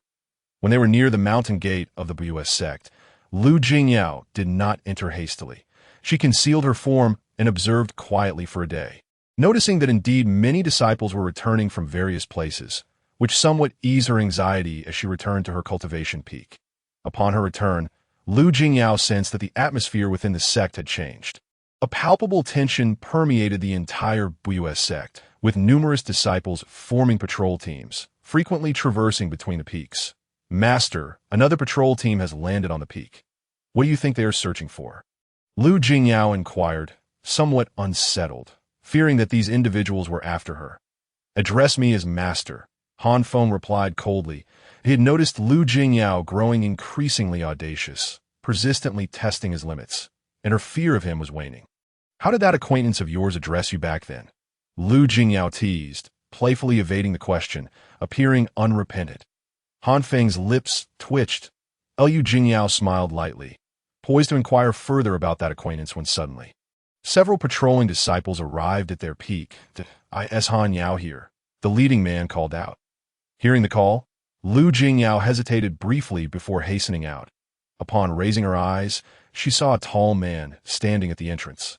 Poised with an upright stature, he appeared gentle and refined, resembling a scholar, yet his cultivation was at the true Yuan realm. Liu Jingyao glanced at him and respectfully bowed. What instructions do you have? Senior brother, I am LV Ming Yuan. I came to inform you that it is your turn to patrol. The duration is 3 days. In these troubled times, this is a responsibility every disciple of the Buyues sect must uphold. Unless there are other pressing matters, please accompany us, he stated. All right, senior brother, I will join you for the patrol now. Liu Jingyao nodded and followed behind LV Ming Yuan. Soon, she encountered 4 others, 3 men and 1 woman, all of whom were at the true Yuan realm. Among them was a familiar face. Ling Yun. Liu Jingyao was taken aback, surprised that Ling Yun had recovered so swiftly from his severe injuries. Indeed, having a grand elder at the returning Yuan realm made a remarkable difference. The sect leader is currently convening an emergency meeting. He has ordered us to patrol within the sect. Should we discover any suspicious circumstances or individuals, we must report immediately, LV Ming Yuan said, casting a vigilant glance over the group. What constitutes suspicious circumstances? What type of person is deemed suspicious? What exactly are we on guard against? As soon as Lu Ming Yuan's voice faded, a disciple posed a question. Our inspection aims to uncover any demonic cultivators infiltrating the sect. That old fiend is insidious and treacherous, and he may have already ensnared certain disciples within the sect. The purpose of our patrol is to identify these suspicious individuals. Anyone who practices demonic techniques or wields demonic artifacts must be apprehended immediately for thorough investigation. Ling Yun chuckled coldly and continued. However, there is no need for alarm. Everyone present has cultivated at the Buyues sect for many years and is well known, making them exceedingly trustworthy. Our primary concern lies with those who have recently joined and whose practices are shrouded in mystery. Such individuals are the most suspect. Would you not agree, Sister Han Yao? Young Master Ling Yun is absolutely correct. Han Yao replied, that I have heard that you joined the Buyues sect not long ago and have yet to acquire our sect's techniques. May I inquire what practices you are currently cultivating and who your mentor is? That female disciple shot a sidelong glance at Lu Jingyao, smirking mockingly. Han Yao, why not demonstrate your abilities for everyone to see? Han Yao, do reveal any artifacts you possess. Let us all take a look. Only then can we dispel any doubts and earn our respect and trust, echoed 2 other male disciples. The group exchanged furtive glances. signaling one another. It dawned on Lu Jingyao that they had evidently conspired beforehand, and the first questioner was likely not ignorant of the truth, but merely steering the conversation. Clearly, these individuals held Ling Yun in high regard and had now turned their sights on her. Chapter 43. A trap set. Ling Yun, come with me. I have something to discuss. Ignoring the others entirely, Lu Jingyao addressed Ling Yun directly. With that, she soared away. The crowd was taken aback, exchanging looks. Ling Yun furrowed his brow and told the others, "You proceed with the patrol. I will rendezvous with you shortly." He then pursued Lu Jingyao in flight. Lu Jingyao confided her plans to Han Feng, who consented. Within the Xianqing treasure ring, Han Feng discovered that the BUS sex array restrictions had undergone changes, both minor and major. Some grand formations had transformed dramatically, with numerous new restrictions appearing, intricate and arcane. Earlier, Han Feng had secretly scrutinized the BUS sex array restrictions and had comprehended the methods to decipher and manipulate them. However, now, those formations had altered. You proceed with your plan. I shall be back shortly. Han Feng communicated discreetly to Lu Jingyao before quietly departing. The Xianqing treasure ring transformed into a speck of dust. Drifting away, Han Feng observed the stars and terrain, meticulously studying the inscribed arcane patterns. Gradually, he mastered many of the BUS sex formations, moving in and out as if traversing an uninhabited realm at critical moments. Han Feng could even modify the patterns to adapt the formations for his own use. Unbeknownst to him, Han Feng arrived at a familiar peak, Ling Yun's grandfather's abode. Concealing his aura, he carefully sensed the surroundings. Discovering that no formidable figures were present, and Ling Yun's grandfather was absent, emboldening him, but a faint glimmer of purple light flickered, and Han Feng infiltrated the grand hall. Found it. After searching the hall for some time, Han Feng, initially skeptical, soon discovered a book crafted from the skin of a deep-sea demon whale. It prominently bore the 4 characters Taishang Danjue. A blank pill book? He grasped the tome, only to find it devoid of any text. The book, made of deep-sea demon whale skin, was identical in material to the 24 pill formulas he had seized, yet was entirely blank, lacking any recorded methods for concocting elixirs. Not good. I've been duped. Han Feng's expression shifted as he activated the Xianqing treasure ring, preparing to retreat. However, at that moment, as the star shifted, a brilliant white light erupted, revealing a portal in the void. Peering inside, he saw an abyssal darkness interspersed with twinkling starlight. A spatial transfer array. Han Feng recognized the formation, but it was too late. The portal radiated a murky light, and he could not withstand its tremendous pull. The Xianqing treasure ring transformed into a streak of purple light, vanishing into the portal. The sect master truly is clever. The fiend has indeed fallen for the trap. As the light swirled, Han Feng reappeared, finding himself within a vast hall. This hall was immense, stretching 1,000 feet in length and width, soaring 100 feet high. Within, white mist billowed, and patterns flickered in and out of existence. 2 experts of the Guyuan realm were engaged in lively conversation. One was Ling Yun's grandfather, Ling Xiao, while the other was the sect master of the BUS sect. Since Ling Yun's misstep, Ling Xiao had conferred with the sect master on how to deal with the fiend and reclaim the fragmented chapters of the Taishang Danjue from him. The two had devised a strategy. And now Han Feng had indeed walked into their trap. Hand over the fragmented pill formulas of the Taishang Danjue, and we shall grant you a swift death, the sect master declared, a mere remnant of soul dares to oppose the BUS sect. Ling Xiao sneered coldly, forming hand seals as the array patterns in one corner of the hall suddenly blazed with radiance. Consecutive beams of white light erupted indiscriminately. What a clever scheme had I, who have traversed the world and weathered countless storms. Never anticipated I would capsize in a filthy gutter. Han Feng chuckled coldly. With a wave of his hand, a mass of ink-black clouds surged forth, swirling toward Ling Xiao and the BUS sex master. The Taishang Lucian technique, which Han Feng practiced, was an exceptionally profound demonic technique, known for its malevolence. Now, as he exerted his full power, within the expansive dark clouds, he even condensed numerous Taishang Lucian talismans using secret arts. Facing 2 Gu Yuan realm experts, Han Feng remained unperturbed, boldly striking back. What a magnificent surge of spiritual energy. 100 ordinary Gu Yuan realm cultivators combined would not equal his might. This old fiend must possess unparalleled techniques. Ling Xiao, do your utmost to spare his life.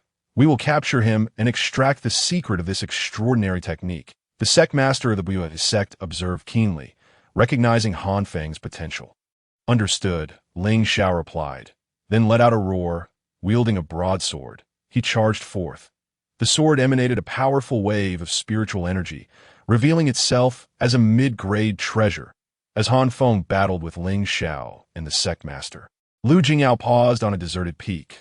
Ling Yun arrived a moment later. Sister Lu Jingyao, Ling Yun called out, surprised that she addressed him as Ling Yun Shixiao. What brings you to summon me? Ling Yun inquired, taken aback. Well, as the saying goes, those who know the times are wise.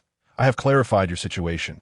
Your grandfather is a supreme elder, and I do not wish to, nor dare to, oppose you. As she spoke, Lu Jingyao's face flushed, her voice dwindling. From now on, I hope to be closer to Ling Yun Shixiao. Closer?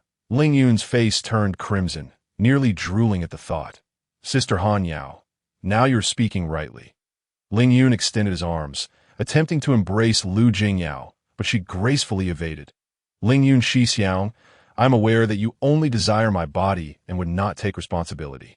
With so many eyes and ears in the sect, should it spread, it would tarnish my reputation. I ask that you consider my position.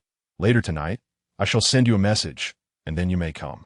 Ling Yun was taken aback by Lu Jingyao's wisdom and nodded repeatedly. Very well, it is settled then. Let us proceed with the patrol. With that, Lu Jingyao vanished into thin air. Chapter 44. Shattering the Golden Core Illusion. Old fiend, are you not formidable? Come forth and meet your end. Ling Xiao wielded his great sword, hacking and slashing, as divine thunder rumbled, seemingly endless. The dark clouds Han Feng had conjured from his spiritual energy rapidly began to dissipate. If you think this is all the power I possess, you are gravely mistaken. Just as Ling Xiao's might reached its zenith, Han Feng's ominous voice echoed unexpectedly. The sound was elusive, now near, now far. Ling Xiao could not discern Han Feng's true location. Suddenly, black talismans appeared beside Ling Xiao, flashing with dark light and inscribed with bizarre characters and patterns. Upon their emergence, they detonated, boom, boom, boom, trivial tricks in the face of absolute power. They are futile. As he spoke, a spherical illusion materialized above Ling Xiao's head, slowly rotating and exuding immense pressure. This was the golden core illusion Ling Xiao had painstakingly cultivated, with the manifestation of this golden core phantom. Even 4 or 5 ordinary practitioners at the Return to Origin realm are unable to triumph over him. As soon as the golden core phantom appears, those talismans disperse, and even the energy wave generated by the explosions fail to inflict any harm upon Ling Xiao. The golden core phantom slowly rotates, and Han Feng immediately senses a disruption in the flow of his spiritual power, plunging him into an exceedingly dire predicament. Not only that, but Ling Xiao also brandishes the broad-bladed sword in his hand. Under the infusion of spiritual energy, the lightning patterns upon the sword nearly solidify. In the void, strands of purple lightning, as fine as hair, emerge out of nowhere, converging into that broad-bladed sword. The sword radiates brilliance, its power significantly enhanced. This Thunderfall Star Sword is specifically designed to vanquish evil and demonic forces. With the divine thunder rolling, it cleaves through gods and extinguishes souls, purging filth and dispelling malevolence. Can your remnant's soul withstand it? Ling Xiao's momentum surges, reaching its zenith. The golden core phantom presses down upon Han Feng's spirit as he grips the Thunderfall Star Sword and strikes down fiercely. Countless thunderballs are instantaneously expelled from the sword, exploding upon impact, unleashing a torrent of spiritual energy as chaotic winds whip through, causing the entire hall to tremble. Blinding white light flashes, rendering it impossible to open one's eyes. However, none of them noticed that at this precarious moment, the Shuqing treasure ring flickered with a minuscule purple light. After a brief moment, the hall falls completely silent. Is this demon dead? The leader of the Wave Moon sect inquires. Perplexed, he should be dead. Ling Xiao carefully senses and confirms that Han Feng's aura has entirely dissipated. What about that ring? What are the incomplete chapters of the Supreme Pill Scripture? I did not feel those treasures being destroyed just now. Suddenly, Ling Xiao begins to harbor doubts. He had exhausted his efforts and energy in search of the remnants of the Supreme Pill Scripture, aiming to restore it in one fell swoop, to comprehend the profound techniques contained within, and thus break through to the Golden Core realm. For this purpose, he and the sect leader even forged a counterfeit Supreme Pill Scripture to ensnare Han Feng. But now, watch out. The leader of the Wave Moon sect suddenly shouts in alarm. Without a sound, a hand as dark as ink appears, blotting out the sun, and ruthlessly grasps at the Golden Core phantom that Ling Xiao has painstakingly cultivated. Fool, are you seeking death? Ling Xiao raises an eyebrow, spitting disdainfully, urging the Golden Core phantom to collide with the looming black hand. The Golden Core, a culmination of a cultivator's spiritual power, techniques, divine soul, essence, and bloodline, is exceedingly formidable. Even a mere phantom is beyond the endurance of an ordinary individual. With this Golden Core phantom, Ling Xiao could effortlessly defeat 4 or 5 Return to Origin Realm experts without such a phantom. Now, for Han Feng to attempt to shatter the Golden Core phantom is, in Ling Xiao's eyes, an invitation to death. Not so. The leader of the Wave Moon sect hastily interjects. He is all too aware of the Golden Core phantom's might in the face of a formidable adversary. Even when encountering another expert of the Return to Origin Realm, employing the Golden Core phantom to directly overwhelm them is the most effective strategy. Yet, regarding Han Feng, he feels a sense of unease. For the opponent is a demon whose age is unfathomable. He must comprehend the power of the Golden Core phantom and would not act so foolishly. But now that he has done so, it indicates he possesses confidence. Ling Xiao suddenly emits a blood-curdling scream. Under the horrified gaze of the Wave Moon sect leader, the Golden Core phantom, which Ling Xiao had painstakingly cultivated, develops terrifying cracks. And in an instant, it shatters. Ling Xiao coughs up blood, his spiritual power in disarray, his physical form ravaged, suffering a grievous injury in an instant. The leader of the Wave Moon sect is taken aback, hastily attempting to intervene, but all he can see is a blazing inferno, a Dao artifact. It's a Dao artifact. Ling Xiao exclaims in sheer terror, his voice quaking. Yes, the one directly involved. Ling Xiao is most acutely aware of the transformations that have just transpired. Just as he was urging the Golden Core to shatter that black hand and annihilate Han Feng once and for all, a fireball suddenly erupted from that massive hand. With a clap, the fireball crashed into the Golden Core phantom, causing it to disintegrate, daring to act arrogantly before my true form. Challenging me, let us see if you live or die. Han Feng chuckles coldly, hastily retracting the Li Hua Divine Furnace. The Li Hua Divine Furnace is a treasure of the Yuan Chu Immortal Sect, originally a Dao artifact. Now, with its formation in tatters, its treasure rank has fallen to that of a top-grade treasure. Yet, the Li Hua Divine Furnace can still exert a trace of Dao artifact power. Although far inferior to a true Dao artifact, it is nonetheless significantly more powerful than an ordinary top-grade treasure. Utilizing the Li Hua Divine Furnace, Han Feng instantaneously shatters Ling Xiao's Golden Core phantom. Chapter 45.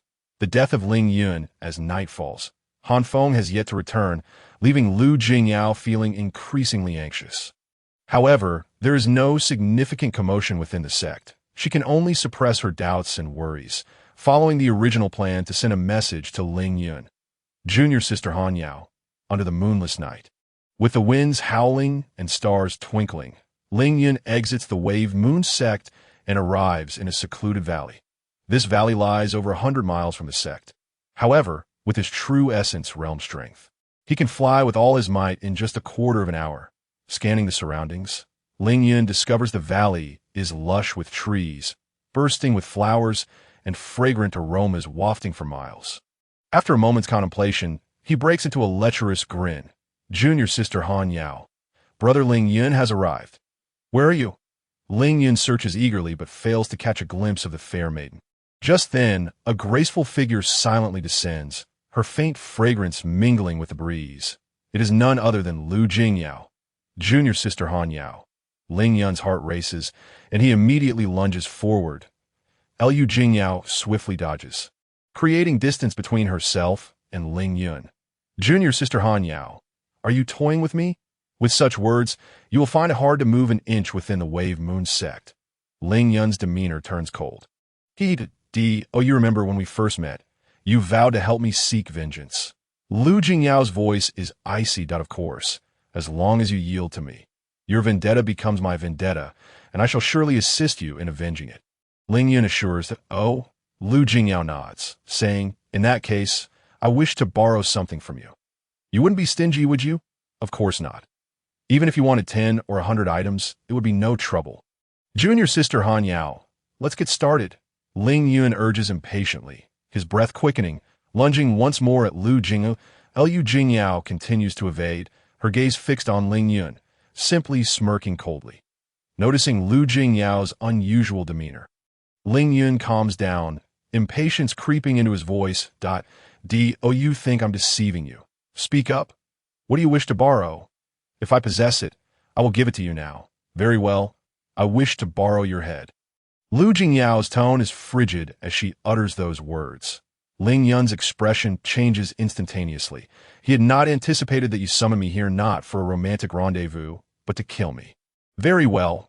You wretched woman, surrounded by many eyes in the Wave Moon sect, I find it difficult to act against you. Today, I shall not only eliminate you, but also suppress and imprison you. Making you my plaything, fool. You remain oblivious even when death is imminent that I, in the Wave Moon sect, surrounded by many eyes, I find it hard to act against you. But now, you are undoubtedly doomed. Lu Jingyao sneers incessantly. As she speaks, her appearance begins to transform, becoming even more beautiful that moment. Ling Yun finally sees her true face. Astonished, he asks, You are Lu Jingyao? Indeed. Lu Jingyao nods, no longer concealing her identity, as the Fire Serpent Sword is summoned in an instant. Previously, she refrained from using the Fire Serpent Sword for fear that the people of the Wave Moon sect might catch wind of something amiss. Now, she lays her cards on the table. Cold sweat pours down Ling Yun's brow as he trembles uncontrollably, turning his head to survey the area. Stop searching. My master has not come.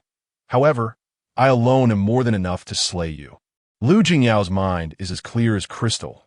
She sees through Ling Yun's fears immediately. Indeed, upon hearing this, Ling Yun ceases to tremble that he glares at Lu Jingyao, his gaze filled with malice, and coldly retorts. You tread the path to heaven when it is offered, yet plunge into hell without invitation. Not blame brother Ling Yun for being ruthless.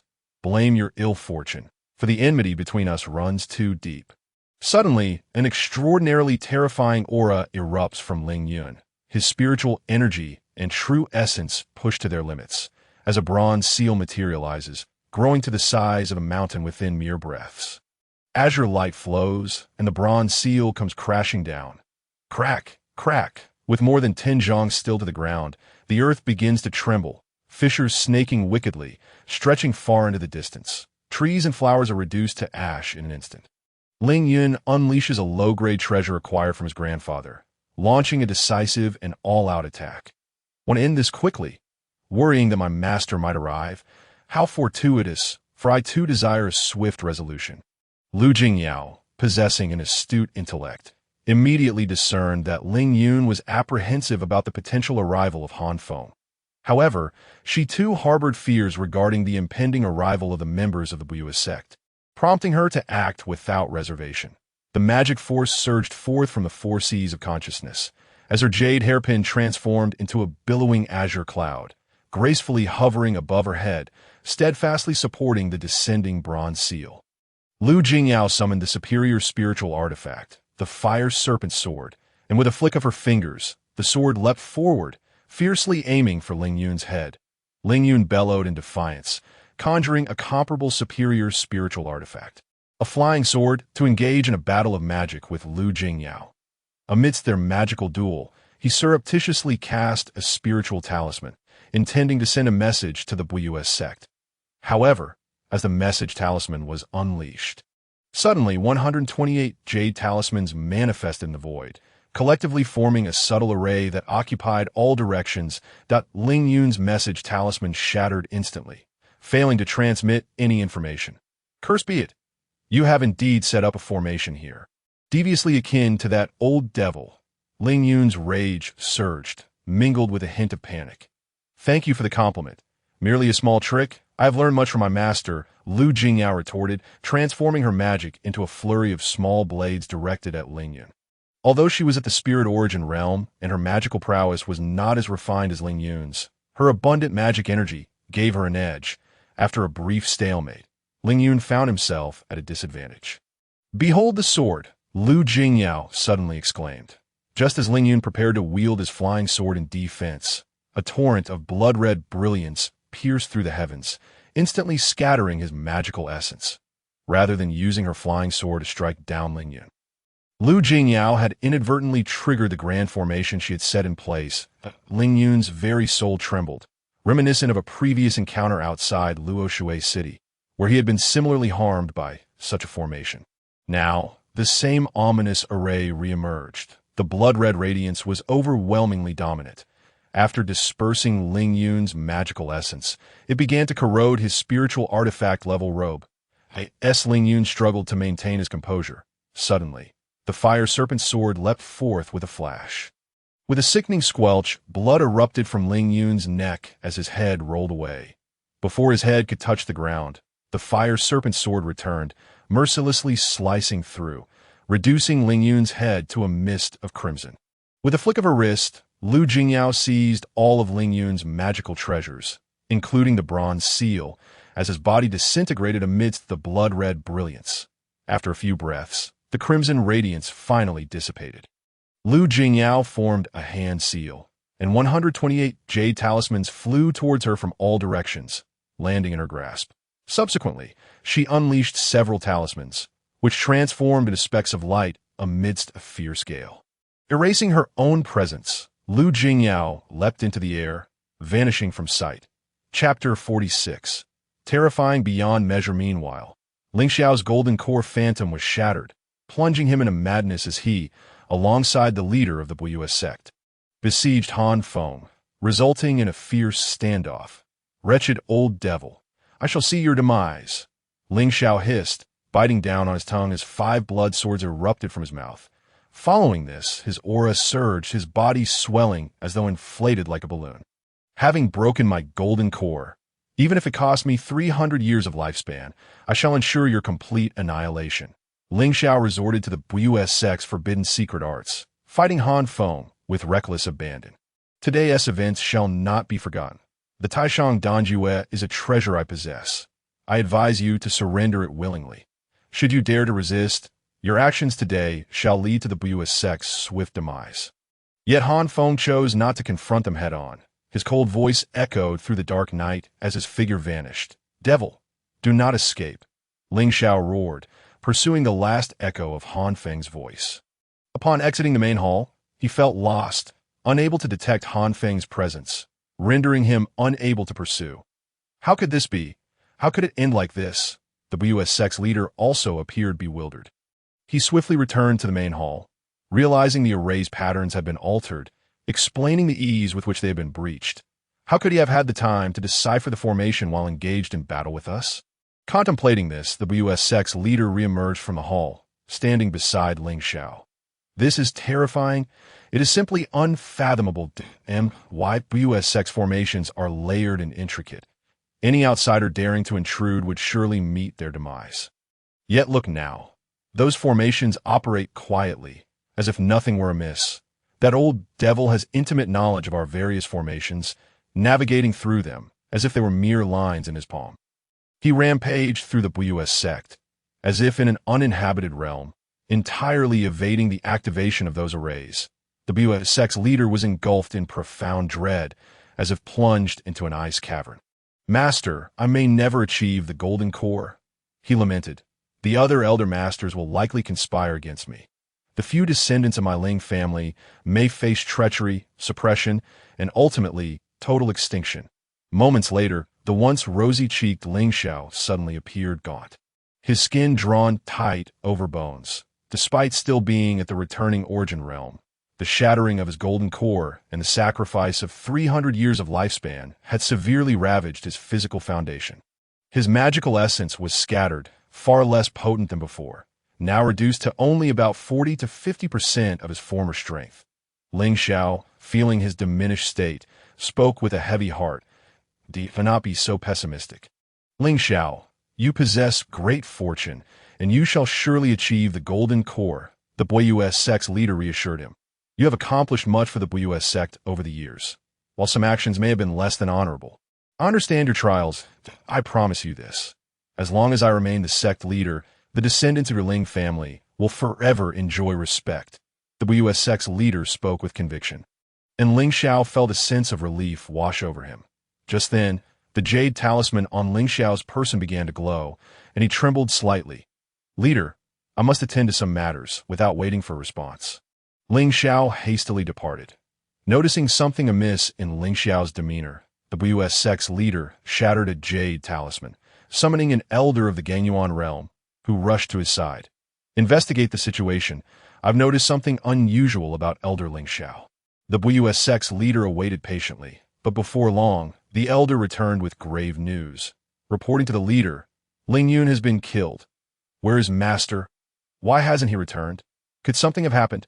After slaying Ling Yun, Lu Jingyao quietly returned to her secluded peak within the Buyue sect. Only after the deed was done did she feel a pang of fear. Initially, she had intended to leave the Buyue sect without a trace, but her concern for Han Feng's absence compelled her to take the risk of returning. Anxiously, Lu Jingyao felt as though each day dragged on endlessly. Finally, in a fleeting moment, a flash of purple light illuminated her surroundings, and Lu Jingyao noticed the Xianqing treasure ring reappear on her right hand's ring finger. Master, you have finally returned, Lu Jingyao exclaimed with delight. Han Feng furrowed his brow. It seemed Lu Jingyao had grown accustomed to calling him master. He had previously corrected her, but she, emboldened by her past experiences, paid no heed. Moreover, her initial fear and reverence had transformed into an increasingly familiar closeness. Let it be, he mused. After all, it was merely a title. Their bond, forged through blood and contract, rendered her betrayal impossible. Seeing her joyful expression, Han Feng ultimately chose not to correct her. After all, a relationship characterized by warmth was far more pleasant than one rooted in fear, was it not? Master, before Lu Jingyao could relay the news of her victory over Ling Yun, Han Feng's voice interjected. I have sustained some injuries, but it is of no consequence. I shall tend to my wounds. We can discuss matters later. Upon hearing Han Feng's words, Lu Jingyao's concern for him surged once more, and the words she had intended to speak faded back into silence. Chapter 47. A turbulent tide. What has happened? What has befallen my grandson? In a valley 100 miles from the Buyue sect, Ling Xiao manifested, his hair standing on end like an enraged lion. The elders of the Buyue sect, the Grand Elder, inner disciples, and true disciples exchanged fearful glances, frozen in silence, their breath shallow and cautious, too afraid to utter a word. Brother, Yin'er has been killed. Eventually, it was Ling Yin who stepped forward to deliver this dire news. Ling Xiao stood in shock, a buzzing in his ears as if a great drum were being struck beside him. After several breaths, he finally regained his composure. Slap. Ling Xiao delivered a resounding slap to Ling Yan's face, causing him to spit out a copious amount of blood, with 2 of his teeth knocked out in the process. Yet, he dared not express any dissatisfaction. What are you doing? Ling Xiao roared like a raging lion, and Ling Yan did not even dare to respond, after casting a fierce glare at Ling Yan. Ling Xiao began to investigate the scene, the others feigned seriousness, appearing both sorrowful and indignant.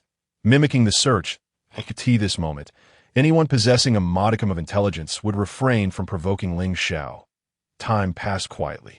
Suddenly Ling Xiao let out a cold chuckle. What a clever tactic! What a clever tactic! Alas, your skills still fall short. Were your methods a tad more refined, I might have been deceived myself. But regretfully this time, your doom is inevitable. To dare slay my grandson, there exists no one in heaven or earth who can save you. While Ling Xiao was probing into the cause of Ling Yun's death, the leader of the Buyue sect was lost in contemplation. That ring, had he seen it somewhere before? The leader of the Bo Yu sect meticulously recalled certain details. After a lengthy moment, he suddenly exclaimed, "Is it her? Indeed, it is her." Not long ago, the newly appointed inner disciple Han Yao wore a ring that bore striking resemblance to the one I just encountered. Almost identical. How infuriating. To conceal oneself so deeply. The leader of the Bo Yu sect came back to his senses, just as he prepared to summon others and immediately hunt down Lu Jingyao. Ling Xiao appeared at that moment. Ling Xiao, I have recalled some matters, the leader of the Bo Yu sect said. Sect leader, I have uncovered some clues and why grandson Ling Yun was murdered by Han Yao of our Bo Yu sect. My grandson Ling Yun once recommended her to join the sect, but this wretched girl repaid kindness with malice, taking my grandson's life. She is cunning and treacherous, attempting to erase her own aura. But unfortunately, her skills were insufficient, and I sensed her presence. What I wish to convey also pertains to Han Yao. I suddenly remembered that during our battle with the demon, the ring used by that fiend bore a striking resemblance to the one worn by Han Yao. You were present when we met Lu Jingyao. Do reflect on it, won't you? Indeed, it bears a strong resemblance. Ling Xiao responded after a moment of recollection. Sect leader, I've already dispatched someone to eliminate Han Yao. If she and that old demon are in league, the few elders at the Gangs Yuan stage may be in grave danger. Quickly, summon reinforcements. We must hurry. For this time, we cannot allow that old demon to escape. We must eradicate the root of the problem. Upon hearing Ling Xiao's words, the leader of the Bo Yu sect became anxious and flustered. He was terribly afraid that the elders at the Gangs Yuan stage would be alerted. The death of a few elders, while lamentable, was inconsequential compared to the prospect of allowing Han Feng to escape. Truly worthy of the golden core energy. In a mere instant, my injuries have completely healed, and my spirit has grown even stronger. Han Feng laughed heartily. When he shattered Ling Xiao's golden core illusion, he had seized the opportunity to absorb some golden core energy using the Xianxing treasure ring. And now it was manifesting its effects. With a clap of his hand, a surge of golden core energy flowed into Lu Jingyao's body. Little girl, you are currently at the Spirit Yuan stage. To break through to the true Yuan stage after cultivating the Source Tao scripture, you require an immense influx of heavenly and earthly spiritual energy. Allow me to bestow upon you a fortuitous opportunity, enabling you to advance to the true Yuan stage. As Han Feng's voice echoed, Lu Jingyao felt a vast torrent of energy enter her body. This energy was more profound than ordinary heavenly and earthly spiritual energy, surpassing the quality of the earth's milk liquid she had absorbed underground, containing immense and boundless energy. This energy surged into her. It quickly permeated her limbs and bones, prompting Lu Jingyao to involuntarily moan with pleasure. She quickly activated the Source Tao scripture to absorb and refine this energy. Before long, her aura surged dramatically, her magical power condensing tenfold, transforming into true Yuan. How extraordinary! I have unexpectedly broken through to the true Yuan stage. Lu Jingyao exclaimed with immense joy. Her curiosity piqued as she inquired, Master, what kind of energy is this? Its quality is so high, far superior to heavenly and earthly spiritual energy. Chapter 48. 3 strikes to defeat the enemy spawn of evil. Come forth and meet your demise. You vile creature, do you truly believe you can conceal your actions and keep us all in the dark? Just as Lu Jingyao had ascended to the true Yuan stage, a group of formidable cultivators at the Gangs Yuan stage descended upon the peak where she cultivated. As they arrived, they unleashed a torrent of sound waves that reverberated through the air, akin to thunder erupting from a clear sky, causing Lu Jingyao's eardrums to buzz. You have killed Ling Yun? Han Feng was taken aback. He had not anticipated that Lu Jingyao would dare to execute her plan in his absence. Master, I intended to inform you as soon as you returned, Lu Jingyao replied, her complexion pale. The swift arrival of the Bo Yu sect members, having discovered her role in Ling Yun's death, was unforeseen. What should we do now? Lu Jingyao fretted, her heart heavy with worry. Remain calm. Since our exposure is inevitable, we must flee, Han Feng advised. Lu Jingyao nodded, then dashed outside, only to find 3 Gangs Yuan stage elders blocking her path. You killed Ling Yun? One elder with a scarred face inquired coldly, his voice as grating as an owl's. Yes, Lu Jingyao admitted without hesitation. Heh, you possess courage. Murder demands recompense. Thus, you shall die, the scarred elder sneered, extending his hand as his cultivated magical power coalesced into a massive mountain, hurtling towards Lu Jingyao with the force of tempest. The violent magical fluctuations radiated outward, startling inner disciples practicing on nearby peaks, who leaped into the air to observe the unfolding confrontation. What is happening? Why have 3 Gangs Yuan stage elders descended upon Han Yao's peak? What offense has she committed to warrant such a response from the sect's Gangs Yuan stage elders? Many inner disciples were bewildered, utterly unaware of the events transpiring. Is this the power of the Gangs Yuan stage? Lu Jingyao's hair billowed as she soared into the sky, having just broken through to the true Yuan stage and cultivated the source Tao scripture. She was undaunted in the face of the Bo Yu sect's formidable elders, as the colossal mountain bore down upon her. Lu Jingyao conjured small blade from her magical power. Each blade measured 3 feet long, clear as water, emanating a faint glow that a total of 365 small blades were summoned, dancing and slicing through the air towards the massive mountain. Boom! A thunderous roar erupted as the magical mountain began to tremble and fracture. Ah, how impressive! It has actually shattered the magical power of a Gangs Yuan stage expert. Magical power and true Yuan. Han Yao has indeed broken through to the true Yuan stage. The inner disciples watching gasped, their hearts stirred by the spectacle. Ling Yun led your Bo Yu sect's disciples to annihilate my entire clan. Now, dying at my hands is a fitting end. The emerald hairpin transformed into layers of mist, enveloping her, as Lu Jingyao coldly regarded the 3 Gangs Yuan stage elders, declaring, "You should have anticipated this day when you slaughtered my K. Yes, she spoke. Lu Jingyao revealed her true form, igniting a wave of astonishment among the disciples. Many gasped in surprise, exchanging whispers of intrigue, while others, reveling in misfortune, applauded her audacity. The 3 Gangs Yuan stage elders exchanged astonished glances upon witnessing Lu Jingyao's true appearance. What a wretched thief, infiltrating our Bo Yu sect! You vile creature, reveal your name, the scarred elder bellowed. Lu Jingyao of the Lu family from Luoshui City. You Bo Yu sect should have foreseen this day when you slaughtered my family. Your aunt, seek vengeance. Those who obstruct me shall perish. Lu Jingyao exuded an overwhelming presence, her words dripping with arrogance. I am curious to see what you can rely upon, a mere true Yuan stage cultivator, daring to act so brazenly before me. Before he finished speaking, the scarred elder lunged forward, his sword shimmering with icy brilliance, aimed directly at Lu Jingyao's head. The other 2 elders exchanged glances before joining the fray. The 3 worked seamlessly in unison, their magical powers merging, sealing off all avenues of escape. Lu Jingyao's expression turned icy, unperturbed as she advanced to meet them.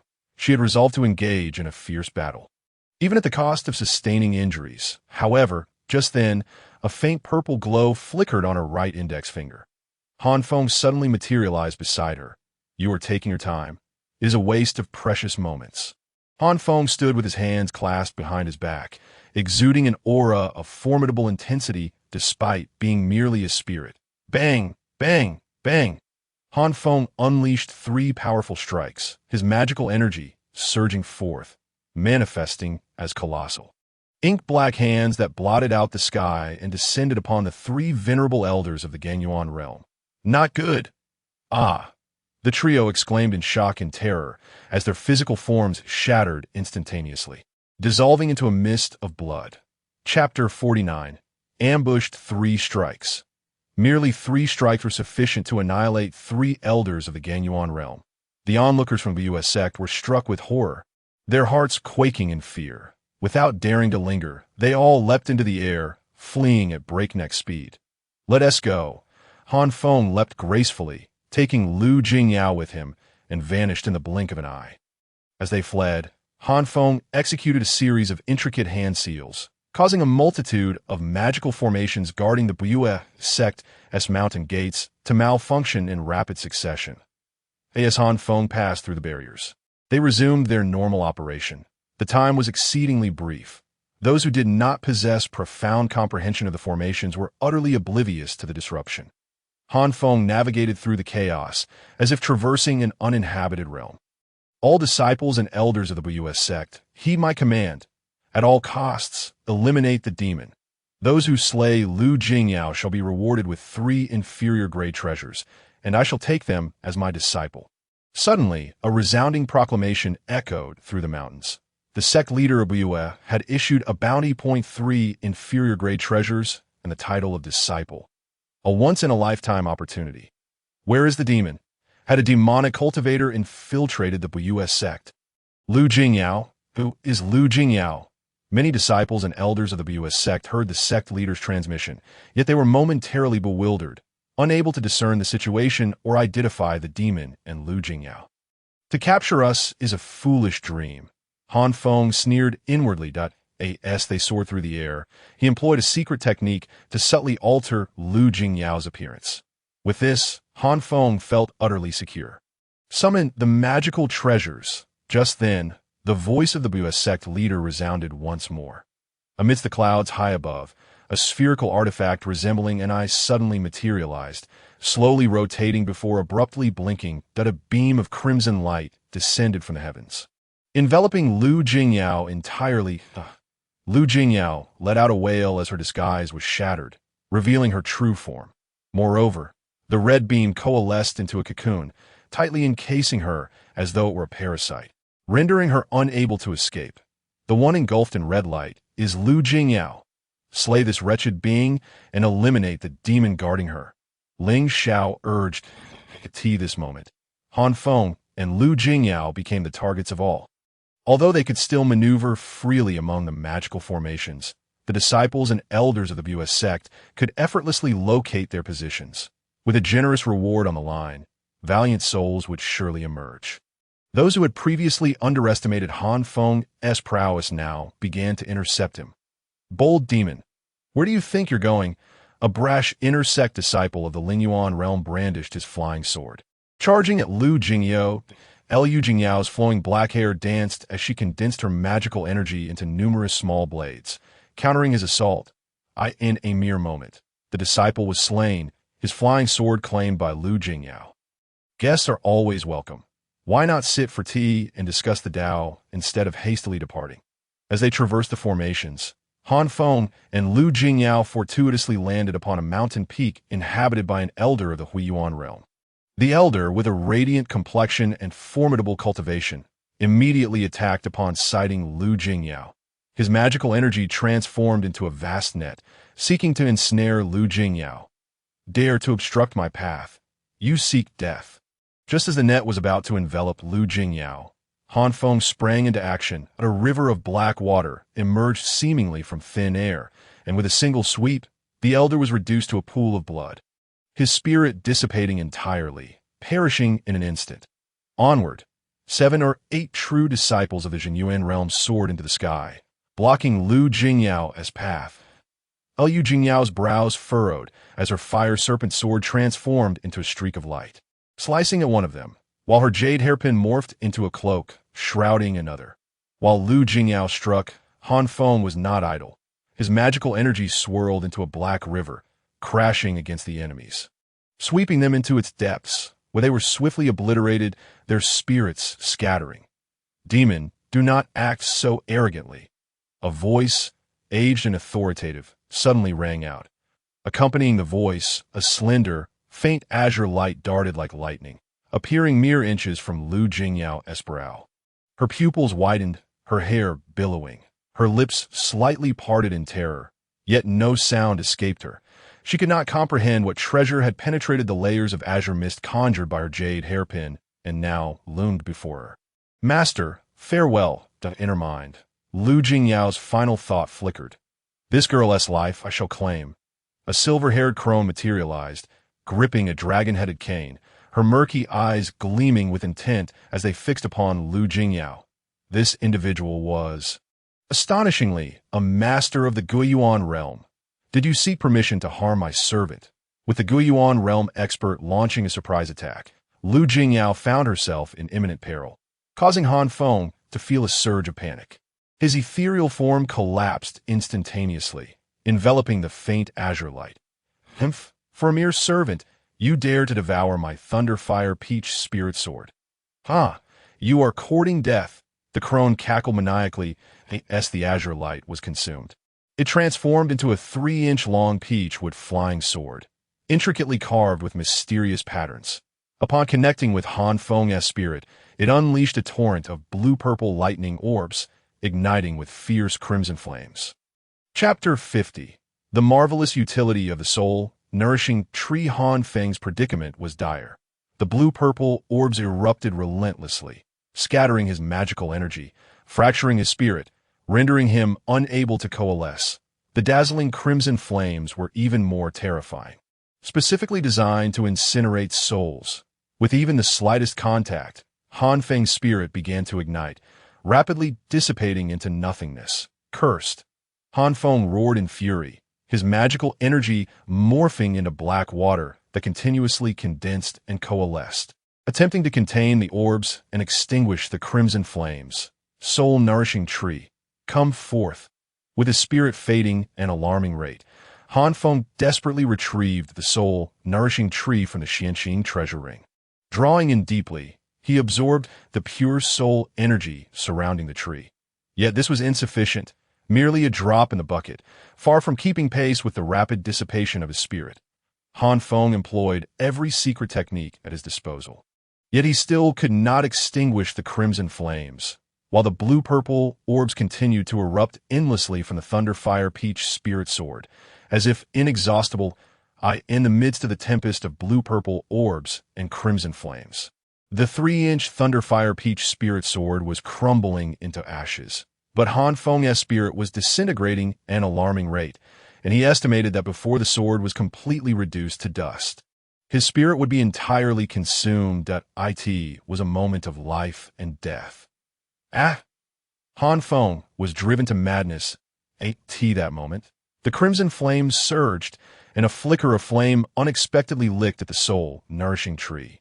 An extraordinary transformation occurred. The tree's roots unfurled, swiftly penetrating the body of the Thunderfire Peach Spirit Sword, and a mysterious and arcane energy began to circulate, accelerating the sword's disintegration by tenfold, sending dust scattering into the air. One object subdues another. How marvelous!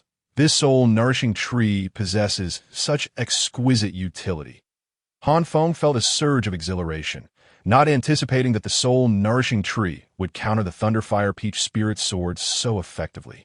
In mere moments, the Thunderfire Peach Spirit Sword was completely reduced to ashes, and the blue-purple orbs and crimson flames vanished in an instant. The crone's expression shifted, disbelief etched across her features, and no matter how she pondered, she could not fathom such an outcome. How is this possible? My Thunderfire Peach Spirit Sword severs souls and extinguishes spirits. It has never failed. Once struck, the body turns to ash, and the soul is obliterated. You are but a remnant of a soul, possessing merely the cultivation of the Gangyuan realm. Having consumed my Thunderfire Peach Divine Sword, how could you possibly withstand the divine thunder and divine fire? How could you survive?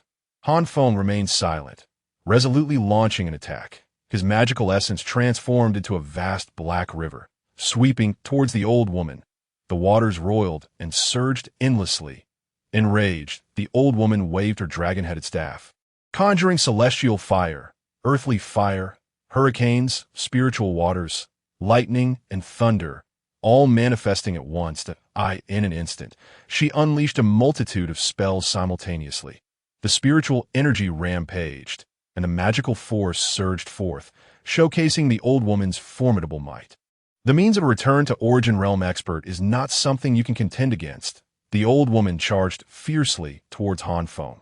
With a sweeping motion of his sleeve, Han Feng protected Lu Jingyao at his side. With a flick of his fingers, the black river twisted and unexpectedly surged in another direction.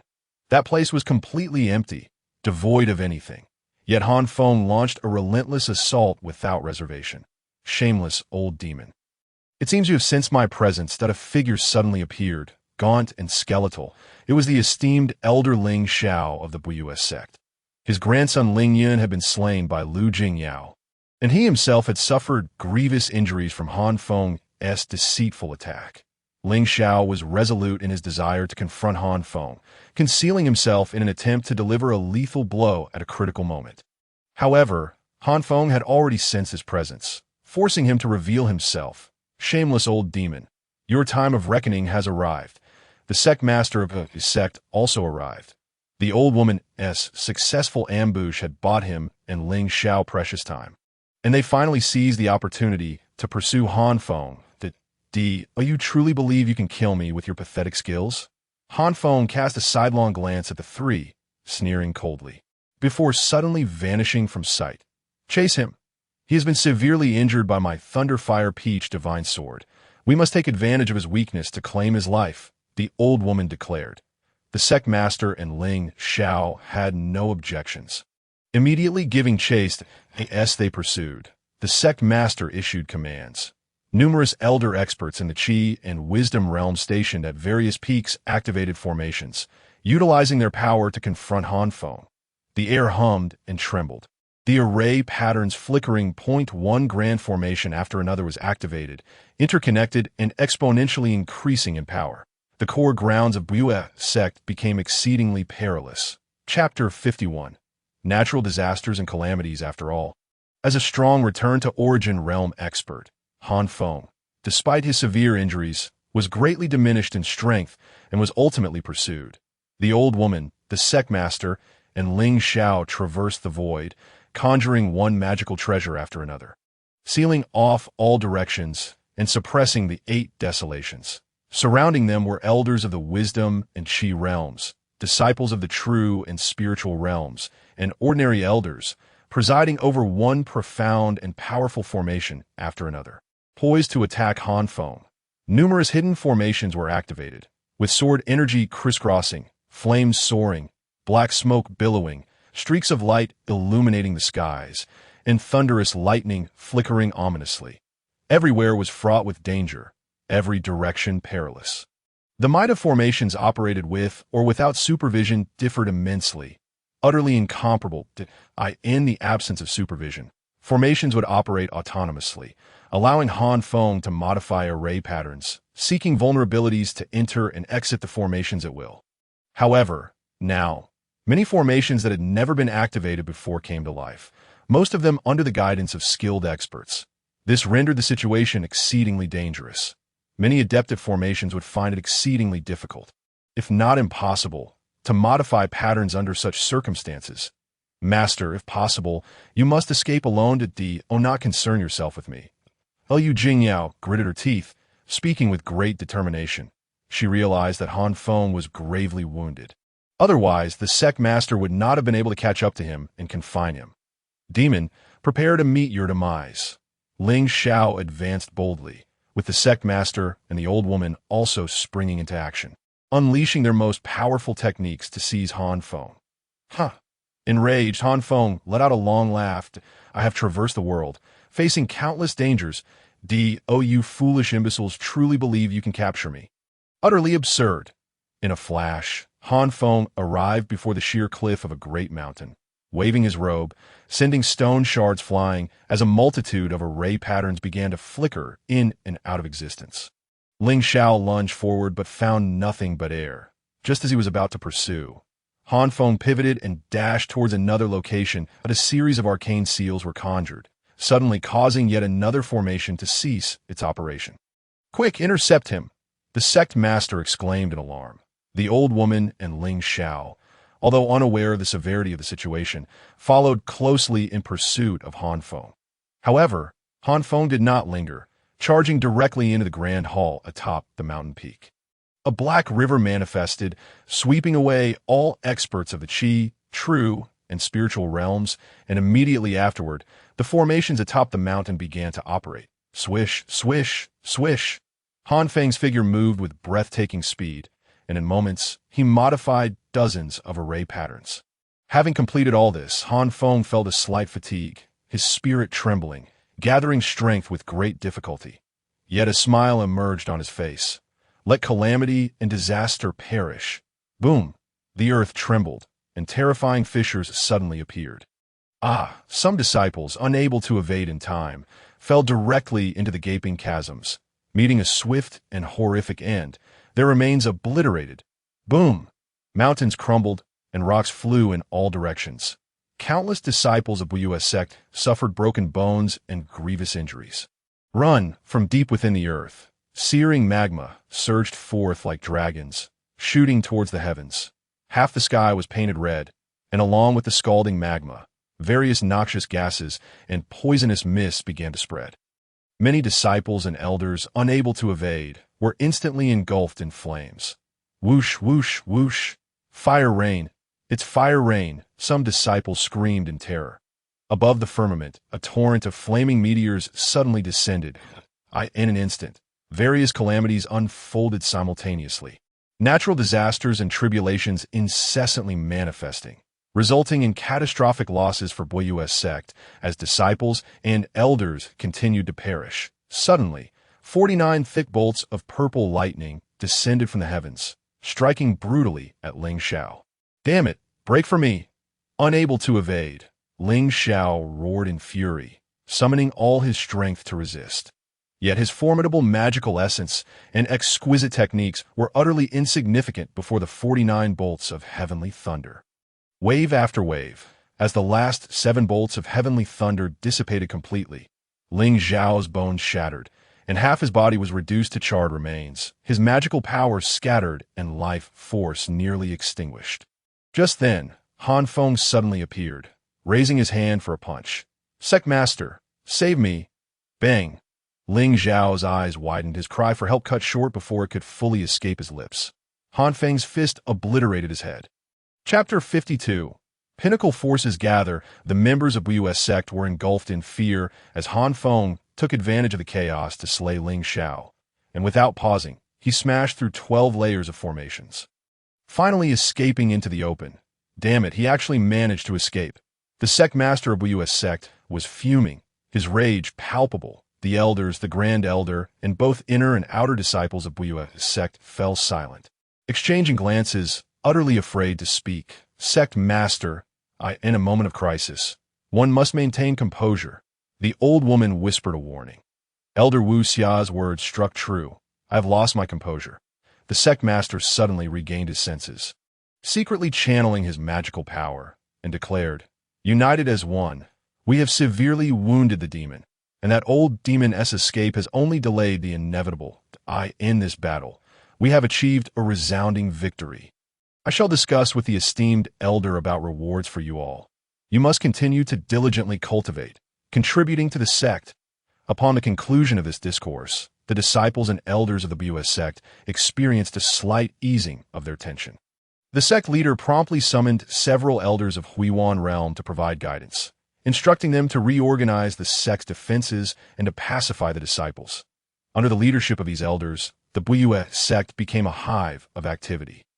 The sect leader and the esteemed elder, Wu Xia, vanished in a flash. A swirling mist enveloped the surroundings, with spiritual energy surging, array patterns shimmering, and auspicious light cascading in myriad streams.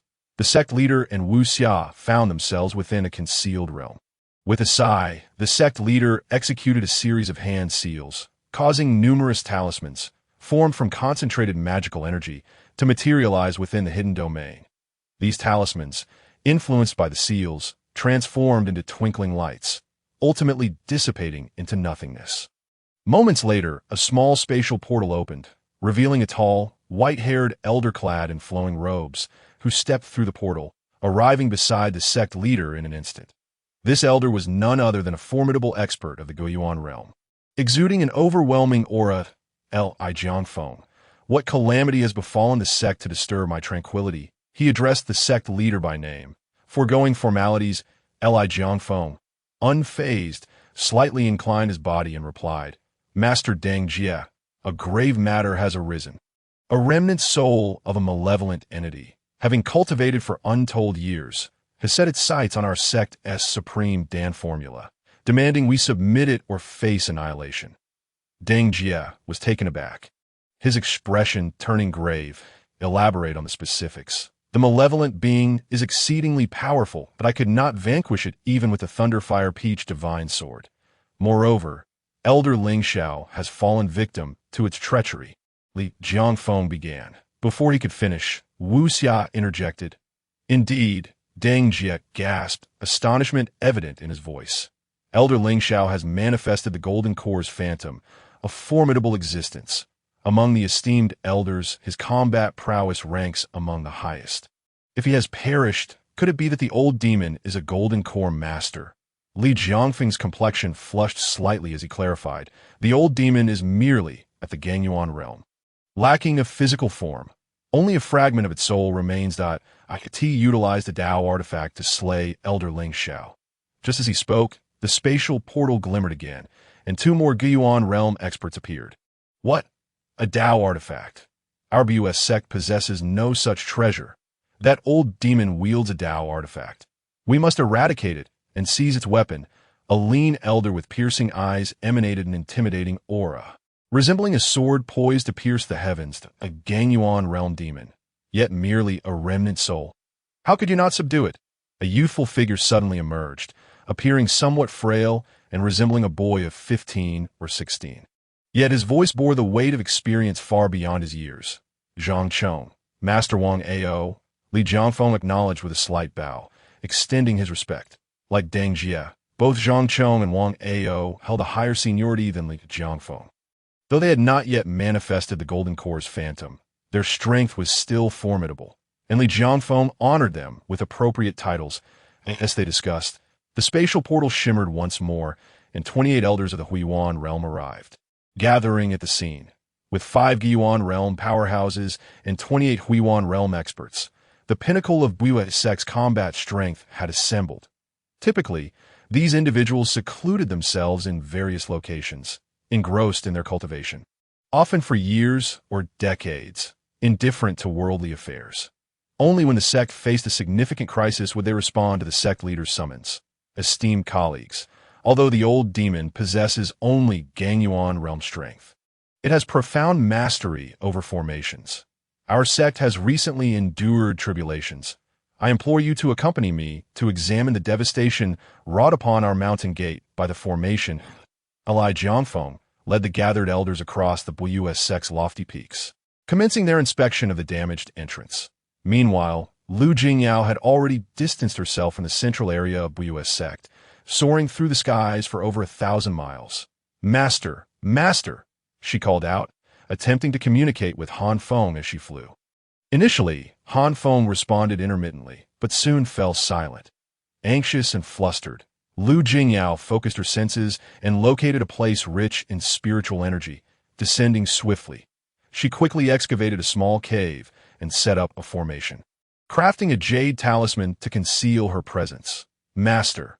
After completing these preparations, Lu Jingyao tried once again to reach out to Han Feng, but to no avail. Despite her repeated efforts, he remained unresponsive. Her heart raced with urgency, akin to an ant on a hot pan, leaving her with no choice but to wait. 2 days passed in this manner before Han Feng's mental presence finally reached her.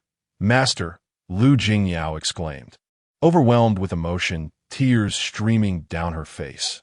Han Feng emerged from the Xianqing treasure ring, his form translucent and his expression weak. That old crone was exceedingly malicious, striking me from the shadows. If not for the soul nourishing tree's protection, I might have perished entirely. Reflecting on the fierce battle he had endured, Han Feng felt a shudder of dread. Master, how do you feel now? Lu Jingyao asked with concern, knowing that Han Feng had suffered grievous injuries to save her. Despite the turmoil of his spirit and severe damage, he had exerted every ounce of strength to vanquish Ling Xiao and facilitate their escape. Recalling these events, Lu Jingyao was filled with mixed emotions. Her heart brimming with gratitude, she had avenged her family's blood feud with her own hand by slaying Ling Yun, while Han Feng had dealt the final blow to Ling Xiao. Now, the only one truly harmed in this situation was Han Feng, whose spirit was gravely injured, rendering him significantly less powerful. If we encounter a Guiyuan realm expert for BUS sect again, I fear I may not prevail. Han Feng assessed his condition. What shall we do? Lu Jingyao furrowed her brows, pacing back and forth, devoid of any strategy or solution. There exists a secret method to rapidly restore my spirit, but it requires your assistance, Han Feng suddenly proposed, gazing intently at Lu Jingyao. What method? A flicker of hope ignited in her eyes. Dual cultivation. We shall engage in dual cultivation, Han Feng stated. Lu Jingyao's face flushed crimson, staring at the now-faded specter of Han Feng's spirit. She murmured, "Dual cultivation. Can the state of one's spirit truly engage in dual cultivation with another?" Chapter 53. Strategy. Her voice was soft, her small hands fidgeting awkwardly. Though Lu Jingyao had not cultivated for an extensive period, she understood the implications of dual cultivation. However, the notion of engaging in dual cultivation with a remnant soul felt utterly unfathomable, surpassing her comprehension. That I refer to soul cultivation. Your spirit and mind shall undergo dual cultivation together. It is a secret ART.M. Why true self has sustained injuries because of you.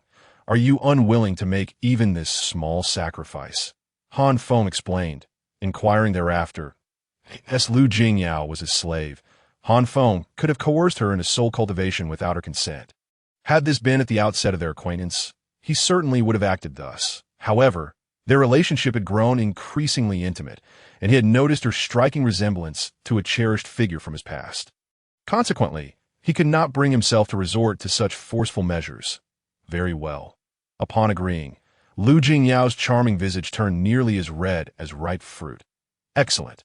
Since you have consented, let us commence, Han Feng stated. Flashing to stand but half a step away from Lu Jingyao quickly closed her eyes, her heart racing wildly, feeling as though she were a mere log, unable to move an inch. Gazing upon her serene beauty, Han Feng felt a surge of tenderness. The figure of his cherished past began to merge with Lu Jingyao's form, causing him to momentarily lose himself. Unconsciously, he reached out to touch her cheek. Master, Lu Jingyao opened her eyes, calling out sweetly. Her voice was clear and melodious, captivating Han Feng's heart. Never mind, I shall find another way to heal this critical moment. Han Feng forcefully reined in his desires. He could not treat her in such a manner. Having spoken, he immediately entered the Su Ing treasure ring. Lu Jingyao was taken aback. Once her anxiety dissipated, she found herself unexpectedly engulfed in a sense of loss. Han Feng returned to the Su Ing treasure ring, first striving to calm his tumultuous emotions, and then he began to absorb the pure spiritual energy of the soul-nurturing tree to heal his wounds. Meanwhile, Li Jiangfeng, the leader of the Buiyu sect, convened 2 consecutive days of elder meetings, yet no effective strategy emerged. Initially, the atmosphere was charged with hostility. Most were proponents of aggressive action, demanding the extermination of the demon and the seizure of the Dao artifact. However, upon witnessing Han Feng's achievements and the accompanying records, the fervor of the warmongers waned. They began to feel that Han Feng's decision to refrain from troubling them was a blessing bestowed by the sect's ancestors. Now, their primary discussion revolved around how to prevent Han Feng from returning to the Buiyu sect to stir up trouble again. Why not transcribe the supreme elixir formula in its entirety and present it to the demon? This could shield our sect from calamity, suggested an elder of Huyu realm. Boldness. That demon has been rampant within our Buiyu sect, slaughtering numerous elders and disciples. Do you believe your words honor the fallen brethren? Before Li Jiangfeng could respond, the youthful Wang Ao began to scold him. Wang Ao was a formidable master of Guiyuan realm, renowned among the supreme elders. His reprimand left the elder feeling utterly ashamed, causing him to retreat. While Elder Sun's words may indeed be flawed, could we not consider a more flexible approach? Spoke Supreme Elder Wu Xia. Let us forge a counterfeit supreme elixir formula, present this imitation to the demon, and then disseminate the news, inciting various sects to join forces against him. This is the optimal strategy. Upon this suggestion, the supreme elders began to murmur among themselves, many nodding in agreement, finding the proposal quite favorable. However, Li Jiangfeng subtly shook his head. Silence. Li Jiangfeng interrupted the discussions. The supreme elixir formula has been diligently researched by myself and Elder Ling Xiao. You may not fully grasp the true situation. The Dao rhythm of the supreme elixir formula is inherently unique and cannot be forged. That old demon possesses genuine fragments of the supreme elixir formula and is undoubtedly familiar with its Tao rhythm. Presenting a counterfeit to him would lead to immediate detection and, worse, incite his wrath. An uproar ensued, with everyone voicing their concerns, realizing the complexity of the situation.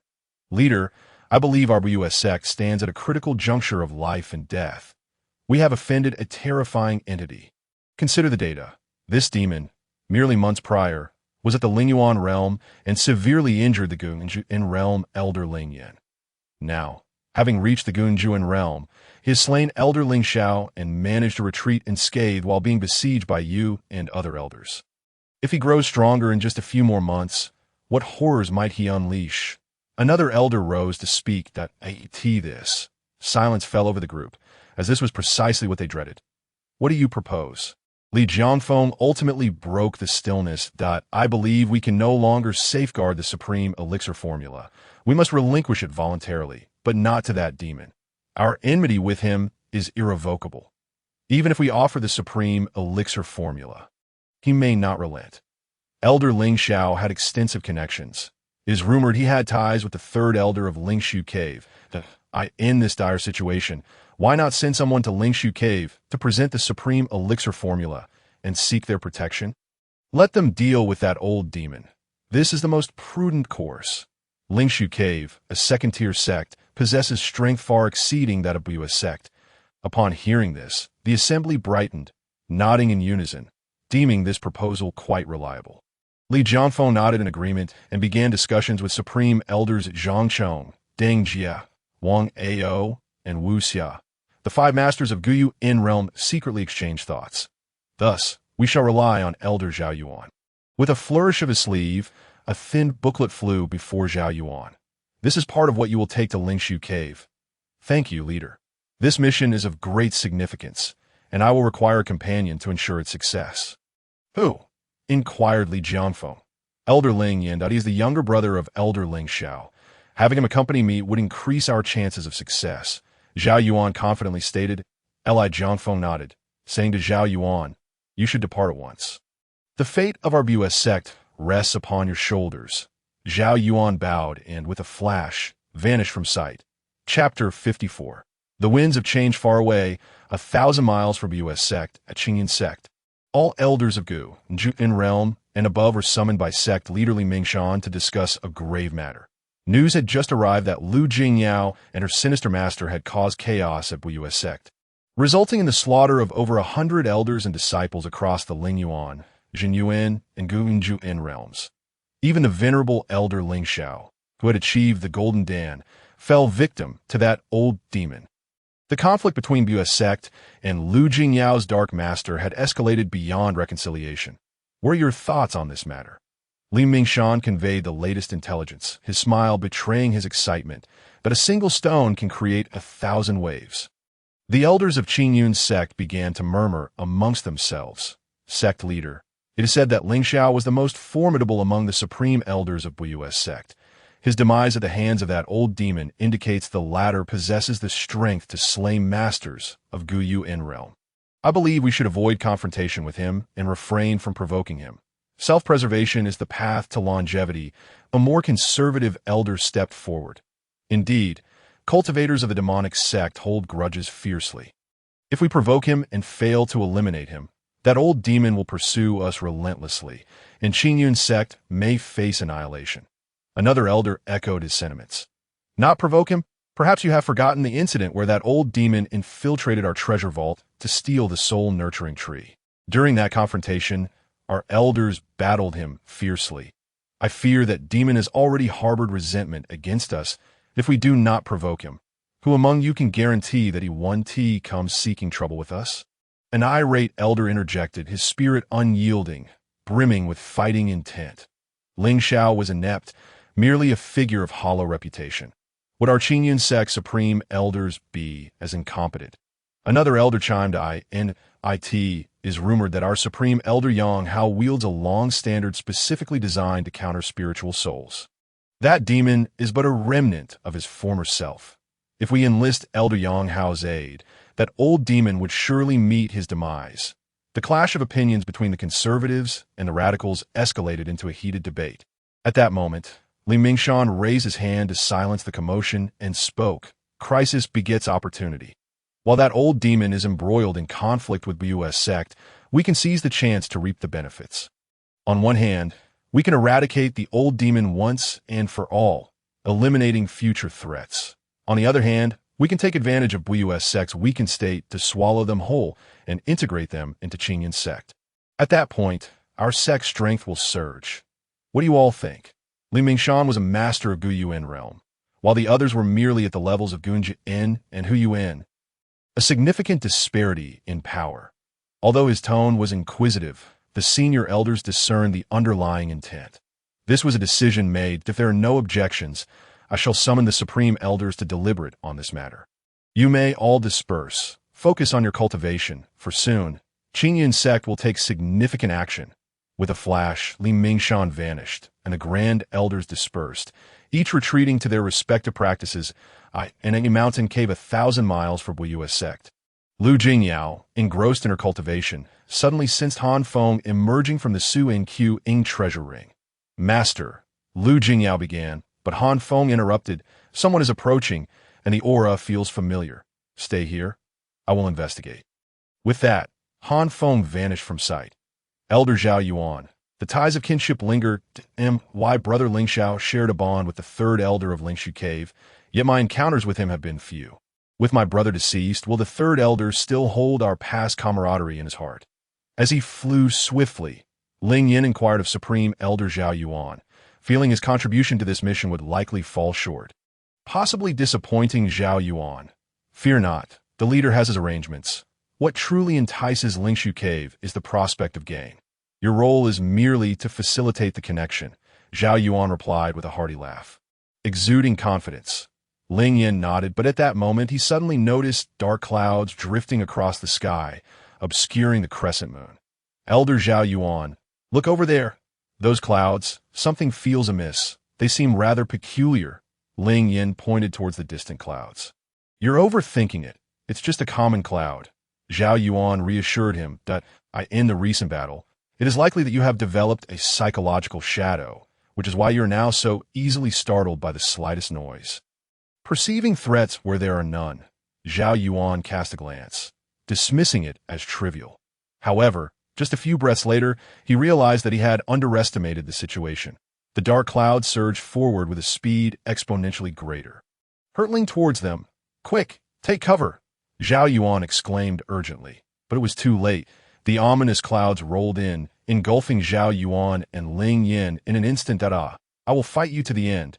Zhao Yuan's heart raced with terror as he attempted to wield his magical powers to break free.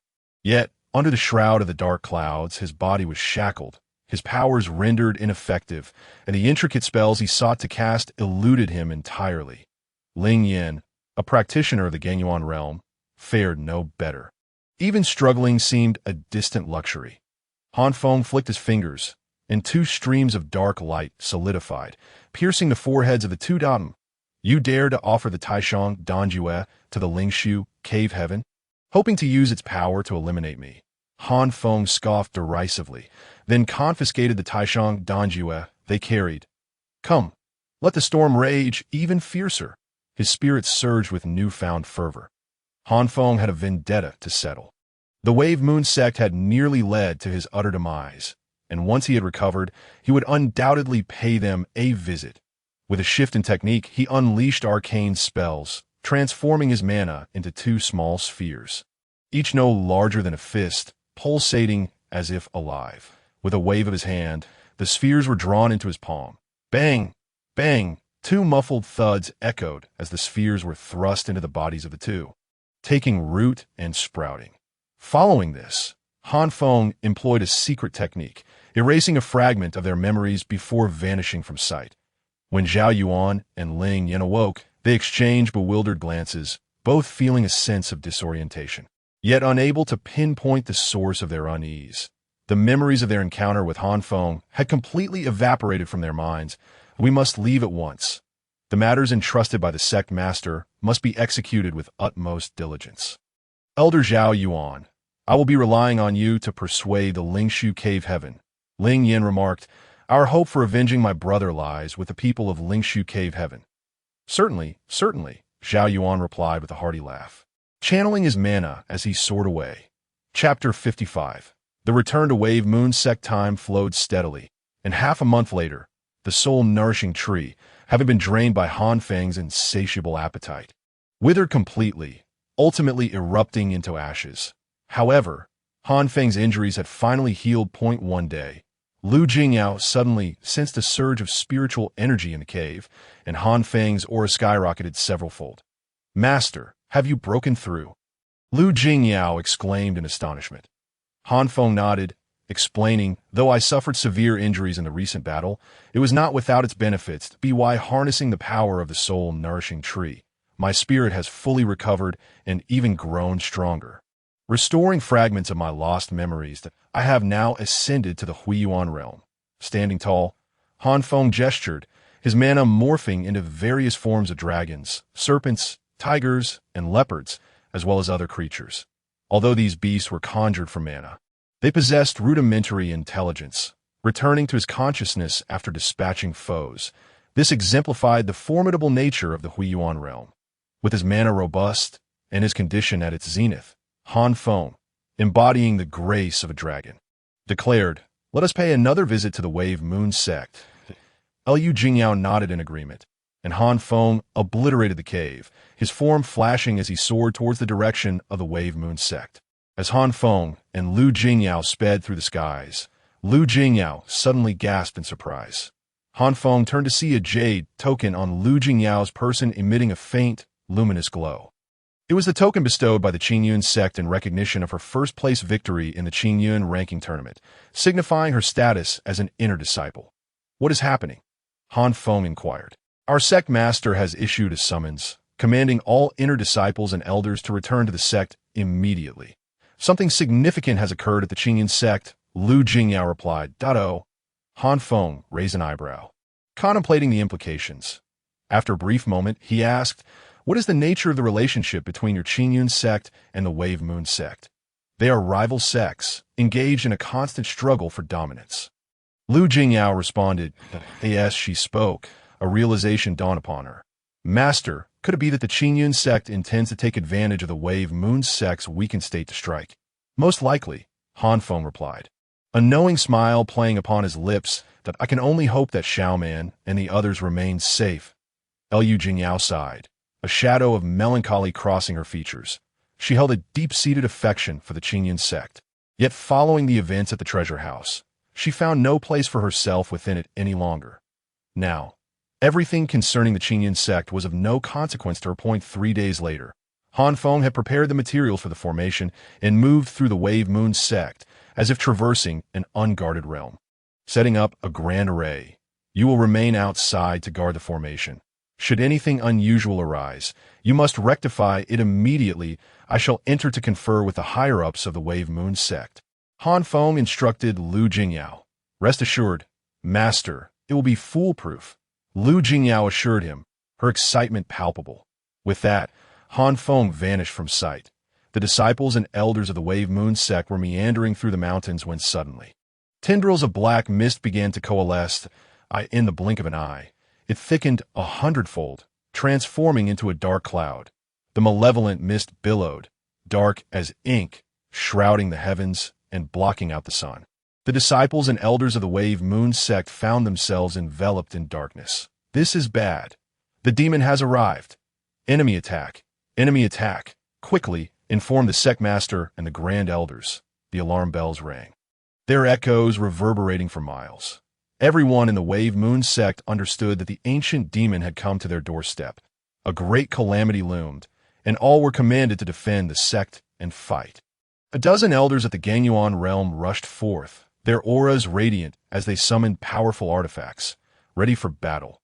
"You seek death," Han Feng sneered amidst the swirling clouds. The formation diagram of the 7-star demon slaying sword array was activated, radiating light as the 7 flying swords, Tian Shu, Tian Xian, Tian Ji, Tian Quan, Yu Heng, Kai Yang, and Yao Guang, emerged, slicing through the air with lethal intent. A tremendous surge of spiritual energy erupted, suffusing the area with the essence of metal. As the flying swords danced menacingly, wreaking havoc, in an instant, over a dozen Ganyuan realm cultivators from the Wave Moon sect were reduced to a mist of blood, their lives extinguished. Han Feng seized their artifacts, materials, and elixirs, claiming them for himself. "You audacious demon! Do you dare to act so brazenly within the confines of my Wave Moon sect? Do you truly believe no one can subdue you?" The enraged voice of the Wave Moon sect's master echoed. With a whoosh, several figures descended, the sect master at the center, flanked by 4 grand elders of the Guyuan realm, and 28 elders of the Huiyuan realm positioning themselves strategically, creating a formidable formation that pressed forward. 5 supreme Guyuan realm experts and 28 Huiyuan realm cultivators had gathered to confront Han Feng, surrender the Taishang Danjue, and relinquish some artifacts and materials, and I may spare your lives. Resist, and the Wave Moon sect will meet its end today. Facing the sect master and numerous elite elders of the Wave Moon sect, Han Feng remained unfazed, with hands clasped behind his back. He surveyed the assembly with cold indifference, brazenly issuing his threats. Delusional. The Wave Moon sect has stood for over a millennium. What storms have we not weathered? You are but a remnant soul, grievously wounded, and should be hiding away to lick your wounds rather than flaunting your prowess here. You are courting death. The youthful Grand Elder Wang Ao stepped forward defiantly to the bones of the Wave Moon sect are indeed resilient. I shall test your capabilities. With a sweeping motion, he unleashed a torrent of mana that morphed into 8 black serpents, charging forth. Though these serpents were conjured from mana, they possessed sentience, their claws extending, tails thrashing, exuding an imposing aura. I was hoping to spar with you. White Tiger descends from the mountain, swallowing the rivers and mountains. Wang Ao, undaunted, advanced boldly. He conjured a magnificent white tiger, its body forged from the essence of metal, leaping forth with its massive paw raised high to strike at a black serpent. However, the white tiger's claw met only empty air as the 8 serpents coordinated their attacks, swiftly overwhelming the creature until it dissipated entirely. Witnessing this, the sect master Li Jiangfeng's expression shifted dramatically as he exclaimed in horror, "Quick, retreat!" As he opened his mouth, he had already struck, the celestial gates flung wide. A shimmering golden Dan emerged from above his head, slowly rotating as various intricate Dao techniques circulated, descending with overwhelming force. "Ah!" Zhang Chong let out a piercing scream, and amidst the fearful gazes of the onlookers, a massive black claw suddenly appeared, grasping fiercely and severing his arm. Blood gushed forth, turning pitch black in the blink of an eye, exuding a foul odor. Chapter 56. The third elder of Lingshu Cave. Upon witnessing the Golden Dan suppression, Han Feng immediately retreated. Noticing Han Feng's withdrawal, Li Jiangfeng also refrained from attacking further. After inflicting grievous injury upon Wang Ao, Han Feng fixed his gaze upon Li Jiangfeng, hands clasped behind his back, and declared from a lofty position, "Surrender the Taishang Danjue. Otherwise, the Wave Moon sect shall face utter annihilation. You desire the Taishang Danjue? That may not be impossible.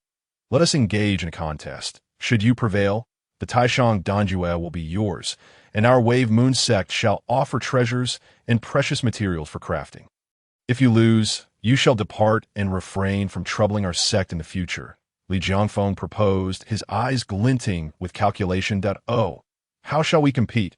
Han Feng inquired. "Quite simply, as a formidable figure of the demonic sect. You must possess extraordinary abilities. We shall strike together 3 times. If you withstand our onslaught, we shall concede immediately." Han Feng was momentarily amused, incredulous that such terms could be uttered. "You wish me to face all of you alone? Ha! You need not accept, but I must advise you. Should the Wave Moon sect fall, the Taishang Danjue will cease to exist. While I may lack the means to restore it, obliterating it is well within my capabilities. Then unleash your attacks." Han Feng declared coldly. Li Jiangfeng was taken aback by Han Feng's acquiescence and discreetly conveyed a message to the elders of the Wave Moon sect, the assembled elders. Their powers intertwined, summoned their most potent lethal arts, With energy surging and spiritual essence raging, threads of starlight cascaded downwards. The morale of the Wave Moon sect soared to its zenith. Kill! A furious roar erupted as the members of the Wave Moon sect suddenly unleashed their assault. Their combined might transformed into a torrent of power, sweeping toward Han Feng with a force capable of shattering mountains. Unexpectedly, the ethereal shadow of the spirit shattered in an instant. This is bad. It's a trap. Li Jiangfeng realized immediately. Master, save me. Wang Ao, the elder who had lost an arm, cried out in despair as a black river materialized from the void beside him, in a swift motion. It enveloped him, and he vanished. Bold demon. Li Jiangfeng, Deng Jie, Chen Chong, and Wu Xia, the four great masters of the returning origin realm, were filled with fury and swiftly attacked Han Feng. This scene profoundly shocked them, instilling a deep-seated fear within their souls. In their previous battle, Han Feng, at the peak of the Gangyuan realm, had relied on arrays and Dao artifacts to finally slay the gravely wounded Ling Xiao. Yet now, Han Feng had severely injured the returning origin master Wang Ao right under their noses and subsequently subdued him. The Black River flowed, echoing with Wang Ao's agonized screams, its waves surging violently. Wang Ao struggled desperately, yet the all-encompassing darkness rendered him blind to any escape. Rescue Elder Wang Ao. We cannot allow that demon to succeed. Li Jiangfeng shouted at that moment. Elders and disciples of varying realms, the Huiyuan, Gangyuan, Jinyuan, and Lingyuan, focused their energies to empower the formation. United as one, the Wave Moon sect sought to eradicate Han Feng. Though Han Feng had struck a decisive blow against Elder Wang Ao, he had not yet delivered a fatal strike. A centipede may die, but it does not stiffen. After all, Wang Ao was a master of the returning origin realm, and Han Feng, being a level below, would need to exert considerable effort to finish him off. As the Wave Moon sect fought with all their might, Han Feng felt the pressure intensify while attempting to suppress Wang Ao.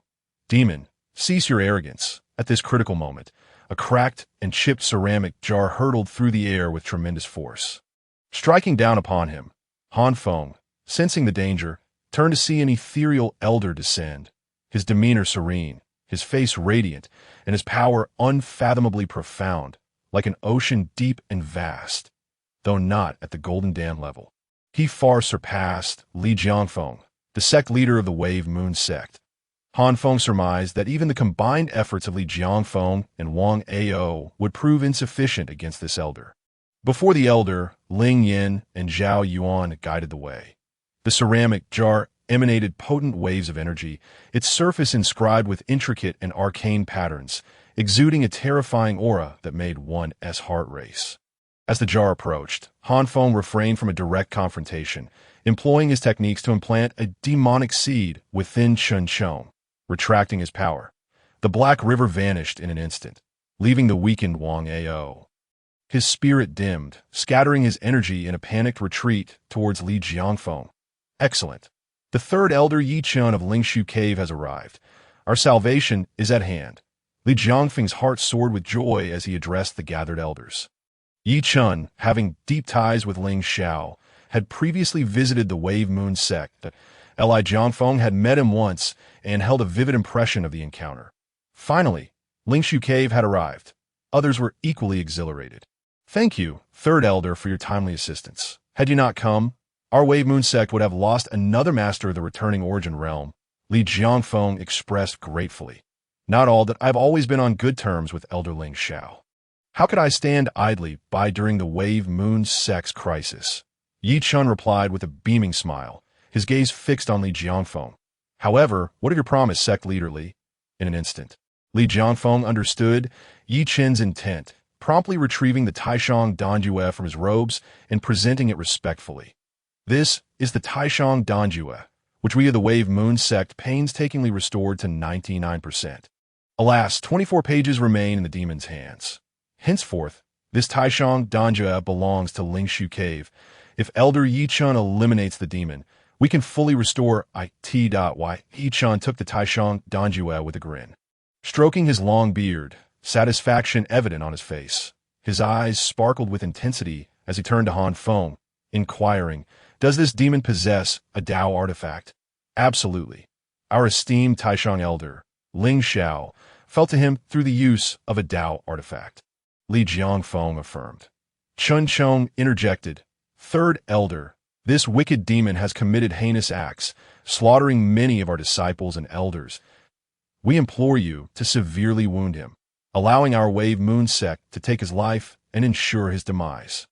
Of course. Wai Yi-chan appeared unfazed, gesturing as the ceramic jar spun back into his grasp. Eliminating the demon grants all his Dao artifacts to Lingshu Cave, while the remaining treasures, pills, and materials will belong to your Wave Moon sect. They entirely disregarded Han Feng, engrossed in their own discussions, treating him as mere prey upon a chopping block. "You of the Wave Moon sect seek your own destruction. Do not claim I did not offer you a chance." Han Feng spoke with a chilling tone to this. Yi-Chen suddenly turned his gaze toward Han Feng, his voice icy. "Daring to boast in my presence. Since you wish for a swift demise, I shall oblige." With that, he channeled his power into the ceramic jar, preparing to strike. Chapter 57. The Demon's Overwhelming Might Strike. Han Feng commanded inwardly, issuing a directive. Instantly, the three individuals, Ling Yin, Zhao Yuan, and the gravely injured Wang Ao, who had been implanted with the demonic seed. Their eyes glowed crimson. Then, the onlookers witnessed something extraordinary. The Gangyuan realm master Ling Yin, the Huiyuan realm expert Zhao Yuan, and the severely wounded returning origin elder Wang Ao disregarded everything and charged at Yi-Chun, the third elder of Lingshu Cave. Simultaneously, they self-destructed. Boom! Boom! Boom! The earth trembled as the nearby Yi-Chun was caught completely off guard, instantly engulfed by the blood mist released from their explosions. His power scattered. His physical form shattered. He was grievously wounded in an instant. Damn it! This demon is truly insidious. Yi-Chen's body became like a tattered sack, coughing blood as countless bones shattered within him. In that perilous moment, his formidable cultivation revealed itself. The celestial gates swung wide, and a golden Dan emerged, circulating its power to shield his body against the explosive energies. "Ha ha!" Han Feng laughed heartily, stepping forward, his hand gestures shifting. Amidst the blood mist, crimson talismans emerged, each flickering as they affixed themselves tightly to the golden Dan's ethereal form. This all the third elder of Lingshu Cave is capable of? The cold wind howled fiercely. Fingers danced in rapid succession, and the blood-colored talisman was suddenly subjected to an immense force, which squeezed it into the depths of the golden elixir's ethereal shadow, accompanied by the piercing cry of the wind. The golden elixir's shadow became tainted, transforming into a crimson hue, disintegrating at a visible pace, as if on the brink of annihilation. Alas, the golden elixir shadow was shattered, leaving Yi-Chun gravely injured, his body marred by grotesque and terrifying fissures. Great chunks of flesh fell away, merging into the sanguine mist. One diminished, the other flourished. Han Feng condensed more blood-colored talismans, which surged into the golden elixir shadow, causing even greater harm to Yi-Chun. The supreme elixir scripture was a treasure belonging to the true self. How dare the Lingshu Cave heaven lay claim to it? As Yi-Chun endured excruciating pain, Han Feng's figure flickered beside him. With a swift grasp, he seized the supreme elixir scripture. Upon closer inspection, he discerned the remarkable flow of its Taoist essence. Han Feng then produced the 24 fragments of elixir scriptures he had previously gathered. These incomplete chapters coalesced like rivers converging into the sea, instantly merging with the supreme elixir scripture, becoming indistinguishable from one another. The supreme elixir scripture radiated a soft glow as the spiritual energy of heaven and earth wildly gathered, encapsulating itself within. Golden, bizarrely shaped characters formed verses that enveloped Han Feng's soul in a torrent. The Xianqing celestial light? As Han Feng contemplated carefully, he realized this was an exceedingly profound Taoist technique. Mastery required the absorption of 9 types of pure energy emanating from the celestial realm: Yuqing, Xianqing, Taiqing, Lingqing, and Xuqing. Yet once mastered, any artifact or practitioner ensnared within the celestial light would be instantly reduced to nothingness. Treasures would shatter, souls would perish, and even those of the Dao sovereign realm would find no escape. This was true celestial sorcery, utterly domineering. Kill. This old demon must be eradicated completely. Such a turn of events left the members of the Buyue sect astounded. However, at this juncture, there was no alternative but to fight with all their might. Jiang Feng bit his tongue, spewing forth a mouthful of blood as a blood moon gradually rose. The golden elixir shadow leapt and melded into the blood moon. A crimson radiance cascaded downward, charging toward Han Feng. Simultaneously, several elders of the Guiyuan realm unleashed their assaults. Heavenly materials and earthly treasures belong to those virtuous enough to claim them. You, Buyue sect, have indiscriminately slaughtered the innocent, obliterating countless worldly clans.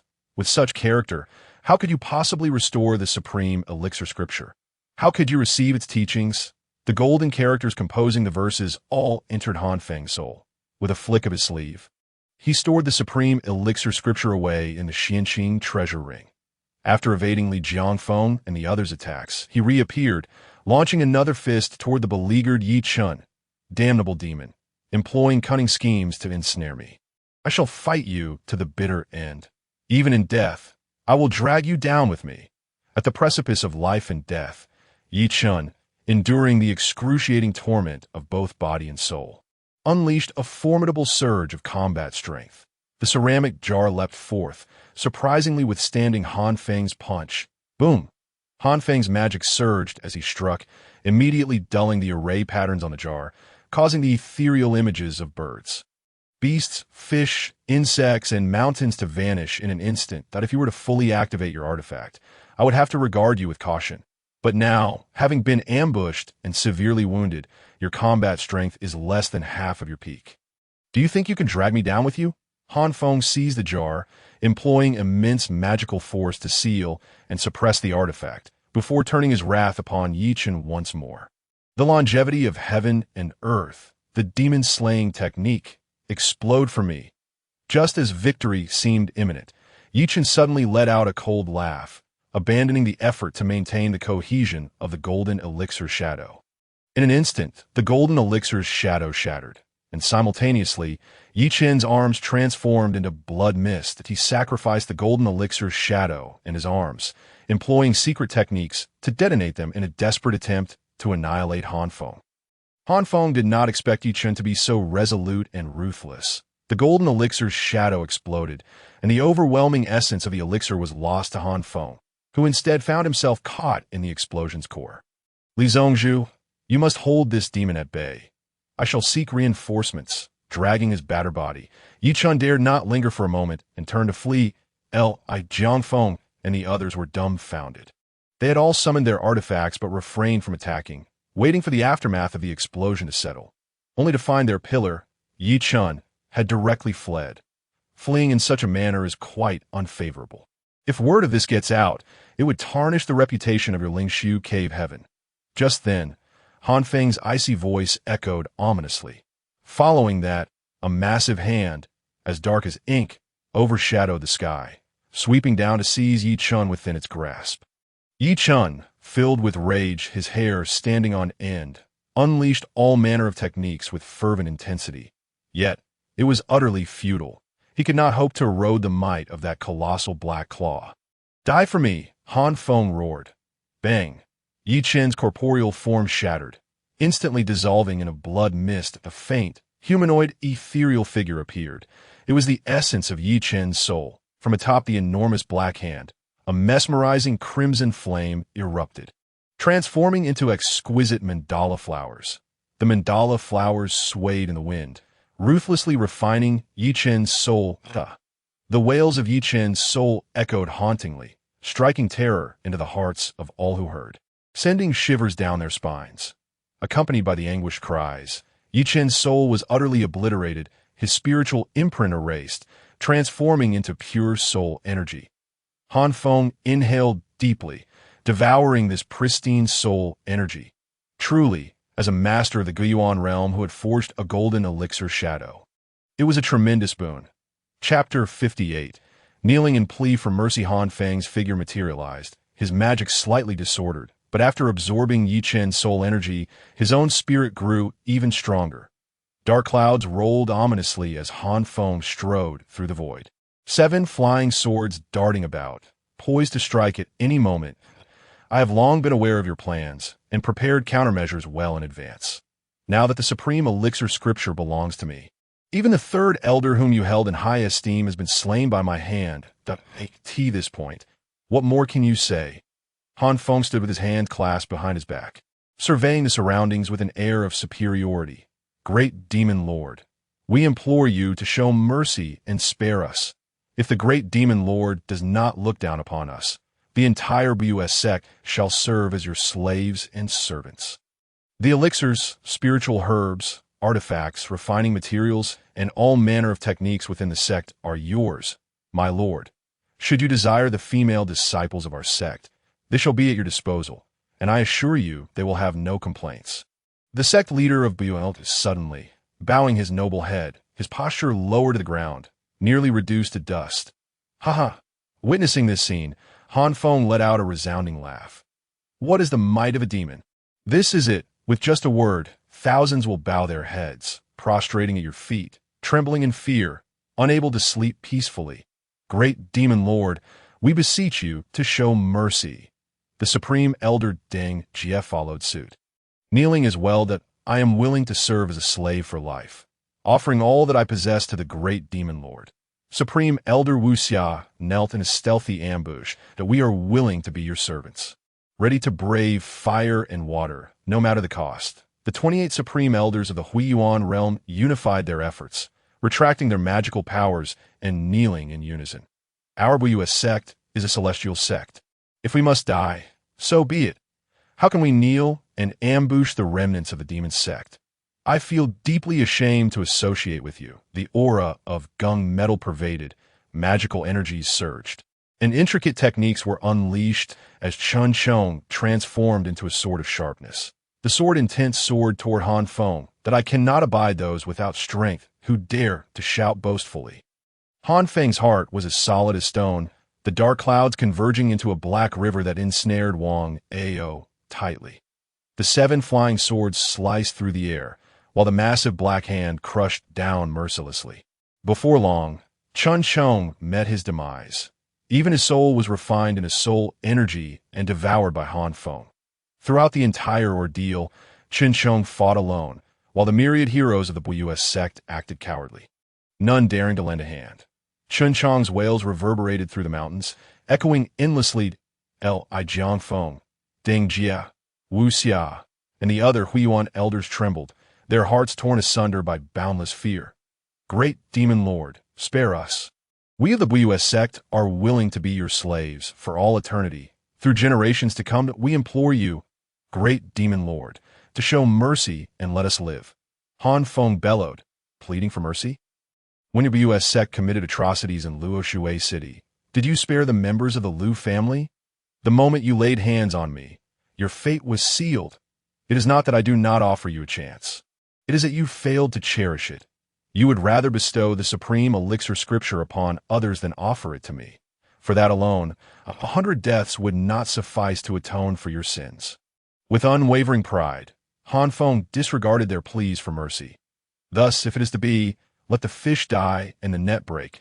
Let both jade and stone be reduced to ashes. All elders and disciples, heed my command. Exert every ounce of strength to vanquish this fiend. For in death, we find rebirth. The sovereign of the BUS sect, Li Jiangfeng, flickered with a swift motion, his grand sleeves sweeping as he gathered all the esteemed elders together.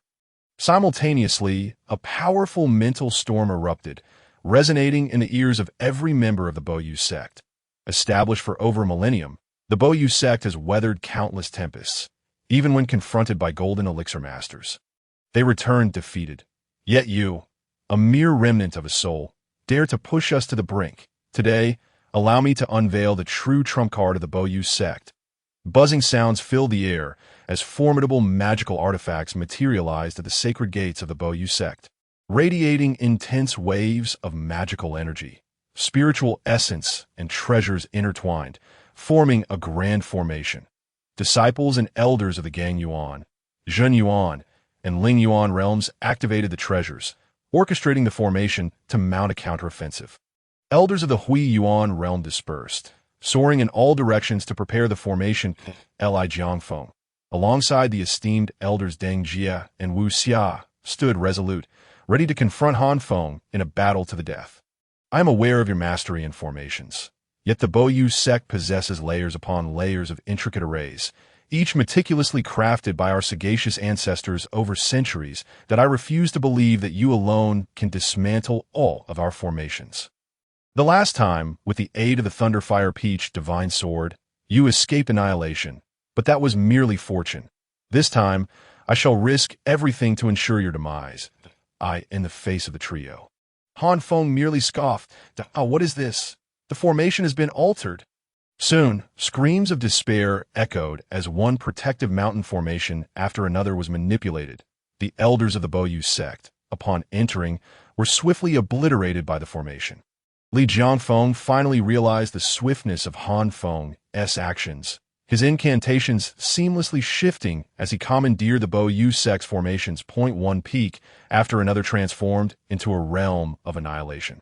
With disciples and elders unable to resist, instantly facing utter catastrophe, their lives extinguished, smoke billowed, blood splattered, lives withered away.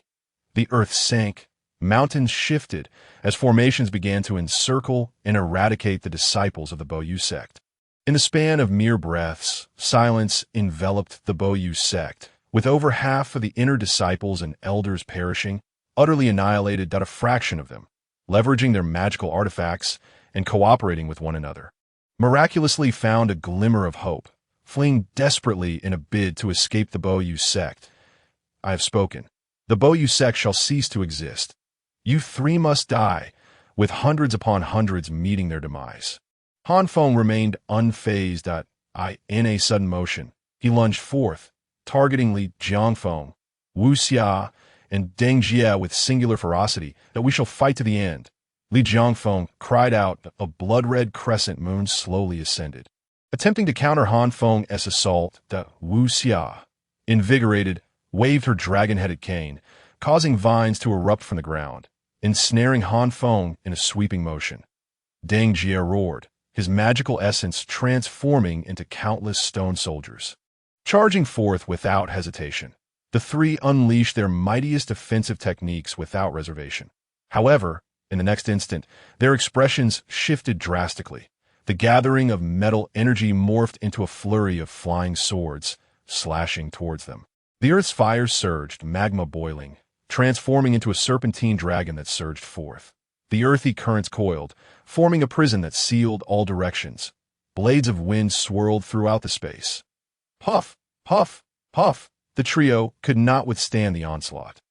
Suffering heavy injuries in an instant, Li Jiangfeng's golden elixir projection shattered in mere moments, his essence completely siphoned by Han Feng, leaving nothing behind. The formation, this is not his own power. The elder Wu Xia, her hair disheveled, half her body crumpled, stared at Han Feng in disbelief, a sense of helplessness creeping into her heart. Only through the formations could such a plethora of lethal techniques be unleashed simultaneously.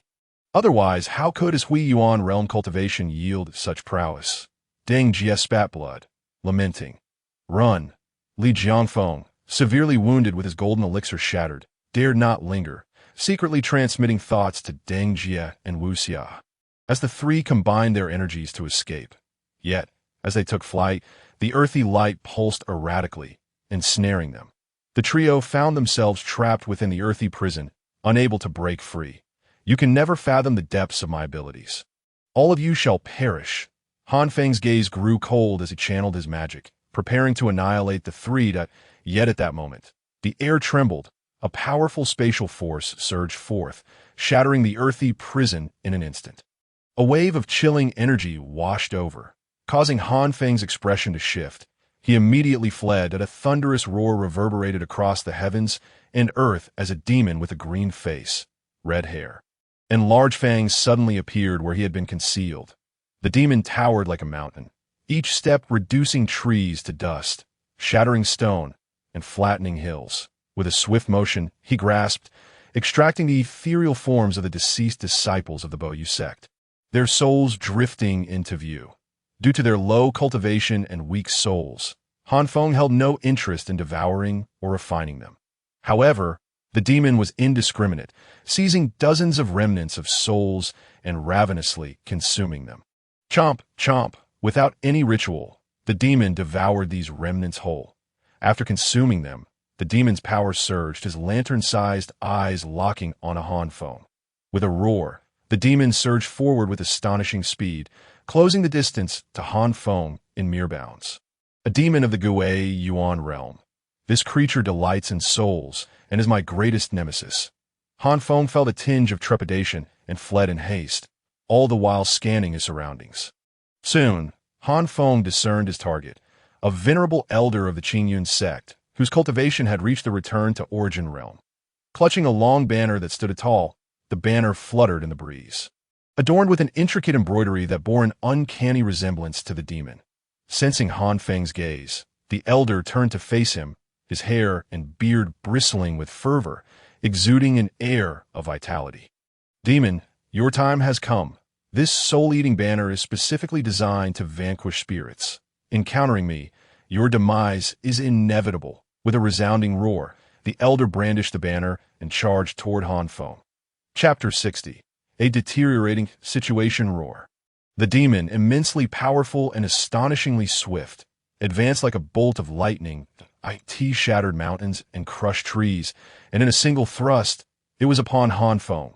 With a tearing sound, the demon's hand, as large as a fan, violently rent Han Feng's soul asunder. The shockwave reverberated through him.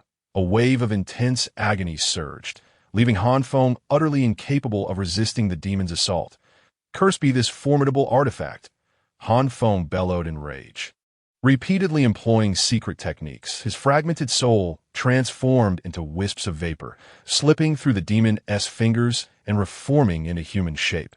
Yet, this time, his soul was significantly diminished and transparent. Already wounded, the demon opened its mouth wide, and threads of soul energy wafted from its palm, drawn into its mouth. The elder of the Qingyun sect manipulated the banner, directing the demon to pursue Han Feng relentlessly. Han Feng twisted and turned, evading as best he could.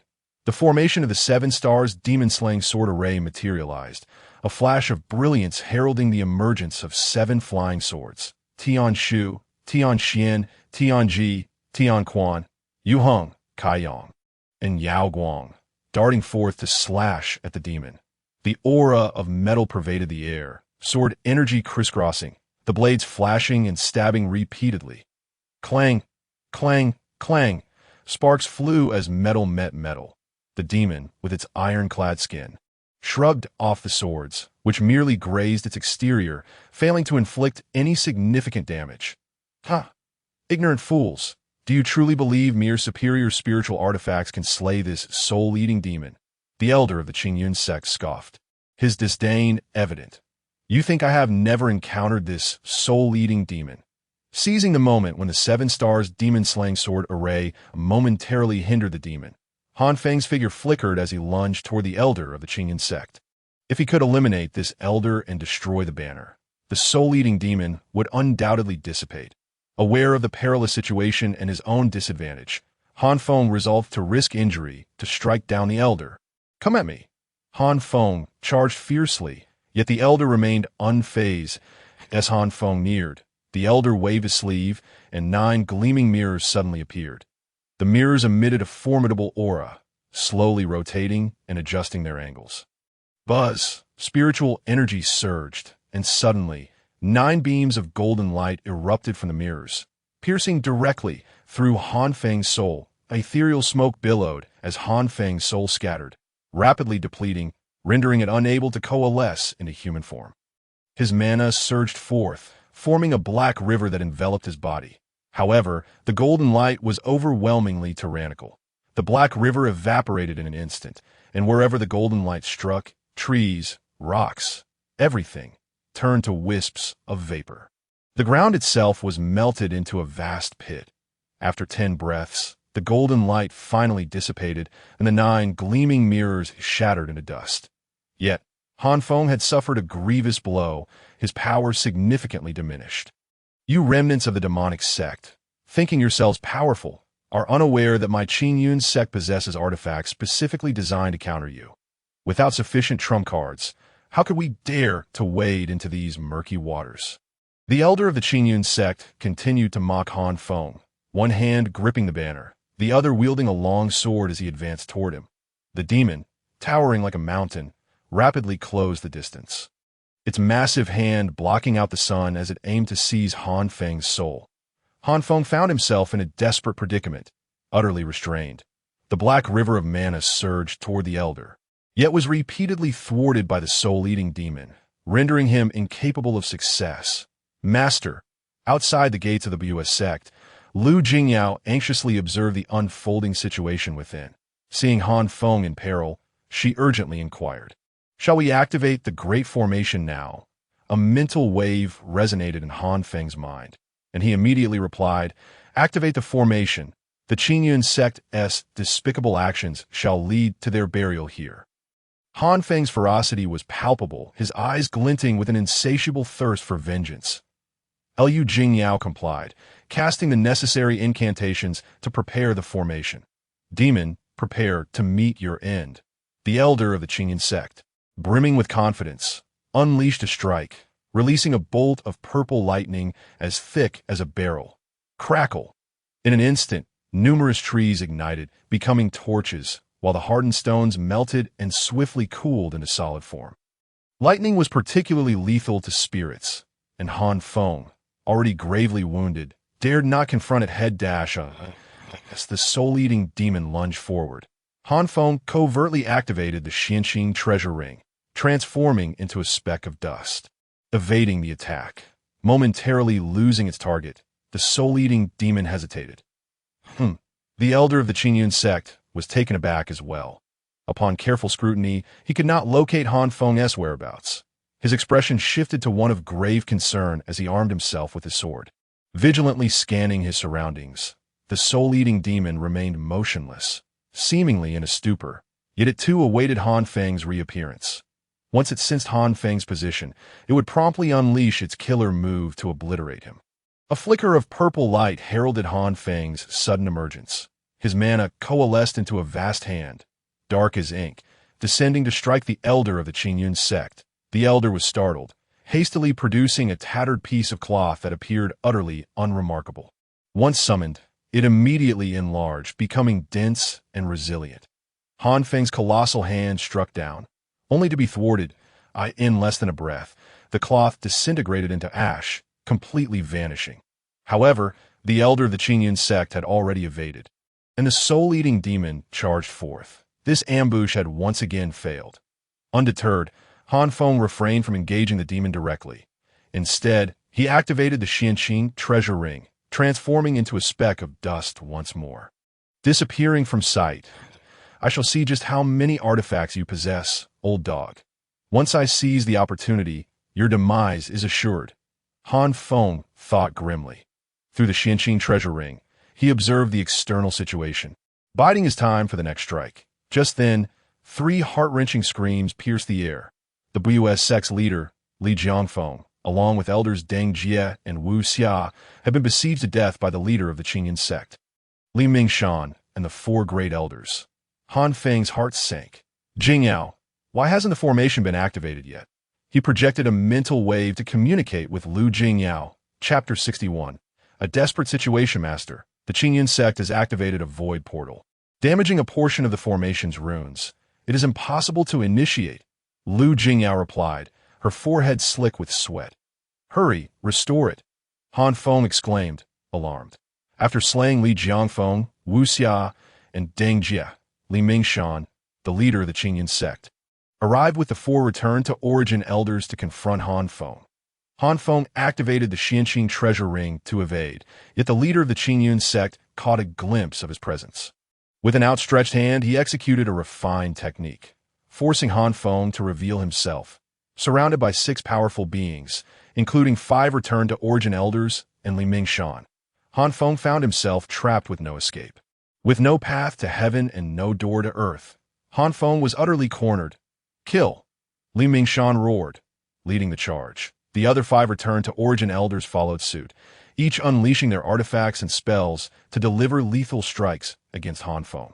"This is what you have forced upon me," Han Feng howled, dodging while casting profound incantations. Buzz, spiritual energy surged through the ground of the Buyue sect, the formations on various peaks flickering ominously, emanating terrifying waves of power.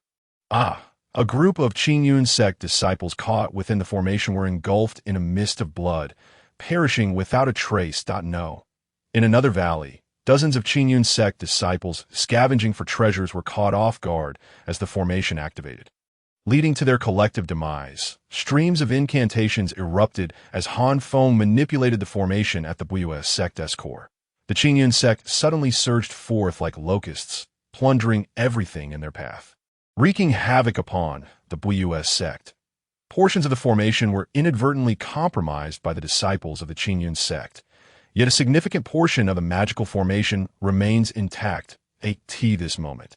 Han Feng's aura surged dramatically, each movement exuding immense power. With a flick of his fingers, the sword energy surged forth like a sweeping torrent, the essence of metal akin to a silken ribbon, rolling in swiftly towards the 6 formidable masters of the Qingyun sect. Boom!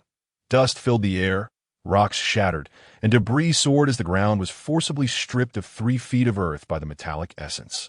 Infuriatingly, this old demon is harnessing the power of the formation at the core of the Wave Moon Sect's mountain gate. He must be swiftly eliminated, roared Li Mingshan, the sect leader of Qingyun. The 6 united their forces, casting an array of spells that surprisingly managed to counter the sword energy. "Demon, surrender yourself." As the 6 masters of Qingyun sect resisted the sword energy, the elder wielding a long banner swung it, sending the soul-devouring demon charging forward against the sword energy, with the elder following closely behind. The soul-devouring demon, its skin torn and covered in horrific wounds, seemed oblivious to its condition, lunging forward with relentless determination, fixated on Han Feng. Excellent. As the soul-devouring demon was about to pounce, Han Feng's hand gesture shifted, and he vanished in an instant, retreating at lightning speed. Rumble. The ground suddenly split open, and molten lava surged forth, instantly engulfing the soul-devouring demon, while the elder wielding the long banner was caught in the chaos as well. The soul-devouring demon, with its flesh charred and its once sturdy skin now reduced to cinders, emitted a wretched howl, yet it continued to press on, undeterred, relentlessly attacking Han Feng. The elder of Qingyun sect wielded his long banner, channeling his mystical energy to push away the searing lava, expending tremendous effort. Appearing quite disheveled, yet he remained unharmed, merely temporarily trapped and unable to escape. "I wonder how long you can maintain this arrogance." The leader of the Wave Moon sect and the other 4 elders finally shattered the silken sword energy, casting their spells and plunging into the molten lava. Not long after, the lava vanished entirely. Alas, if it were but one of them, I would have seized the opportunity to slay him long ago. The combined strength of 6 is indeed formidable.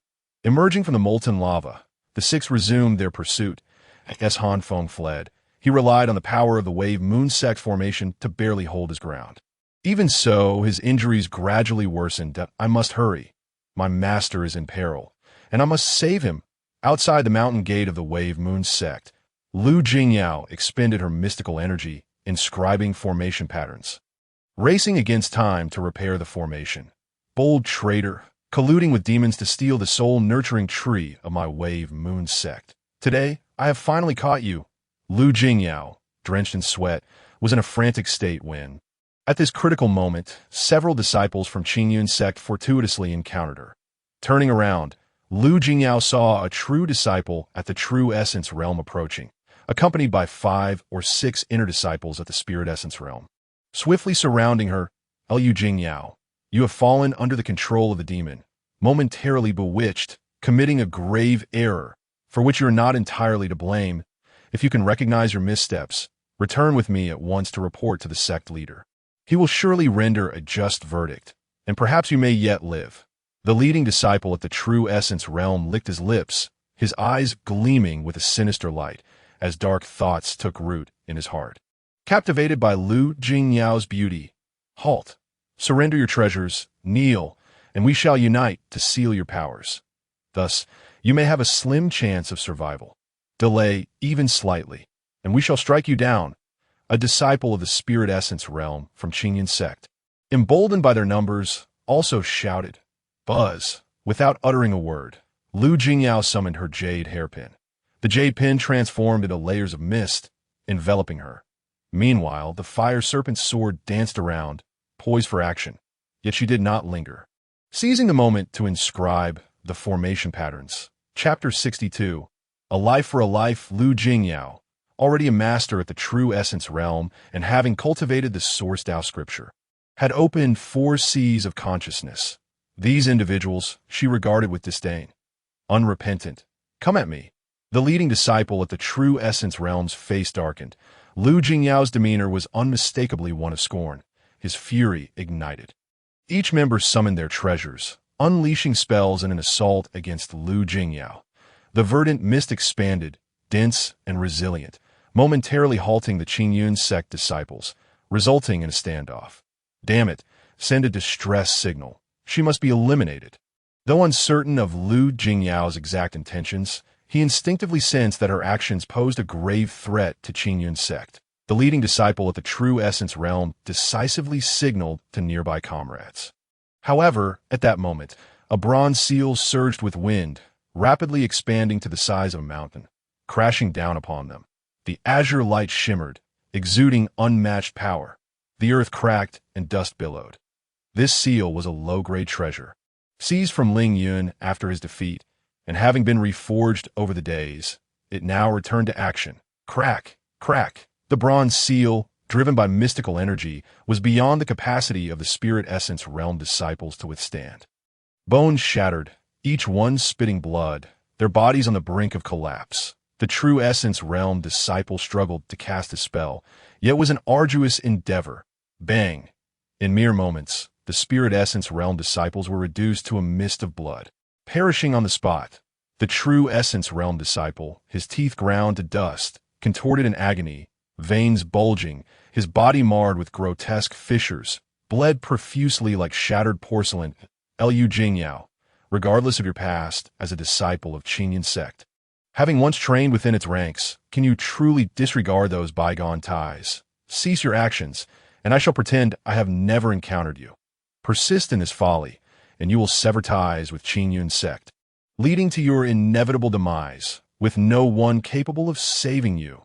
In that life-threatening moment, the true essence realm disciple finally softened, pleading for mercy that Lu Jingyao, however, remained unmoved, continuing to inscribe the formation patterns. The fire serpent's sword leaped forth, trailing a long tail of flames, poised to strike down the true essence realm disciple.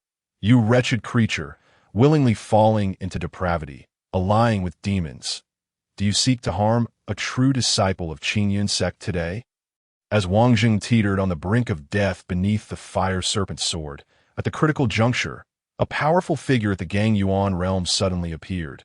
The individual unleashed a punch, sending the fire serpent's sword hurtling back, while the bronze seal was forced upwards, soaring into the sky. Lu Jingyao's face paled, her inscribing halted momentarily. Thank you, Elder Lu, for your timely rescue. Had it not been for you, I would have perished at the hands of this wretch. Wang Zheng hurriedly expressed his gratitude, casting a glance at Lu Jingyao, his eyes flickering with murderous intent, filled with deep-seated hatred. Xiaoman, Xiaoxing, Xia. Lu Jingyao merely glanced at Elder Lu before her gaze fell upon the 3 young disciples behind him. The trio, dressed in the inner disciple robes of Qingyun sect and stained with blood, were none other than Man Xiaoman, Yu Xiaoxing, and Yu Xiaoya. They had performed admirably in the Qingyun ranking competition, their rewards allowing each to break through to the spirit essence realm in succession. Seeing her former friends, Lu Jingyao was overwhelmed with emotion, her joy evident. Man Xiaoman, Yu Xiaoxing, and Yu Xiaoya were equally surprised to encounter Lu Jingyao in this place. Just as they were about to speak, Elder Lu's icy gaze swept over them, causing the trio to immediately fall silent, shrinking back, afraid to engage with Lu Jingyao. Wang Zheng, Take these 3 and support the other disciples. Ensure that all members of the Wave Moon sect are eradicated. I shall handle matters here." Elder Lu commanded Wang Zheng. Wang Zheng snorted coldly. "Leading man Xiaoman, you Xiaoxing, and you Xiaoya Wei. You are actually inscribing formation patterns? Though I know not what formation you intend to establish, as long as I am here, you shall not succeed." Elder Lu, a master of profound cultivation, had lingered at the Gang Yuan realm for many years. On the verge of breaking through to the Hui Yuan realm, he possessed considerable knowledge of formations, far surpassing Wang Zheng's understanding. With a brief observation, he discerned that Lu Jingyao was inscribing formation patterns. Attempting to set up a formation, he sneered repeatedly, suddenly launching an attack, his mystical energy surging forth, intricate techniques unfurling, forcing Lu Jingyao to respond with all her might, leaving her no time to continue inscribing the formation. "Damn it, at this rate, my master will surely be slain." Lu Jingyao summoned her treasure, engaging in a desperate battle. Yet Elder Lu relentlessly suppressed her, placing her at a distinct disadvantage. Anxiety mounted, her impatience grew. What good is abundant power without sufficient battle experience? After a brief skirmish, Elder Lu's eyes sparkled as he spotted a flaw, delivering a devastating punch towards Lu Jingyao. Poof! Blood sprayed forth as Lu Jingyao coughed violently, her body crumpling, and she flew back like a straw in an instant. He was grievously wounded. Yet at that very moment, the bronze seal materialized once more, crashing down with tremendous force. Elder Lu, sensing the impending danger, realized it was already too late for any remedy. Crack, crack! His once erect figure immediately hunched beneath the weight of the bronze seal, resembling a shrimp. The fire serpent sword leapt and pierced through his chest. "Wretched scoundrel, how dare you plot against me?" Elder Lu roared in fury. Finally grasping the situation, Lu Jingyao had deliberately feigned a vulnerability, wagering her life for this outcome, and now his injuries were far graver than hers. Chapter 63. The Array Activates. "Are you coming?" Lu Jingyao trembled as she rose unsteadily, forcing herself to maintain composure, her gaze fixed resolutely upon Elder Lu, fearless in the face of danger. "Despicable wretch, how could you be so vile?" Elder Lu seethed, unleashing another furious attack against Lu Jingyao. Their powers surged forth, intricate spells intertwining, as blood rained down amidst their life and death struggle, neither able to gain the upper hand.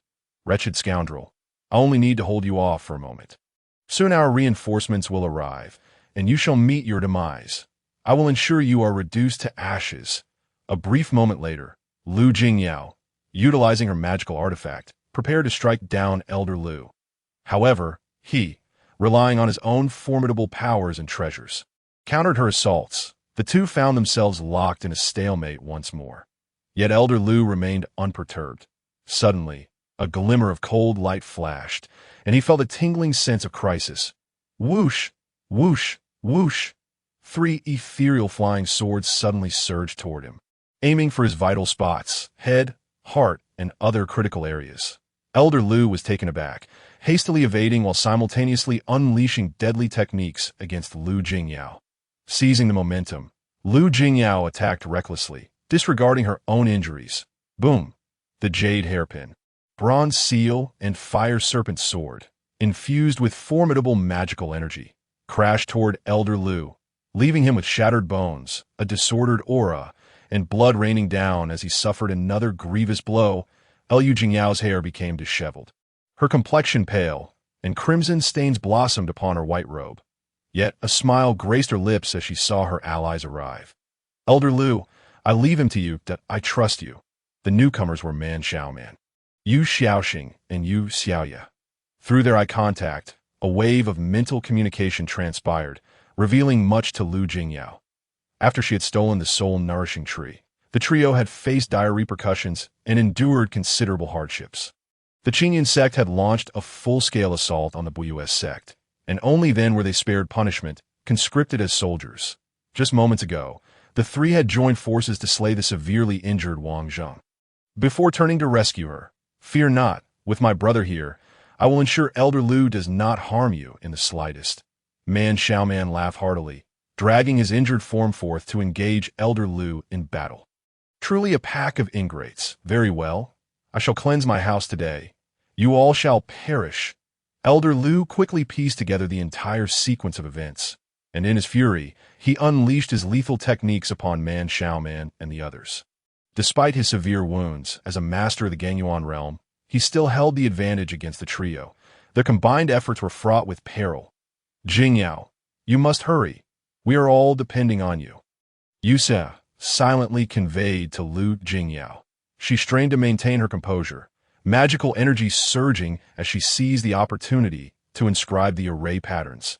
Time slipped away unnoticed as intricate patterns were etched, forming a profound and enigmatic connection. Roar! Within the gates of the Buyue sect, the soul-devouring demon unleashed a thunderous roar, its massive hand tearing through Han Feng's soul once more. After being ripped apart, Han Feng's soul transformed into green smoke, escaping the demon's grasp, only to coalesce into human form again. The Lihua Divine Furnace, the size of a house, roared with fierce flames, with fiery dragons weaving through the air, creating an oppressive heat that deterred the experts of the Qingyun sect from advancing recklessly. Han Feng had lost count of how many times his soul had been torn apart by the soul-devouring demon. His magical energy was chaotic, and had it not been for the Xianqing treasure ring and the Lihua Divine Furnace, he would have perished long ago. Ha! Remarkable, you possess 2 incomplete Dao artifacts. However, even these cannot protect you. Today, you shall undoubtedly meet your end. The gaze of Li Mingshan, the sect leader of the Qingyun sect, glinted with greed as he roared, joining forces with the sect's elder to strike down Han Feng once more. No wonder he was so arrogant. What a pity, in the end, he only serves as a pawn for others. All treasure shall belong to the Qingyun sect. The elder, wielding a long banner, sneered continuously. Damn it. Why isn't the formation activated yet? Could there be some unforeseen complication? Han Feng thought anxiously. Just as Han Feng was consumed by urgency outside the gates of the Buyue sect, a perilous moment was upon them.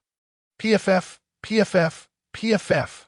Man Xiaoman, Yu Xiaoxing, and Yu Xiaoya, despite their combined strength, were still no match for Elder Lu, who left them grievously wounded, blood pouring from their mouths as they collapsed to the ground. No. Man Xiaoman's eyes widened in despair as he watched Elder Lu advance toward Lu Jingyao. Feeling utterly powerless to intervene, Jingyao, run! Hurry, are you going to wait to die there? Yu Xiaoxing and Yu Xiaoya felt their hearts sink. Elder Lu was far too powerful for them to stop. Wretched scoundrel, perish! As his magical energy surged, a tempest arose, flames coalescing around Elder Lu's fist. With a thunderous roar, he struck directly at Lu Jingyao's head. The final array patterns were inscribed, shimmering and radiant. Lu Jingyao exhaled a sigh of relief. A glimmer of light flashing in her eyes, and a faint smile graced her lips. Xiaoman, Xiaoxing, Xiao, you are safe? As her words fell, Lu Jingyao seemed to be drained of all strength, her body swaying before collapsing to the ground. Buzz, buzz, buzz! Suddenly the skies darkened, clouds roiled ominously, and the world fell in a shadow that a fierce wind arose, and pitch-black clouds emerged from thin air. Crack, crack! Thunder rumbled, and torrential rain poured down. Tendrils of mist swirled, carrying a chilling, decaying aura. Just as Elder Lu was about to strike Lu Jingyao, he suddenly let out a heart-wrenching scream that a bolt of blood-red lightning struck him, causing his flesh to rot away instantly, his blood coalescing into a crimson talisman that floated in the air. Before he could even retaliate, he was utterly slain. Man Xiaoman, Yu Xiaoxing, and Yu Xiaoya were all stunned, the scene before them too horrific to comprehend. In the blink of an eye, Elder Lu's flesh morphed into putrid liquid. Pooling upon the ground, his bones cracked, and, with a gust of wind, they turned to ash, his entire essence transformed into a blood-red talisman, with a faint human-shaped shadow drifting in the air, lost and bewildered. This was his soul. Is that Elder Lu's soul? Man Xiaoman stammered, feeling as though he had plunged into an icy abyss, the surrounding cold suffocating. Soon, the blood-red talisman and the shadow merged into a stream of light, flying toward the gates of the Buyue sect. What is happening? What on earth has occurred? Damn it! Who can tell me what is going on? The experts of the Qingyun sect turned pale, an ominous premonition enveloping them. An overwhelming sense of dread filled the air, and they felt stifled, their magical energy sluggish and impeded. Chapter 64. A Slaughter Unleashed. Help! Run! The winds howled, blood rained down, and blood-red lightning cleaved through the darkened sky.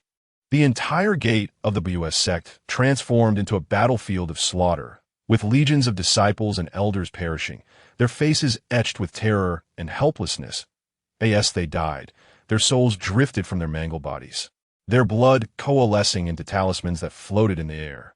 Surging spiritual energy, a vast and overwhelming power, suddenly descended upon Han Feng. His aura soared, the remnants of his disheartened state dissipating, replaced by boundless arrogance and dominance. Did you think I dare to challenge you solely relying on incomplete Tao artifacts? You are gravely mistaken. This blood demon array is my true foundation.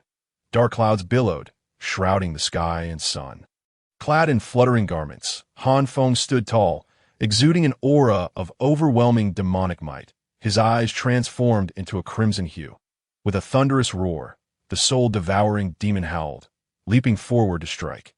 Han Feng extended his mighty hand, channeling his formidable power, and with a fierce grip, he ensnared the soul-devouring demon, rendering it utterly immobile. The demon let out an anguished roar, struggling in vain against its bonds. With a deft gesture, Han Feng summoned the ethereal souls drifting in the void along with the blood-red talismans, drawing them towards himself as if rivers were returning to the seed. He inhaled deeply, assimilating these souls, secretly refining them into the purest essence of spiritual energy to restore his own soul point one by one. The blood-red talismans erupted, which Han Feng meticulously crafted into a blood-red robe. This is bad. His power continues to escalate. We are in peril. The elder wielding the long banner paled, bellowing as he charged at Han Feng. The soul-devouring banner, a treasure tied to his very life, had its demon imprisoned by Han Feng. Should the demon perish, the banner would be damaged, and he would suffer grave injuries as well. You, Qingyun sect, are truly audacious, treating me as a mere pawn and attempting to slay me. Today, you shall all perish. Han Feng's tone was icy.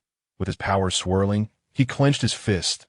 The immense soul-devouring demon shattered like a mountain crumbling, its vast form dissipating into smoke. Simultaneously, the soul-devouring banner tore apart with a resounding crack, igniting into a blazing inferno. As the banner was destroyed, the elder immediately spewed forth a mouthful of blood, his power scattering, grievously wounded. This is dire. Witnessing Han Feng's burgeoning might, the elder hastily retreated. Die for me. A glint of cold fury flashed in Han Feng's eyes as he pointed a finger, gathering arcs of blood-red lightning at his fingertips, transforming them into a luminous beam that surged toward the elder. Ah! Accompanied by a scream of despair, the elder's head shattered instantaneously, his body decaying into ashes in the blink of an eye. A faint human silhouette and a massive blood-red talisman materialized. Han Feng grasped them and consumed them to augment his own power. This spectacle profoundly shocked the sect master of Qingyun and the other four elders of the Return to Origin realm, leaving them paralyzed with terror, unable to advance. Sect master, what shall we do? One elder, trembling with anxiety, inquired at this juncture. That old demon will undoubtedly not spare us. We must confront him. Sect master Li Mingshan ground his teeth, resolute. The gates of heaven flung wide. A golden elixir phantom emerged, bearing down upon Han Feng that a mere grain of rice dares to rival the brilliance of moon. Han Feng cast a sidelong glance at the assembly, pressing down with his hand, dark clouds swirling as he clashed with the golden phantom. With a mere touch, cracks erupted across the golden phantom, which shattered instantly. The vast essence of the golden elixir was entirely siphoned off by Han Feng, absorbed without waste. No, this cannot be. Li Mingshan's hair turned gray. His flesh withered as the essence of life drained away, his power in disarray. With the golden phantom shattered, Li Mingshan lost all courage to contend with Han Feng. Abandoning the four elders, he turned to flee. You think you can escape from my grasp? Han Feng scoffed, his voice chilling, akin to a deity of death. Extending his arm, Han Feng's hand transformed into an immense shadow, stretching infinitely as he seized the sect master of Qingyun. "Now, what do you have to say?" Han Feng inquired, gazing at the withered, wrinkled visage of Li Mingshan. "Senior, spare me. I am willing to become your servant, ready to brave fire and water without hesitation." Li Mingshan's face contorted into a sycophantic smile. "Pleading for mercy. What right does a worthless wretch have to be my servant?" Han Feng sneered, employing a secret technique to forcibly extract Li Mingshan's soul. Li Mingshan's shriek echoed as his soul departed, leading to his immediate demise. Han Feng's grip obliterated Li Mingshan's soul, converting it into pure spiritual energy, which he consumed. Having slain sect master Li Mingshan, Han Feng's gaze shifted toward the four elders of the Return to Origin Realm, who were hastily fleeing. He made no move to pursue them, instead casting intricate spells.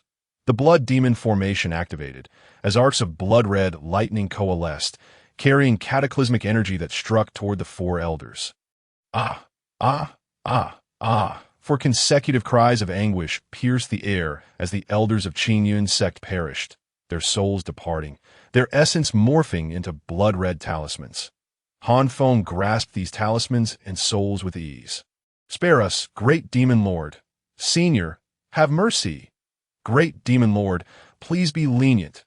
We of the Qingyun sect have angered you, but the blame should fall upon us, the higher-ups of the sect, the young disciples. They do not deserve to perish." The blood demon formation continued its onslaught, as the elders and disciples of Qingyun's sect, along with the surviving members of Bui's sect, struggled to endure. With each breath, disciples felt this moment. The elders of Qingyun's sect could no longer contain themselves. A few powerful figures from the Gangyuan realm, tears in their eyes, prostrated at Han Feng's feet, begging for mercy. "Qingyun's sect, Bui's sect, none are worthy. You shall all perish." Han Feng's wrath surged, unyielding. "Master!" At that moment, Lu Jingyao soared in, her power in disarray, grievously injured. Accompanying her were Man Xiaoman, Yu Xiaoxing, and Yu Xiaoya. "Master, we must not continue this slaughter. Some disciples of lower cultivation are merely caught in the crossfire. Many of those outer disciples, who have yet to reach the spirit origin realm, will remain oblivious to what transpired until their dying breath. Such needless carnage brings no benefit." Lu Jingyao implored earnestly. "Great demon lord, spare us." Lu Jingyao, having once trained in Qingyun's sect, counted herself among its disciples. "For her sake, I beseech you to grant us a chance at survival. We are willing to gather the surviving disciples of Qingyun's sect and Bui's sect, uniting them into a new sect, providing you with the resources you require for cultivation. Should you have matters unsuitable for direct involvement, we will submit ourselves to your command without a second thought. From now on, we shall be your loyal servants." The elders of Qingyun's sect, wielding wisdom and strength, repeatedly bowed in supplication. Witnessing this, Lu Jingyao and the others also knelt in earnest. Han Feng regarded them deeply, then enacted a spell, halting the blood demon formation. "Thank you, great demon lord." The elders of Qingyun's sect rejoiced, bowing fervently. "My aspirations lie beyond this place. You are unworthy to be my servants." With those words, Han Feng stepped forth, executing a series of intricate spells. All the blood-red talismans and ethereal souls were absorbed into him. Han Feng began to cultivate, drawing upon the amassed energy. Seeing this, the onlookers retreated. Wary of interrupting, the elders of Qingyun's sect commenced gathering their disciples, searching for survivors. Lu Jingyao, Yu Xiaoxing, Yu Xiaoya, and Man Xiaoman focused on their own recovery. As time flowed quietly, half a day passed. The spiritual energy within a 100-mile radius was entirely drawn into Han Feng's being. After devouring an immense quantity of pure spiritual energy, blood essence, and golden elixir energy, Han Feng transcended once more, ascending to the Return to Origin realm, achieving the profound pinnacle of unity of all laws. His soul expanded, his power surged, and his strength multiplied tenfold. Now, relying solely on his own prowess, he could effortlessly slay those at the threshold of the golden elixir. With his newfound strength, Han Feng brimmed with confidence, exuding an aura of terrifying supremacy that commanded the heavens and earth. The experts of Qingyun sect felt an overwhelming pressure, each one trembling, afraid to even breathe. Master, you have broken through again. Unity of all laws. This is the mark of a true master. Capable of traversing the heavens and the earth at will. Lu Jingyao cheered, her joy palpable. Let us depart. With a gentle smile, Han Feng prepared to leave with Lu Jingyao. Master, this time, we owe it to Xiaoman, Xiaoye, and Xiaoxing. Had they not intervened, I would have surely perished, and even you would have faced grave peril, Lu Jingyao remarked with a hint of mischief. Han Feng chuckled, waving his hand as several radiant artifacts, imbued with immense power, appeared before Man Xiaoman and the others. You are Jingyao's friends, are you not? Thank you for your assistance. These few magical treasures shall serve as tokens of my gratitude. Man Xiaoman and the others were momentarily stunned, for these treasures radiated immense power, each being a low-grade magical artifact that was truly tempting. However, accepting them would imply a mercenary disposition, as if they had intervened solely for personal gain, which might lead to misunderstandings with Lu Jingyao. For a brief moment, Man Xiaoman and the others hesitated. Quickly accept them, Lu Jingyao urged with a glance, prompting Man Xiaoman and the others to finally take the magical items, with a flourish of his sleeve. Han Feng took Lu Jingyao and disappeared in a flash. Take care, Xiaoman, Xiaoxing. If the opportunity arises, I shall come to see you, Lu Jingyao called out, waving her hand in farewell. Outside the gates of the Buyue sect, Han Feng descended from the heights, erasing the formations and dismantling the Blood Demon Great Array. Finally feeling at ease to depart a day later, Han Feng and Lu Jingyao appeared atop a grand mountain outside Luoshui City. Facing the tomb of the Lu family, Lu Jingyao's expression turned somber as she paid her respects to her kin. Subsequently, Han Feng and Lu Jingyao entered Luoshui City, heading to the ruins of the Lu family mansion to mourn and reminisce. As twilight approached, they settled into a fine inn. With the fall of the Lu and Chun families, Luoshui City had entirely become the backyard of the Wang family. All businesses and industries within the city were under the control of the Lu family. What a cruel twist of fate! As Lu Jingyao reflected on the transformations within Luoshui City, she was filled with profound emotions. You have now attained the pinnacle of the true essence realm and could break through to the Gangyuan realm at any moment. If you wish to seize control of Luoshui City, it would be as effortless as lifting a finger, and the entire Wang family would tremble beneath your feet, Han Feng casually remarked while perusing the Supreme Pill formula. Absolutely not. With the fall of the Lu family, there is nothing left in Luoshui City that I yearn for. I shall follow my master unwaveringly. The splendor of the mortal world cannot compare to the freedom of a cultivator. I still need to assist my master in reconstructing his physical form. Lu Jingyao pouted, striding a few steps to sit beside Han Feng. Let me take a look, with fingers as delicate as green onions. Lu Jingyao flipped through the Supreme Pill formula, and soon paused. 1 page detailed the method for crafting a certain spiritual elixir, prominently titled 9 Revolutions Mystical Heaven Pill. Lu Jingyao's expression turned grave as she meticulously read, committing each word to memory. Lingxian grass, Xingyu orchid, she noted, nodding as she read. Yes, some of the ingredients can be procured in Luoshui City. Tomorrow I shall go and buy them. Master, once I have gathered all the materials, you will be able to concoct the 9 Revolutions Mystical Heaven Pill. Consuming it will fully restore your soul, and then you can reconstruct your body, allowing you to truly resurrect. Lu Jingyao's eyes sparkled with hope, her spirits soaring. Unbeknownst to her, Han Feng beside her bore a contorted expression, his soul's shadow trembling. Han Feng, enduring immense pain, could no longer suppress a cry of anguish. Lu Jingyao finally noticed, her heart racing at the sight of Han Feng's distress. Wisps of black smoke coiled around his soul form, converging ominously towards his head. Han Feng furrowed his brow, pain etched on his features, as he desperately attempted to suppress it with changing incantations. Master, what is happening to you? Lu Jingyao suddenly recalled descriptions from her elders at Qingyun sect about various phenomena encountered during cultivation. Soul backlash. Han Feng's current condition was precisely what many practitioners of the demonic sect experienced during soul backlash. The soul being the most profound aspect of existence, harbors myriad experiences, memories, and emotions. Fear, joy, sorrow, happiness, pain, both positive and negative sentiments, love, hatred, and so forth. Excessive consumption of souls leads to various forms of madness and afflictions. Although Han Feng employed secret techniques to refine the souls he consumed, a small residue remained. Accumulating grains of sand can build a tower, and gathering trifles can form a coat. The more souls one devours, the more emotions, insights, and fragmented memories intertwine, culminating in a burden of demonic karma. Han Feng was now facing the repercussions of this backlash. "Master," Lu Jingyao exclaimed in frantic urgency, unsure of how to assist. "Leave," Han Feng replied coldly, his pupils black as ink, as if he had transformed into another person. "No, I must protect my master." Lu Jingyao stubbornly shook her head. Han Feng extended his hand, transforming his power into chains that swiftly ensnared Lu Jingyao, sealing her abilities with a flick of his sleeve. The door burst open, and Lu Jingyao was propelled into the corridor by an unseen force. With a resounding thud, the door slammed shut.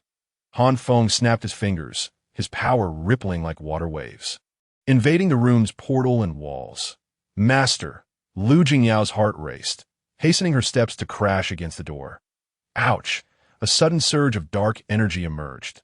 The wooden door was as solid as iron, and Lu Jingyao found herself unable to breach it. Not only that, but the impact left her body aching and numb, overwhelming her with pain. Desperate and helpless, Lu Jingyao paced outside the door like an ant on a hot pan, feeling utterly powerless. Subtle fluctuations of power leaked out, and Lu Jingyao understood that Han Feng was employing a secret technique to counteract the soul backlash. Days felt like years for both of them. Han Feng endured the agony of the backlash, while Lu Jingyao was consumed by anxiety. At last, the following morning, the door creaked open. Lu Jingyao swiftly entered the room, finding Han Feng seated cross-legged, exuding an aura of enlightenment. Lu Jingyao sensed a hint of the carefree essence of wandering clouds and gentle breezes emanating from him. Clearly, Han Feng had successfully subdued the soul backlash. "Master, the demonic sex techniques are exceedingly vile, devouring souls and plundering vital essence, which runs counter to the heavenly path. Soul backlash is terrifying. You must never consume souls again." Lu Jingyao advised with a furrowed brow that I am well aware of that.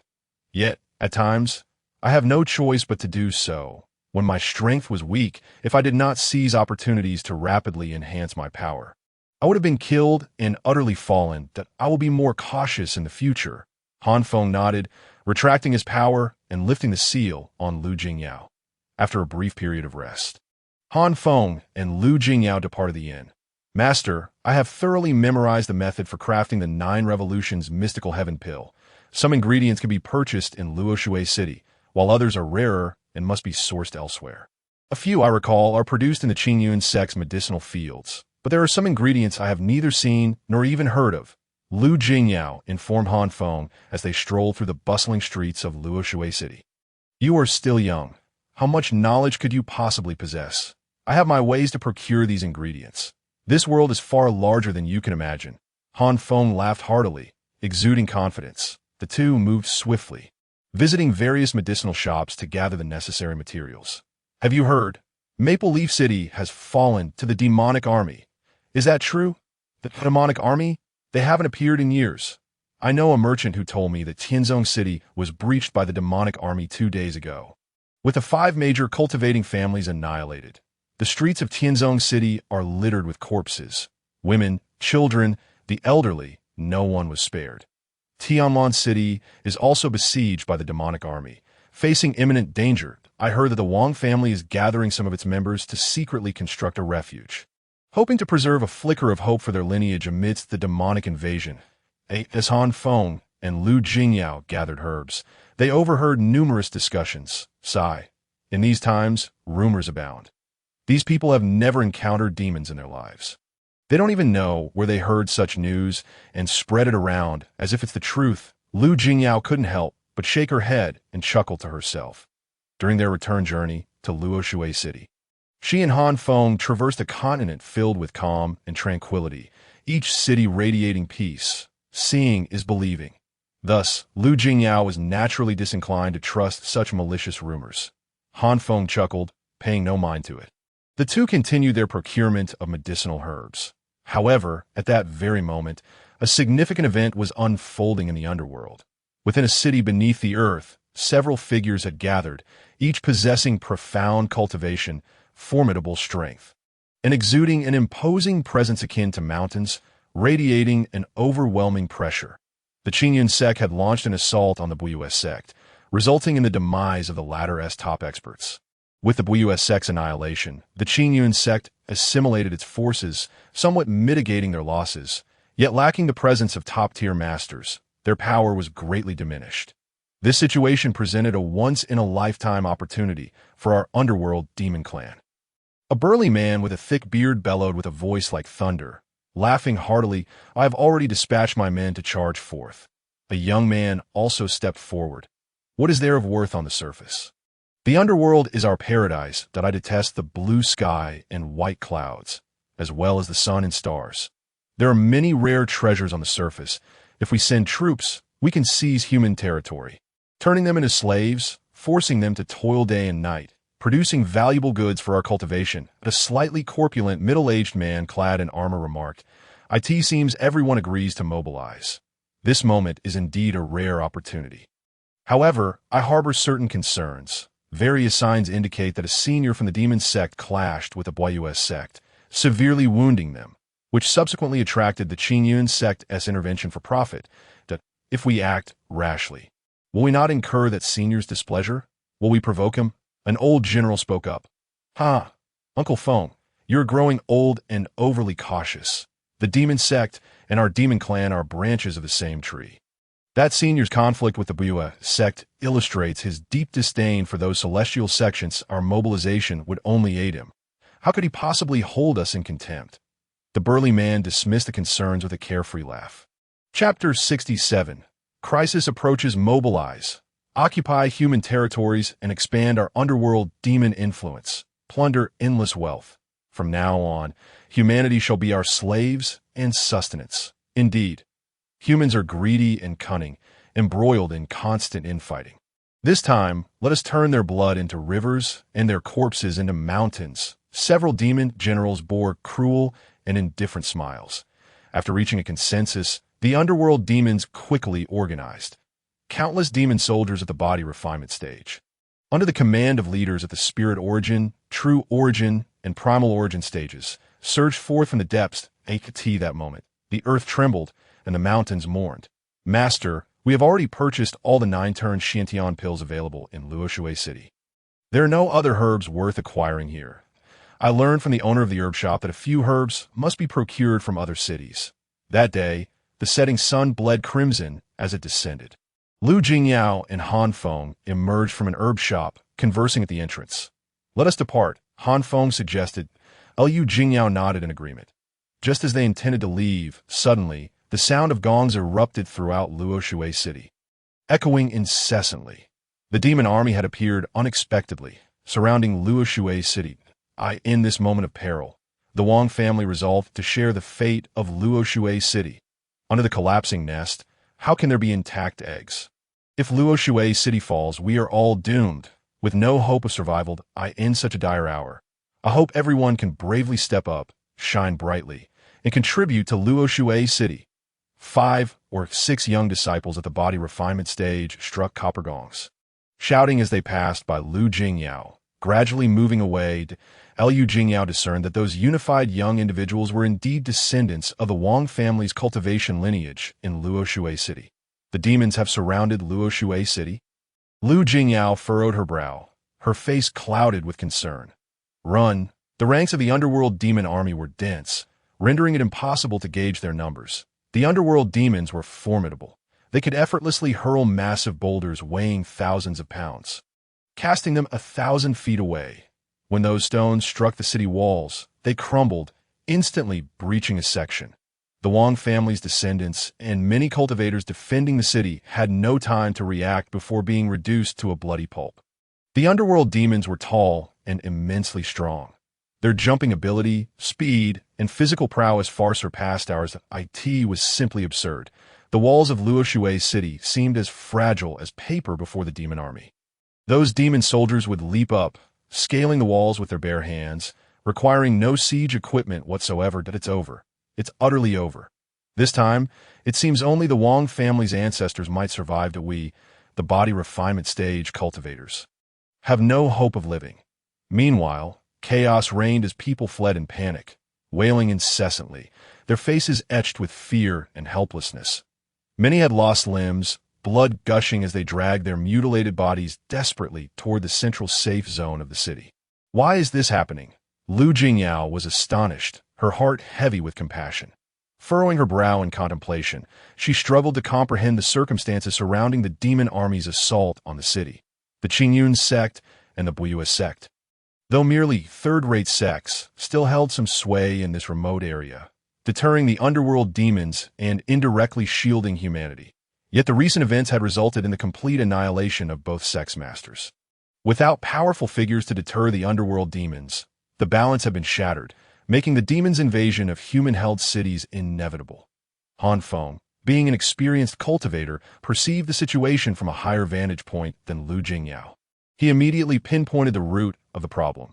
His words struck fear into Lu Jingyao's heart, filling her with guilt. She gazed into the distance, where dark clouds billowed and smoke rose, chaos engulfing Luoxue City. Every moment claimed lives. Master, this matter is causally linked to us that we cannot stand idly by, Lu Jingyao implored with pleading eyes directed at Han Feng. Han Feng pondered for a moment before responding. This incident originated from me. Thus it is my duty to resolve it.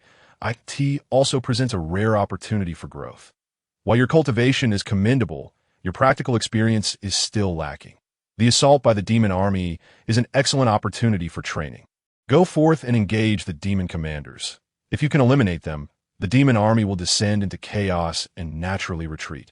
Yes, Lu Jingyao exclaimed with delight. She then swiftly took flight towards the city walls. Ah, incredible. That little girl possesses formidable magical abilities, flying through the air, a technique only available to those at the spirit origin stage. That girl is remarkable, seemingly as powerful as the Wang family ancestor.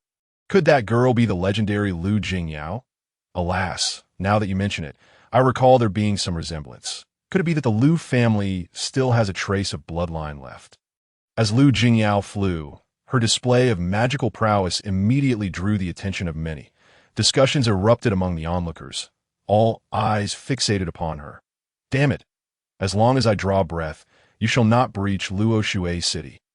Lu Jingyao descended from the skies, appearing atop the city walls. Glancing around, she spotted the Wang family ancestor, clad in a robe of spiritual quality, wielding a spiritual sword, charging through the ranks in a single encounter.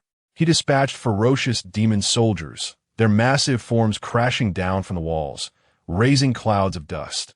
With the Wang family ancestor present, the demon army could not overstep their bounds, though the walls of Luoxue City swayed precariously. Thus far, no demon had managed to breach the city. Chapter 68. Rising ambitions. That old hag, half buried in the earth, dares to obstruct my forces. The Wang family ancestors' relentless assault finally caught the attention of a formidable figure among the demon army. A middle-aged man with a countenance resembling jade, exuding an air of menace, beckoned a burly figure nearby. General Feng? At your service, the burly man responded. Go, bring me that old woman's head, the jade-faced man commanded coldly. I shall obey. The burly man vanished in an instant. That I will kill you all. How dare you demons invade Luoxue City? Slaughter, slaughter, slaughter. The ancestral matriarch of the Wang family was drenched in blood, her eyes clouded with a murderous rage. At that very moment, a tornado surged forth, slicing through the heavens and the earth, spiraling menacingly towards her. Within the vortex, dark clouds swirled, exuding a palpable malevolence, being a master of the spirit origin realm. The Wang matriarch discerned that someone was wielding powerful sorcery. You, the immortal old wretch, have slaughtered my kin from the underworld. Such heinous crime shall be repaid with your life. A chillingly sinister voice reverberated from the whirlwind. And as the matriarch gazed upwards, she caught a glimpse of a robust man manipulating the tempest. Why, end is nigh, she thought, feeling the overwhelming force of her opponent's magic, which surpassed her own capabilities by a wide margin. Casting a lingering glance at the distant city of Luoshui, the matriarch gritted her teeth and resolutely charged forth. Oh, your doom. Suddenly, dozens of razor-sharp wind blades materialized within the tornado, conjured from the very essence of magic. The blades were alarmingly keen, and the moment they emerged, the matriarch's artifact-grade robe began to tear apart. Undeterred, she unleashed her most potent offensive techniques, wagering her life in the battle. Believing her demise to be inevitable, she was startled when a fiery serpent, trailing a long tail, appeared in an instant. Simultaneously, layers of emerald smoke billowed forth, and the lethal wind blades dissipated silently. With a resounding splatter, a massive head soared into the sky, crimson blood erupting like a fountain, only to rain back down upon the earth. What? As the headless corpse of the demon commander opened and closed its mouth, its final words escaped. The Wong matriarch was utterly dumbfounded, speechless in astonishment. This was a commander of the true Origin realm. What sort of master could slay such a foe with a mere glance? It was simply unfathomable, horrifying. A tumultuous wave surged within her heart as she surveyed her surroundings. Spotting a stunningly beautiful woman hovering in midair, clad in white, exuding an ethereal grace akin to a celestial being descending from the heavens, I asked at the Lu family girl. The Wong matriarch gasped, stunned into silence before managing to utter those words. I. Lu Jingyao replied with a nod and a gentle smile. You have truly excelled, little Jingyao. In this dire moment, it is you who has stepped forth to protect the citizens of Luoshui. Your bravery has saved this old woman's life. Thank you. The matriarch spoke with deep humility, her expression warm towards Lu Jingyao. Grandma Wong, leave this to me. You should lead the clan's young members to reassure the townsfolk. Amidst the chaos, many have been trampled and harmed. Please maintain order within the city. Lu Jingyao pondered briefly before delegating the task of restoring order in Luoshui to the matriarch. However, the Wong matriarch gazed further afield, where several figures radiated intense magical energy, their formidable presence indicating they were high-ranking demon commanders. Fear not, I have my ways to repel them, Lu Jingyao said with a confident smile. The Wong matriarch offered no further words and turned to enter Luoshui. At that moment, several demon commanders of the Spirit Origin and True Origin realms unleashed their magical might and charged towards her. Come at me, Lu Jingyao retorted defiantly, countering their assault with a fierce cry. Her jade hairpin transformed into swirling clouds of mist. The demon soldiers of the body refinement realm fell before her, unable to withstand her might. Though the demon army was numerous, only those who had cultivated genuine magic warranted her full attention. The ordinary demon soldiers would perish in droves. In mere moments, Lu Jingyao was engaged in combat with the demon commanders. Whoosh, whoosh, whoosh. 5 from the Spirit Origin realm and 3 from the True Origin realm encircled her, trapping her within their ranks. This woman is impressive.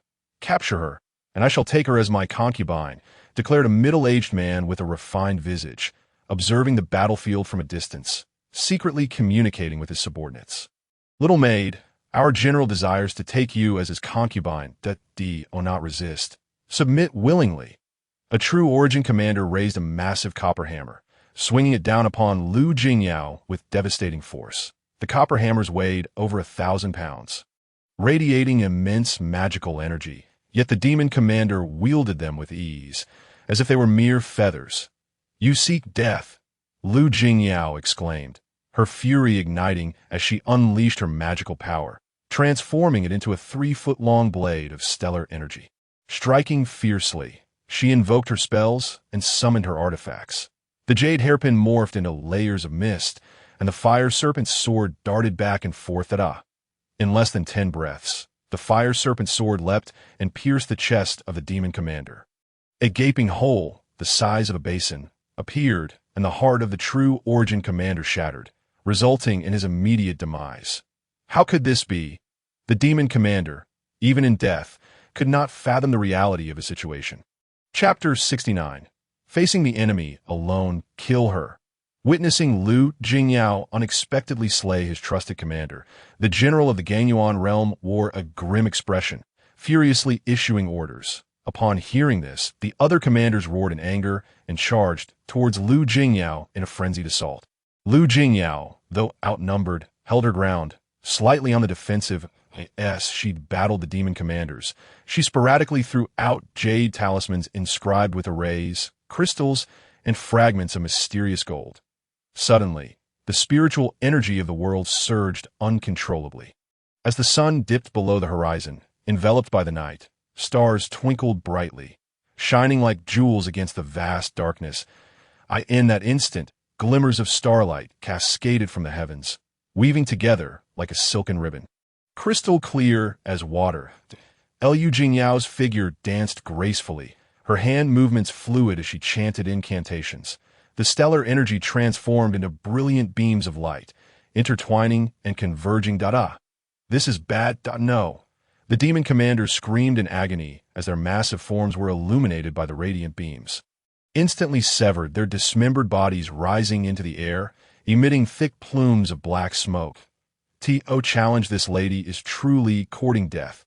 The formation had taken effect, and the dense power of the stars was unleashed. Severely wounding the demon commanders, Lu Jingyao felt invigorated as she urged the jade hairpin and the fire serpent sword to their utmost limits. Her magical energy converging into razor-sharp starlight blades that mercilessly cut down her foes. In mere moments, 2 commanders of the true Origin Realm, 5 of the Spirit Origin Realm, and 7 demon commanders were slain. The Gangyuan Realm demon commander, caught off guard, found the tide of battle shifting rapidly. Igniting his rage, "You vile woman, how dare you be so ruthless? Die!" The Gangyuan Realm commander, his eyes blazing with fury, unleashed his magical energy, recklessly charging towards Lu Jingyao. Seeing this, Lu Jingyao turned to flee. "Think you can escape? You cannot," roared the demon commander, his speed surging dramatically. Yet suddenly, he sensed an impending threat that a minuscule point of light appeared directly above him, rapidly expanding until it transformed into a massive sphere 6 feet in diameter. A chilling wave of terror emanated from the sphere, and the demon commander's expression changed drastically. Although he could not fully comprehend the nature of the enormous orb, instinctively he chose to evade, prepare to witness my prowess. Lu Jingyao's voice was cold as she stepped forward, the item she had previously cast now pulsating with shimmering arrays, reaching a peak of intensity.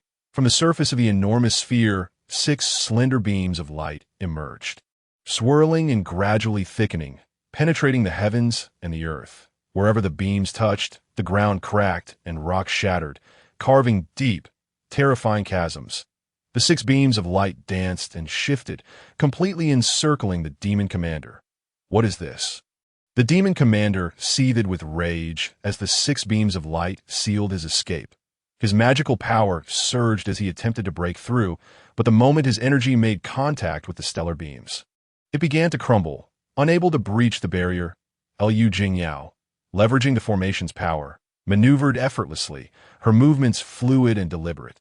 The spell she cast morphed the 6 beams into an array of weapons, swords, spears, and axes, swiftly slicing through the air. The demon commander summoned his magic and executed a punch, only for the weapons to dissipate into starlight. Relieved for a moment, the commander found himself back in peril as the powerful weapons reappeared, interspersed with celestial thunderbolts. Boom! Boom! Boom! The stellar power cascaded from the heavens, an unending torrent. Lu Jingyao meticulously arranged a magical formation, harnessing the power of heaven and earth to combat the demon general. Waves upon waves surged forth, relentless as the tide. After half an hour, the magical energy within the demon general's consciousness was utterly depleted, rendering him incapable of casting any further spells. The fire serpent's sword leaped forth, driven by Lu Jingyao's command, thrusting fiercely towards the head of the subterranean demon. "No, I surrender. I am willing to become your servant, to accompany you for life, never depart." As the demon general faced the brink of death, he relinquished his dignity. Yet Lu Jingyao paid no heed. With a swift motion, Blood rained down as the demon general was mercilessly slain, his massive form crashing to the ground, raising clouds of dust. Truly, the prowess of a master in the Gangyuan realm is formidable. Had it not been for the magical formation depleting his energy, I fear I would not have been able to vanquish him. As the dust settled, Lu Jingyao murmured, "Your mastery of the source Tao scripture is still lacking.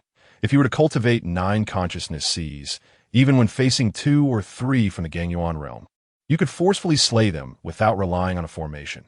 For now, you have performed admirably. Though you utilize the power of the formation to defeat a Gangyuan realm opponent as a mere Jinyuan realm cultivator is a feat that will astonish all." Han Feng did not spare any words of praise, swiftly collecting the treasures and materials from the demon general's body. Moreover, ethereal images of souls emerged as Han Feng employed a secret technique to refine and devour them. Master, Lu Jingyao expressed her displeasure, about to voice her thoughts, but Han Feng waved his hand. "My soul is still quite weak. Encountering a true powerhouse would inevitably lead to my downfall. In such extraordinary times, one must act accordingly. There's no need for further discussion." Lu Jingyao, secretly enraged, huffed in frustration, stamped her foot, and chose to ignore Han Feng, flying off towards Luoshui City. With the demon general slain, the demon army was left without a leader. Lu Jingyao unleashed her treasures, mercilessly slaying the demon soldiers, and soon, the demon horde began to retreat like a receding tide. Chapter 70. Journey to Qingyun Sect. The demon army has been repelled. They have fled. We have triumphed. Luoshui City has been defended. The cultivators guarding Luoshui City erupted in cheers, overwhelmed with joy that moment. Lu Jingyao, clad in white, soared down for the low sky, landing upon the city walls. "Lu family girl, with your strength alone, you have slain the demon general and driven back tens of thousands of demons, saving Luoshui City." The old woman expresses her gratitude. Upon her appearance, the elder of the Wang family knelt and bowed deeply. As she did so, a powerful mental storm swept through, causing the Wang family members to kneel one after another, momentarily stunned. "Elder Wang, what are you doing? Please get up." Lu Jingyao was taken aback, urging the people to rise. However, the elder of the Wang family remained on the ground. Neither she nor her kin dared to stand. This act of reverence was warranted. "You have earned it, for you saved the entirety of Luoshui City." At that moment, the soldiers stationed at the city also began to kneel, and gradually, the citizens became aware of the situation, kneeling in sincere homage, their demeanor exceedingly respectful. "Thank you for saving our lives."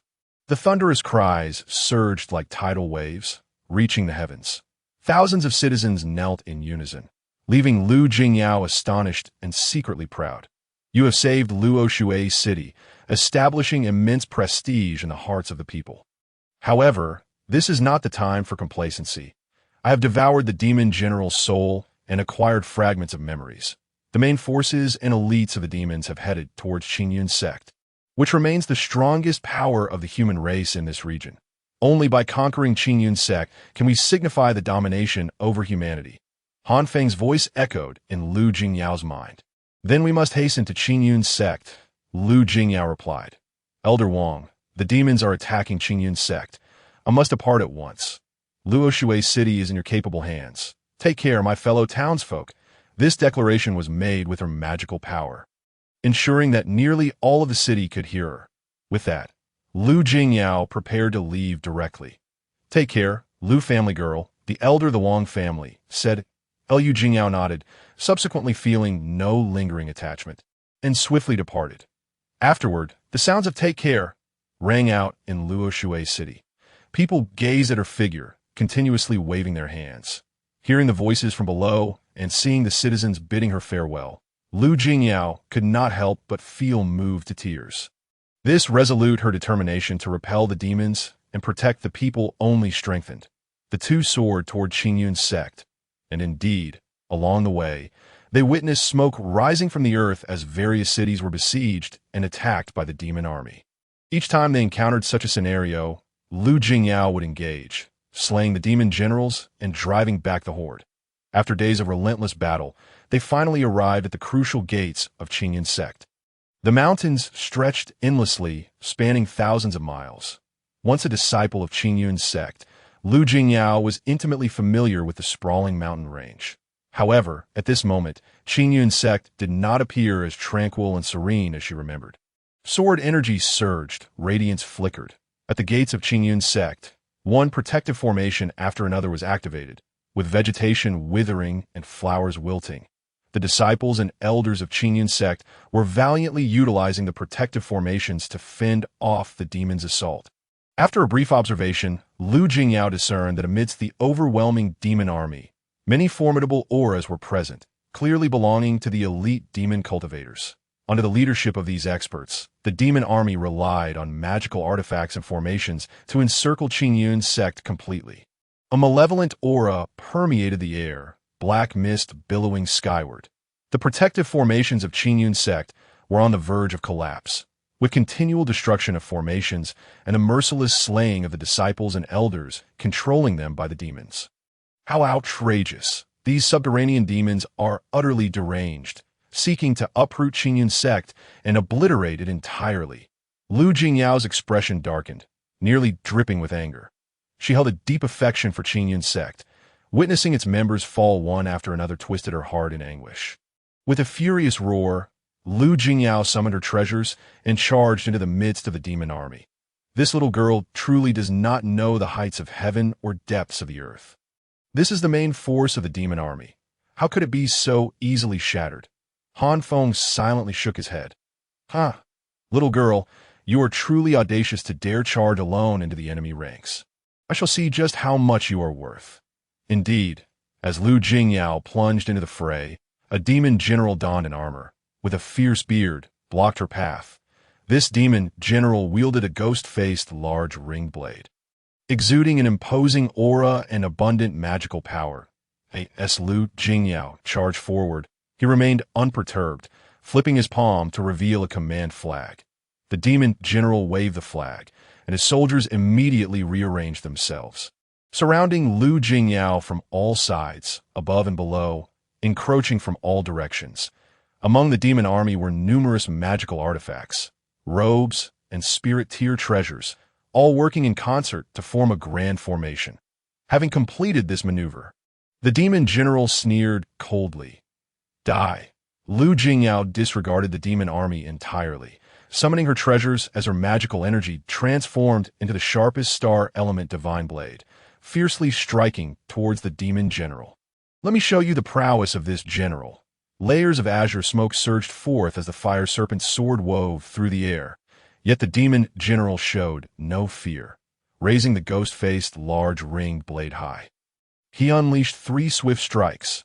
Black mist surged forth like a river, and within that mist, grotesque faces emerged, suffused with sinister demonic energy, obscuring the sky.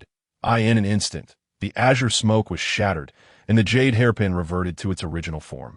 Transforming back into a hairpin, Lu Jingyao's complexion paled, a trace of blood escaping her lips. The jade hairpin had been broken, just as the fire serpent sword struck. However, within the rolling black mist, the sword's power was significantly diminished. Its speed greatly reduced, and even the flames dimmed, as if on the verge of extinguishment.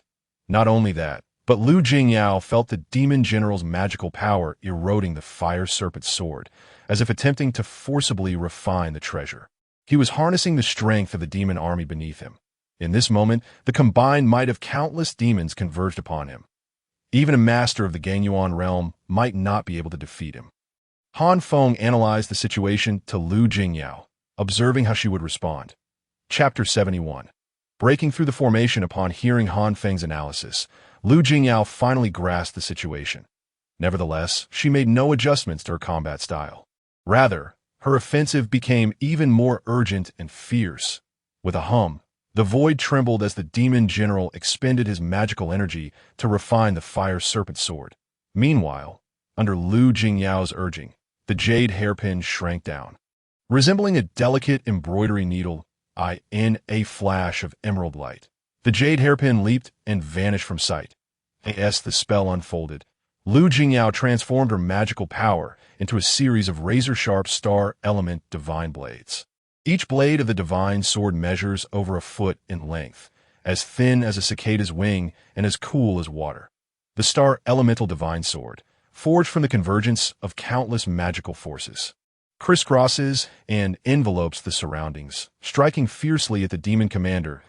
In that instant, the black mist dissipates, and even the commander's own magical energy becomes chaotic. Arrogant, such tactics cannot possibly contend with this general. The demon commander roared, once again unleashing 3 strikes against Lu Jingyao. Swish, swish, swish. The glimmer of blades flashed. Magical energy surged, and spiritual essence raged. The demon commander astonishingly merged his own magical techniques into his swordplay. As he swung his blade, all magical artifacts trembled, and the adept practitioners under his command unleashed intricate spells to amplify their strength. Howling winds roared, and the heavens darkened. Sounds of weeping, roaring, and maniacal laughter echoed simultaneously. The distinct expressions of numerous faces reemerged, now more vivid than before. Ghostly visages darted through the black mist like fish swimming freely in water, lunging towards Lu Jingyao. My ghostly-faced demonic technique is a premier sorcery of the demon sect. Most insidious. It taints magical energy. Once approached by the ghostly visage, if contact is made with the flesh, it will instantly rot away. Even those at the true essence realm will perish in despair. Let us see how you would stand this, the demon commander thought viciously. The blade light flickered as he struck several more times, intent on utterly annihilating Lu Jingyao. Foolishness, a smirk graced Lu Jingyao's lips, hinting at a scheme come to fruition. Summoning her incantation, a jade-green radiance leapt forth, manifesting 3 feet from the demon commander. The jade hairpin transformed into a needle, viciously stabbing towards the demon commander's brow. Clang! Just as success seemed imminent, the demon commander swung his ghostly-faced great blade with ferocity. The clash of metal resonated, sparks flying. The jade hairpin was unexpectedly deflected by the demon commander. Did he truly believe this general would remain oblivious to your sinister ploys? No matter how powerful your artifacts or how robust your magical energy, they are utterly useless before this general. Might far exceeds your imagination. With a successful strike, the demon commander immediately began his counterattack, swinging his great blade towards the jade hairpin. Yet at that moment, a fist-sized square bronze seal appeared behind him. Silent and unseen. That's so. Lu Jingyao scoffed repeatedly. Buzz, buzz, buzz. The bronze seal rapidly expanded, blue lights swirling, and various runes flickering. The demon commander's expression changed dramatically, and with a furious roar, he attempted to evade, but it was already too late. The bronze seal smashed down upon the demon commander's back with a sound that echoed through the air. Crack! Crack! Bones shattered and tendons snapped.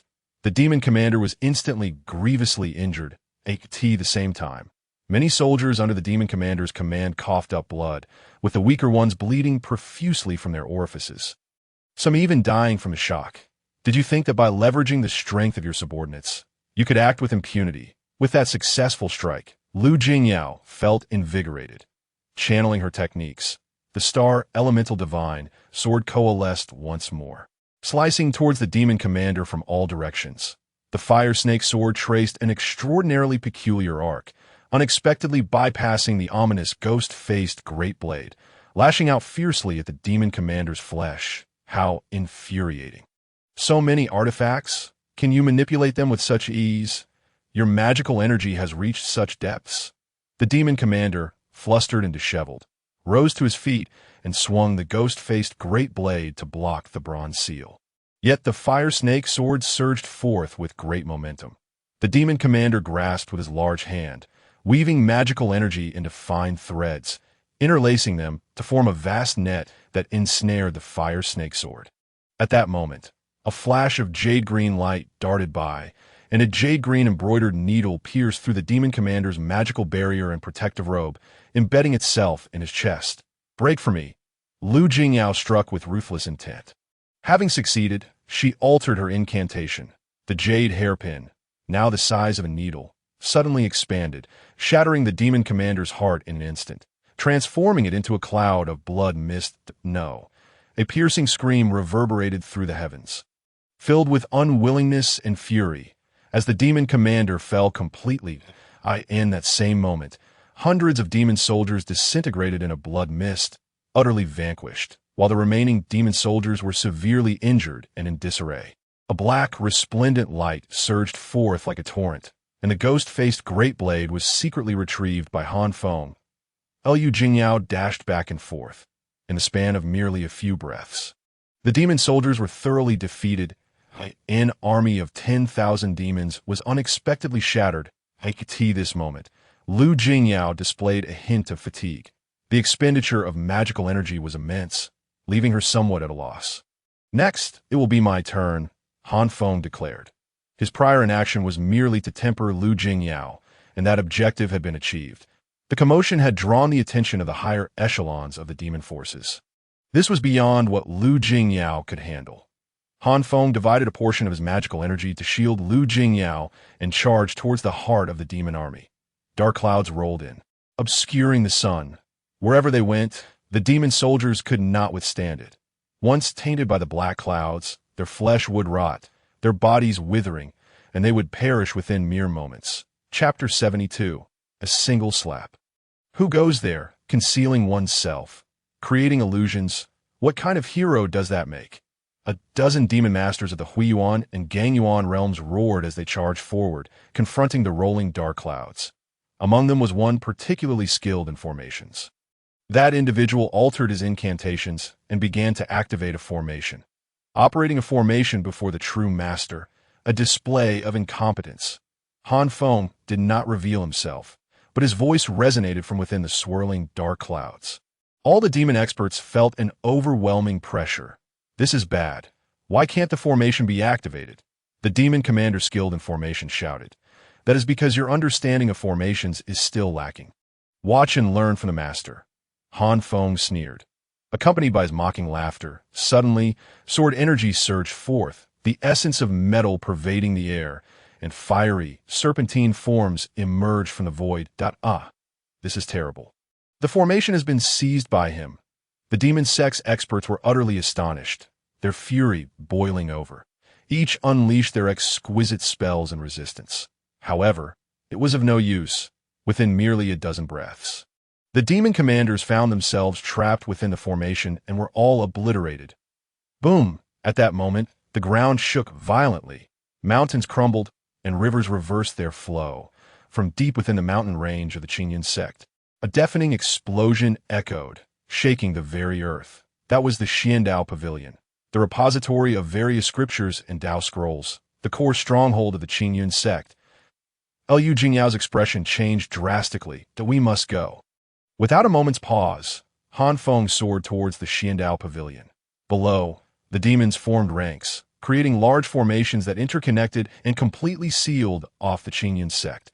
Such formations were impossible for the disciples of the Qingyun sect to breach and escape. Yet Han Feng regarded them with disdain. As his magical energy surged, he executed numerous profound incantations, modifying vast swathes of formation patterns. Under Han Feng's command, the underground demon army was immediately met with catastrophic disaster. Numerous demon commanders perished within the formation, and the casualties among the demon soldiers were beyond counting. One after another. Formations composed of demon forces were shattered, and soon, Han Feng reached the very heart of the Qingyun sect. In that instant, Han Feng clearly assessed the situation. 5 demon masters from the Guiyuan realm wielded long banners of white, blue, black, red, and yellow, each occupying a position and surrounding a magnificent palace. The banners waved, unleashing the essence of metal, the spirit of wood, the true essence of water, the energy of fire, and the true essence of earth, all surging towards the grand palace. The palace's formation flickered as the adept practitioners of the Qingyun sect, at the Gangyuan and Huiyuan realms, held their ground within, leveraging the palace's formation to counter the demon masters. Metal, wood, water, fire, earth, the 5 elements formation. Having accompanied Han Feng for some time, Liu Jingyao had developed a deep understanding of formations and immediately perceived the underlying issues. Those who recognize the times are the true talents. All your Guiyuan realm experts have been slain by my demon sex predecessors, and without any Guiyuan realm masters to hold the fort. What do you possess to contend against us? The demon master wielding the blue banner shouted defiantly. This is the heart of my Qingyun sect's mountain gate, the heavily fortified Xiandao Pavilion. To breach the Xiandao Pavilion without the loss of one or two Guan realm experts is utterly impossible. A gaunt, gray-haired elder sneered coldly, his arms severed, and dark, foul blood flowed from the wound. Yet he remained utterly indifferent. At this moment, confronted by the formidable prowess of the underworld demon lord in the realm of returning to origin, he exhibited no trace of fear. Even now, he persisted in his defiance. Watch me take your life. The demon, wielding a cerulean banner, was consumed by fury as he advanced menacingly towards the gaunt elder. Buzzing, at that instant, a formation diagram materialized, a tempest erupted, and the spiritual energies of heaven and earth fell into disarray, drawn into the diagram. Swish, swish, swish, gleaming with cold light, 7 flying swords, Tian Shu, Tian Xian, Tian Ji, Tian Quan, Yu Heng, Kai Yang, and Yao Guang, emerged from the diagram, slicing through the air in an intricate arc, viciously striking at the demon master holding the cerulean banner. The situation shifted abruptly, leaving all in a state of shock. Who dares to launch a surprise attack from the shadows? The demon master with the cerulean banner dodged repeatedly, barely evading the onslaught. Subsequently, he scanned the surroundings, his voice booming. The other 4 demons of returning to origin also stood on high alert, while the leaders from the realms of Hui Yuan and Gang Yuan were left bewildered and at a loss. Amidst the astonished gazes of the crowd, a figure clad in white, Lu Jingyao, stepped forth with a graceful flick of her delicate hand. The 7 flying swords, along with the formation diagram, soared back to her, returning to her possession. It is Lu Jingyao. Our Qingyun sect faces a dire calamity, teetering on the brink of annihilation. And yet, in this critical moment, Lu Jingyao has returned. It seems she still harbors feelings for the Qingyun sect. Upon her appearance, the disciples and elders of Qingyun sect immediately brightened, their spirits uplifted as they began to murmur excitedly. How dare a mere ant of the true essence realm be so audacious in my presence? The demon wielding the cerulean banner seethed with rage. Stepping closer, his massive hand reaching out to unleash a variety of intricate spells aimed at subduing and capturing Lu Jingyao. If Lu Jingyao were merely of true essence realm, would she dare to reveal herself so easily? Little do they know, Lu Jingyao may have low cultivation, but the figure behind her, anticipation swelled. It would soon be a slap in the face. The elders and disciples of Qingyun sect, upon witnessing this scene, felt no worry for Lu Jingyao. Instead, they began to mourn for the demon. In the expectant gazes of the Qingyun sect disciples and elders, a faint soul shadow slowly materialized. Han Feng stood before Lu Jingyao. Facing the demon master of returning to origin, Han Feng did not flinch or evade. His fingers spread wide as he brought his palm crashing down. A colossal hand appeared, blotting out the sky, forcefully descending upon the demon wielding the cerulean banner. Crack, crack. This strike was enough to shake heaven and earth. The demon master's magical power shattered, and all intricate spells dissipated beneath its might. Soon after, bones snapped, blood spewed, and he stumbled, collapsing to the ground like a dying frog, convulsing incessantly. This truly terrifying. With a single blow, a demon of returning to origin is left gasping for breath. It is too frightening. Such prowess is only to be expected from the Golden Core realm. The disciples of Qingyun sect were left agape, utterly stunned, as tumultuous waves surged within their hearts. Chapter 73. Kindred Spirits? Unexpectedly, this elder from the demon sect came to the aid of Qingyun sect. Turning against us, clearly swayed by that enchanting girl, her heart now muddled. But that is of little consequence. Those who dare oppose us are destined to meet their demise. The underworld demons were well informed. The moment Han Feng made his move, they recognized him as the mastermind behind the discord between Qingyun sect and Boyu sect. The elder wielding the crimson banner advanced swiftly, closing the distance to Han Feng. I care not for your origins. To strike at us is to invite utter ruin. The winds howled, and the crimson banner fluttered ominously. The elder opened his mouth, exhaling a stream of purple celestial energy, about a foot long and as thick as a thumb. Upon its release, it was immediately absorbed by the crimson banner. Chirp, chirp, chirp.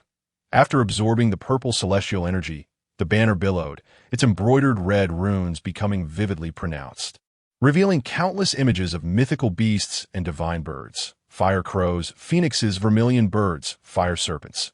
Over 100 ethereal forms of divine creatures burst forth from the banner, their wings flapping, igniting fierce flames and emanating scorching heat. In the blink of an eye, Han Feng found himself completely surrounded. Huh, is that all? I expected more from you. The elder wielding the crimson banner was caught off guard by how smoothly things unfolded. In a mere moment, he had ensnared Han Feng. Once caught in the banner's grasp, even one of the Golden Core realm would meet their end. They had previously repelled the holy maiden Shui Xian's avatar using this very technique. Wind Spirit Technique. He laughed maniacally, simultaneously casting a wind-based spell in an instant. Howling winds roared, dust and debris swirling as the heavens darkened. The wind stoked the flames, causing the inferno to blaze more fiercely, the heat so intense that nearby stones began to show signs of melting. Water and fire complement each other. I shall lend you my strength. The elder wielding the black banner dashed forward, shaking his banner, unleashing a torrent that surged forth, forming a massive array aimed at subduing Han Feng. Taking advantage of Han Feng's predicament, the elder with the yellow banner swiftly revived the demon elder injured by Han Feng, stuffing a handful of healing elixirs into his mouth. The elder wielding the white banner even expended his own magical power to heal him.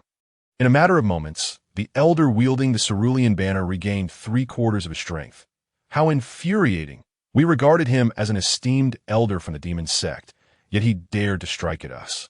He must be eradicated to quell the hatred that festers in my heart. With newfound strength, the elder wielding the cerulean banner joined the fray, launching an assault on Han Feng. Kill! The other 2 elders followed suit. The 5 elders of returning to origin from the underworld demons unleashed their full might in an attempt to eliminate Han Feng, while the members of Qin Yun's sect merely felt a slight decrease in pressure. Though the 5 powerful returning to origin masters engaged Han Feng, numerous leaders from the Hui Yuan and Gang Yuan realms continued to activate the formation, striving to obliterate Qin Yun's sect, with these forces restraining them. The disciples of Qin Yun's sect struggled to defend themselves, let alone take any offensive action. What shall we do? The individual behind Lu Jingyao seemed less formidable than anticipated. Within the Xian Dao Pavilion, the disciples and elders of Qin Yun's sect began to grow increasingly anxious. Our Qin Yun sect is a celestial sect, destined to oppose the demonic factions. If Qin Yun's sect falls, fighting to the death is the mark of true heroes. A gaunt elder of Qin Yun's sect, missing an arm, encouraged the morale of the others. Master, what should we do? Lu Jingyao wiped the sweat from her brow and inquired. At this moment, she and Han Feng were entirely ensnared. All around them, flames raged on, boundless and overwhelming. The sky was obscured and the ground was invisible. Lu Jingyao found no means of escape. Haha, such petty tricks cannot possibly ensnare me. Magical energy surged forth, transforming into a black river as Han Feng strode across the waves.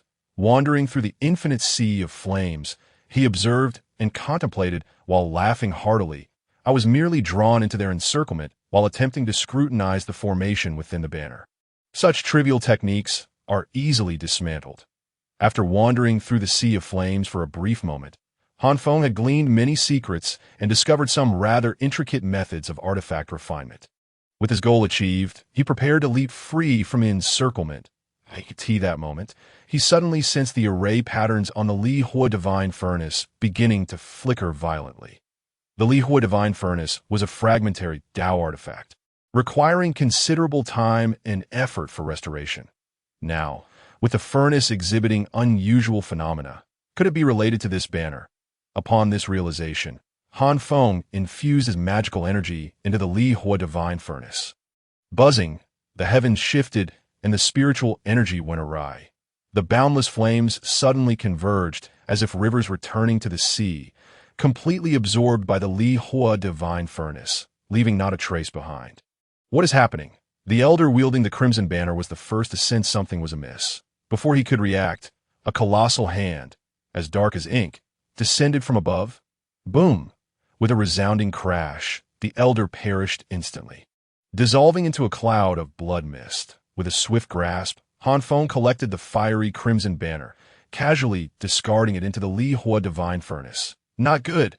Get back! Suddenly, Han Feng unleashed his formidable power, striking down an elder of the returning Origin realm with a single blow. The remaining four were instantly thrown into disarray, lacking the courage to mount an attack and hastily retreating. Particularly, the elder wielding the Azure Banner was still nursing injuries that had yet to heal. His strength reduced to less than half of his peak. If Han Feng truly descended into madness, his chances of survival were exceedingly slim. Senior, let us speak amicably that we harbor no intent to oppose you. Please do not misunderstand our intentions. The lineage of the demonic sect is like branches of the same tree. Your profound demonic arts and exquisite Dao techniques merit a visit to the depths, where you may meet the esteemed Demon Lord. Surely, the Demon Lord would honor you as a distinguished guest. Shall we transform conflict into harmony? A few elders of the returning Origin realm, realizing they could not defeat Han Feng, began to attempt to placate him. Their swift change of allegiance was shameless. Branches of the same tree. What are you to claim such a connection? You believe yourselves worthy to stand alongside me.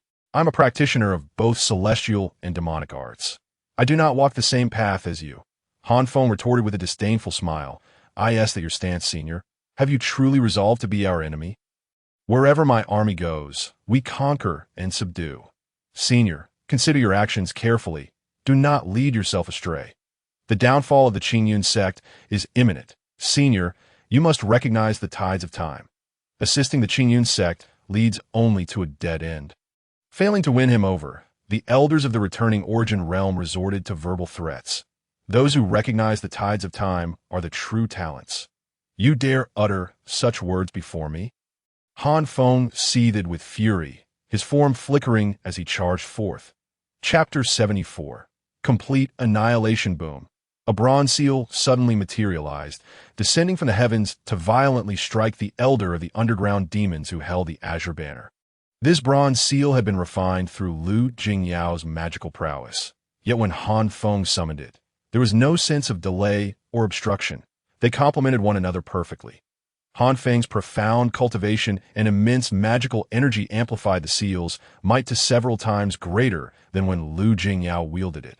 Under Han Feng's command, the bronze seal grew as massive as a mountain, radiating a brilliant azure light and exuding powerful magical waves. Not good. The elder clutching the Azure Banner felt a surge of terror and dared not confront Han Feng head-on. He swung the banner, attempting to evade. Can you escape? Han Feng sneered. Magical energy surged forth, coalescing into a black river that ensnared the demon elder. Kill! All forces, charge forth and slay this old demon. The other three elders of the returning Origin realm, seeing that Han Feng was impervious to their attempts to negotiate, quickly rallied numerous demon generals proficient in magical arts to forcibly eliminate Han Feng. Upon receiving the command, a multitude of generals from the Huiyuan, Gang Yuan, Jin Yuan, and Ling Yuan realms swiftly rushed to join the fray. Refusing to heed the warning, let us show you our capabilities. Roar! A phantom of the white tiger leaped from the banner, its massive jaws lunging toward Han Feng. The soaring serpent burst forth from the earth, riding the winds, with dust swirling and magical waves surging mightily, exerting immense pressure. The dark tortoise emerged from the water, stirring the seas. Waves erupted from the ground as the river surged forth. Crashing toward Han Feng, the three formidable demon experts of the returning Origin realm unleashed their most powerful techniques to assail Han Feng, believing they could rescue their comrade from his grasp. Do you think this will save him from me? Han Feng scoffed, raising an eyebrow. The magical energies from his nine consciousness seas surged forth without restraint, overwhelming the spells of the three returning Origin experts, as well as the other Huiyuan and Gangyuan practitioners. The bronze seal descended with the force of a mountain, crashing down with a deafening roar. A heart-wrenching scream echoed as the elder wielding the Azure Banner was crushed to death by the impact. Damn it! Kill, kill, kill! If we do not eliminate him, we shall perish. The three elders of the returning Origin realm sensed an overwhelming crisis and, disregarding all else, led their demon generals in a desperate attempt to surround and kill Han Feng.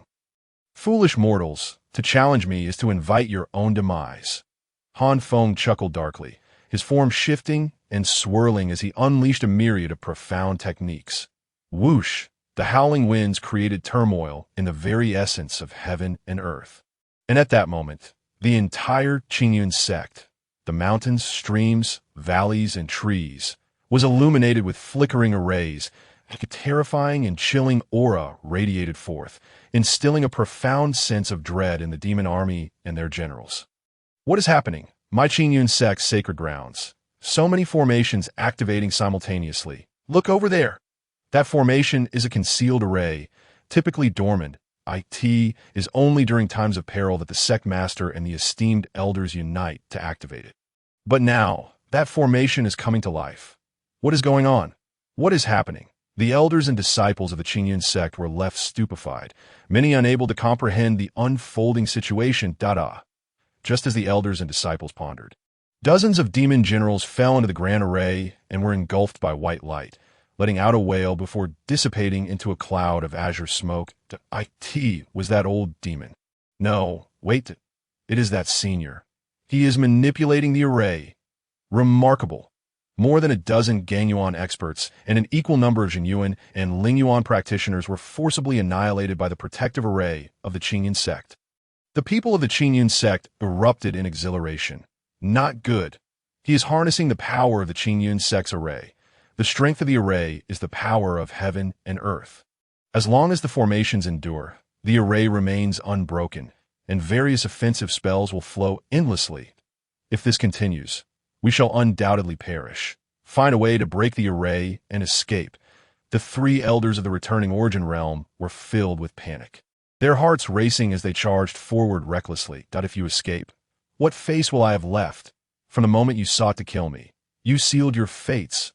Han Feng, invincible and courageous, took advantage of the three being restrained by the array to launch a ferocious assault. His fists rained down, palms surged, and with the 7 stars demon-slaying sword array, the bronze seal, and the jade hairpin, Han Feng pushed them to their utmost limits. Powerful waves of magical energy erupted, and the three elders of the returning Origin Realm immediately found themselves in dire straits. Bang, bang, bang! After a few breaths, 3 muffled thuds echoed as the three were decisively slain by Han Feng. Toot! The sound of a horn reverberated through the heavens and earth, echoing among the mountains, evoking a sense of distant melancholy and desolation. Hundreds of thousands of demon soldiers, led by several generals, retreated like a receding tide. The demon army is retreating. They are pulling back. Quickly, counterattack, counterattack. The disciples of the Qingyun sect obeyed the command to pursue the underground demons. At this moment, the Qingyun sect sounded the horn of counterattack. Under the leadership of numerous elders and disciples, they began their relentless pursuit. However, Han Feng paid them no mind, employing secret techniques, with a flourish of his fingers. Ethereal manifestations of souls and blood-red talismans were extracted through Han Feng's secret arts. As he opened his hand, these soul manifestations and blood talismans were drawn into his grasp. Master, are you once again going to devour human souls and blood essence? Lu Jingyao, ever by Han Feng's side, was well aware of his intentions. Remembering Han Feng's previous dire predicament, she felt a twinge of concern. Stand down. Extraordinary times call for extraordinary measures. I have my own plans for this matter. You need not speak further. Han Feng understood Lu Jingyao's apprehensions, but given the current situation, he needed to rapidly enhance his strength, and could only do so through this method. Put it another way, these individuals were deserving of their fate. Han Feng would not kill without reason, but these souls were already lost. If he did not make proper use of them, it would be a waste. Within the sacred grounds of the Boyu sect, under the watchful gaze of numerous elders and disciples, Han Feng boldly commenced his cultivation of the demonic arts, devouring the souls of the fallen. The people of the Qingyun sect felt a mix of shock and fear, tinged with a sense of gratitude. Practicing demonic arts within the Qingyun sect was a grave taboo, inciting the ire of many disciples. Yet, after casting a few glances at Han Feng, their anger dissipated, leaving them utterly speechless. Han Feng activated the arcane methods of the demonic sect, consuming souls and blood essence to bolster his own power. The elders of the Qingyun sect emerged from the Xiandao pavilion, observing from the sidelines, standing in silence, afraid to make any move. That Liu Jingyao was deeply concerned about the potential aftereffects of Han Feng consuming souls. Yet he remained impervious to her worries, leaving her feeling helpless. With a sigh, Liu Jingyao slipped away. Chapter 75. Alliances and Opportunities with the Demon Army in Retreat. The Qingyun sect was preserved. The numerous disciples and elders began to restore the territory and repair the formations. Time passed unnoticed, and it was not until half an hour later that Han Feng fully refined the souls and blood essence. The magical energy was drawn back into his consciousness sea, the black mist and crimson light dissipating in an instant. After devouring the souls and blood essence, Han Feng's spirit grew robust, and his magical power surged with newfound vitality. Master, moments ago, I gathered a substantial quantity of herbs required for the concoction of the 9 turns Mystic Heaven elixir from the medicinal fields of the Qingyun sect. Liu Jingyao stepped forward, flanked by Man Xiaoman, Yu Xiaoxing, and Yu Xiaoya. Han Feng nodded slightly and said, "Bid them farewell. I still need to refine the materials." With that, Han Feng transformed into a streak of black light and entered his ring. Han Feng had heroically turned the tide, repelling the demonic army at the most critical juncture, thus sparing the Qingyun sect from annihilation. Given the close relationship between Liu Jingyao and him, no one dared to show her any disrespect at that moment. The standing trio of Man Xiaoman, Yu Xiaoxing, and Yu Xiaoya, leveraging their connection with Liu Jingyao, saw their status in the Qingyun sect rise significantly. At that moment, an old man, missing an arm, frail, and with hair turned gray, approached to cast a glance at Man Xiaoman, Yu Xiaoxing, and Yu Xiaoya, and spoke, "The underground demonic army has besieged our Qingyun sect. I end this battle. You fought valiantly alongside the protective mountain formation against the demons. You are indeed deserving of recognition. You 3 are now inner disciples of the Qingyun sect, and I wish to take you as my apprentices. What say you?" The trio's eyes brightened, feeling both honored and astonished. This one-armed elder was no ordinary figure. He had once been the grand elder of the Qingyun sect, his strength surpassing even that of the sect's leader. However, after practicing forbidden arts, he fell into madness, resulting in the slaughter of numerous elders and disciples, causing a catastrophe. The sect leader, in conjunction with other grand elders, had suppressed and sealed him, causing his realm to plummet. Only now, during the siege by the underground demons, had he emerged to lead the disciples and elders of the Qingyun sect into battle against the invaders. What were they thinking? He was a taboo figure within the Qingyun sect, and presently, he was the strongest among them. If they became his apprentices, their status would be immensely elevated, and none in the Qingyun sect would dare to bully them. Observing the hesitation of Man Xiaoman and the others, Liu Jingyao discreetly urged them through a mental transmission. Disciple pays respects to master. In an instant, Man Xiaoman, Yu Xiaoxing, and Yu Xiaoya knelt down, performing a great bow to acknowledge their master. Liu Jingyao felt a wave of joy. Her friends were now taken as disciples by a taboo figure of the Qingyun sect, which brought her considerable relief, although it was clear that the Grand Elder was leveraging the situation. Liu Jingyao paid it no mind. Good, good. The one-armed elder laughed heartily. He then turned to Liu Jingyao and said, "Liu Jingyao, you were once a disciple of our Qingyun sect. Later, you infiltrated the treasure vault and stole the soul-nourishing wood. Our previous sect leader issued a decree to expel you from the sect.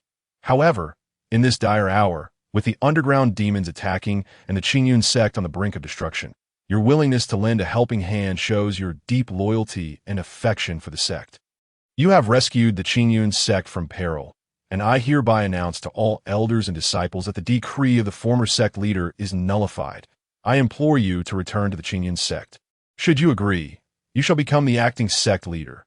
Once you elevate your cultivation to the Ganyuan realm, you will be the sect leader of the Qingyun sect. I and the other elders will wholeheartedly support you." This proclamation left Liu Jingyao utterly astonished. The one-armed elder was indeed extraordinary. He was evidently seeking to mend past grievances and reconcile. We sincerely request that you return to the Qingyun sect to lead us in restoring its former glory. Pleaded one after another, as elders and disciples knelt, imploring Lu Jingyao to state. Lu Jingyao, possessing remarkable wisdom, could easily discern their underlying intentions that in the battle against the Yu Moon sect, all the Ganyuan realm grand elders of the Qingyun sect had perished. Although they had plundered nearly all the techniques, elixirs, magical artifacts, and materials from the Yu Moon sect, and even brought back surviving disciples to integrate them into the Qingyun sect, it merely augmented the sect's potential. In a few hundred or even 1,000 years, the Qingyun sect might thrive and grow. However, at present, lacking a Ganyuan realm master to stabilize them, the Qingyun sect was exceedingly weak and perilous. If a formidable enemy were to attack, the sect could easily face obliteration. Rather than a nostalgic sentiment, the sect members were more concerned with their own backing. Lu Jingyao understood this all too well. I have already been expelled from the Qingyun sect and was once hunted by its members. Now, you wish for me to return to the sect? I must speak frankly. I cannot comply. What you truly value is not a mere practitioner of the true essence realm like myself, but rather my master. Am I correct? You fear the underground demons and wish for my master to protect the Qingyun sect and intimidate them. Lu Jingyao scoffed repeatedly, laying bare the truth of the matter. The one-armed elder was rendered speechless, momentarily at a loss for words. To true essence realm individual as the acting sect leader, to become the sect leader upon reaching the Ganyuan realm. Such a scenario had never occurred since the sect's inception. You all refer to my master as the old demon, yet now seek to retain him through me. Is that not laughable? Lu Jingyao retorted with a smirk that it was indeed our oversight. You bear no trace of demonic energy. If I am not mistaken, you practice a technique related to the stars, a legitimate celestial art. Your master must be a senior who cultivates both celestial and demonic paths. Those who cultivate both paths cannot be deemed members of the demonic sect. An elder with the cultivation of the Huiyuan realm stepped forward, attempting to counsel. Your understanding is commendable. My master is not part of the demonic sect. What you fear are merely the underground demons. However, my master has slain their Ganyuan realm elders and repelled their army. They are severely weakened and filled with trepidation, and will certainly refrain from attacking in the near term. You may rest assured. Lu Jingyao asserted firmly. The Qingyun sect's members sighed inwardly, feeling regret but knowing there was nothing they could do. Such matters could not be forced. With Lu Jingyao having support behind her, should they adopt a hardline stance and provoke her, it could backfire and place the Qingyun sect in jeopardy. Indeed, I did violate the sect's rules, but my friends are innocent. Treat them well, and I shall take my leave. After having repelled the underground demonic army and gathered ample herbs from the Qingyun sect's medicinal fields for refining the 9 turns mystic heaven elixir, Lu Jingyao felt a deep sense of satisfaction. With that, she flickered and soared away. Chapter 76. A backlash again. The one-armed elder surveyed the crowd and issued a command. From this day forth, all grievances between Lu Jingyao and the Qingyun sect shall be erased. Moreover, we must remember her merit in repelling the demonic army and saving our sect. If possible, we should strive to cultivate good relations with her. At the very least, we must not offend her. The elders and disciples of the Qingyun sect nodded in agreement, fully aware of the gravity of the situation. They dared not offend Lu Jingyao. At that moment, Lu Jingyao soared through the sky at great speed, surrounded by fluffy white clouds that concealed her figure. Having thoroughly repelled the underground demons, her mood was indescribably buoyant. Suddenly, the Xianxing treasure ring trembled. Emitting a dazzling light, Lu Jingyao was startled and quickly inquired, "Master, what is the matter?" Spirit backlash. Find a mountain with abundant spiritual energy and land there. I need to enter seclusion to eliminate this spirit backlash. Han Feng's voice was urgent, tinged with pain, causing Lu Jingyao's expression to turn grave. Without further ado, she descended upon a peak suffused with spiritual energy, then began inscribing array patterns and setting up a formation. Once all was prepared, she concealed her aura to protect Han Feng. Senior Sister Yue Yao, the sect leader commands you to return to the Lingshu Cave Heaven at once. Senior Sister Yue Yao, do not panic. We mean you no harm. Over 100 miles away, more than 20 cultivators sped through the air. The lead figure was an elder of the Ganyuan realm, his face aglow and his beard flecked with gray. The rest were all masters of the Ganyuan realm, their magical energies intertwined, allowing them to fly at an extraordinary speed, with mountains, rivers, and cities rapidly receding behind them. Ahead of them, 5 individuals guarded a woman, fleeing in a panic. All were injured. Among them, a middle-aged man with a jade-like complexion was also a master of the Ganyuan realm. However, he appeared somewhat disheveled, sporting numerous wounds and a lackluster aura. As the pursuers drew closer, the middle-aged man urged, "Yue Yao, run quickly. I will hold them off. You must find your uncle and grandfather and seek their protection. Do not easily trust outsiders, and do not return to the Lingshu Cave heaven lightly." Ji Shu, with a mix of surprise and indignation, felt a deep reluctance in her heart. "Quickly, you lot, follow me. Block those people and ensure that lady is given a sliver of hope." The man, whose face resembled a jade mask, shouted angrily as he turned around, resolutely charging towards the pursuing enemies.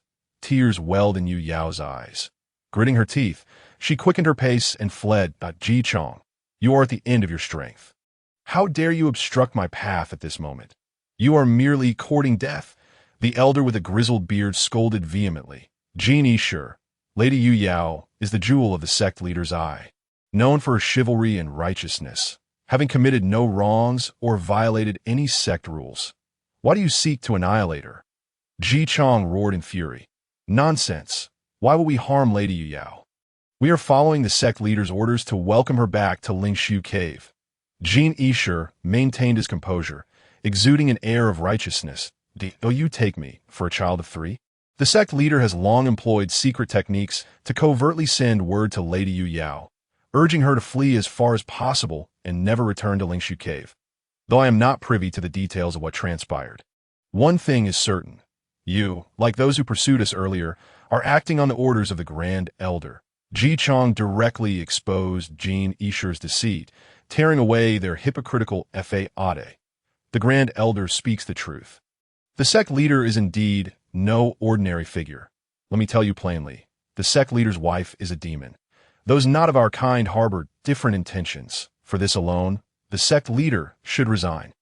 The Grand Elder, in coalition with other esteemed elders, instigated a coup out of necessity. That wretched Yu Yao is the spawn of the sect leader's illicit affair with a demon. You still have time to turn back. Join forces with me, capture Yu Yao, and bring her back to Lingshu Cave, where the esteemed elders will decide her fate. Only then can you absolve yourself of the sin of killing your fellow sect members. The sect leader's wife has been slain, and the sect leader is suppressed. Those who know the times are wise. You are a clever man, and you should know what to do." Jin Yishur sneered, revealing the current state of affairs in Lingshu Cave, attempting to persuade Ji Chong. "Damn it, this is infuriating. How can the Grand Elder be so arrogant? I have watched Yu Yao grow. Her skills and techniques were imparted by me. Though we lack the title of master and disciple, our bond is genuine. Regardless of whether the sect leader's wife is of the human race or the demon race, Yu Yao has never committed any act to harm Lingshu Cave's interests. If you wish to capture her, you shall have to step over my dead body." With those words, Ji Chong unleashed his magic and charged at Jin Yishur and his group. "You refuse to heed my warnings. Then I have no choice but to kill you. You have fought repeatedly. Your magical energy is greatly depleted, and you are injured, and I wonder how you will withstand this." Jin Yishur, filled with rage, activated his magical artifact and unleashed his spells. The two formidable practitioners engaged in a life-and-death struggle at their first encounter. "Kill them. The Grand Elder has ordered that regardless of life or death, Yu Yao must be brought back," while battling Ji Chong. Jin Yishur also commanded the elders behind him. The elders at the Ganyuan realm immediately rushed forward, and within moments, Ji Chong's companions lay dead, leaving him to fight alone. "I will hold off Ji Chong. You go chase after Yu Yao," Jin Yishur shouted, giving orders as he battled. "Understood." The group of Ganyuan realm elders promptly pursued Yu Yao. Chapter 77. Capturing the Sanus Buzz. Lu Jingyao was guarding Han Feng when suddenly the array flickered and the concealment formation briefly halted. The heavenly thunder and earth fire formation she had previously set up also began to activate. Boom! Crackle! The earth trembled as a torrent of scorching magma erupted like a fire dragon, soaring into the sky. Simultaneously, thunder roared, and blue-purple lightning materialized, weaving into a net and striking fiercely at the uninvited guests ensnared in the formation. To such an extraordinary sight, Lu Jingyao became agitated. Who goes there? Drawing her sword, she charged forth and discovered that the one trapped in the formation was a girl of similar age to herself. That girl had a graceful demeanor, her ethereal presence accentuated by a flowing light blue gown that showcased her enchanting figure. Her beauty was captivating, her visage exquisite, a true paragon of elegance. The Grand Elder truly holds me in high regard, sending so many to hunt me down. Has someone set up a formation ahead? Recently, Yao had been pursued by many, rendering her a startled bird. She had not detected the formation's presence and had stumbled in like a headless fly. Upon entering, the formation activated, beginning its assault on her. Just then, Lu Jingyao, wielding the fire serpent sword, charged out. Instinctively, Yu Yao regarded Lu Jingyao as an underling of the Grand Elder, believing she was lying in wait to kill her, but a mere insignificant figure of the Jinyuan realm. I shall eliminate you now. Yu Yao, filled with panic and rage, swiftly conjured a water-blue longbow in her hand. This bow was extraordinary, emanating a strong wave of magical energy. Upon its appearance, the surrounding temperature plummeted. Layers of frost beginning to form. Drawing the bowstring, turbulent spiritual energy surged forth, manifesting a snow-white arrow. Whoosh! The bow was drawn, and the arrow shot forth, aimed at Lu Jingyao's brow. Crack, crack, as the snow-white arrow was unleashed. Layers of icy frost rapidly crystallized, forming ice walls that began to encircle Lu Jingyao. What a powerful artifact! Lu Jingyao's figure flickered as she activated her jade hairpin, enveloping herself in layers of mist. While dodging the snow-white arrow, she began to counterattack. Magical energy surged, spiritual energy became chaotic, frost congealed, and a fierce wind arose. The two engaged in a fierce battle, neither giving an inch, equally matched. This person is formidable. How can a mere Jinyuan realm individual, with the aid of a formation, manage to ensnare me? Even with my artifact, I cannot break free from this formation. Yu Yao felt a sense of urgency, employing various profound techniques that continuously emerged. The intense fluctuations of magical energy also roused Han Feng from his slumber. Han Feng opened his eyes, extending a hand as magical energy surged, transforming into a colossal hand that reached towards Yu Yao. A master of the demon sect, Yu Yao's expression changed drastically. While she fought fiercely with Lu Jingyao, she had completely failed to notice the presence lurking nearby. Without hesitation, she began to evade. However, at that moment, she was already ensnared by the formation, and Han Feng's techniques were extraordinarily refined. In a brief encounter, Yu Yao was captured. As the colossal hand gradually closed in, she felt her magical energy being shackled, unable to operate. Casting a glance at Yu Yao, who was stunningly beautiful, rivaling even Lu Jingyao, Han Feng suppressed his violent emotions and refrained from crushing her. He then employed secret techniques to seal and suppress Yu Yao, casting her into the Lihua Divine Furnace. Someone is approaching. We have been exposed. We must change locations. With a wave of his sleeve, Han Feng swiftly departed with Lu Jingyao, not pausing for a moment. The demonic clouds swirled as they vanished several miles away in an instant. Demon sect techniques. The sect leader's wife is of demonic lineage, and Yu Yao also possesses demonic blood. Surely, a master from the demon sect has come to rescue her. The situation had taken a dire turn. Quickly, report to Elder Jin Yishur. The elders at the Ganyuan realm in Lingshu Cave were also dumbfounded, momentarily unable to grasp the situation, mistakenly believing there was a deep connection between Han Feng and Yu Yao. Possibly even distant kin. A bunch of useless fools. So many of you cannot capture a single Yu Yao. Before they could report the situation, Jin Yishur and Ji Chong, while engaged in a fierce battle, swiftly approached. They had already witnessed Han Feng's escape. Jin Yishur was furious, cursing vehemently. Yu Yao has been kidnapped. Ji Chong felt a surge of anxiety, his eyes nearly bursting with rage as he immediately pursued without regard for anything else. Where do you think you're going? Since Yu Yao has been rescued by a master of the demon sect, I will have to capture you and hand you over to the Grand Elder. Jin Yishur relentlessly pursued, simultaneously attacking Ji Chong. Jin Yishur, you have lived long enough to become a dog. If that master of the demon sect shares a connection with Lady Yu Yao, he would have allied with me to eliminate you by now. Ji Chong had completely lost his sanity, magical energy surging as he furiously charged at Jin Yishur. Even if we were to ally, you would need the capability to kill me first, Jin Yishur retorted disdainfully. Chapter 78. I truly admire you. The cold wind howled, and the mist swirled as the mountains and rivers receded in the background. Han Feng and Lu Jingyao were swiftly soaring through the skies. Within the clouds, Han Feng's spirit felt faint, showing signs of disarray. Even the flow of his magical energy felt somewhat laborious. Master, how do you feel? It is entirely my fault for failing to safeguard my master. Allowing someone to intrude upon the formation and disrupt his cultivation and healing. Liu Jingyao, upon witnessing Han Feng's troubled state, felt an overwhelming sense of guilt and remorse. It is not your fault. He reassured her, in the midst of external cultivation, it is quite common for others to inadvertently stumble into a hastily arranged formation.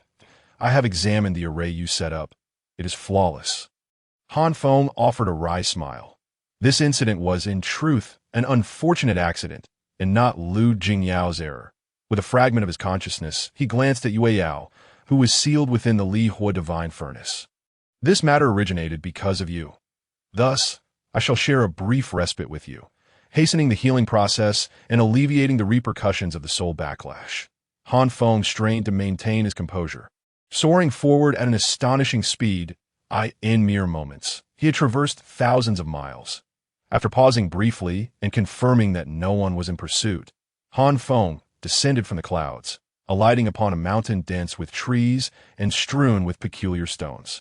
Crack, crack, the clash of gold and iron echoed as stone fragments flew and sparks danced.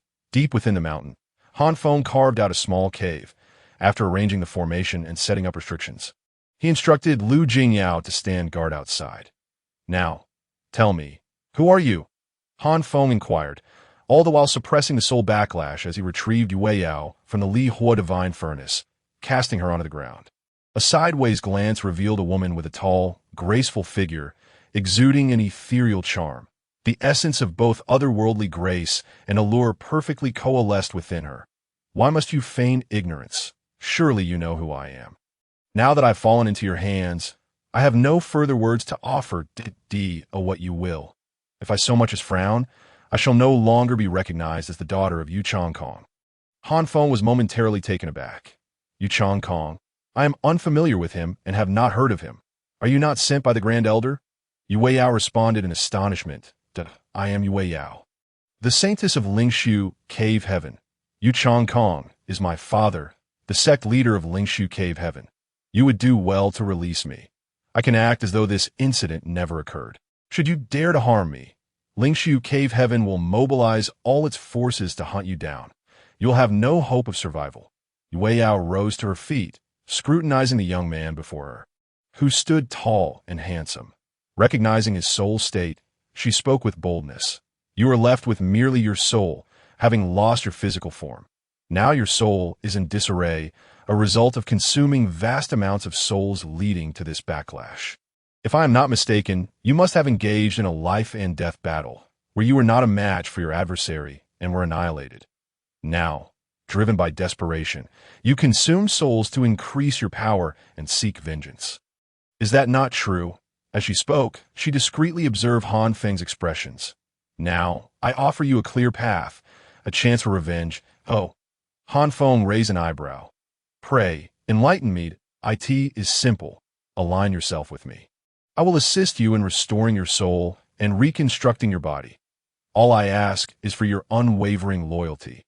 Whatever I command, you shall follow, the air of authority emanating from her piqued Han Feng's curiosity.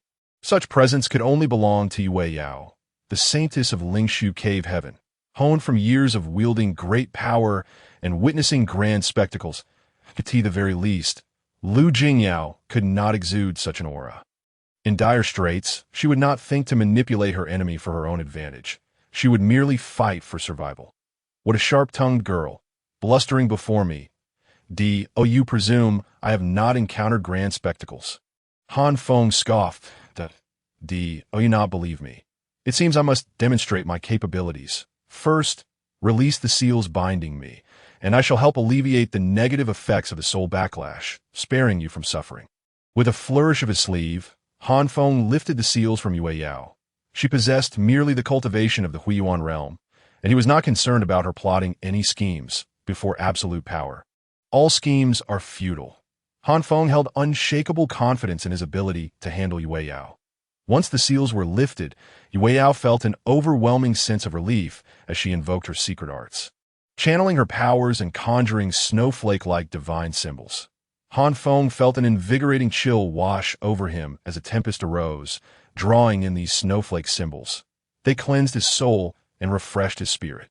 The symptoms of his disordered soul indeed diminished, and the pain significantly lessened. Impressive technique, if I am not mistaken. These snowflake symbols are derived from the arcane arts of the Ice Phoenix clan of the Endless Snowfields. Do you possess a trace of the Ice Phoenix bloodline? Having absorbed the snowflake symbols, Han Feng discerned some secrets and found Yue Yao to be extraordinary. My lineage is of no concern to you. All you need to know is that I can aid you in cleansing your soul and alleviating your suffering. Kneel and pledge your loyalty to me, and I will grant you immeasurable rewards and assist you in seeking vengeance. Yue Yao held her head high, projecting an air of dominance. Yet Han Feng could see through her facade, recognizing the fear and unease lurking beneath her bold exterior. To witness a captive act so arrogantly was a first for him. Very well, I admire your spirit. However, your method is insufficient. It can only alleviate my pain. My method, however, will eradicate it entirely. What method? Yue Yao inquired casually. Dual cultivation. With that, Han Feng suddenly launched his attack. Channeling his power, he enveloped Yue Yao once more in seals. Yue Yao's expression changed dramatically as she retreated in panic. Yet with her power suppressed, how could she resist? Rending the air, Han Feng grasped her robe, tearing it to shreds. Chapter 79. A killing blow. Outside the cave, Lu Jingyao caught a faint sound. She was utterly shocked. And no wonder he wanted me to leave, claiming I should guard the formation. Such lies. This formation was clearly designed to keep me out, recalling her usual short retreats for cultivation. She could effortlessly navigate through formations she had inscribed on the cave walls, entering and exiting at will. Yet this time, the array was inscribed with patterns she could not decipher, rendering her unable to breach it. Listening to the sounds emanating from the cave, Lu Jingyao's face flushed crimson, and her breath grew erratic. Is it possible for my master to be in such a state? Could it be soul cultivation? But I can practice soul cultivation too. Why not involve me? As these thoughts swirled in her mind, Lu Jingyao felt a pang of sorrow. How could I harbor such thoughts?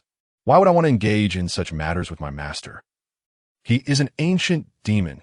Shaking her head vigorously, she found her thoughts in disarray. Several hours later, within the cave, the dual cultivation concluded, and Han Feng had resolved the soul backlash. He sat in tranquil composure, radiating an aura of ethereal detachment. Yue Yao silently retrieved a set of garments from her bag and donned them, casting a glance at Han Feng, remaining silent. Although you intruded and disrupted my suppression of the soul backlash, engaging in dual cultivation with me has somewhat compensated for your mistake. However, I am benevolent and can promise you one condition or request, Han Feng stated, observing Yue Yao. Yue Yao bit her lip, her gaze complex as she studied Han Feng, remaining silent for a long while. Think it over carefully. You have until I depart. With a swift motion, Han Feng reached the cave entrance, waving his sleeve as the array flickered, allowing him to step outside. Han Feng's sudden appearance startled Lu Jingyao, causing her to retreat a few steps, akin to a cat whose tail had been stepped on, flustered and at a loss, stealing a glance at Han Feng. She noticed his soul had grown stronger, and the damage from the soul backlash had fully healed. His enhanced spirit and potent powers put her at ease. Master, you and she. Lu Jingyao glanced into the cave and then back at Han Feng, her expression hesitant and difficult to articulate. Dual cultivation that in order to swiftly quell the soul backlash and restore my soul, I engaged in dual cultivation with her. This practice can soothe negative emotions and prevent one from falling into madness. Han Feng replied solemnly, "Oh, H. Liu Jingyao was somewhat surprised, her demeanor tinged with melancholy. Little girl, what are you pondering?" Noticing Liu Jingyao's distant gaze, Han Feng playfully tapped her on the head. Cough, cough. Just then, two coughs echoed from the cave entrance. Turning around, Han Feng beheld Yue Yao gracefully approaching, her flawless visage tinged with a hint of crimson, yet she emanated an icy aura. "Have you made up your mind?" Han Feng inquired, somewhat surprised that she had emerged so quickly. "I have a request, but I fear it may be one you are reluctant to accept," said Yu Yao, her countenance cold. "Speak. What is it?" "Help me kill a man." "Kill someone? That is a task most simple," Han Feng replied. "The Grand Elder of Lingshu Cave, Hai Wuya, and no problem," Han Feng readily agreed. "Master," Liu Jingyao exclaimed in shock, tugging at Han Feng's sleeve, whispering, "You must not agree so easily. Lingshu Cave is a second-rate sect. We need to ascertain the Grand Elder's true cultivation level that A.S. If she had overheard Liu Jingyao's mutterings, Yu Yao continued, "Grand Elder Haiwaya is a formidable master of the Golden Core stage. If your strength is insufficient, then it is better to refrain. Merely a Golden Core, I possess my own methods to eliminate him," Han Feng retorted, brimming with arrogance. Yu Yao was taken aback by his confidence. She had merely suggested it as a trial, never expecting Han Feng to consent. Although Liu Jingyao was hesitant about Han Feng's decision to wade into troubled waters, she could not dissuade him. Considering he had already attained the return to origin stage, slaying a golden core should be within his capabilities, so she refrained from further protest. Yu Yao scrutinized Han Feng, unable to discern his true realm. "Are you certain you can slay a master of the golden core stage?" Yu Yao asked, incredulity lacing her tone. "That I never boast, nor do I deceive a woman. I have slumbered for millennia, and though my strength is but a fraction of its former glory, I have since regained some power. Killing a Golden Core Master is well within my grasp," Han Feng declared proudly. "You have slept for 10,000 years." Yu Yao was even more astonished, reassessing Han Feng. Her eyes darted, revealing the tumult within her mind, that if you do not trust me, you may depart. "I have no desire to entangle myself in this mess." Han Feng waved dismissively. "I believe you," Yu Yao finally replied after a moment's contemplation. "Since you are the daughter of the head of Lingshu Cave, why do you find yourself in such dire straits? What enmity do those two return to Origin Masters harbor against you?" Han Feng pondered for a moment before inquiring. Knowing both your enemy and yourself ensures victory in every battle, he thought it prudent to understand the circumstances surrounding Lingshu Cave. Chapter 80. The Unrelenting Spirit Alas. "The situation is as follows," Yu Yao said, her expression tinged with sorrow. After a long pause, she exhaled deeply and began to recount her tale. Not long ago, a significant incident transpired at Lingshu Cave. The Grand Elder, Haiwaya, inadvertently discovered unusual phenomena during Yu Yao's cultivation. Consequently, he conducted a covert investigation, poring over ancient texts and painstakingly sought verification. Ultimately, he traced the matter back to the headmaster's wife, uncovering that she was a member of the Ice Phoenix clan. Residing in the boundless snowfields, this clan is elusive, seldom seen by the world, with peculiar behaviors, yet immensely powerful. The sects of the Immortal Path have prejudged them, equating them with the demonic clans. Seizing upon this, Grand Elder Haiwaya conspired with a senior elder to force the headmaster, Yu Changkong, to personally execute his wife and daughter to demonstrate that they stood firmly against the demonic path. Naturally, Yu Changkong was unwilling, leading to a fierce confrontation with the senior elder. Your Lingshu Cave senior elder and Grand Elder are excessively ruthless and heartless, coercing others into committing such heinous acts against their own families. Is that what humanity does? Liu Jingyao seethed, her teeth clenched in indignation. Having lost her own family to annihilation, she empathized with Yu Yao's tragic plight. "Fortunately, I was out training at the time. Otherwise, I would have been a burden, adding to my parents' woes," Yu Yao lamented, recalling recent events with a heavy heart. "What are your parents? How are they faring now?" Han Feng interjected, "I do not know. Not long ago, I was still able to receive their messages." In recent days, however, I have heard nothing that my parents may have encountered grave troubles. Yu Yao expressed her anxiety. Do not lose hope. Good people are favored by fate. Perhaps they have managed to escape from Lingshu Cave. Lu Jingyao comforted, patting Yu Yao's back. Just then, a pendant on Yu Yao's chest suddenly shimmered with light. Following that, Lu Jingyao unexpectedly burst into tears, her body trembling with sorrow, evoking deep sympathy. What has happened? Han Feng inquired why mother was slain by the Grand Elder and the Senior Elder, and my father has been captured and imprisoned. It was evident that the battle at Lingshu Cave had concluded, with Yu Changkong defeated, and this message was relayed to Yu Yao through a secret technique using a magical artifact. My mother has perished, and my father is imprisoned. Now, only Uncle Ji remains my kin. He taught me all my skills. Although we lack the formal title of master and disciple, our bond is as such that I wish to find him. The people of Lingshu Cave seek to kill me. And after our separation, Uncle Ji may have already escaped, Yu Yao stated resolutely. After weeping for a long time, she wiped her tears and stood determinedly. Very well, let us set forth, Han Feng declared. I trust your Uncle Ji will be favored by fate. Lu Jingyao found herself at a loss for words, but offered this consolation. Initially harboring some resentment towards Yu Yao for her connection with Han Feng, she now felt compassion for her tragic situation and wholeheartedly supported Han Feng in seeking vengeance on her behalf. Without further hesitation, the three departed swiftly. They have all perished, sacrificing themselves to protect me, slain by the Grand Elder's minions. As they journeyed, Yu Yao found no living attendants, only remnants of bodies, tattered garments, and shattered pieces of magical weapons. What of that Uncle Ji of yours? He may still be alive, Lu Jingyao suggested. Whoosh, whoosh, whoosh.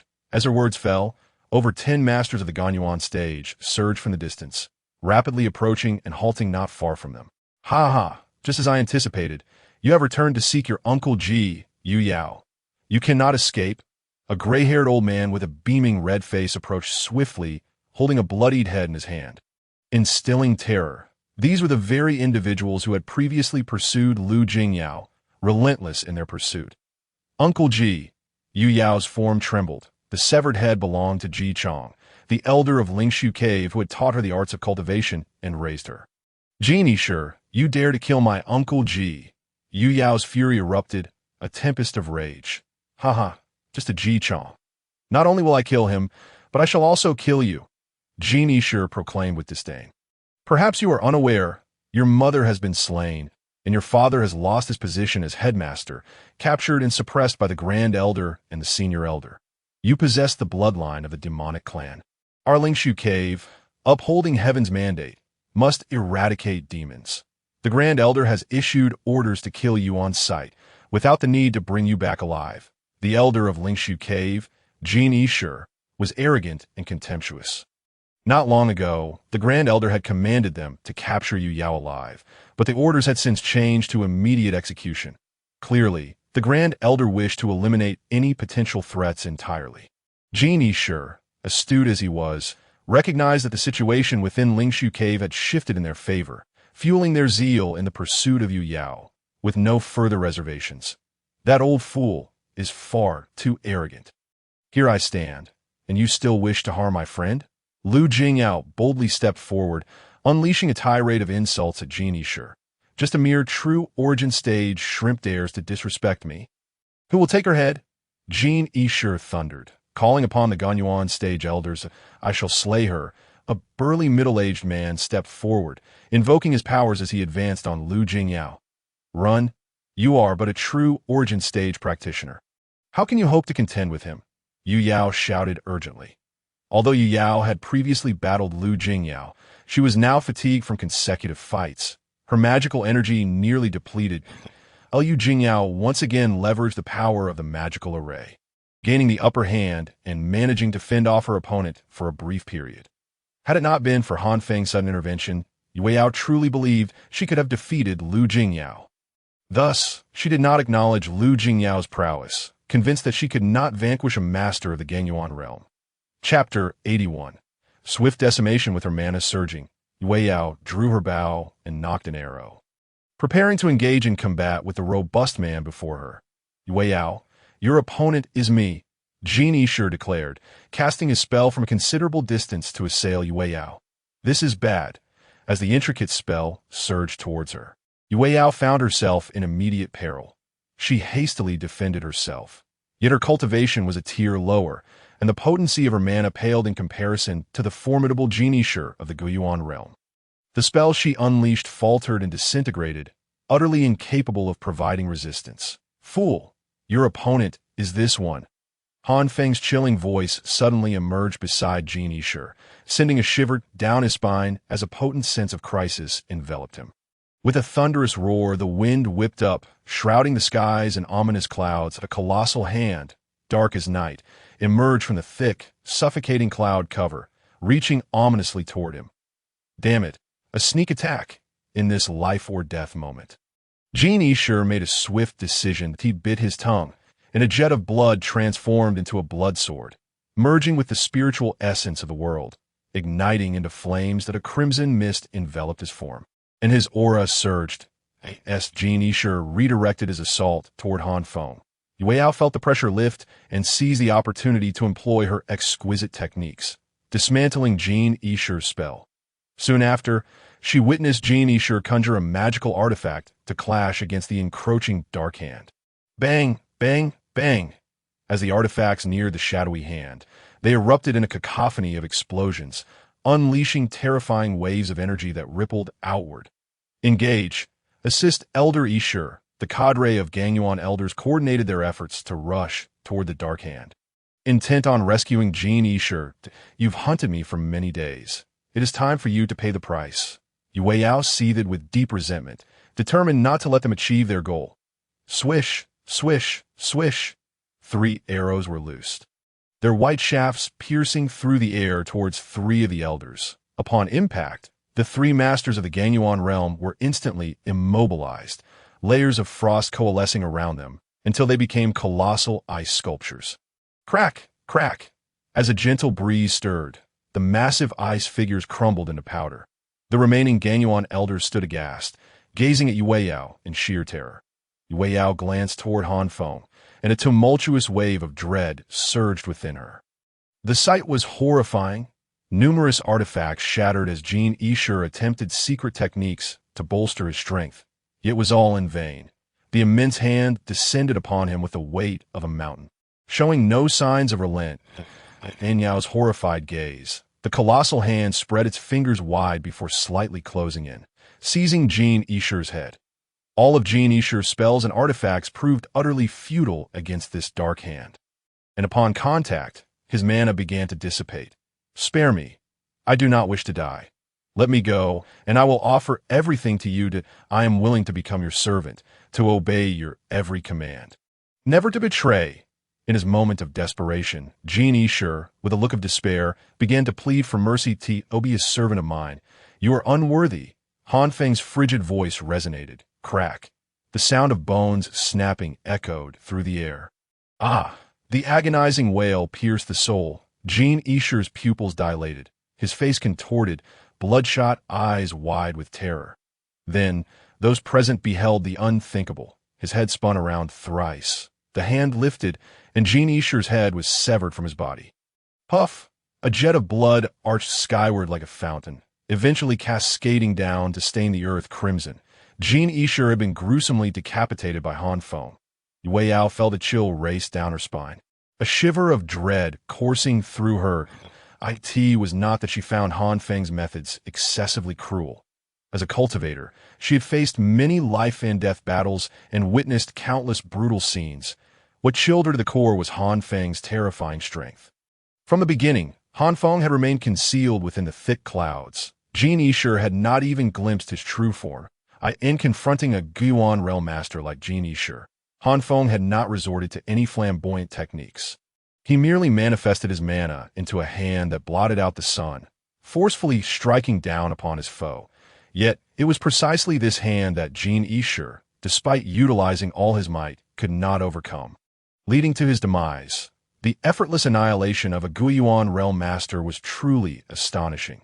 Even those of the Jindan realm would struggle to match such prowess. Indeed, he might be capable of slaying the Grand Elder. A flicker of admiration danced in Yue Yao's eyes as she perceived Han Feng in a new light. This moment, her mind began to settle, the panic stemming from being pursued dissipating like mist. Recalling the prior encounter in the cave, a blush crept across Yue Yao's cheeks, accompanied by an unexpected wave of shyness. Chapter 82. Cultivating the Xianyuan Celestial Light. Yue Yao, you have indeed conspired with the demon. Aiming to subvert our Lingshu cave, flee. Return and report to the Grand Elder. The surviving elders of the Gangyuan realm within the Lingshu cave, gripped by panic, found no inclination to resist and scattered in all directions. All you are is the Grand Elder's lapdogs. Perish, furious. Yue Yao pursued them relentlessly. Dust billowed and blood mist ascended. The chilling cries echoed through the mountains. Meanwhile, Lu Jingyao concluded her battle, employing the magical array to eliminate yet another master of the Gangyuan realm. However, Han Feng was too occupied to concern himself with her, utilizing secret techniques to extract the souls of these individuals, refining their essence into blood-red talismans for devouring. After a relentless chase, Yue Yao returned, burying the head of Ji Chong and offering a tribute before standing shoulder to shoulder with Lu Jingyao, gazing at Han Feng in the distance. Devouring the souls and blood of others is not the path of righteousness. In the pursuit of high cultivation, the retribution of thunder is far more terrifying than that of ordinary individuals. One misstep, and one could be obliterated by lightning. Yet, he is left with only a remnant soul. Without a robust spiritual essence, he cannot proceed. Yue Yao remarked, her brow furrowed. In truth, we have already discovered a path to strengthen the soul. It is merely rather arduous. Lu Jingyao interjected. What method do you speak of? Yue Yao inquired, intrigued, to concoct the 9 turns Xiantian pill. Should we obtain the 9 turns Xiantian pill, our master could restore his robust soul through its consumption, eliminating the need to devour other souls. Moreover, it would significantly increase the likelihood of success during tribulations. Lu Jingyao exclaimed, the 9 turns Xiantian pill. I have come across records of it in the ancient tomes of the Lingshu cave. This pill is exceedingly mystical and indeed the best option for strengthening the soul.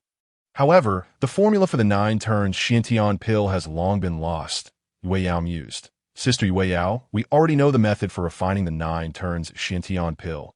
What I meant by arduous was the gathering of the various herbs required for its concoction. Lu Jingyao explained. Yue Yao, taken aback, glanced at Lu Jingyao and then at Han Feng not far off, and she found this notion not too difficult to accept. Although the formula for the 9 turns Xiantian pill was immensely precious. Han Feng was an ancient being who had existed for millennia, possessing connections and insights beyond ordinary comprehension. It was not surprising that an ancient being with such longevity would know the secret to refining the 9 turns Xiantian pill from eons past. What herbs are needed? Pray share, I may be able to contribute. Yue Yao inquired. Lu Jingyao promptly listed several rare herbs, and as Yue Yao listened, she silently counted on her fingers, committing them to memory. The Xianling flower? Oh, I recall. This herb grows on the peak where our Grand Elder cultivates within the Lingshu cave. It is exceedingly rare, and the Grand Elder treasures it, guarding it with utmost care. I heard my father mention that he once estimated its age. Those few Xianling flowers likely exceed 1,000 years. The Jiangzhu celestial herb, while not as precious as the Xianling flower, is still quite valuable. The Jinxia sect seems to possess this herb. Their leader has always been on good terms with my father, and if my father intervenes, he can certainly procure a few. Yue Yao meticulously recalled and soon shared the whereabouts and clues regarding the 2 herbs. Aha! That is splendid. Lu Jingyao's eyes sparkled with delight as she leaped in excitement. What has you so joyful, you little rascal? Han Feng, having finished devouring the souls, approached to find Lu Jingyao in high spirits. He playfully rapped her on the head. Master, the elusive Xianling flower and the rare Jiangzhu herb, essential for the crafting of the 9 Revolution Xiantian pill, have finally revealed their clues. Sister Yue Yao can guide us in the quest to gather these 2 precious herbs. Lu Jingyao exclaimed, her tongue playfully sticking out as she laughed heartily. Is it truly so? Han Feng inquired, turning his gaze towards Yue Yao. Indeed, it is true, Yue Yao affirmed with a nod. Han Feng's joy was immediate and palpable. Let us go, he urged, his eagerness palpable in an instant. The three figures flickered, transforming into a streak of light, vanishing from sight as they sped towards the Lingshu cave heaven. The journey was long and arduous, and during their travels, Han Feng spent the majority of his time cultivating within the Xianqing treasure ring. He clasped his hands, forming an incredibly peculiar seal, emanating an aura of profound and enigmatic essence. As time flowed, the 9 types of celestial energies, Yuqing, Taiqing, Xianqing, Lingqing, and Xuqing, among others, traversed countless realms and entered the Xianqing treasure ring. Han Feng absorbed these celestial energies, allowing them to flow along intricate paths, while brilliant hues of red, orange, yellow, green, blue, indigo, violet, and golden light radiated from behind him, coalescing into a shimmering barrier. Sigh. The cultivation of Xianqing celestial light is indeed an arduous task, that I have acquired the Taishang Dan Sutra, which contains the methods for mastering Xianqing celestial light. Whenever I find a moment, I delve into its teachings, practicing secret techniques, and comprehending the crystalline barriers between the celestial and mortal realms, absorbing the dispersed celestial energies. That it has only been today that I have achieved a modicum of success. Yet this is merely a glimpse of the path ahead. To truly master it, one must reach the Taoist sovereign realm, Han Feng lamented. Currently, Han Feng was at the return to origin realm. Beyond this lay the golden core. Nascent soul and Taoist sovereign realms. The Taoist sovereign realm begins the comprehension of the laws of heaven and earth, necessitating the undergoing of 3 transformations to ascend to the celestial realm. Only upon reaching the Taoist sovereign realm can one perceive the existence of the crystalline barriers between the celestial and mortal realms and absorb even the slightest trace of celestial energy. Han Feng, having failed his ascension to the celestial realm, retained only a fragment of his soul.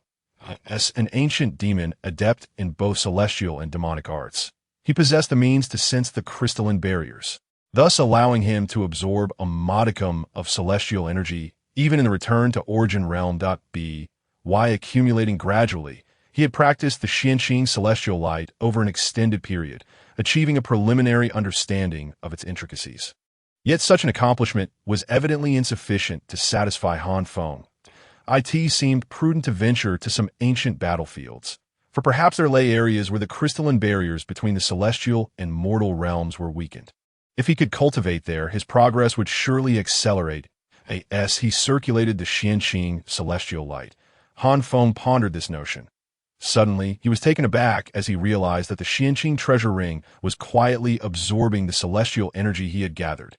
Upon ceasing his cultivation and noticing a momentary halt in the influx of celestial energy, he was astonished to see the ring begin to draw energy from the void itself. Han Feng was left astounded, his shock immeasurable. Gradually, the Xianqing treasure ring drew in an ever-increasing amount of celestial energy from the void. This overwhelming celestial energy inundated Han Feng's spirit, and seizing the opportunity, he began to devour and absorb this celestial energy to cultivate the supreme art of Xianqing celestial light. What is happening with the Xianqing treasure ring? Lu Jingyao and Yue Yao, both attuned to each other's magical energies, were soaring swiftly. Suddenly, the ring radiated a dazzling brilliance of 9 colors, while powerful energy seemed to surge into the ring from the void. What kind of treasure is this? It produces such extraordinary phenomena, Yue Yao remarked, sensing the unusual occurrence. This is the Xianqing treasure ring, a relic of my master. I am uncertain what is transpiring. Perhaps my master is in the process of restoring it. Lu Jingyao mused, attempting to connect with Han Feng, but, as expected, failing. Such an anomaly may attract the attention of other cultivators.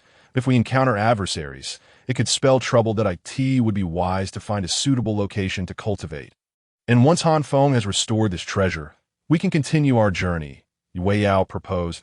Lu Jingyao wholeheartedly agreed, and the two descended from the clouds, seeking a mountain peak where they could establish a cave dwelling, set up a protective array, conceal their presence, and commence their cultivation. Chapter 83. The ceremony of the new sect leader in the blink of an eye. Over a month had passed.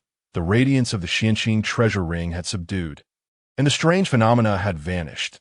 Ha! Xianqing celestial light, I have finally achieved mastery and entered its inner sanctum. Han Feng exclaimed with exuberance. He then began to investigate the Xianqing treasure ring, and upon doing so, he was left utterly astonished. Aside from the 9 types of primordial energies, such as Tai Ching and Yu Qing, all other exotic energies contained within the celestial energies had been consumed by the ring. The Xianqing treasure ring had repaired itself to some extent, its power significantly enhanced, rivaling that of a high-grade treasure. Yet, it had now lapsed into a state of stillness. Could this be a relic passed down from the celestial realm? Han Feng speculated quietly, though he had no means of confirming it. Afterward, Han Feng emerged from the ring, ready to test the prowess of the Xianqing celestial light. Upon seeing him, Lu Jingyao and Yue Yao looked up. Behind Han Feng, 9 beams of various colors formed a protective barrier, resembling a peacock displaying its plumage. Within each beam, a celestial sword seemed to be gestating, exuding an overwhelming pressure and boundless might. Xianqing celestial light, Han Feng shouted, and the 9 celestial swords quivered slightly.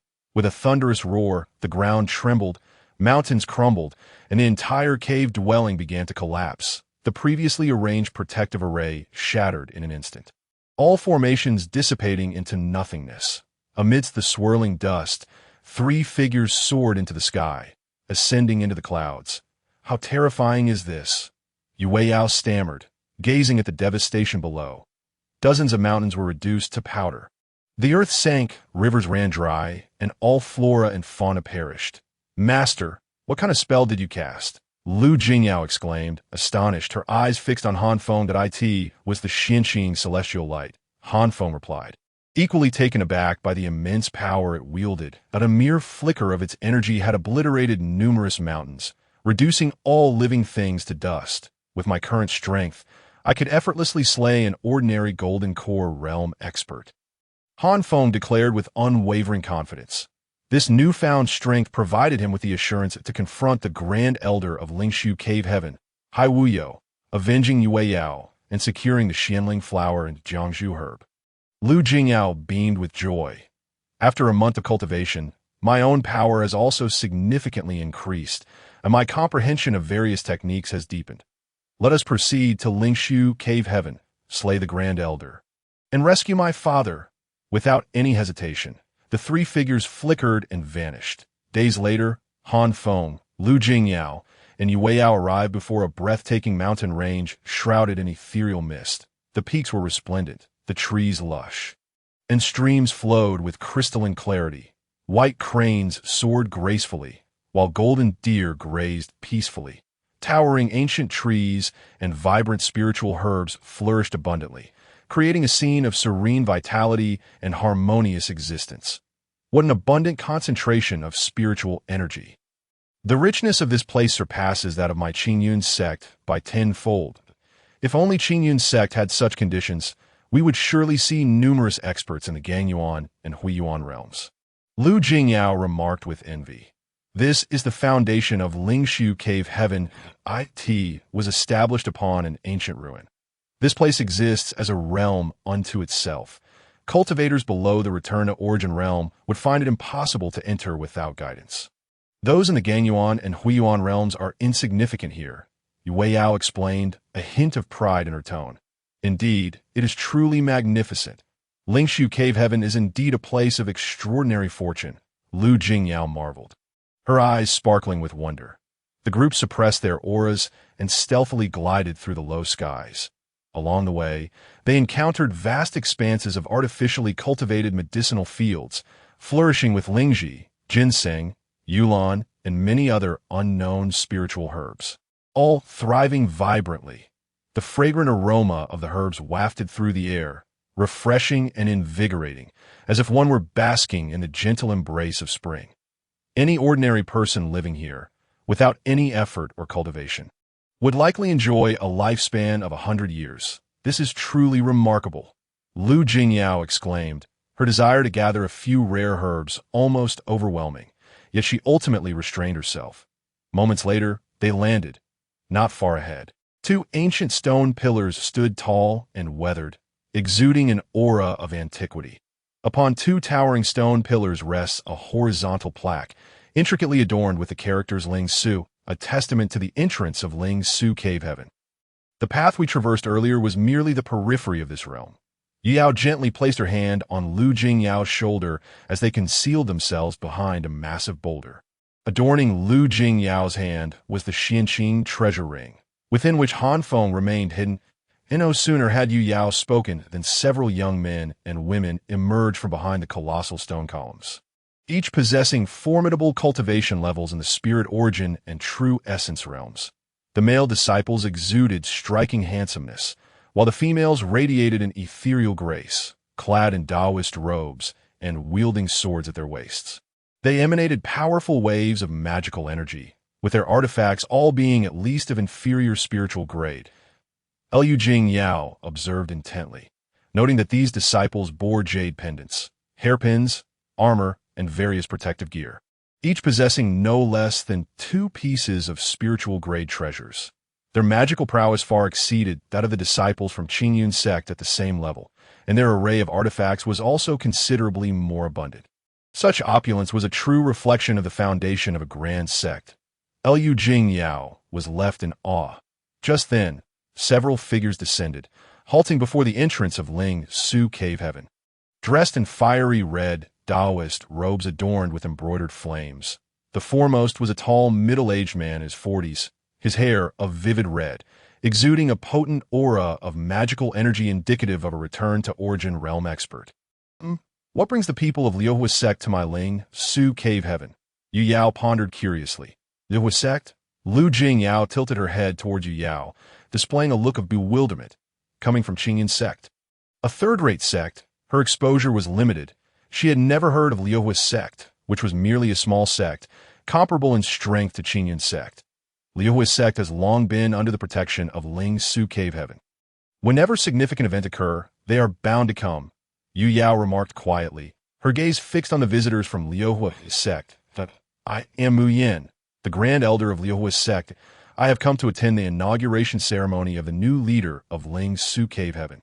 Here is the invitation. The red-robed Mu Yin spoke courteously, despite being a powerful expert, a disciple of the true essence realm. Brimming with arrogance, snatched the invitation from Mu Yan's hand, scrutinizing it before returning it with a nod of approval. You may enter. Inside, my fellow disciples will welcome you. Just follow their arrangements. Thank you for your trouble, Mu Yin replied amiably, producing several spiritual-grade flying swords and some elixirs as gifts for the disciples of Ling Su Cave Heaven. Their faces brightened considerably at this gesture. Just as the Liuhua sect members departed, numerous elders from various sects arrived, all there to witness the occasion. After observing for a while, Yu Yao discerned that Ling Su Cave Heaven was about to transition its leadership. How infuriating! If my conjecture is correct, it must be that the Grand Elder is scheming for power. How shameless to hold an inauguration ceremony for the new leader. Truly despicable. Yu Yao seethed with indignation. Let us proceed inside, she suggested, secretly casting a spell that tore a rift in the mountain protection array, allowing Han Feng to lead Lu Jingyao and himself into Ling Su Cave Heaven. Auspicious clouds adorned the skies, and the air was filled with melodious strains of celestial music. The entire Ling Su Cave Heaven was enveloped in an atmosphere of joyous celebration, within a vast square. Disciples and elders hurried about busily on the surrounding peaks. Practitioners of various attire gathered in small clusters, either engaging in hushed discussions or observing the scene. Moreover, several Taoists soared through the lower skies. Alighting upon the peaks, the highly skilled elders and disciples of Ling Su Cave Heaven maintained order and monitored the guests for various sections. Many disciples at the spirit origin realm flitted between the mountains, presenting spiritual fruits and celestial tea to the arriving guests. Oh, look, that is Elder Mu Yin from Liuhua sect. They have also arrived, exclaimed a Taoist with a goatee, his eyes lighting up as he made his way over. Elder Mu Yin, the goatee Taoist called out. Hearing his name, Mu Yin approached. Brother Song Yun, what a pleasure. Mu Yin greeted with a smile and a respectful bow. I owe you my gratitude. My daughter encountered peril during her training, and I am grateful for your timely assistance. That I shall remember this kindness, and we should maintain closer ties henceforth. Song Yun replied earnestly. As they conversed, several middle-aged men and women accompanied by young disciples arrived. Brother Song Yun, Brother Mu Yin, what a pleasure. They greeted one another with mutual respect. The former leader of Ling Su Cave Heaven is stepping down, and a new leader is ascending, a rare event that occurs but once in centuries. Besides congratulating the new leader, we may also seize this opportunity to foster friendships with the elders and disciples of Ling Su Cave Heaven, remarked a graceful middle-aged woman, her gaze fixed on Song Yun. Brother Song Yun, among us, you possess the greatest strength. What treasures do you plan to present? She inquired with a gentle smile. Song Yun nodded slightly, revealing a crystal-clear pearl in his palm that shimmered with ethereal light, causing the surrounding air to become damp with its powerful aura. The Songlong Pearl, a medium-grade treasure, he declared, Brother Song Yun, you truly are affluent. I hear this pearl was acquired during your travels in a cave.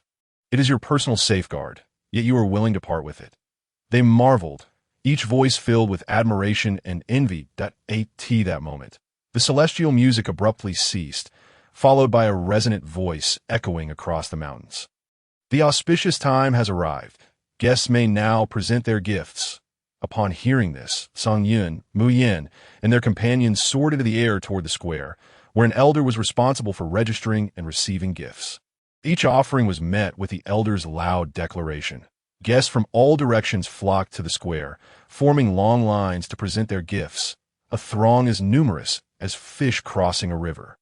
Yu Yao and Lu Jing Yao, having slightly altered their appearances, stood not far from Elder Mu Yan as they witnessed the crowd presenting their gifts. Yu Yao's expression soured, her body trembling with rage. These people are utterly self-serving, forgetting my father's virtues at such a time. Truly, the warmth of friendship is fleeting and human hearts are inscrutable. Yu Yao, do not be angry. It is not worth it. The matter at hand is of utmost importance. Lu Jing Yao comforted her, occasionally glancing around.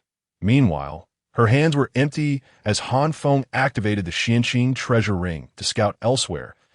Lu Jing Yao surveyed her surroundings, waiting for Han Feng's return. As time slipped by, a faint purple glow flickered, and the Xianqing treasure ring was soon on Lu Jing Yao's right hand. Master, how did it go? Lu Jing Yao communicated discreetly with Han Feng. I have surveyed the situation. The formations of Ling Su Cave Heaven do not appear particularly special. I can come and go as I please. In fact, I have subtly modified some of the array patterns. Regardless of how many people are within, once the confrontation begins, I can annihilate all of the Grand Elder's minions. Han Feng replied with a chilling smirk. And my father, how is he faring? Yu Yao inquired. Even before entering Ling Su Cave Heaven, she had established covert contact with her father, aware of his location. Han Feng had been instructed to keep an eye on her father's condition during his exploration of the formations. I have located your father and discreetly modified the array patterns that can find him, lifting the seals upon him. However, he is quite injured and has decided to remain there to recuperate his strength before emerging. Upon hearing this, Yu Yao felt a significant sense of relief.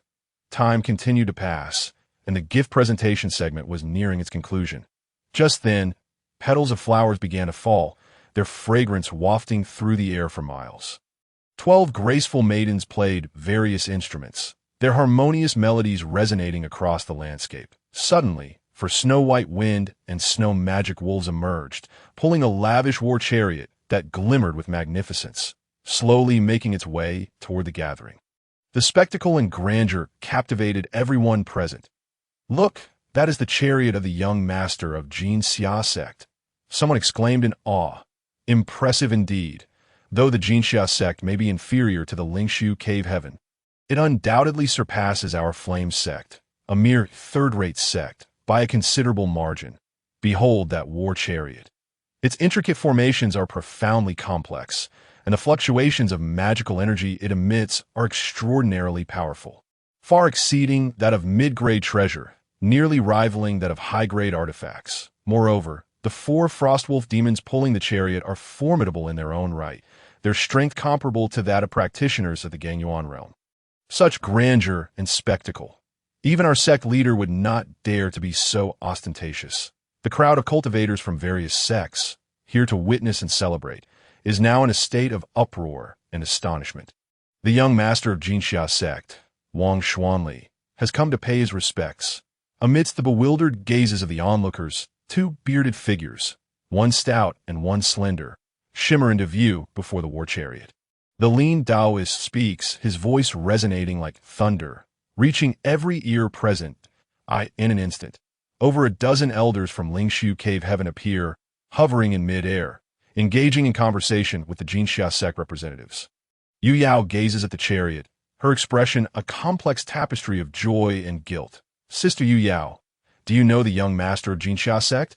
Noticing Yu Yao's unusual demeanor, Lu Jingyao quietly inquires. He is my fiancé. We have long since made a marriage pact. However, I have lost my virtue to Han Feng, rendering me unworthy of him, his grand entrance. Yet he remains concealed, exuding an air of arrogance and disdain for the elders and disciples of Lingshu Cave Heaven. This is his way of standing up for me. Yu Yao sighs, that's so. Then the young master of Jinxia sect is in grave danger. After all, this is Lingshu Cave Heaven. Should conflict arise, he would surely suffer.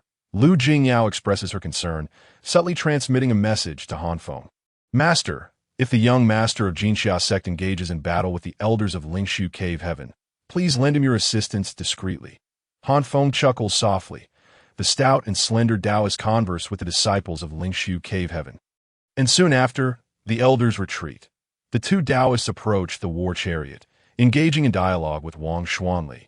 Moments later, the vibrant lights emanating from the chariot subside at a tall, handsome young man, with a countenance resembling jade, descends gracefully to the plaza below. With a flick of his sleeve, a palm-sized array diagram materializes, unfurling in the wind to a size of 100 feet long and several dozen feet wide.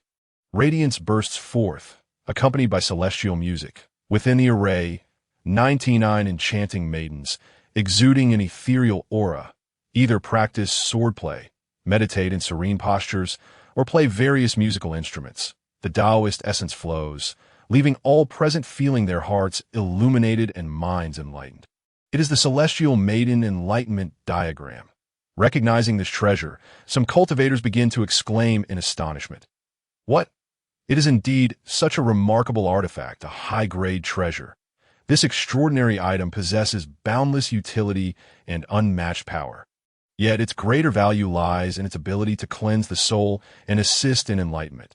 Certain profound and obscure scriptures can be quite challenging to comprehend. However, with the Celestial Maiden Enlightenment Diagram, practitioners find it significantly easier to achieve sudden insights, thoroughly grasping what once eluded them. Cultivators from various sects engage in spirited discussions. That moment, an elder responsible for registering congratulatory gifts from Lingshu Cave Heaven speaks up. The young master of Jinxia sect, Wang Xuanli, presents the high-grade treasure, the Celestial Maiden Enlightenment Diagram, to congratulate our new leader of Lingshu Cave Heaven. Yu Yao's anger flares, feeling utterly humiliated just a moment ago. She believed Wang Xuanli was advocating for her, only to be slapped in the face by this revelation. Lu Jingyao sticks out her tongue, recognizing the awkwardness, but her eyes brim with disdain as she gazes at Wang Xuanli. The auspicious moment has arrived. The inauguration ceremony for our new leader shall now commence. Suddenly, an elder calls out loudly. Following this, a group of graceful female disciples from the Qingyun sect begin to perform music and dance. Silken ribbons fluttering and floral rain cascading. A gray-bearded elder, clad in a water-blue Taoist robe and bearing a somewhat somber gaze, descends from the heights, landing upon the central dais. That not the grand elder of Lingshu Cave Heaven. Such grandeur, is it really necessary? Surely he must have something of great importance to announce. The new leader will soon make an appearance. In every sect, the succession of the leader's position is governed by stringent regulations. The larger the sect, the stricter the rules. Typically, the position of leader is filled by selecting from among the true disciples. Those who have attained profound cultivation and possess outstanding capabilities are qualified to vie for the position. After a series of competitions, the victor is recognized, receiving the leader's teachings of the sect's most treasured skills and the title of vice leader to assist in managing sect affairs. Subsequently, the leader gradually relinquishes authority until the new leader is inaugurated, and the former leader retreats to become a venerable elder. Of course, should unforeseen circumstances arise, such as the leader's death in battle, the venerable elders will convene to select a temporary leader. Thus, when Grand Elder Highwire appears, all the visitors from various sects believe he is here to announce significant news on behalf of the new leader. Yet soon, the crowd is left dumbfounded. Highwire strides with confidence and sits in the chair that symbolizes the leader's position. What? Highwire is actually taking on the role of leader. This is utterly inconceivable. Even among our third-rate sects, there has never been a case of an elder becoming the leader. The Grand Elder of Lingshu Cave Heaven, Highwire, has indeed become the leader. Silence. Do not speak of matters that do not concern us, that we are merely here to witness. Who becomes the leader of Lingshu Cave Heaven is of no relevance to us. Whatever has transpired is not for us to discuss.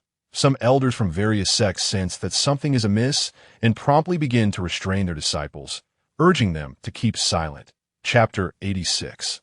The Unsavory Transaction. The former leader of Lingshu Cave Heaven, Yu Changkong, has met with an unfortunate incident. Following unanimous consent from the venerable elders, I shall assume the position of the new leader. From this moment forth, all elders and disciples of Lingshu Cave Heaven must heed my commands. I, Lingshu Cave Heaven, will continue to foster amicable relations with all sects as in the past. Seated upon the throne, Grand Elder Highwire begins his address.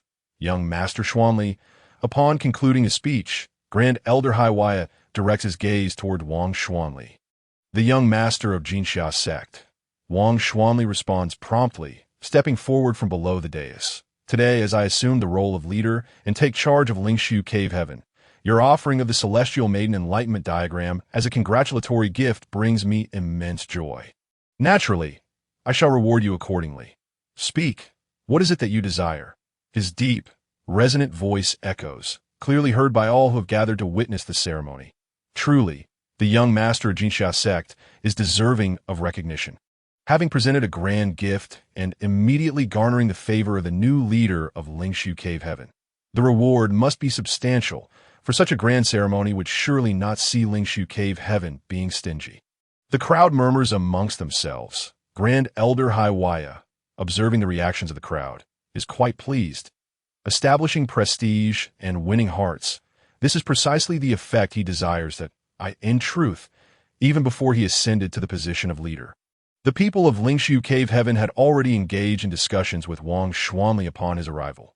Grand Elder Highwire is fully aware of the purpose behind Wang Xuanli's visit.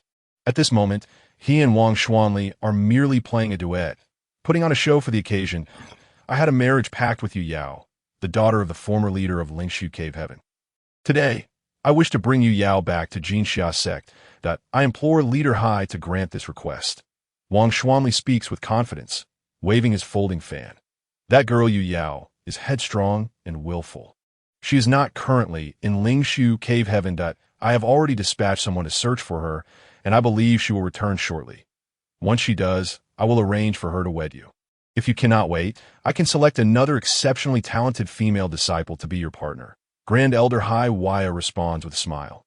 That will not be necessary. I only desire Yu Yao. Her unique constitution makes her an excellent vessel. Since she is not in Lingshu Cave Heaven, Jinxia sect can also send someone to find her. Thus, it would be for the best, Grand Elder Highwire remarks with a grin. If my Jinxia sect finds Yu Yao first, then she shall belong to me, Wang Xuanli. From this day forth, how I treat her, whether in dual cultivation or otherwise, will be of no concern to Lingshu Cave Heaven. This modest request should not be denied by Leader Hai, correct? Wang Xuanli's gaze is piercing as he looks at Highwire. A married daughter is like spilled water. I understand this principle. If your Jinxia sect find Yu Yao first, then she shall serve as your maid, and Lingshu Cave Heaven shall not inquire further. Highwire replies, maintaining his composed demeanor. I comprehend. Wang Xuanli nodded and retreated. The dialogue between the two resonated clearly in the ears of every guest, causing an uproar among the crowd. This was utterly absurd. Yu Yao, after all, was the sole daughter of the former sect leader, Yu Changkong. Were they not afraid of being ridiculed for such actions? The daughter of the previous sect leader of Lingshu Cave had become a servant at Jinxia sect, toiling like a beast. These words emerged from the mouth of the newly appointed sect leader, revealing the utter shamelessness of Lingshu Cave. With a new ruler comes a new order. Lingshu Cave had undergone a complete transformation. Poor Yu Yao had become a sacrificial victim. What had become of the former sect leader, Yu Changkong? Was he not concerned? The crowd buzzed with voices, many lamenting for Yu Yao. Her complexion turned pale as she finally understood that Wang Xuanli, the young master of Jinxia sect, was nothing but a thorough scoundrel. In the face of such calamity befalling Lingshu Cave, he sought to kick her while she was down, aiming to completely subjugate her. Reflecting on their past, they had once conversed as equals, sharing both trials and triumphs. Yet now, Wang Xuanli regarded her from a position of superiority, igniting a blaze of fury within Yu Yao. How blind could I have been to have agreed to such a betrothal? She muttered angrily under her breath. That moment, dozens of figures gracefully descended, their expressions unfriendly, their gazes icy, scanning the attendees from various sections. How dare you speak ill of our newly appointed sect leader of Lingshu Cave, behind their back? You lot, step forward. An elder at the Huiyuan realm barked, pointing at several individuals with fierce reproach. Those who had been discussing shrank back in fear, trembling and rendered mute. I see you wish to court death. Behind him, a young man of the Gangyuan realm, his face like frost and eyes like lightning, shouted, and, seeing the others unmoving, unleashed his technique to drag one of them forward. What an imposing display, Yu Yao, clad in a light blue gown, scoffed repeatedly, swiftly intercepting the young man. With a flick of her delicate hand, she unleashed a palm strike. White mist erupted forth, and the surrounding temperature plummeted dramatically, despite the young man channeling his energy. It proved futile.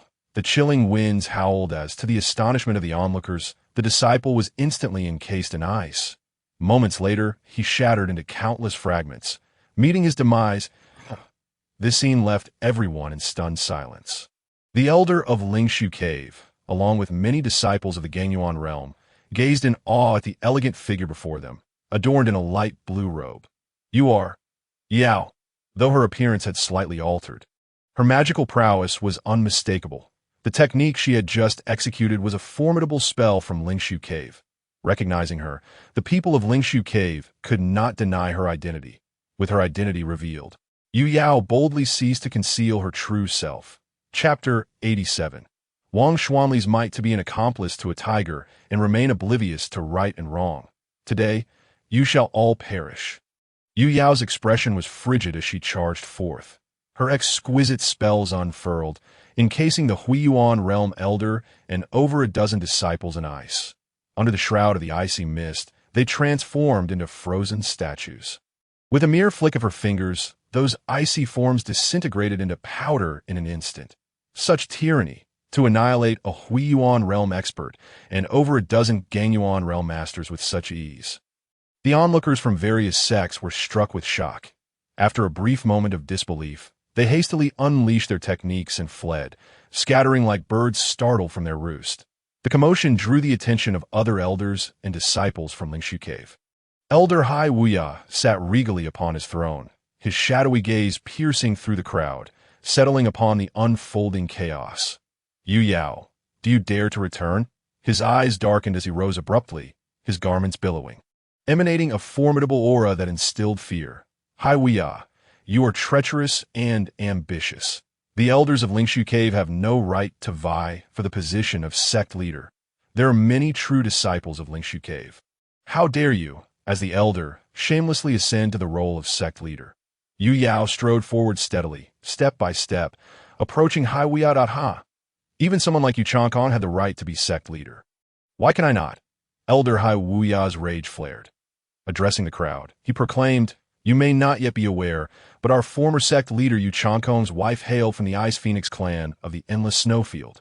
This wretched Yu Yao also possesses the bloodline of the Ice Phoenix clan. It is well known that the Ice Phoenix clan is peculiar and ruthless, a threat to our sect.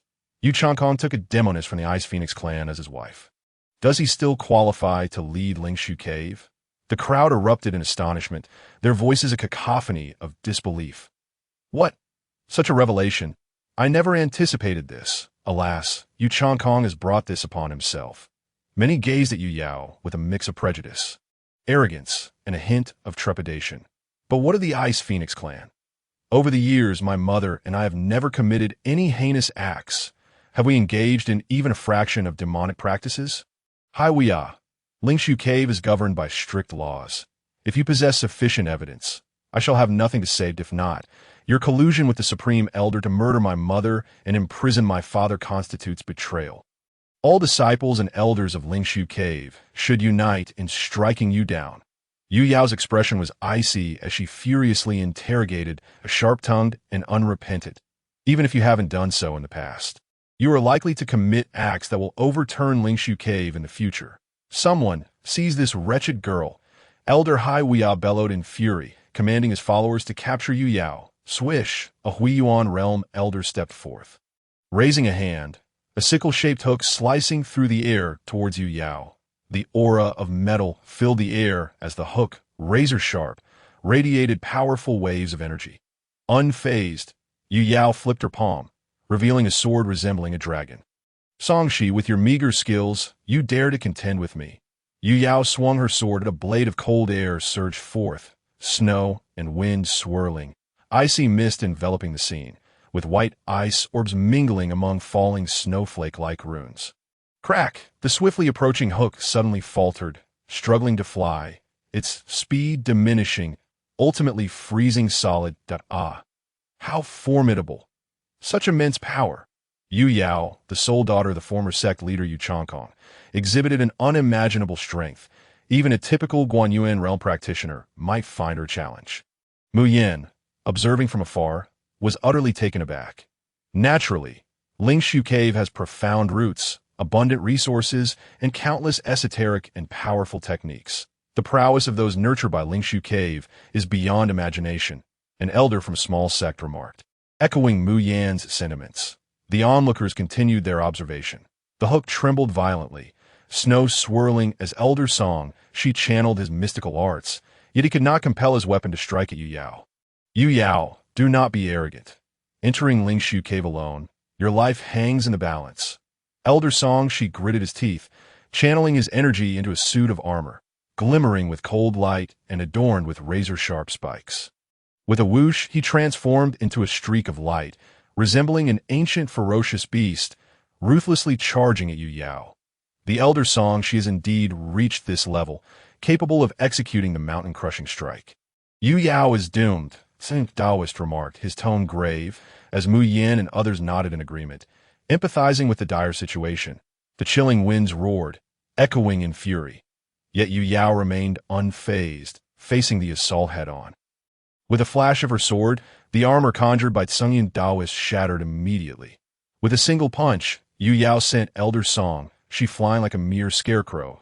He landed stiffly on the ground, his entire body rigid, complexion pale, and the blood within him frozen, flowing at an exceptionally slow pace. In an instant, he suffered a grievous injury. Gritting her teeth, Yu Yao was poised to execute Elder Song Shi on the spot. However, at that very moment, Wang Xuanli, the young master of the Jinxia sect, suddenly appeared before her. Yu Yao, do not resist. Come with me. Your father has already lost his position as sect master, and you no longer have the standing to be my equal. Return to the Jinxia sect with me. It is your best refuge, Wang Xuanli declared. Will the Jinxia sect turn you into a furnace for cultivation? Yu Yao's expression was ice-cold as she struck towards Wang Xuanli. With a flick of his folding fan, Wang Xuanli unleashed a blaze of crimson light that formed a barrier, effectively blocking Yu Yao's attack. You have actually broken through to the Return to Origin realm? Yu Yao exclaimed in astonishment. Wang Xuanli laughed, of course. Your cultivation is beneath mine, and your status has plummeted. You still have the right to be my fiancé, before his words could fully dissipate. Wang Xuanli launched a fierce assault. His exquisite techniques unfolded, and Yu Yao found herself at a disadvantage, forced to retreat repeatedly.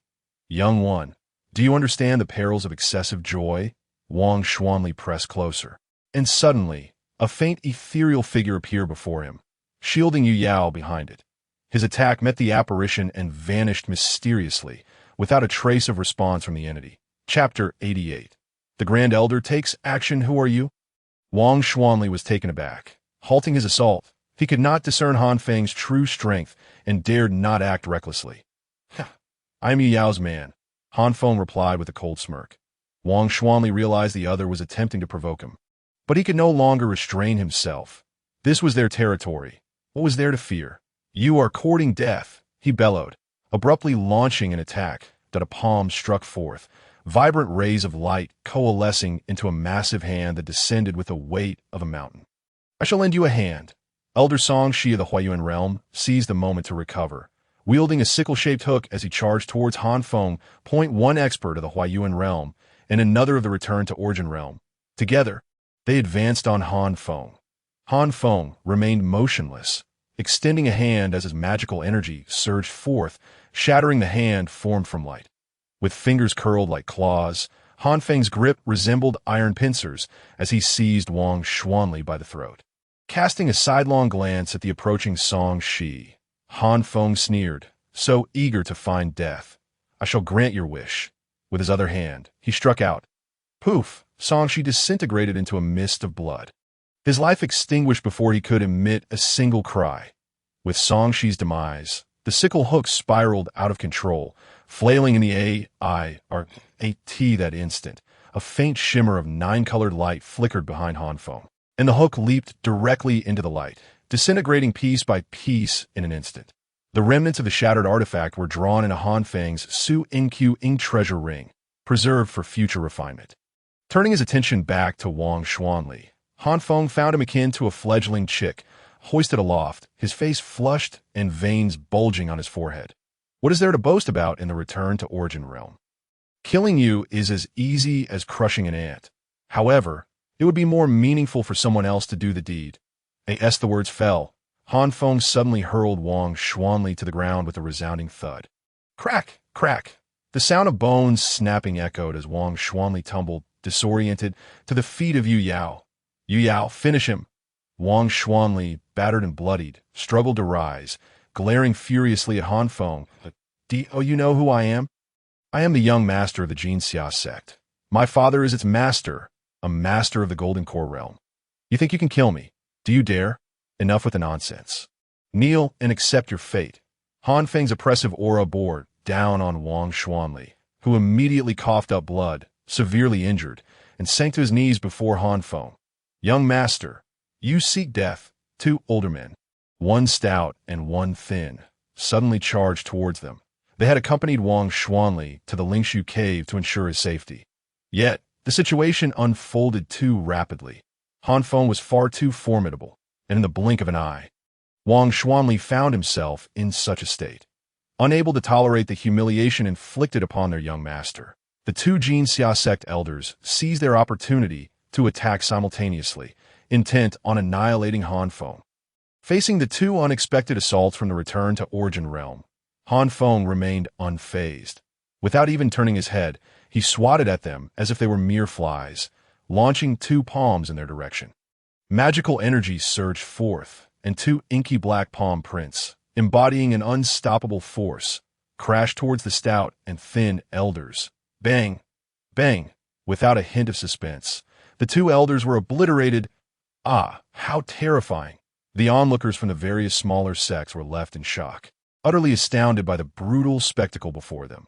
Who is that individual? Reduced to mere remnants, yet possessing such formidable power, it is truly unfathomable. No one in Qingzhou had ever heard of such a mighty figure. Amidst the murmurs, Yu Yao began to act. Buzz! Buzz! The Han Chi sword quivered slightly, its blade glimmering as icy mist unfurled, advancing towards Wang Xuanli's neck. Yu Yao, have you forgotten the beautiful and joyous times we once shared? Are you truly intent on killing me? Wang Xuanli, prostrate at Yu Yao's feet, pitifully pleaded for mercy. Yu Yao bit her lip, tears welling in her eyes as the Han Chi sword trembled. Yet she lacked the courage to deliver the fatal blow to Wang Xuanli. Seeing this, Wang Xuanli seized the moment, bowing repeatedly.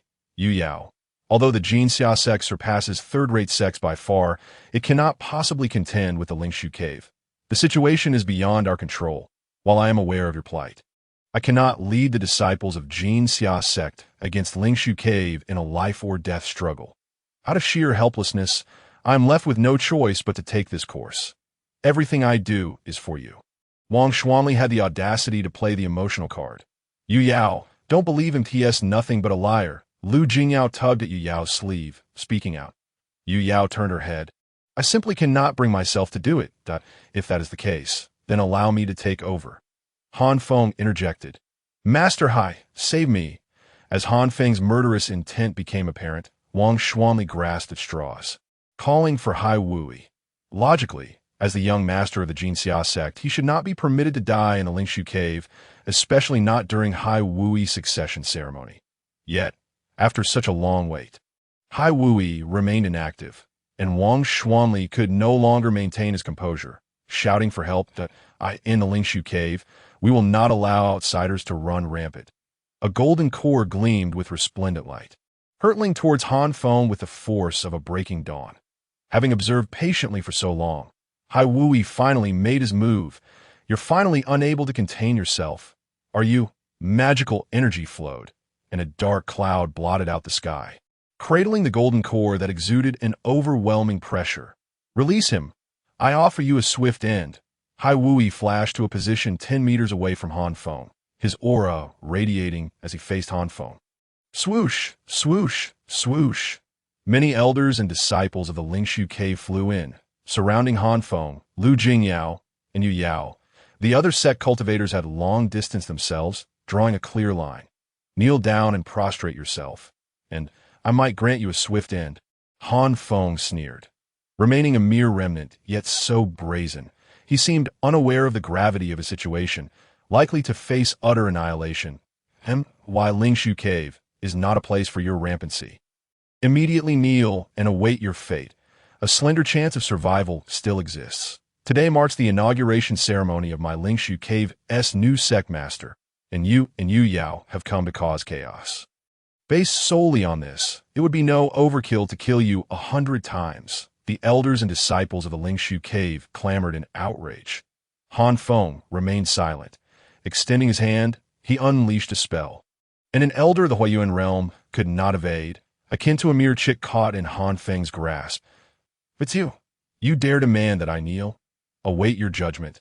Han Feng's gaze turned icy, murderous intent radiating from him. Master, save me. The elder's eyes widened in terror, finally comprehending the dreadful nature of Han Feng's power. The arcane power was formidable, as deep as the abyss and vast as the ocean. With spells of exquisite intricacy that were simply unparalleled, in the critical moment of life and death, he implored the boundless sea for aid. The sea, with a fierce glare, revealed the resplendent golden light of the golden core he had painstakingly cultivated. Emanating a tremendous pressure, seeking death, the sea roared, unleashing a torrent of golden light that transformed into a soaring dragon, crashing violently towards Han Feng that I wish to kill. You cannot obstruct me. Han Feng raised a brow, scoffing dismissively. With a flick of his wrist, he struck down the elder of the Huiyuan realm on the spot. Chapter 89. The forceful seizure of a magical treasure Si Wui and the other elders and disciples were but a stone's throw away, yet utterly powerless to intervene. Wang Xuanli, the young master of the Jinxia sect, was drenched in cold sweat, his heart sinking to the icy depths of despair. This was truly terrifying. The denizens of Lingshu Cave were utterly unreliable. He thought, trembling with fear, he had initially placed his hopes in Si Wui and the assembly of elders and disciples, believing they could rescue him from Han Feng's clutches. However, Han Feng's merciless brutality shattered the last flicker of hope within Wang Xuanli's heart as he effortlessly dispatched an elder of the Huiyuan realm. Boom! In an instant, Han Feng appeared beside Wang Xuanli and kicked him. Wang Xuanli, akin to a lifeless pig, arced through the air and crashed onto the square, with a solid rock beneath him shattered, the runes flickering to prevent a catastrophic collapse of the earth.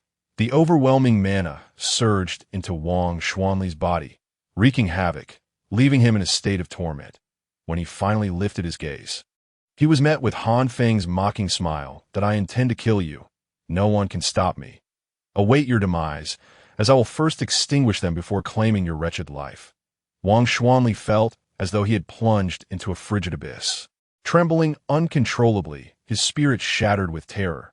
The swift execution of the elder of the Huiyuan realm and the brutal kick that sent the young master of the Jinxia sect flying all transpired in the blink of an eye. Having completed these acts, Han Feng unleashed his spells, pouring forth mana that coalesced into a colossal hand, obscuring the heavens and reaching for the streak of golden light that was pursuing him. The lightning-fast golden radiance was swiftly ensnared, thrumming with energy, and Han Feng finally discerned its true form, a splendid golden mace. This golden mace emanated powerful waves of mana, revealing itself to be a top-tier magical artifact. Han Feng chuckled coldly as his dark, ink-like hand crystallized with intricate runes, leaping into the golden mace. Sizzle, sizzle, sizzle. It was as if scalding oil had been splashed onto layers of pristine snow, causing the golden mace to erupt in billowing white smoke. Its brilliance dazzling, despicable. You dare to refine my magical treasure before my very eyes? Si Wui seethed, his fury mounting. Han Feng's audacity was beyond comprehension. Utterly reckless, with his hair standing on end, Si Wui raised his hands high towards the heavens. His hand seals shifting continuously. Buzz, buzz, buzz. The golden core spun rapidly, and suddenly a razor-sharp beam of sword light shot forth from the golden core. Dust sword technique, vanquishing the wicked and slaying the demons. This beam of sword light was resplendent, and as it emerged, Han Feng could only perceive a blinding white. Under the illumination of this white sword light, it was as if all color had drained from the world, rendering existence itself meaningless. What is that? The sun and moon sharing the sky. The stars in brilliance. Lu Jingyao gasped in shock. Vaguely, she perceived a blazing red sun illuminating the vast world, accompanied by a pristine moon casting down its gentle glow. While countless stars twinkled in the heavens, suddenly, with a flash, the sword light surged forth, shattering the sun, moon, and stars, reducing them to an immeasurable multitude of minute particles. Han Feng, be cautious. This dust sword technique is a supreme skill of our Lingshu cave. Incredibly formidable. It is said that when mastered to perfection, it can sever the sun, moon, and stars, turning the vast world into countless specks of dust. Yu Yao's voice trembled as she urgently warned. After forming the golden core, all Taoist arts would merge into it, enhancing the practitioner's realm and the power of their spells by a factor of 10 or even 100. The dust sword technique, wielded by the great Elder Si Wui, was one such formidable spell, and it was among the most powerful techniques of Lingshu Cave. Be careful. How can he be cautious? The dust sword technique is immensely powerful, its lethality unparalleled. I shall see how he can withstand it. Si Wui scoffed derisively. Yu Yao, is this all you amount to, relying on your beauty to entrap a wild man? What a pity he lacks a physical form, and is merely at the Guiyuan realm. And yet, you dare to return to Lingshu Cave, truly oblivious to your impending doom. Your foolishness spares me the effort of pursuing you. The sword light of the dust sword technique engulfed Han Feng's figure entirely. And Si Wui, observing Han Feng channeling his mana to resist, felt a flicker of disdain within. With an air of arrogance, he began to mock Yu Yao. Such a rudimentary and trivial technique, and Lingshu Cave dares to tout it as a supreme art. You have greatly disappointed me. As Si Wui's words fell, the dazzling beam of white sword light began to dissipate inch by inch, ultimately vanishing into nothingness. Upon closer inspection, Si Wui realized that not only had Han Feng shattered his spell, but it also refined the golden mace. The forcible seizure of the magical artifact resulted in a backlash against Si Wui, draining the color from his face. How is this possible? Si Wui's lips twitched, his skin quivering as he cursed. Damn it. Return my dragon mace. Cultivators of the Lingyuan realm could forge talismans and magical tools. Those of the Guiyuan realm could craft spiritual artifacts. Only those of the Yuanying realm could forge magical artifacts. Although Si Wui was a master at the Golden Core level, the magical artifact he possessed was acquired during his travels through serendipity. He himself could not forge magical artifacts, so losing the dragon mace to Han Feng caused him considerable distress. Han Feng chuckled repeatedly, glancing at the multitude of elders and disciples unleashing spells against him, his form flickering with unparalleled swiftness. The dragon mace descended relentlessly, and every elder and disciple surrounding him was reduced to a mist of blood. Their lives extinguished. The disciples and elders who sought to encircle Han Feng could never have imagined they would meet their demise beneath Si Wuyi's dragon mace. After dispatching the numerous disciples and elders, a radiant nine-colored light suddenly swirled behind Han Feng. Bathed in this nine-colored glow, all the uncontrolled magical artifacts and countless Chinquan bags leaped into the light, disappearing without a trace. You dare to wreak havoc within my Lingshu cave? Slaying my elders and disciples, you are digging your own grave. There is no one on this earth or in the heavens who can save you now. Si Wuyi's chest constricted with rage, and he could not restrain himself from spitting out a mouthful of blood, wreaking havoc, killing a few elders and disciples of the Huiyuan and Guiyuan realms. What is so remarkable about that? Perhaps you are still unaware of my true purpose? I have come to assist Yu Yao in eliminating you. Han Feng regarded the great elder Si Wuyi with cold eyes, a mocking smile on his lips. Very well, I shall witness how you intend to kill me. Si Wuyi seethed with fury. Opening his mouth, he expelled a lustrous, crystalline orb that swelled in the wind, his golden core radiating a brilliant glow. Under the gleam of the golden light, the crystalline orb shifted constantly in shape. Not good. Han Feng, that is Si Wuyi's external incarnation, quickly strike and shatter the tidal pearl of the vast sea. Upon witnessing this scene, Yu Yao gasped in alarm, urgently warning him. Chapter 90. The great defeat of Si Wuyi, anxious, commanded the golden core to crush down upon Han Feng, seeking to suppress him. Yet, Han Feng remained unfazed. Raising a massive hand, dark as ink, obscuring the sun and sky, and clenched it into a fist, delivering a powerful blow towards the golden core that radiated immense pressure. The clash of metal rang out as sparks flew. Blow after blow, the golden core spun wildly. Various spells spontaneously activated, assailing Han Feng. This was terrifying. Merely a remnant of the Guiyuan realm was audacious enough to confront the golden core of a master. It was undeniable that Yu Yao had found a formidable ally. In any other scenario, a powerful Guiyuan realm cultivator would have their flesh shattered and mana scattered under the weight of a golden core. Facing certain death, it was almost unimaginable. A prodigy capable of withstanding a golden core master. Only the ancient, formidable sects such as Zwanking and Yuanshi Demon Sect could boast such extraordinary talent. This young man was exceptional.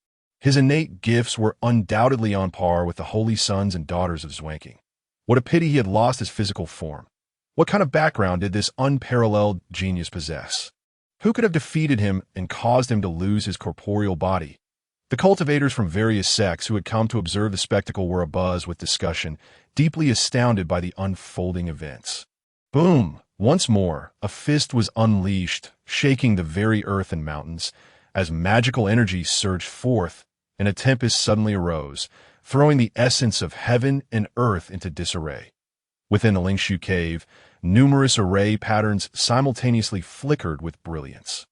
Huiyu's golden core was sent flying, while he coughed up blood repeatedly, severely wounded. Quickly kill Huiyu, Wei Yao urged. Yet Han Feng remained unmoved, standing with hands clasped behind his back, exuding an air of arrogance. What is he doing? Has he lost his mind?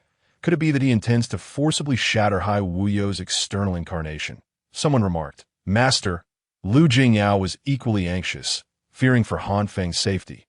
Time trickled away.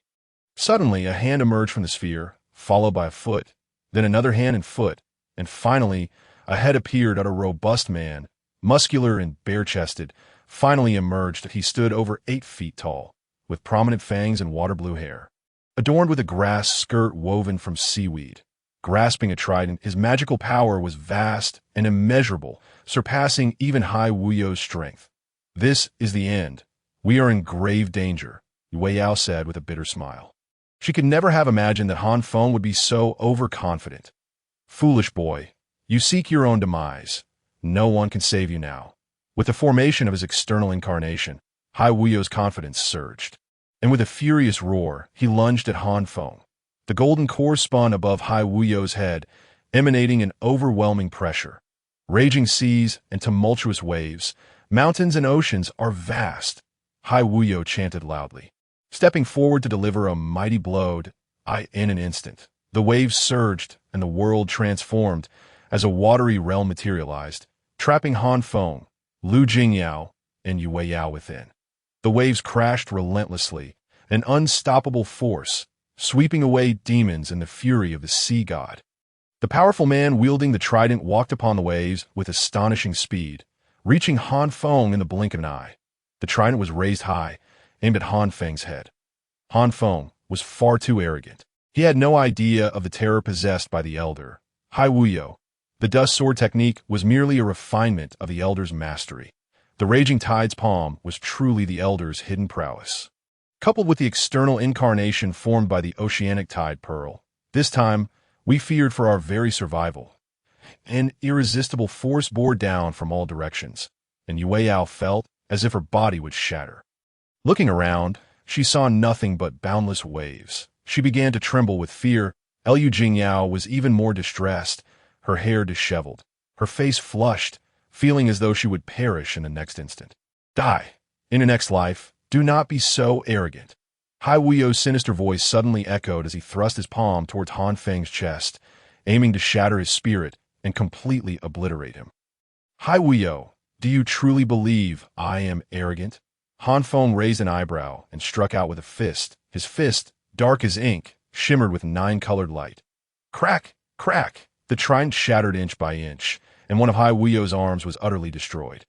Ah! The elder screamed in agony, retreating in panic. He could not fathom the sheer terror of Han Feng. Boom! Boom! Boom! Han Feng stood tall, unleashing a barrage of over 100 punches in an instant. His magical power was like an unfathomable abyss. And the powerful man could not withstand it, his body disintegrating and vanishing. Crack! The oceanic tide pearl shattered, a top-grade treasure obliterated. Hai Wuyo's external incarnation was promptly annihilated, and without pausing, Han Feng unleashed 9 beams of colorful light from his back. As they swirled, Hai Wuyo's painstakingly cultivated golden core was engulfed by the 9-colored celestial radiance, instantly becoming uncontrollable and leaping into the 9-colored barrier. With this, Hai Wuyo lost his golden core, his magical power dissipated. His body withered, his vitality diminished, and his strength greatly reduced. His former majesty vanished. Boom! Han Feng struck out with a fist, and Hai Wuyo's body was battered, blood spewing forth as he flew through the air. All anomalies vanished in an instant, and Hai Wuyo lay upon the ground like a dead dog. What? Is this the outcome? Hai Wuyo had actually been defeated. A golden core master, plus an external incarnation, could not withstand a mere remnant soul, with only the cultivation of the returning origin realm. Though an external incarnation may lack the agility and cunning of the cultivator's true self, its magical power was often more robust and did not shy away from danger. If one were to speak of it, external incarnations and the cultivator's body were indeed comparable, nearly indistinguishable. Hai Wuyo's defeat implied that this young man could simultaneously conquer 2 masters of the golden core realm. How utterly inconceivable! Just as Hai Wuyo ascended to the position of sect leader, on this joyous day, filled with pride, he encountered such a setback. Alas, no wonder the young man remained unperturbed, allowing Hai Wuyo's external incarnation to take shape. He intended to kill and shatter Hai Wuyo's every hope, leading him to die in despair. Han Feng's powerful intervention swiftly crushed and decisively defeated Hai Wuyo, seizing his golden core and inflicting severe injuries upon him. This left everyone in shock. The cultivators from various minor sects widened their eyes in disbelief, waves of astonishment rising within them as they began to murmur among themselves. What technique did you just employ? How could you instantly snatch away my painstakingly cultivated golden core? Hai Wuyo, filled with dread, dragged his body across the square, slowly retreating. When he looked to Han Feng, it was as though he had encountered a demon. Chapter 91. The Grand Elder emerges from seclusion. MY methods are beyond your imagination. Having lost his golden core, Hai Wuyo's strength was reduced to less than 50% of his peak. Han Feng struck down with a palm. And Hai Wuyo was powerless to resist, his body sustaining further damage and being gravely injured once more. His magical power scattered, vitality waning, life essence draining away. Under Han Feng's torment, Hai Wuyo was on the brink of collapse. Nearly extinguished, Yue Yao, you may take your revenge now, Han Feng said to Yue Yao. She stepped forward, summoning a magical treasure, ready to eliminate Hai Wuyo once and for all. Yue Yao, I was blinded by desire for the position of sect leader, leading to your family's ruin, but this was not my intention. I was coerced into this action. Your true enemy is not me.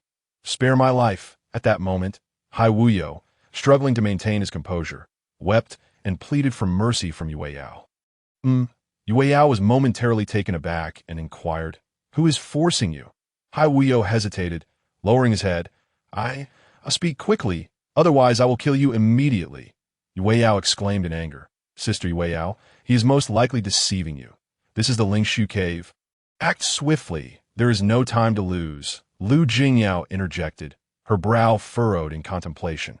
Hai Wuyo bowed his head, a flicker of malice flashing through his heart.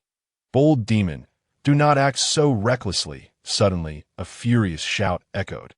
A colossal tree, reaching towards the heavens, came crashing down towards Yue Yao and Lu Jingyao. Powerful waves of magical energy radiated out, and despite their combined efforts, Yue Yao and Lu Jingyao were unable to withstand it. What a disgrace for a Golden Core master sneak attack the young ones of the Huiyuan and Jinyuan realms. Han Feng raised an eyebrow and struck out with a palm, causing the towering tree to disintegrate inch by inch. Indeed, your prowess is remarkable, young friend, yet to rampage within my Lingshu Cave is rather preposterous. An elder, his hair gray and clad in a hemp robe, emerged. Han Feng had disrupted his technique, and he bore no anger, merely scrutinizing Han Feng with seriousness. Han Feng, in turn, was also carefully assessing this elder. Though of the same Golden Core realm, this elder was far stronger than Hai Wuyo. This is Linya, the Grand Elder of my Lingshu Cave. Upon seeing the newcomer, Yue Yao's expression grew grave, her eyes filled with boundless hatred. He is the one who conspired with Hai Wuyo to kill my mother. Just then, a beam of light, like a silk ribbon, swept through, and Hai Wuyo's shattered form vanished in an instant. There was indeed a Golden Core Grand Elder lurking in the shadows, seizing the opportunity to rescue Hai Wuyo. Yue Yao, you fool. You believe everything you hear. It's no wonder your mother met such a tragic end, and your father is suppressed. Today, you too shall perish, completely fading away. Hai Wuyo's voice drifted through the air, filled with derision for Yue Yao. Hai Wuyo, if I desire your death, who can save you? Your arrogance is rather premature. Han Feng roared in fury. With a sweep of his sleeve, Yue Yao and Lu Jingyao were instantly drawn to his side, his magical power enveloping them in protection. Simultaneously, Han Feng extended his hand towards the retreating figure. You dare to wreak havoc in my Lingshu Cave? You truly possess the heart of a bear and the courage of a leopard. A radiant sun suddenly emerged, ablaze with fiery brilliance. Within this crimson sphere, a three-legged golden crow flapped its wings. With each beat, a fierce flame erupted into existence, surging towards Han Feng. Boom! Boom! Boom! Starlight cascaded down as colossal stars plummeted from the heavens, trailing long tails of fire, crashing down towards Han Feng. Hai Wuyo, the headmaster of my Lingshu Cave, though burdened with countless transgressions and sins, shall never fall victim to an outsider's blade. Two middle-aged men swiftly emerged. One bore a fiery halo behind his head, his robe intricately embroidered with images of the golden crow and the red sun. The other's robe was adorned with a myriad of stars. In his left hand, he cradled a book, resplendent and shimmering with radiant starlight. Yin Yang and Chun Xing.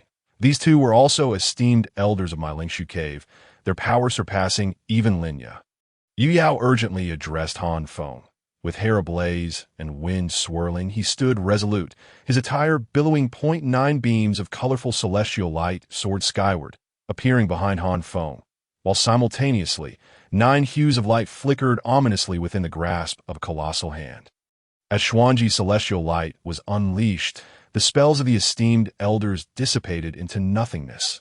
Han Feng seized with great force, and the binding spell shattered instantaneously, revealing Hai Wuyo once more, now firmly within Han Feng's grip. How infuriating! This little thief is remarkably powerful. Having unraveled my sorcery, a woman of exquisite beauty glided forward with graceful steps. Who are you? Han Feng fixed his gaze upon her, noting her elongated figure and elegant demeanor. With willow-like brows, a cherry blossom mouth, and eyes as clear as crystal, adorning her head was a floral crown, and at her brow, a crescent moon design gleamed. Her skin was fair, her fingers slender as scallions. The woman smiled lightly, standing barefoot in the air, silver bells jingling delicately at her ankles. Her white gown danced with the wind, resembling a celestial being descended to earth. The various sex cultivators, whether elderly men, middle-aged or youthful disciples, stood entranced, their breaths quickening. Most female cultivators felt a pang of inferiority, while some harbored twinges of jealousy. Elder Xie of Lingshu Cave, she spoke, her lips parting gracefully, her melodious voice enchanting to the very core. Han Feng, be cautious. Yin Yang, Xie, and Chun Xing are immensely powerful, their sorcery profound, their cultivation unfathomable. They have never tasted defeat in battle. The trio is known as the sun, moon, and stars, having once united to vanquish a gravely wounded Yuanying elder. Upon seeing Elder Xie, Yu Yao was momentarily stunned. Being the favored disciple of the former headmaster of Lingshu Cave, she was acutely aware of the cave's circumstances. The sun, moon, and stars were indeed the trump card of Lingshu Cave. The appearance of all three esteemed elders signified a grave matter, a fact only she comprehended fully. Fearful that Han Feng might be oblivious to his adversary's true nature and suffer greatly, Yu Yao hastily warned him. Yu Yao, step forward, Xie suddenly commanded. Complying, Yu Yao positioned herself beside Han Feng. Your friend is quite formidable. Pray tell, what is it that you desire? I detest violence. If you have requests, feel free to voice them. We shall engage in discussion and strive to accommodate you, provided you release Hai Wuyo. Elder Xie spoke with a gentle smile. Yin Yang, Xie, Chun Xing, and Linya momentarily ceased their movements, each one poised and vigilant. Observing the unfolding events, should negotiations falter, they would not hesitate to strike against Han Feng. Chapter 92. Han Feng's stance. Elder Xie, I have often heard my father speak of your unwavering integrity, your disdain for evil, and your ability to discern right from wrong. However, at this moment, when Elder Hai Wuyo suddenly launched an attack, distorting truth, and slaying my mother while suppressing my father, what were you doing then? Now you wish for my friend to spare Hai Wuyo. I cannot comply. My demands are simple. Rescue my father and annihilate the fiend who murdered my mother. Yu Yao resolutely shook her head in refusal. Recently, we have been in seclusion and were unaware of these events. Nevertheless, your mother belonged to the Endless Snowfields Ice Phoenix clan, which indeed violated the regulations of Lingshu Cave. The complexities of right and wrong are difficult to articulate. Now that we have emerged from seclusion, we shall certainly reinvestigate this matter. However, Hai Wuyo is currently the headmaster of Lingshu Cave. Even if his position is unjust, even if he bears profound guilt and malevolence, this remains an internal affair of Lingshu Cave to be handled by its own members. An outsider must not interfere. Release your friend, and it shall benefit both you and him. Elder Xie remained unperturbed, continuing to persuade Yu Yao amicably that if you persist in your obstinacy and take a misstep, you will become an eternal sinner within Lingshu Cave. That to slay the headmaster is a grave crime, one that your frail shoulders cannot bear. Look at Hai Wuyo. He has allies throughout Lingshu Cave. Upon learning of your mother's identity, did he not still refrain from executing your father? This caused Yu Yao to hesitate. Elder Xie, astute in understanding human nature, had struck at her vulnerabilities. Release your friend, and we shall immediately free your father. The matters of justice and vengeance can be deliberated later. If your father were present, he would not support your desire to kill Hai Wuyo. Seeing Yu Yao waver, Elder Xie intensified her entreaties. Han Feng, what is your perspective on this matter? Yu Yao turned to Han Feng that I have traversed the heavens and the earth. I have witnessed storms of all magnitudes. Regulations, laws, They are mere trifles. Only the might of one's fist holds true significance. Hai Wuyo is an ambitious and vengeful individual. Allowing him to remain is merely sowing the seeds of future calamity. Han Feng scoffed derisively. Yu Yao is still too young, too naive to grasp the treachery of human hearts. With a series of cold laughs, Han Feng suddenly erupted. Channeling his power, he obliterated Hai Wuyo in an instant. Ah! A heart-wrenching scream resonated, soaring high into the skies, scattering the clouds above.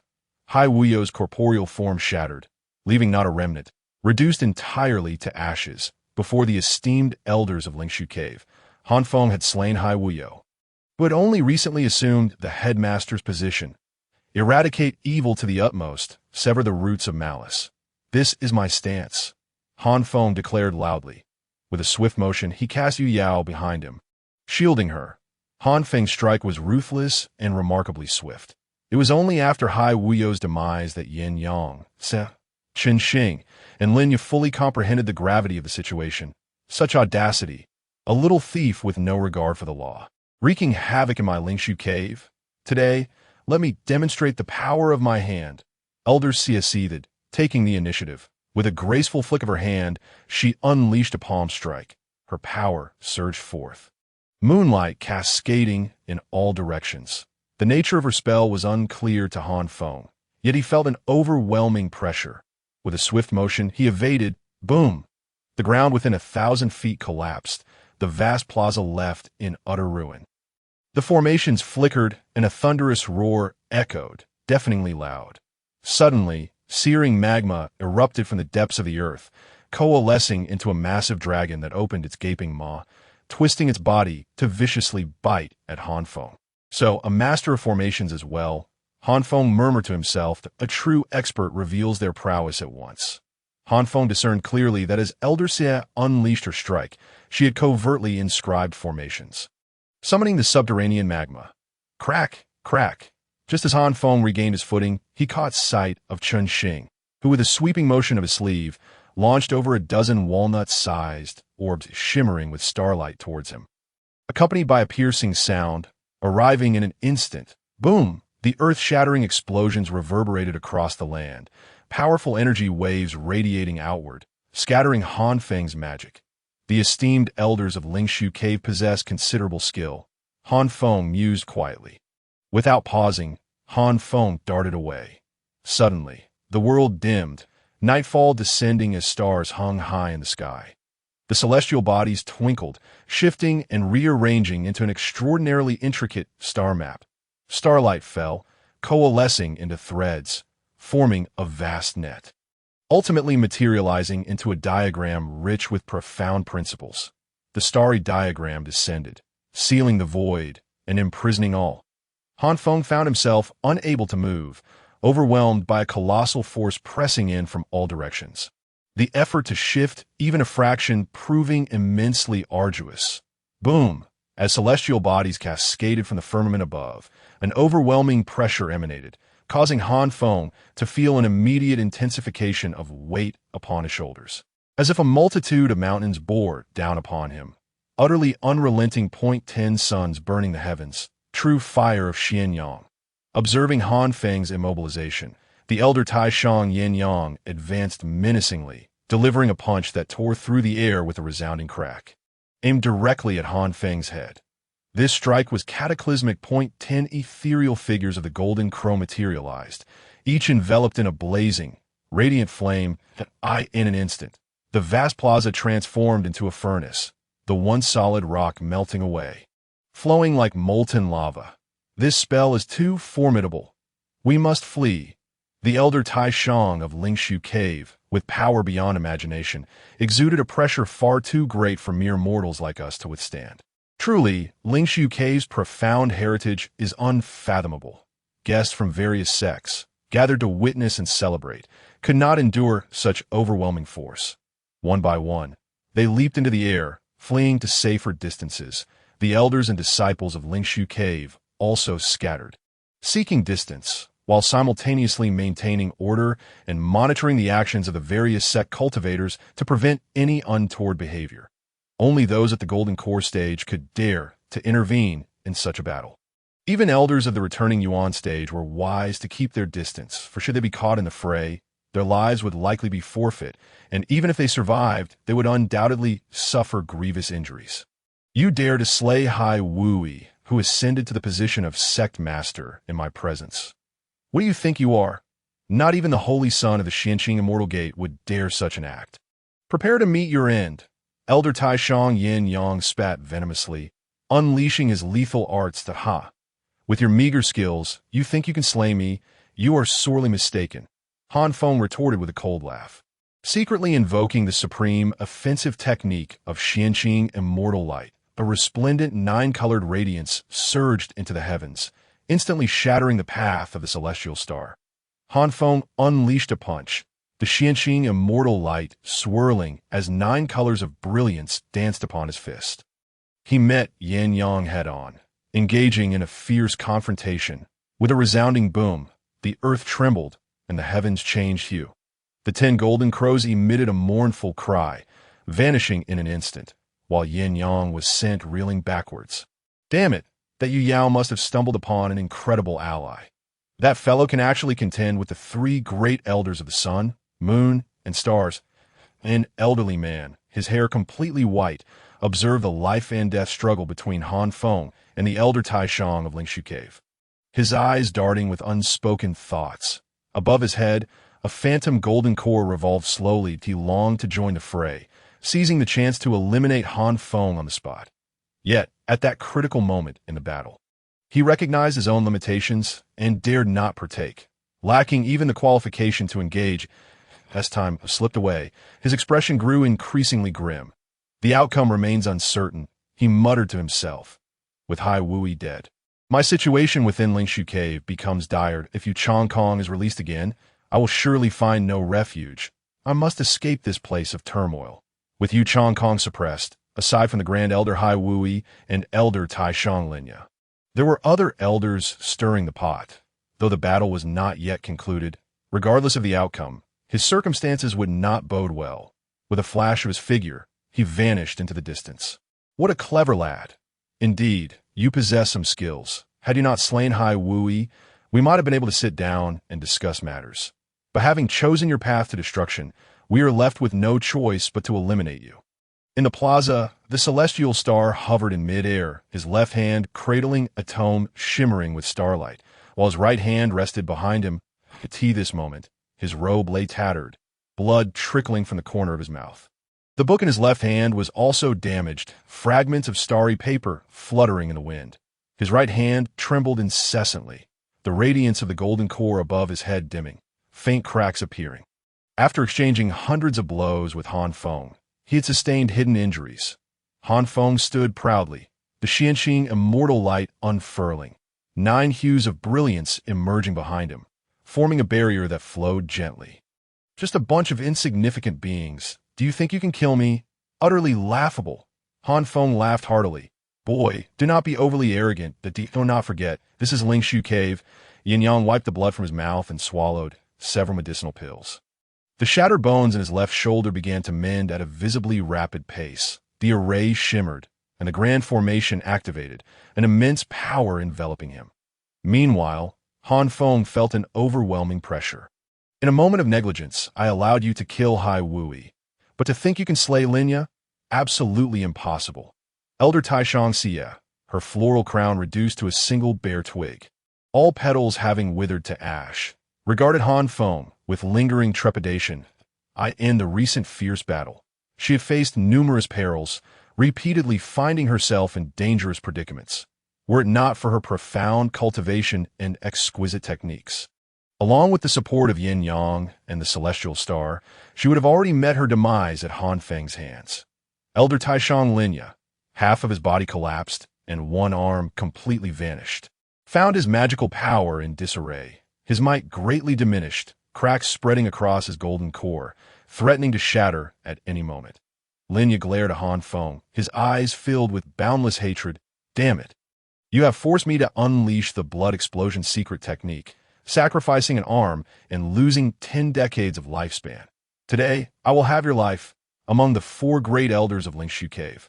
Linya was the weakest in strength, Yet Han Feng's animosity toward him ran the deepest. After prolonged combat, Han Feng had unleashed his most lethal moves upon him. Now, Lin Ye was the most grievously injured and utterly wretched. His hatred for Han Feng could not be washed away by the waters of the four seas. Lin Ye, even now, you dare to boast before me. Do you truly believe I cannot deal with you? Han Feng roared, his hair flying in fury, his robe billowing in the wind. Raising his hand, he unleashed a series of intricate and profound seals. Buzz, buzz, buzz! The energies surged and across the mountains of Lingshu Cave. In every corner, numerous formations flickered, radiating brilliance and splendor. What is happening? Yin Yang exclaimed in alarm. In that instant, he suddenly felt the entire Lingshu Cave rejecting him, leaving him unable to draw upon even a fraction of the cave's power. It's the formation. During the earlier battle, he had secretly altered the array, tampering with the formation.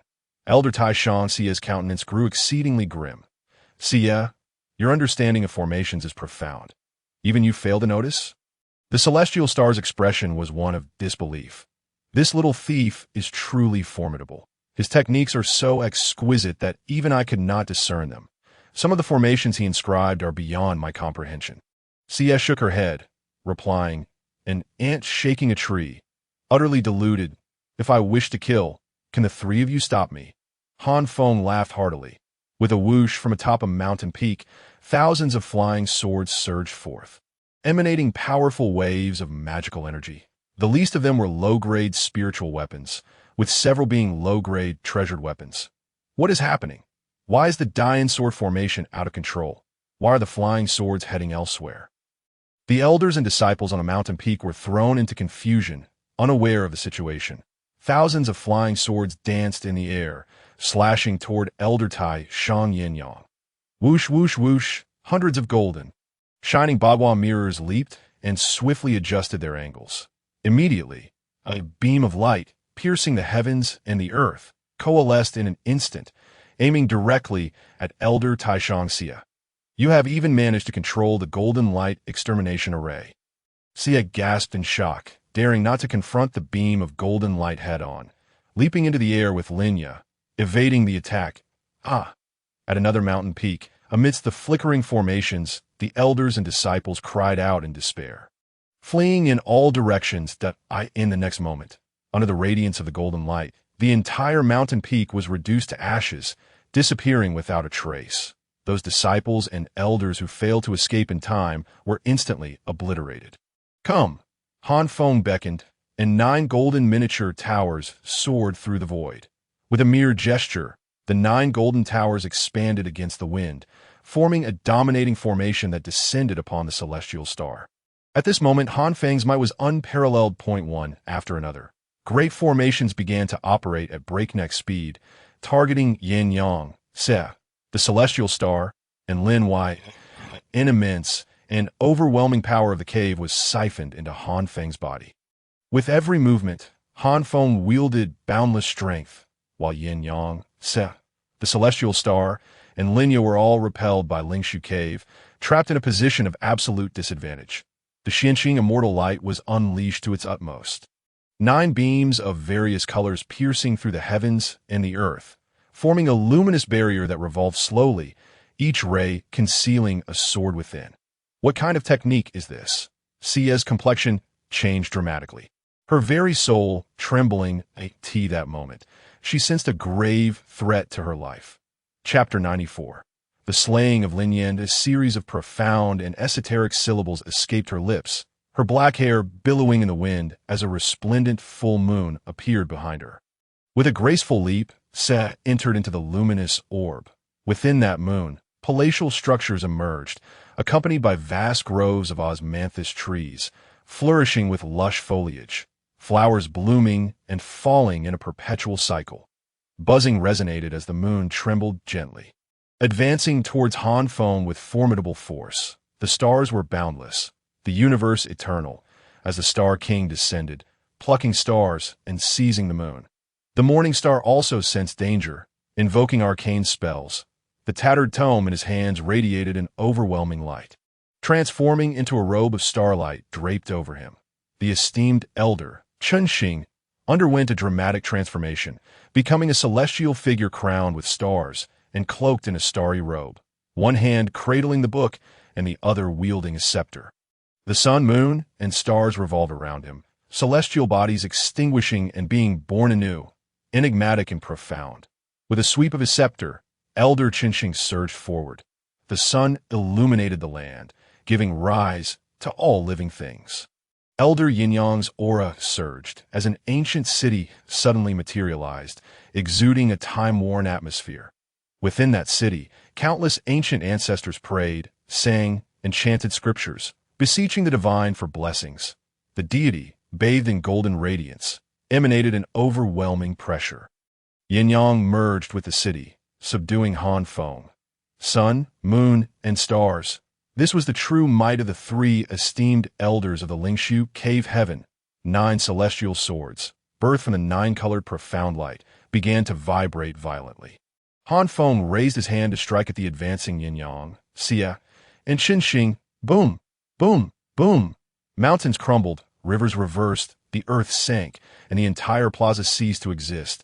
The plaza, once inscribed with array patterns and safeguarded by magical formations, lay in ruins at this moment.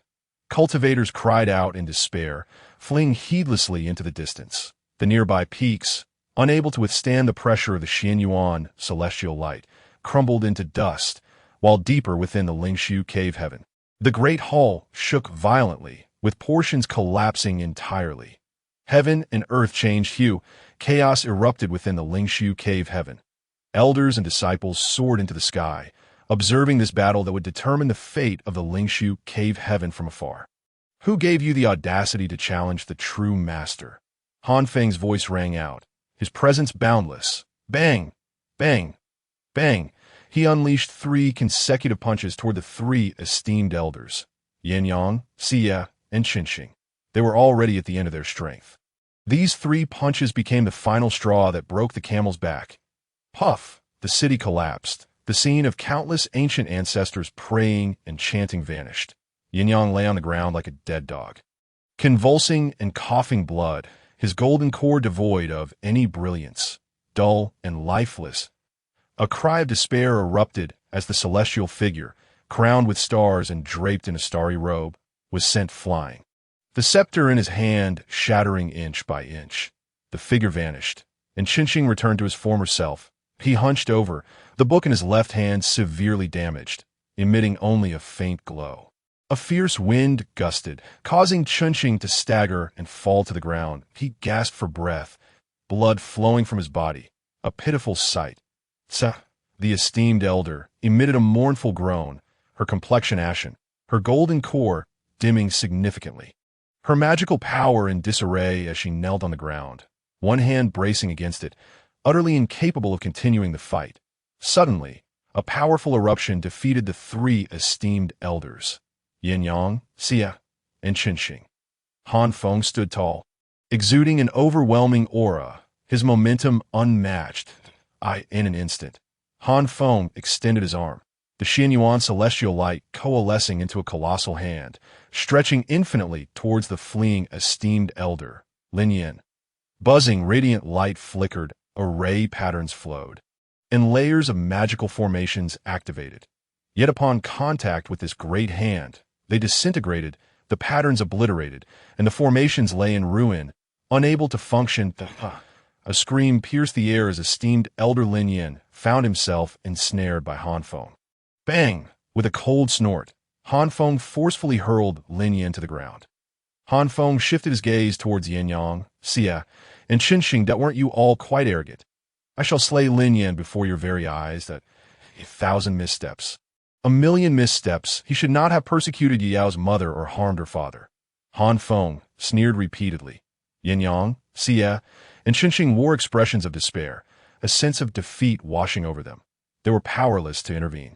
Han Feng placed a foot upon Lin Yin's chest, instantly breaking bones and tendons, eliciting continuous wails of agony. This moment. Do you have anything left to say? Han Feng bellowed. Spare me. Lin Yin gritted his teeth through the pain, pleading for mercy. Go and repent before Yao's mother.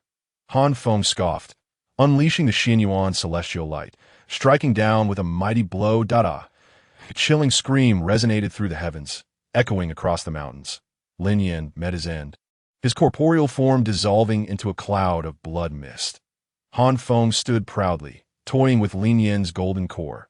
With a casual toss, the core vanished into the nine-color barrier behind him, disappearing without a trace. Yin Yang, Xie, and Chen Xing, the three esteemed elders, hung their heads in despair, exchanging glances, speechless. Why bother? Such fragile lives, why not cherish them? Is it not better to observe from the sidelines? After defeating Hai Waya, Han Feng approached the three esteemed elders, Yin Yang, Xie, and Chen Xing. The nine-colored light flickered in his palm as his aura surged. Han Feng smirked, killing intent unabashed. No. Just as Han Feng prepared to strike, Yue Yao suddenly appeared, blocking his path. Looking into Han Feng's eyes, Yue Yao shook her head repeatedly. What purpose does it serve to retain such an elder, one who cannot distinguish right from wrong? Han Feng inquired. Though my parents were wronged, not all were complicit. The wicked must indeed perish. But we cannot mistakenly slay the innocent. Yin Yang, Xie, and Chen Xing are the guardians of the Lingshu cave heaven. If they are slain, the cave will surely decline, Yue Yao exclaimed anxiously. Very well, I shall spare their lives. Han Feng replied, retracting his power. Yue Yao bore the bloodline of the Ice Phoenix, and her mother was a member of the Ice Phoenix clan. Yue Yao fled in panic, all due to these events. Now, I wish to inquire, is the Ice Phoenix clan part of the demon race? Anyone who believes so may step forward and engage in meaningful discourse with me. The sound waves reverberated, reaching all corners. The elders, disciples, and guests of the Lingshu cave heaven heard it clearly. An oppressive silence enveloped the crowd. No one dared to speak. Han Feng turned his gaze to Yin Yang, Xie, and Chen Xing, who all bowed their heads, remaining silent. The Ice Phoenix clan is known for their eccentricity, brutal and bloodthirsty. The celestial sects have long recognized that they are not part of the demon race. What else could they be? Using power to oppress, displaying strength. What is so remarkable about that? Many cultivators within celestial sects hold the belief that the Ice Phoenix clan belongs to the demon race. Can you annihilate them all? Interfering openly in the internal affairs of the Lingshu cave heaven, bullying the weak, you're no better. The people of the Lingshu cave heaven may fear you, but I do not. Suddenly, a voice rang out. Abrupt and jarring. This voice fluctuated, appearing near and far, to the east and west, impossible to locate. Someone was employing spells to confound Han Feng. Chapter 95. Pinnacle of the Return to Origin Realm. Han Feng raised an eyebrow, unleashing the Xian Yuan celestial light, transforming it into a colossal hand that penetrated the layers of magical formations of the Lingshu cave heaven, landing upon a mountain peak that a middle-aged man with a countenance like jade, at the Return to Origin Realm, screamed as he was seized by Han Feng. Who are you? How dare you openly challenge me in front of so many eyes? Han Feng mocked coldly. Did I? The middle-aged man was paralyzed with fear. Stammering incoherently, he is an elder of the Jinsi sect. I have seen it before. Yue Yao stepped forward to explain. Bang. Han Feng flipped his hand and struck down, the middle-aged man letting out a scream before dying on the spot. Nearby, the cultivators from various sects attending the ceremony turned pale, trembling, unable to voice a word. The Ice Phoenix clan has always maintained a neutral stance, never easily engaging in the conflicts between the celestial sects and the demon factions. I assert that they are not part of the demon race, any of you have differing opinions. Han Feng surveyed the surroundings, his gaze landing upon the elders and disciples of various sects, all of whom lowered their heads, not daring to utter a word. For a long time, no one dared to stand up and refute Han Feng. Good. Very good. Han Feng nodded with a smile. The Grand Elder of the Lingshu Cave, Hai Wuyi, coveted the position of the sect leader, harming fellow disciples and disregarding the rules of the sect. With the long-term interests of Lingshu Cave in mind, I took it upon myself to eliminate Hai Wuyi, restoring order and tranquility. However, the position of sect leader cannot remain vacant indefinitely. Yu Yao, with her extraordinary talent and discerning judgment, is the most suitable candidate for this role. At this juncture, Han Feng paused slightly, casting his gaze towards Yin Yang, Shiyu, Chen Xing, and the many disciples and elders of Lingshu Cave. From today onwards, Yu Yao shall assume the position of sect leader and govern Lingshu Cave. Do you all agree? He inquired. If anyone has differing opinions, they are welcome to voice them. I shall listen attentively. Gentle breeze wafted through the air, and within Lingshu Cave, silence reigned, so profound that one could hear a pin drop. Congratulations to Yu Yao on becoming the new sect leader of Lingshu Cave. This is indeed a splendid outcome, as her ascension to the role is truly fated. How delightful! How delightful! The elders and disciples of Lingshu Cave had yet to recover from their astonishment when the elders and disciples from other sects, who had come to pay their respects, were the first to offer their congratulations. Any of you have objections? Han Feng turned his gaze towards the three supreme elders, Yin Yang, Shi Yu, and Qin Xing. The three remained silent for a moment, before Shi Yu finally spoke. If Yu Yao takes charge of Lingshu Cave, I shall undoubtedly support her wholeheartedly. Han Feng then looked towards the other two. I will follow my senior sister, Qin Xing stated. So will I, Yin Yang added. Han Feng nodded with satisfaction, a smile gracing his lips. His gaze swept across the crowd, and his hand suddenly reached out. Ah, no, you cannot treat me this way. A frantic voice pierced the air. Before the words had fully escaped his lips, Wang Xuanli, the young master of Jinxia sect, found himself thrown to the ground before Han Feng. Covered in dust, his carriage had been overturned, and the 12 maidservants accompanying him lay dazed on the ground. Wang Xuanli, having provoked Han Feng, had sustained severe injuries. After a long time, just as he was about to sneak away, he was caught by Han Feng. Once again within Han Feng's grasp, Wang Xuanli's heart sank. You cannot kill me. My father is the master of Jinxia sect. If you kill me, the young master of Jinxia sect pleaded on his knees, his words laced with veiled threats. However, before he could finish, Han Feng struck him with a single palm, and Wang Xuanli instantly met his demise. The few wind and snow demon wolves that pulled the carriage displayed an unusual sense of sentience. Upon witnessing Wang Xuanli's death, they began to howl at Han Feng. With a flick of his fingers, Han Feng swiftly dispatched the 4 wind and snow demon wolves.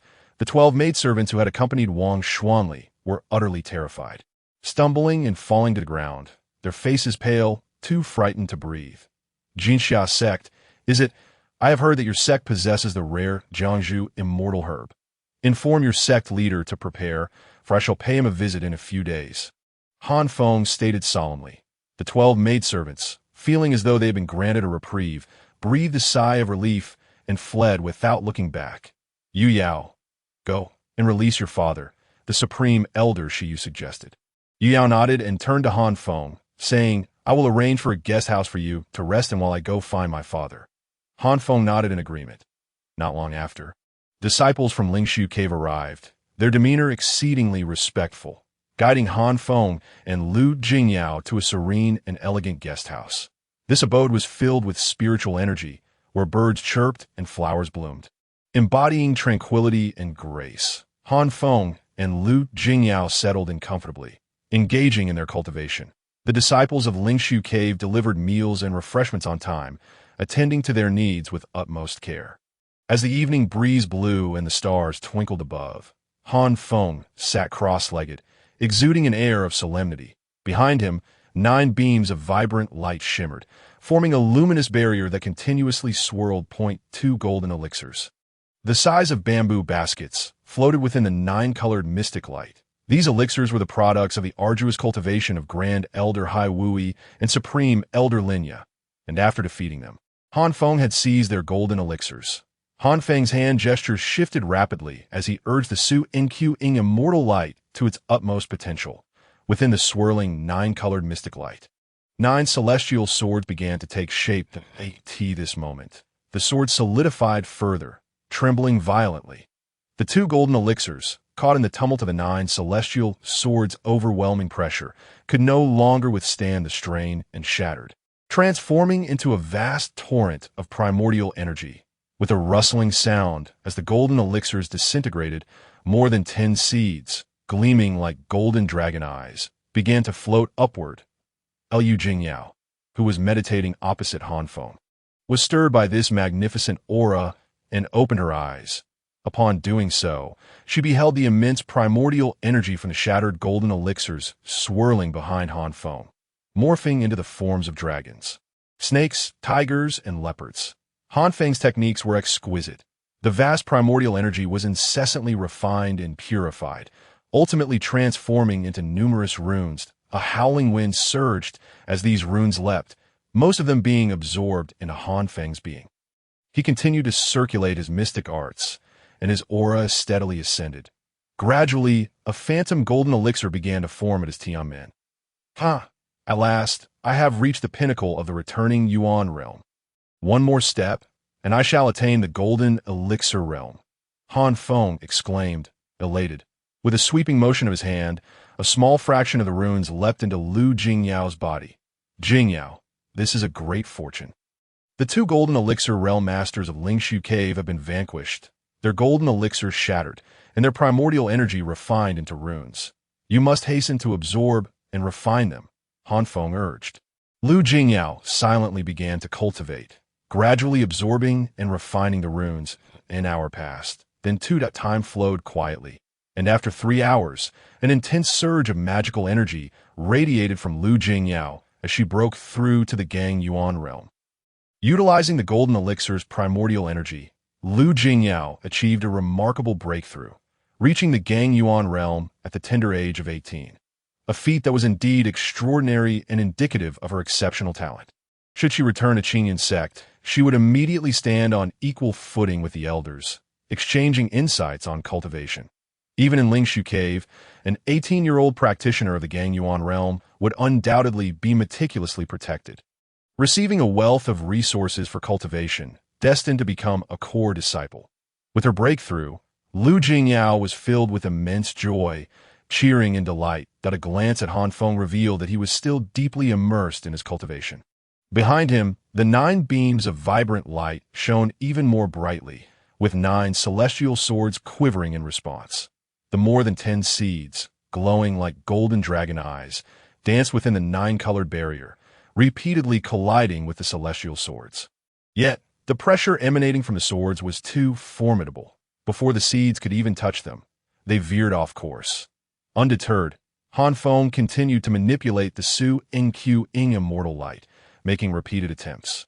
Suddenly, the 9 celestial swords began to tremble in unison. The 10 or so golden seeds were shattered, transforming into peculiar characters. These characters flowed continuously, intertwining until they ultimately formed numerous profound techniques documenting the principles of the Tao. At last, it is complete. Han Feng exclaimed in delight. Master, what is this? Lu Jingyao asked in astonishment. This is the Taoist technique cultivated by Grand Elder Hai Wui and Supreme Elder Linya of Lingshu Cave. If one were to cultivate it to the golden elixir realm, the various techniques would form Tao seeds within the golden elixir.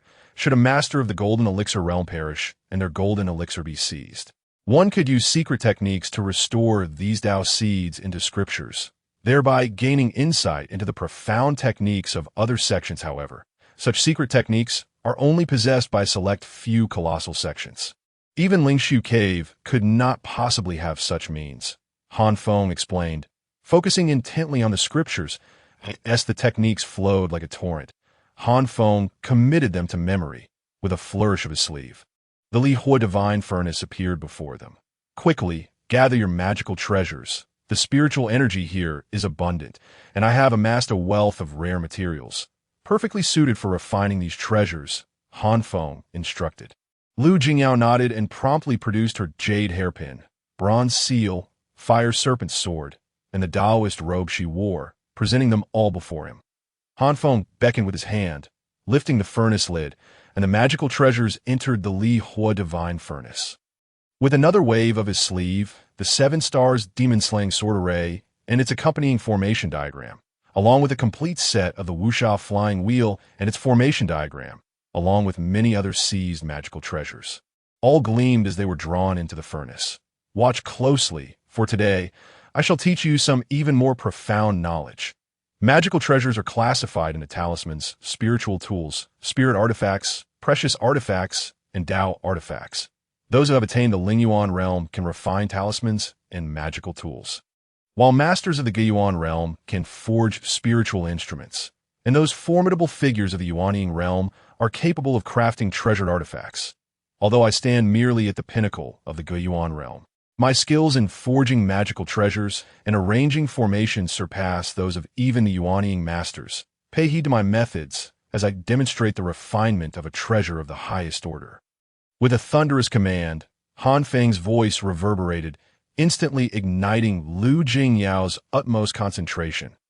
He unleashed a series of profound incantations for treasure refinement, and the Li Hua divine furnace blazed with an inferno, as various magical treasures and rare materials danced in the flames. "What? My son Xuanli is dead." As Han Feng diligently practiced his Taoist arts and refined magical treasures within the Lingshu cave heaven. Thousands of miles away, on a spiritually rich celestial mountain, a middle-aged Taoist suddenly trembled, springing to his feet. Before him knelt 12 youthful maidens, their heads bowed, hearts racing with trepidation, speaking not a word out of fear of saying something amiss. These 12 maidens were none other than the attendants who had accompanied Wang Xuanli to the Lingshu cave heaven, and the middle-aged man was none other than Wang Daoqian, the sect leader of the Jinxia sect. After Han Feng circled past these maidens, they hastened directly to the Jinxia sect to convey this grave news to Wang Daoqian. "Who killed him?" Wang Daoqian roared in a fit of rage, stomping his foot in fury. "You must recount every detail, precisely as it unfolded. I shall personally venture to the Lingshu cave heaven to demand an explanation, and I will have the fiend who took my son's life torn to shreds." The 12 maidens, trembling with fear, recounted every fragment of information they possessed without omission, detailing everything from their entry to their exit from the Lingshu cave heaven. Gradually, Wang Daoqian's expression shifted. The fury within him began to dissipate, replaced by a pallor of disbelief. "You just said that this Taoist will soon arrive at my Jinxia sect to demand the Jiangzhu immortal herb." The maidens nodded in affirmation. "Hiss!" Wang Daoqian gasped sharply. Pacing within the grand hall like an ant upon a hot stove, in a flash, he strode out of the hall, vanishing from sight. Buzz, buzz, buzz. Moments later, the grand gates of the Jinxia sect erupted into action as powerful formations commenced their operation. The 12 maidens lingered briefly, but upon realizing Wang Daoqian had not returned, they exchanged glances and scattered like birds. Soon, this news spread throughout the Jinxia sect. The disciples and elders turned pale, their hearts gripped by dread. Unable to focus on their cultivation, the elders, faces etched with anxiety, searched high and low for Wang Daoqian, but he was nowhere to be found. Sigh. "This matter is of grave importance, and our esteemed leader is missing. It seems we must report this to the Grand Elder." One elder proposed. The others nodded in agreement, and shortly after, they departed in haste. Within a tranquil valley of the Jinxia sect, a small lake shimmered with rippling waves, and several bamboo huts nestled against the mountainside. This very moment, Wang Daoqian paced anxiously, hands clasped behind his back. Before him sat a striking young woman, her presence dignified, meditating with her legs crossed. Her celestial gate was wide open, and a shimmering golden elixir rotated slowly within her. "Sure. Have you considered what I spoke of?" The woman opened her eyes, and the ethereal golden elixir leapt into her mind. "Our Jinxia sect boasts numerous adept practitioners and formidable formations.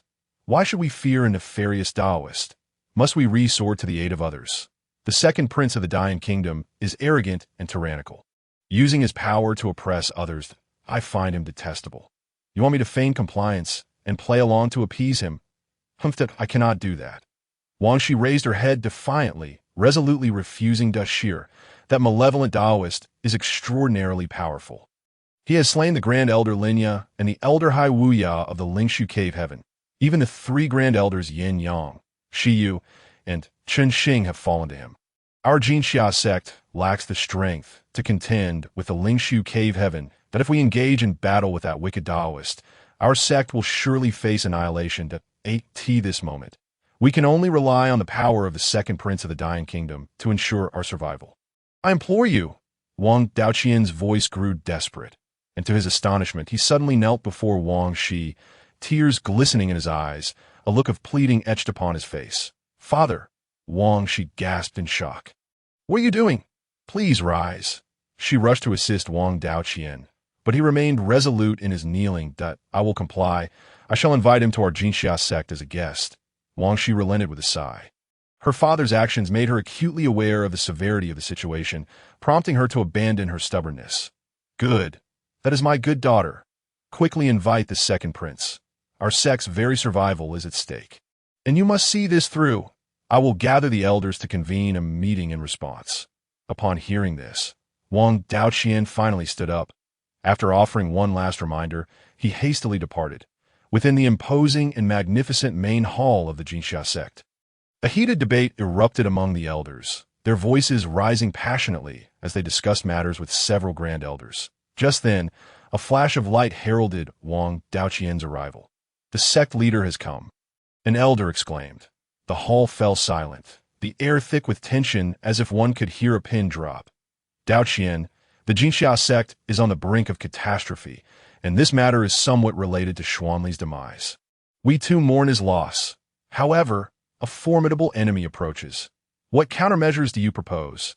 A grand elder spoke, his tone tinged with reproach. I have long warned against involving ourselves in the affairs of the Lingshu Cave Heaven. It will be prudent to wait until everything settles, until the situation becomes clear. And now look what has happened. You insisted on sending Xuanli to the Lingshu Cave Heaven to curry favor with Elder Hai Wuya's influence. And what has it led to? Another grand elder chimed in, his demeanor even harsher. Wang Daoqian's expression darkened, and with a disdainful snort, he replied, We are here to discuss how to confront the impending threat. What benefit does it serve to dwell on past grievances? Moreover, I've already devised a plan. What plan? Several grand elders and the other elders turned their heads towards Wang Daoqian, intrigued. Leverage. I have persuaded Shi'er to invite the second prince of the Dying Kingdom to our Jinxia sect as a guest. With him here, that nefarious Taoist will surely think twice before acting brazenly. Perhaps we might even avenge our lost son. Wang Daoqian's eyes glinted with determination, exuding a cunning and calculated demeanor. The elders and grand elders exchanged glances, their expressions brightening as they began to murmur amongst themselves. Finding the plan plausible and nodding in agreement, the collective sigh of relief swept through the room. In the Lingshu Cave Heaven, within a serene and elegant villa. Flames roared skyward, waves of heat radiating. The spiritual essence of the heavens and earth was entirely absorbed by the Li Hua divine furnace, where treasures rolled within, emanating powerful waves of magical energy. Han Feng and Lu Jingyao sat beside the Li Hua divine furnace, their faces displaying a hint of fatigue. Jingyao, stay alert and watch closely. Suddenly, Han Feng bellowed, launching into a series of intricate incantations for treasure refinement. The magical energy surged and intricate patterns were inscribed upon the treasures within the Li Hua divine furnace, forming grand formations that go. Han Feng cried out, altering the incantation once more. Streams of iridescent fine sand merged into the treasures within the furnace. These shimmering grains were the result of Han Feng remelting some treasures, fragments, and rare materials, now perfectly suited for the re-refinement of the treasures, enhancing their level and potency. Jingyao, stoke the flames even higher. Han Feng commanded. Lu Jingyao immediately cast an incantation, manipulating the flames within the Li Hua divine furnace.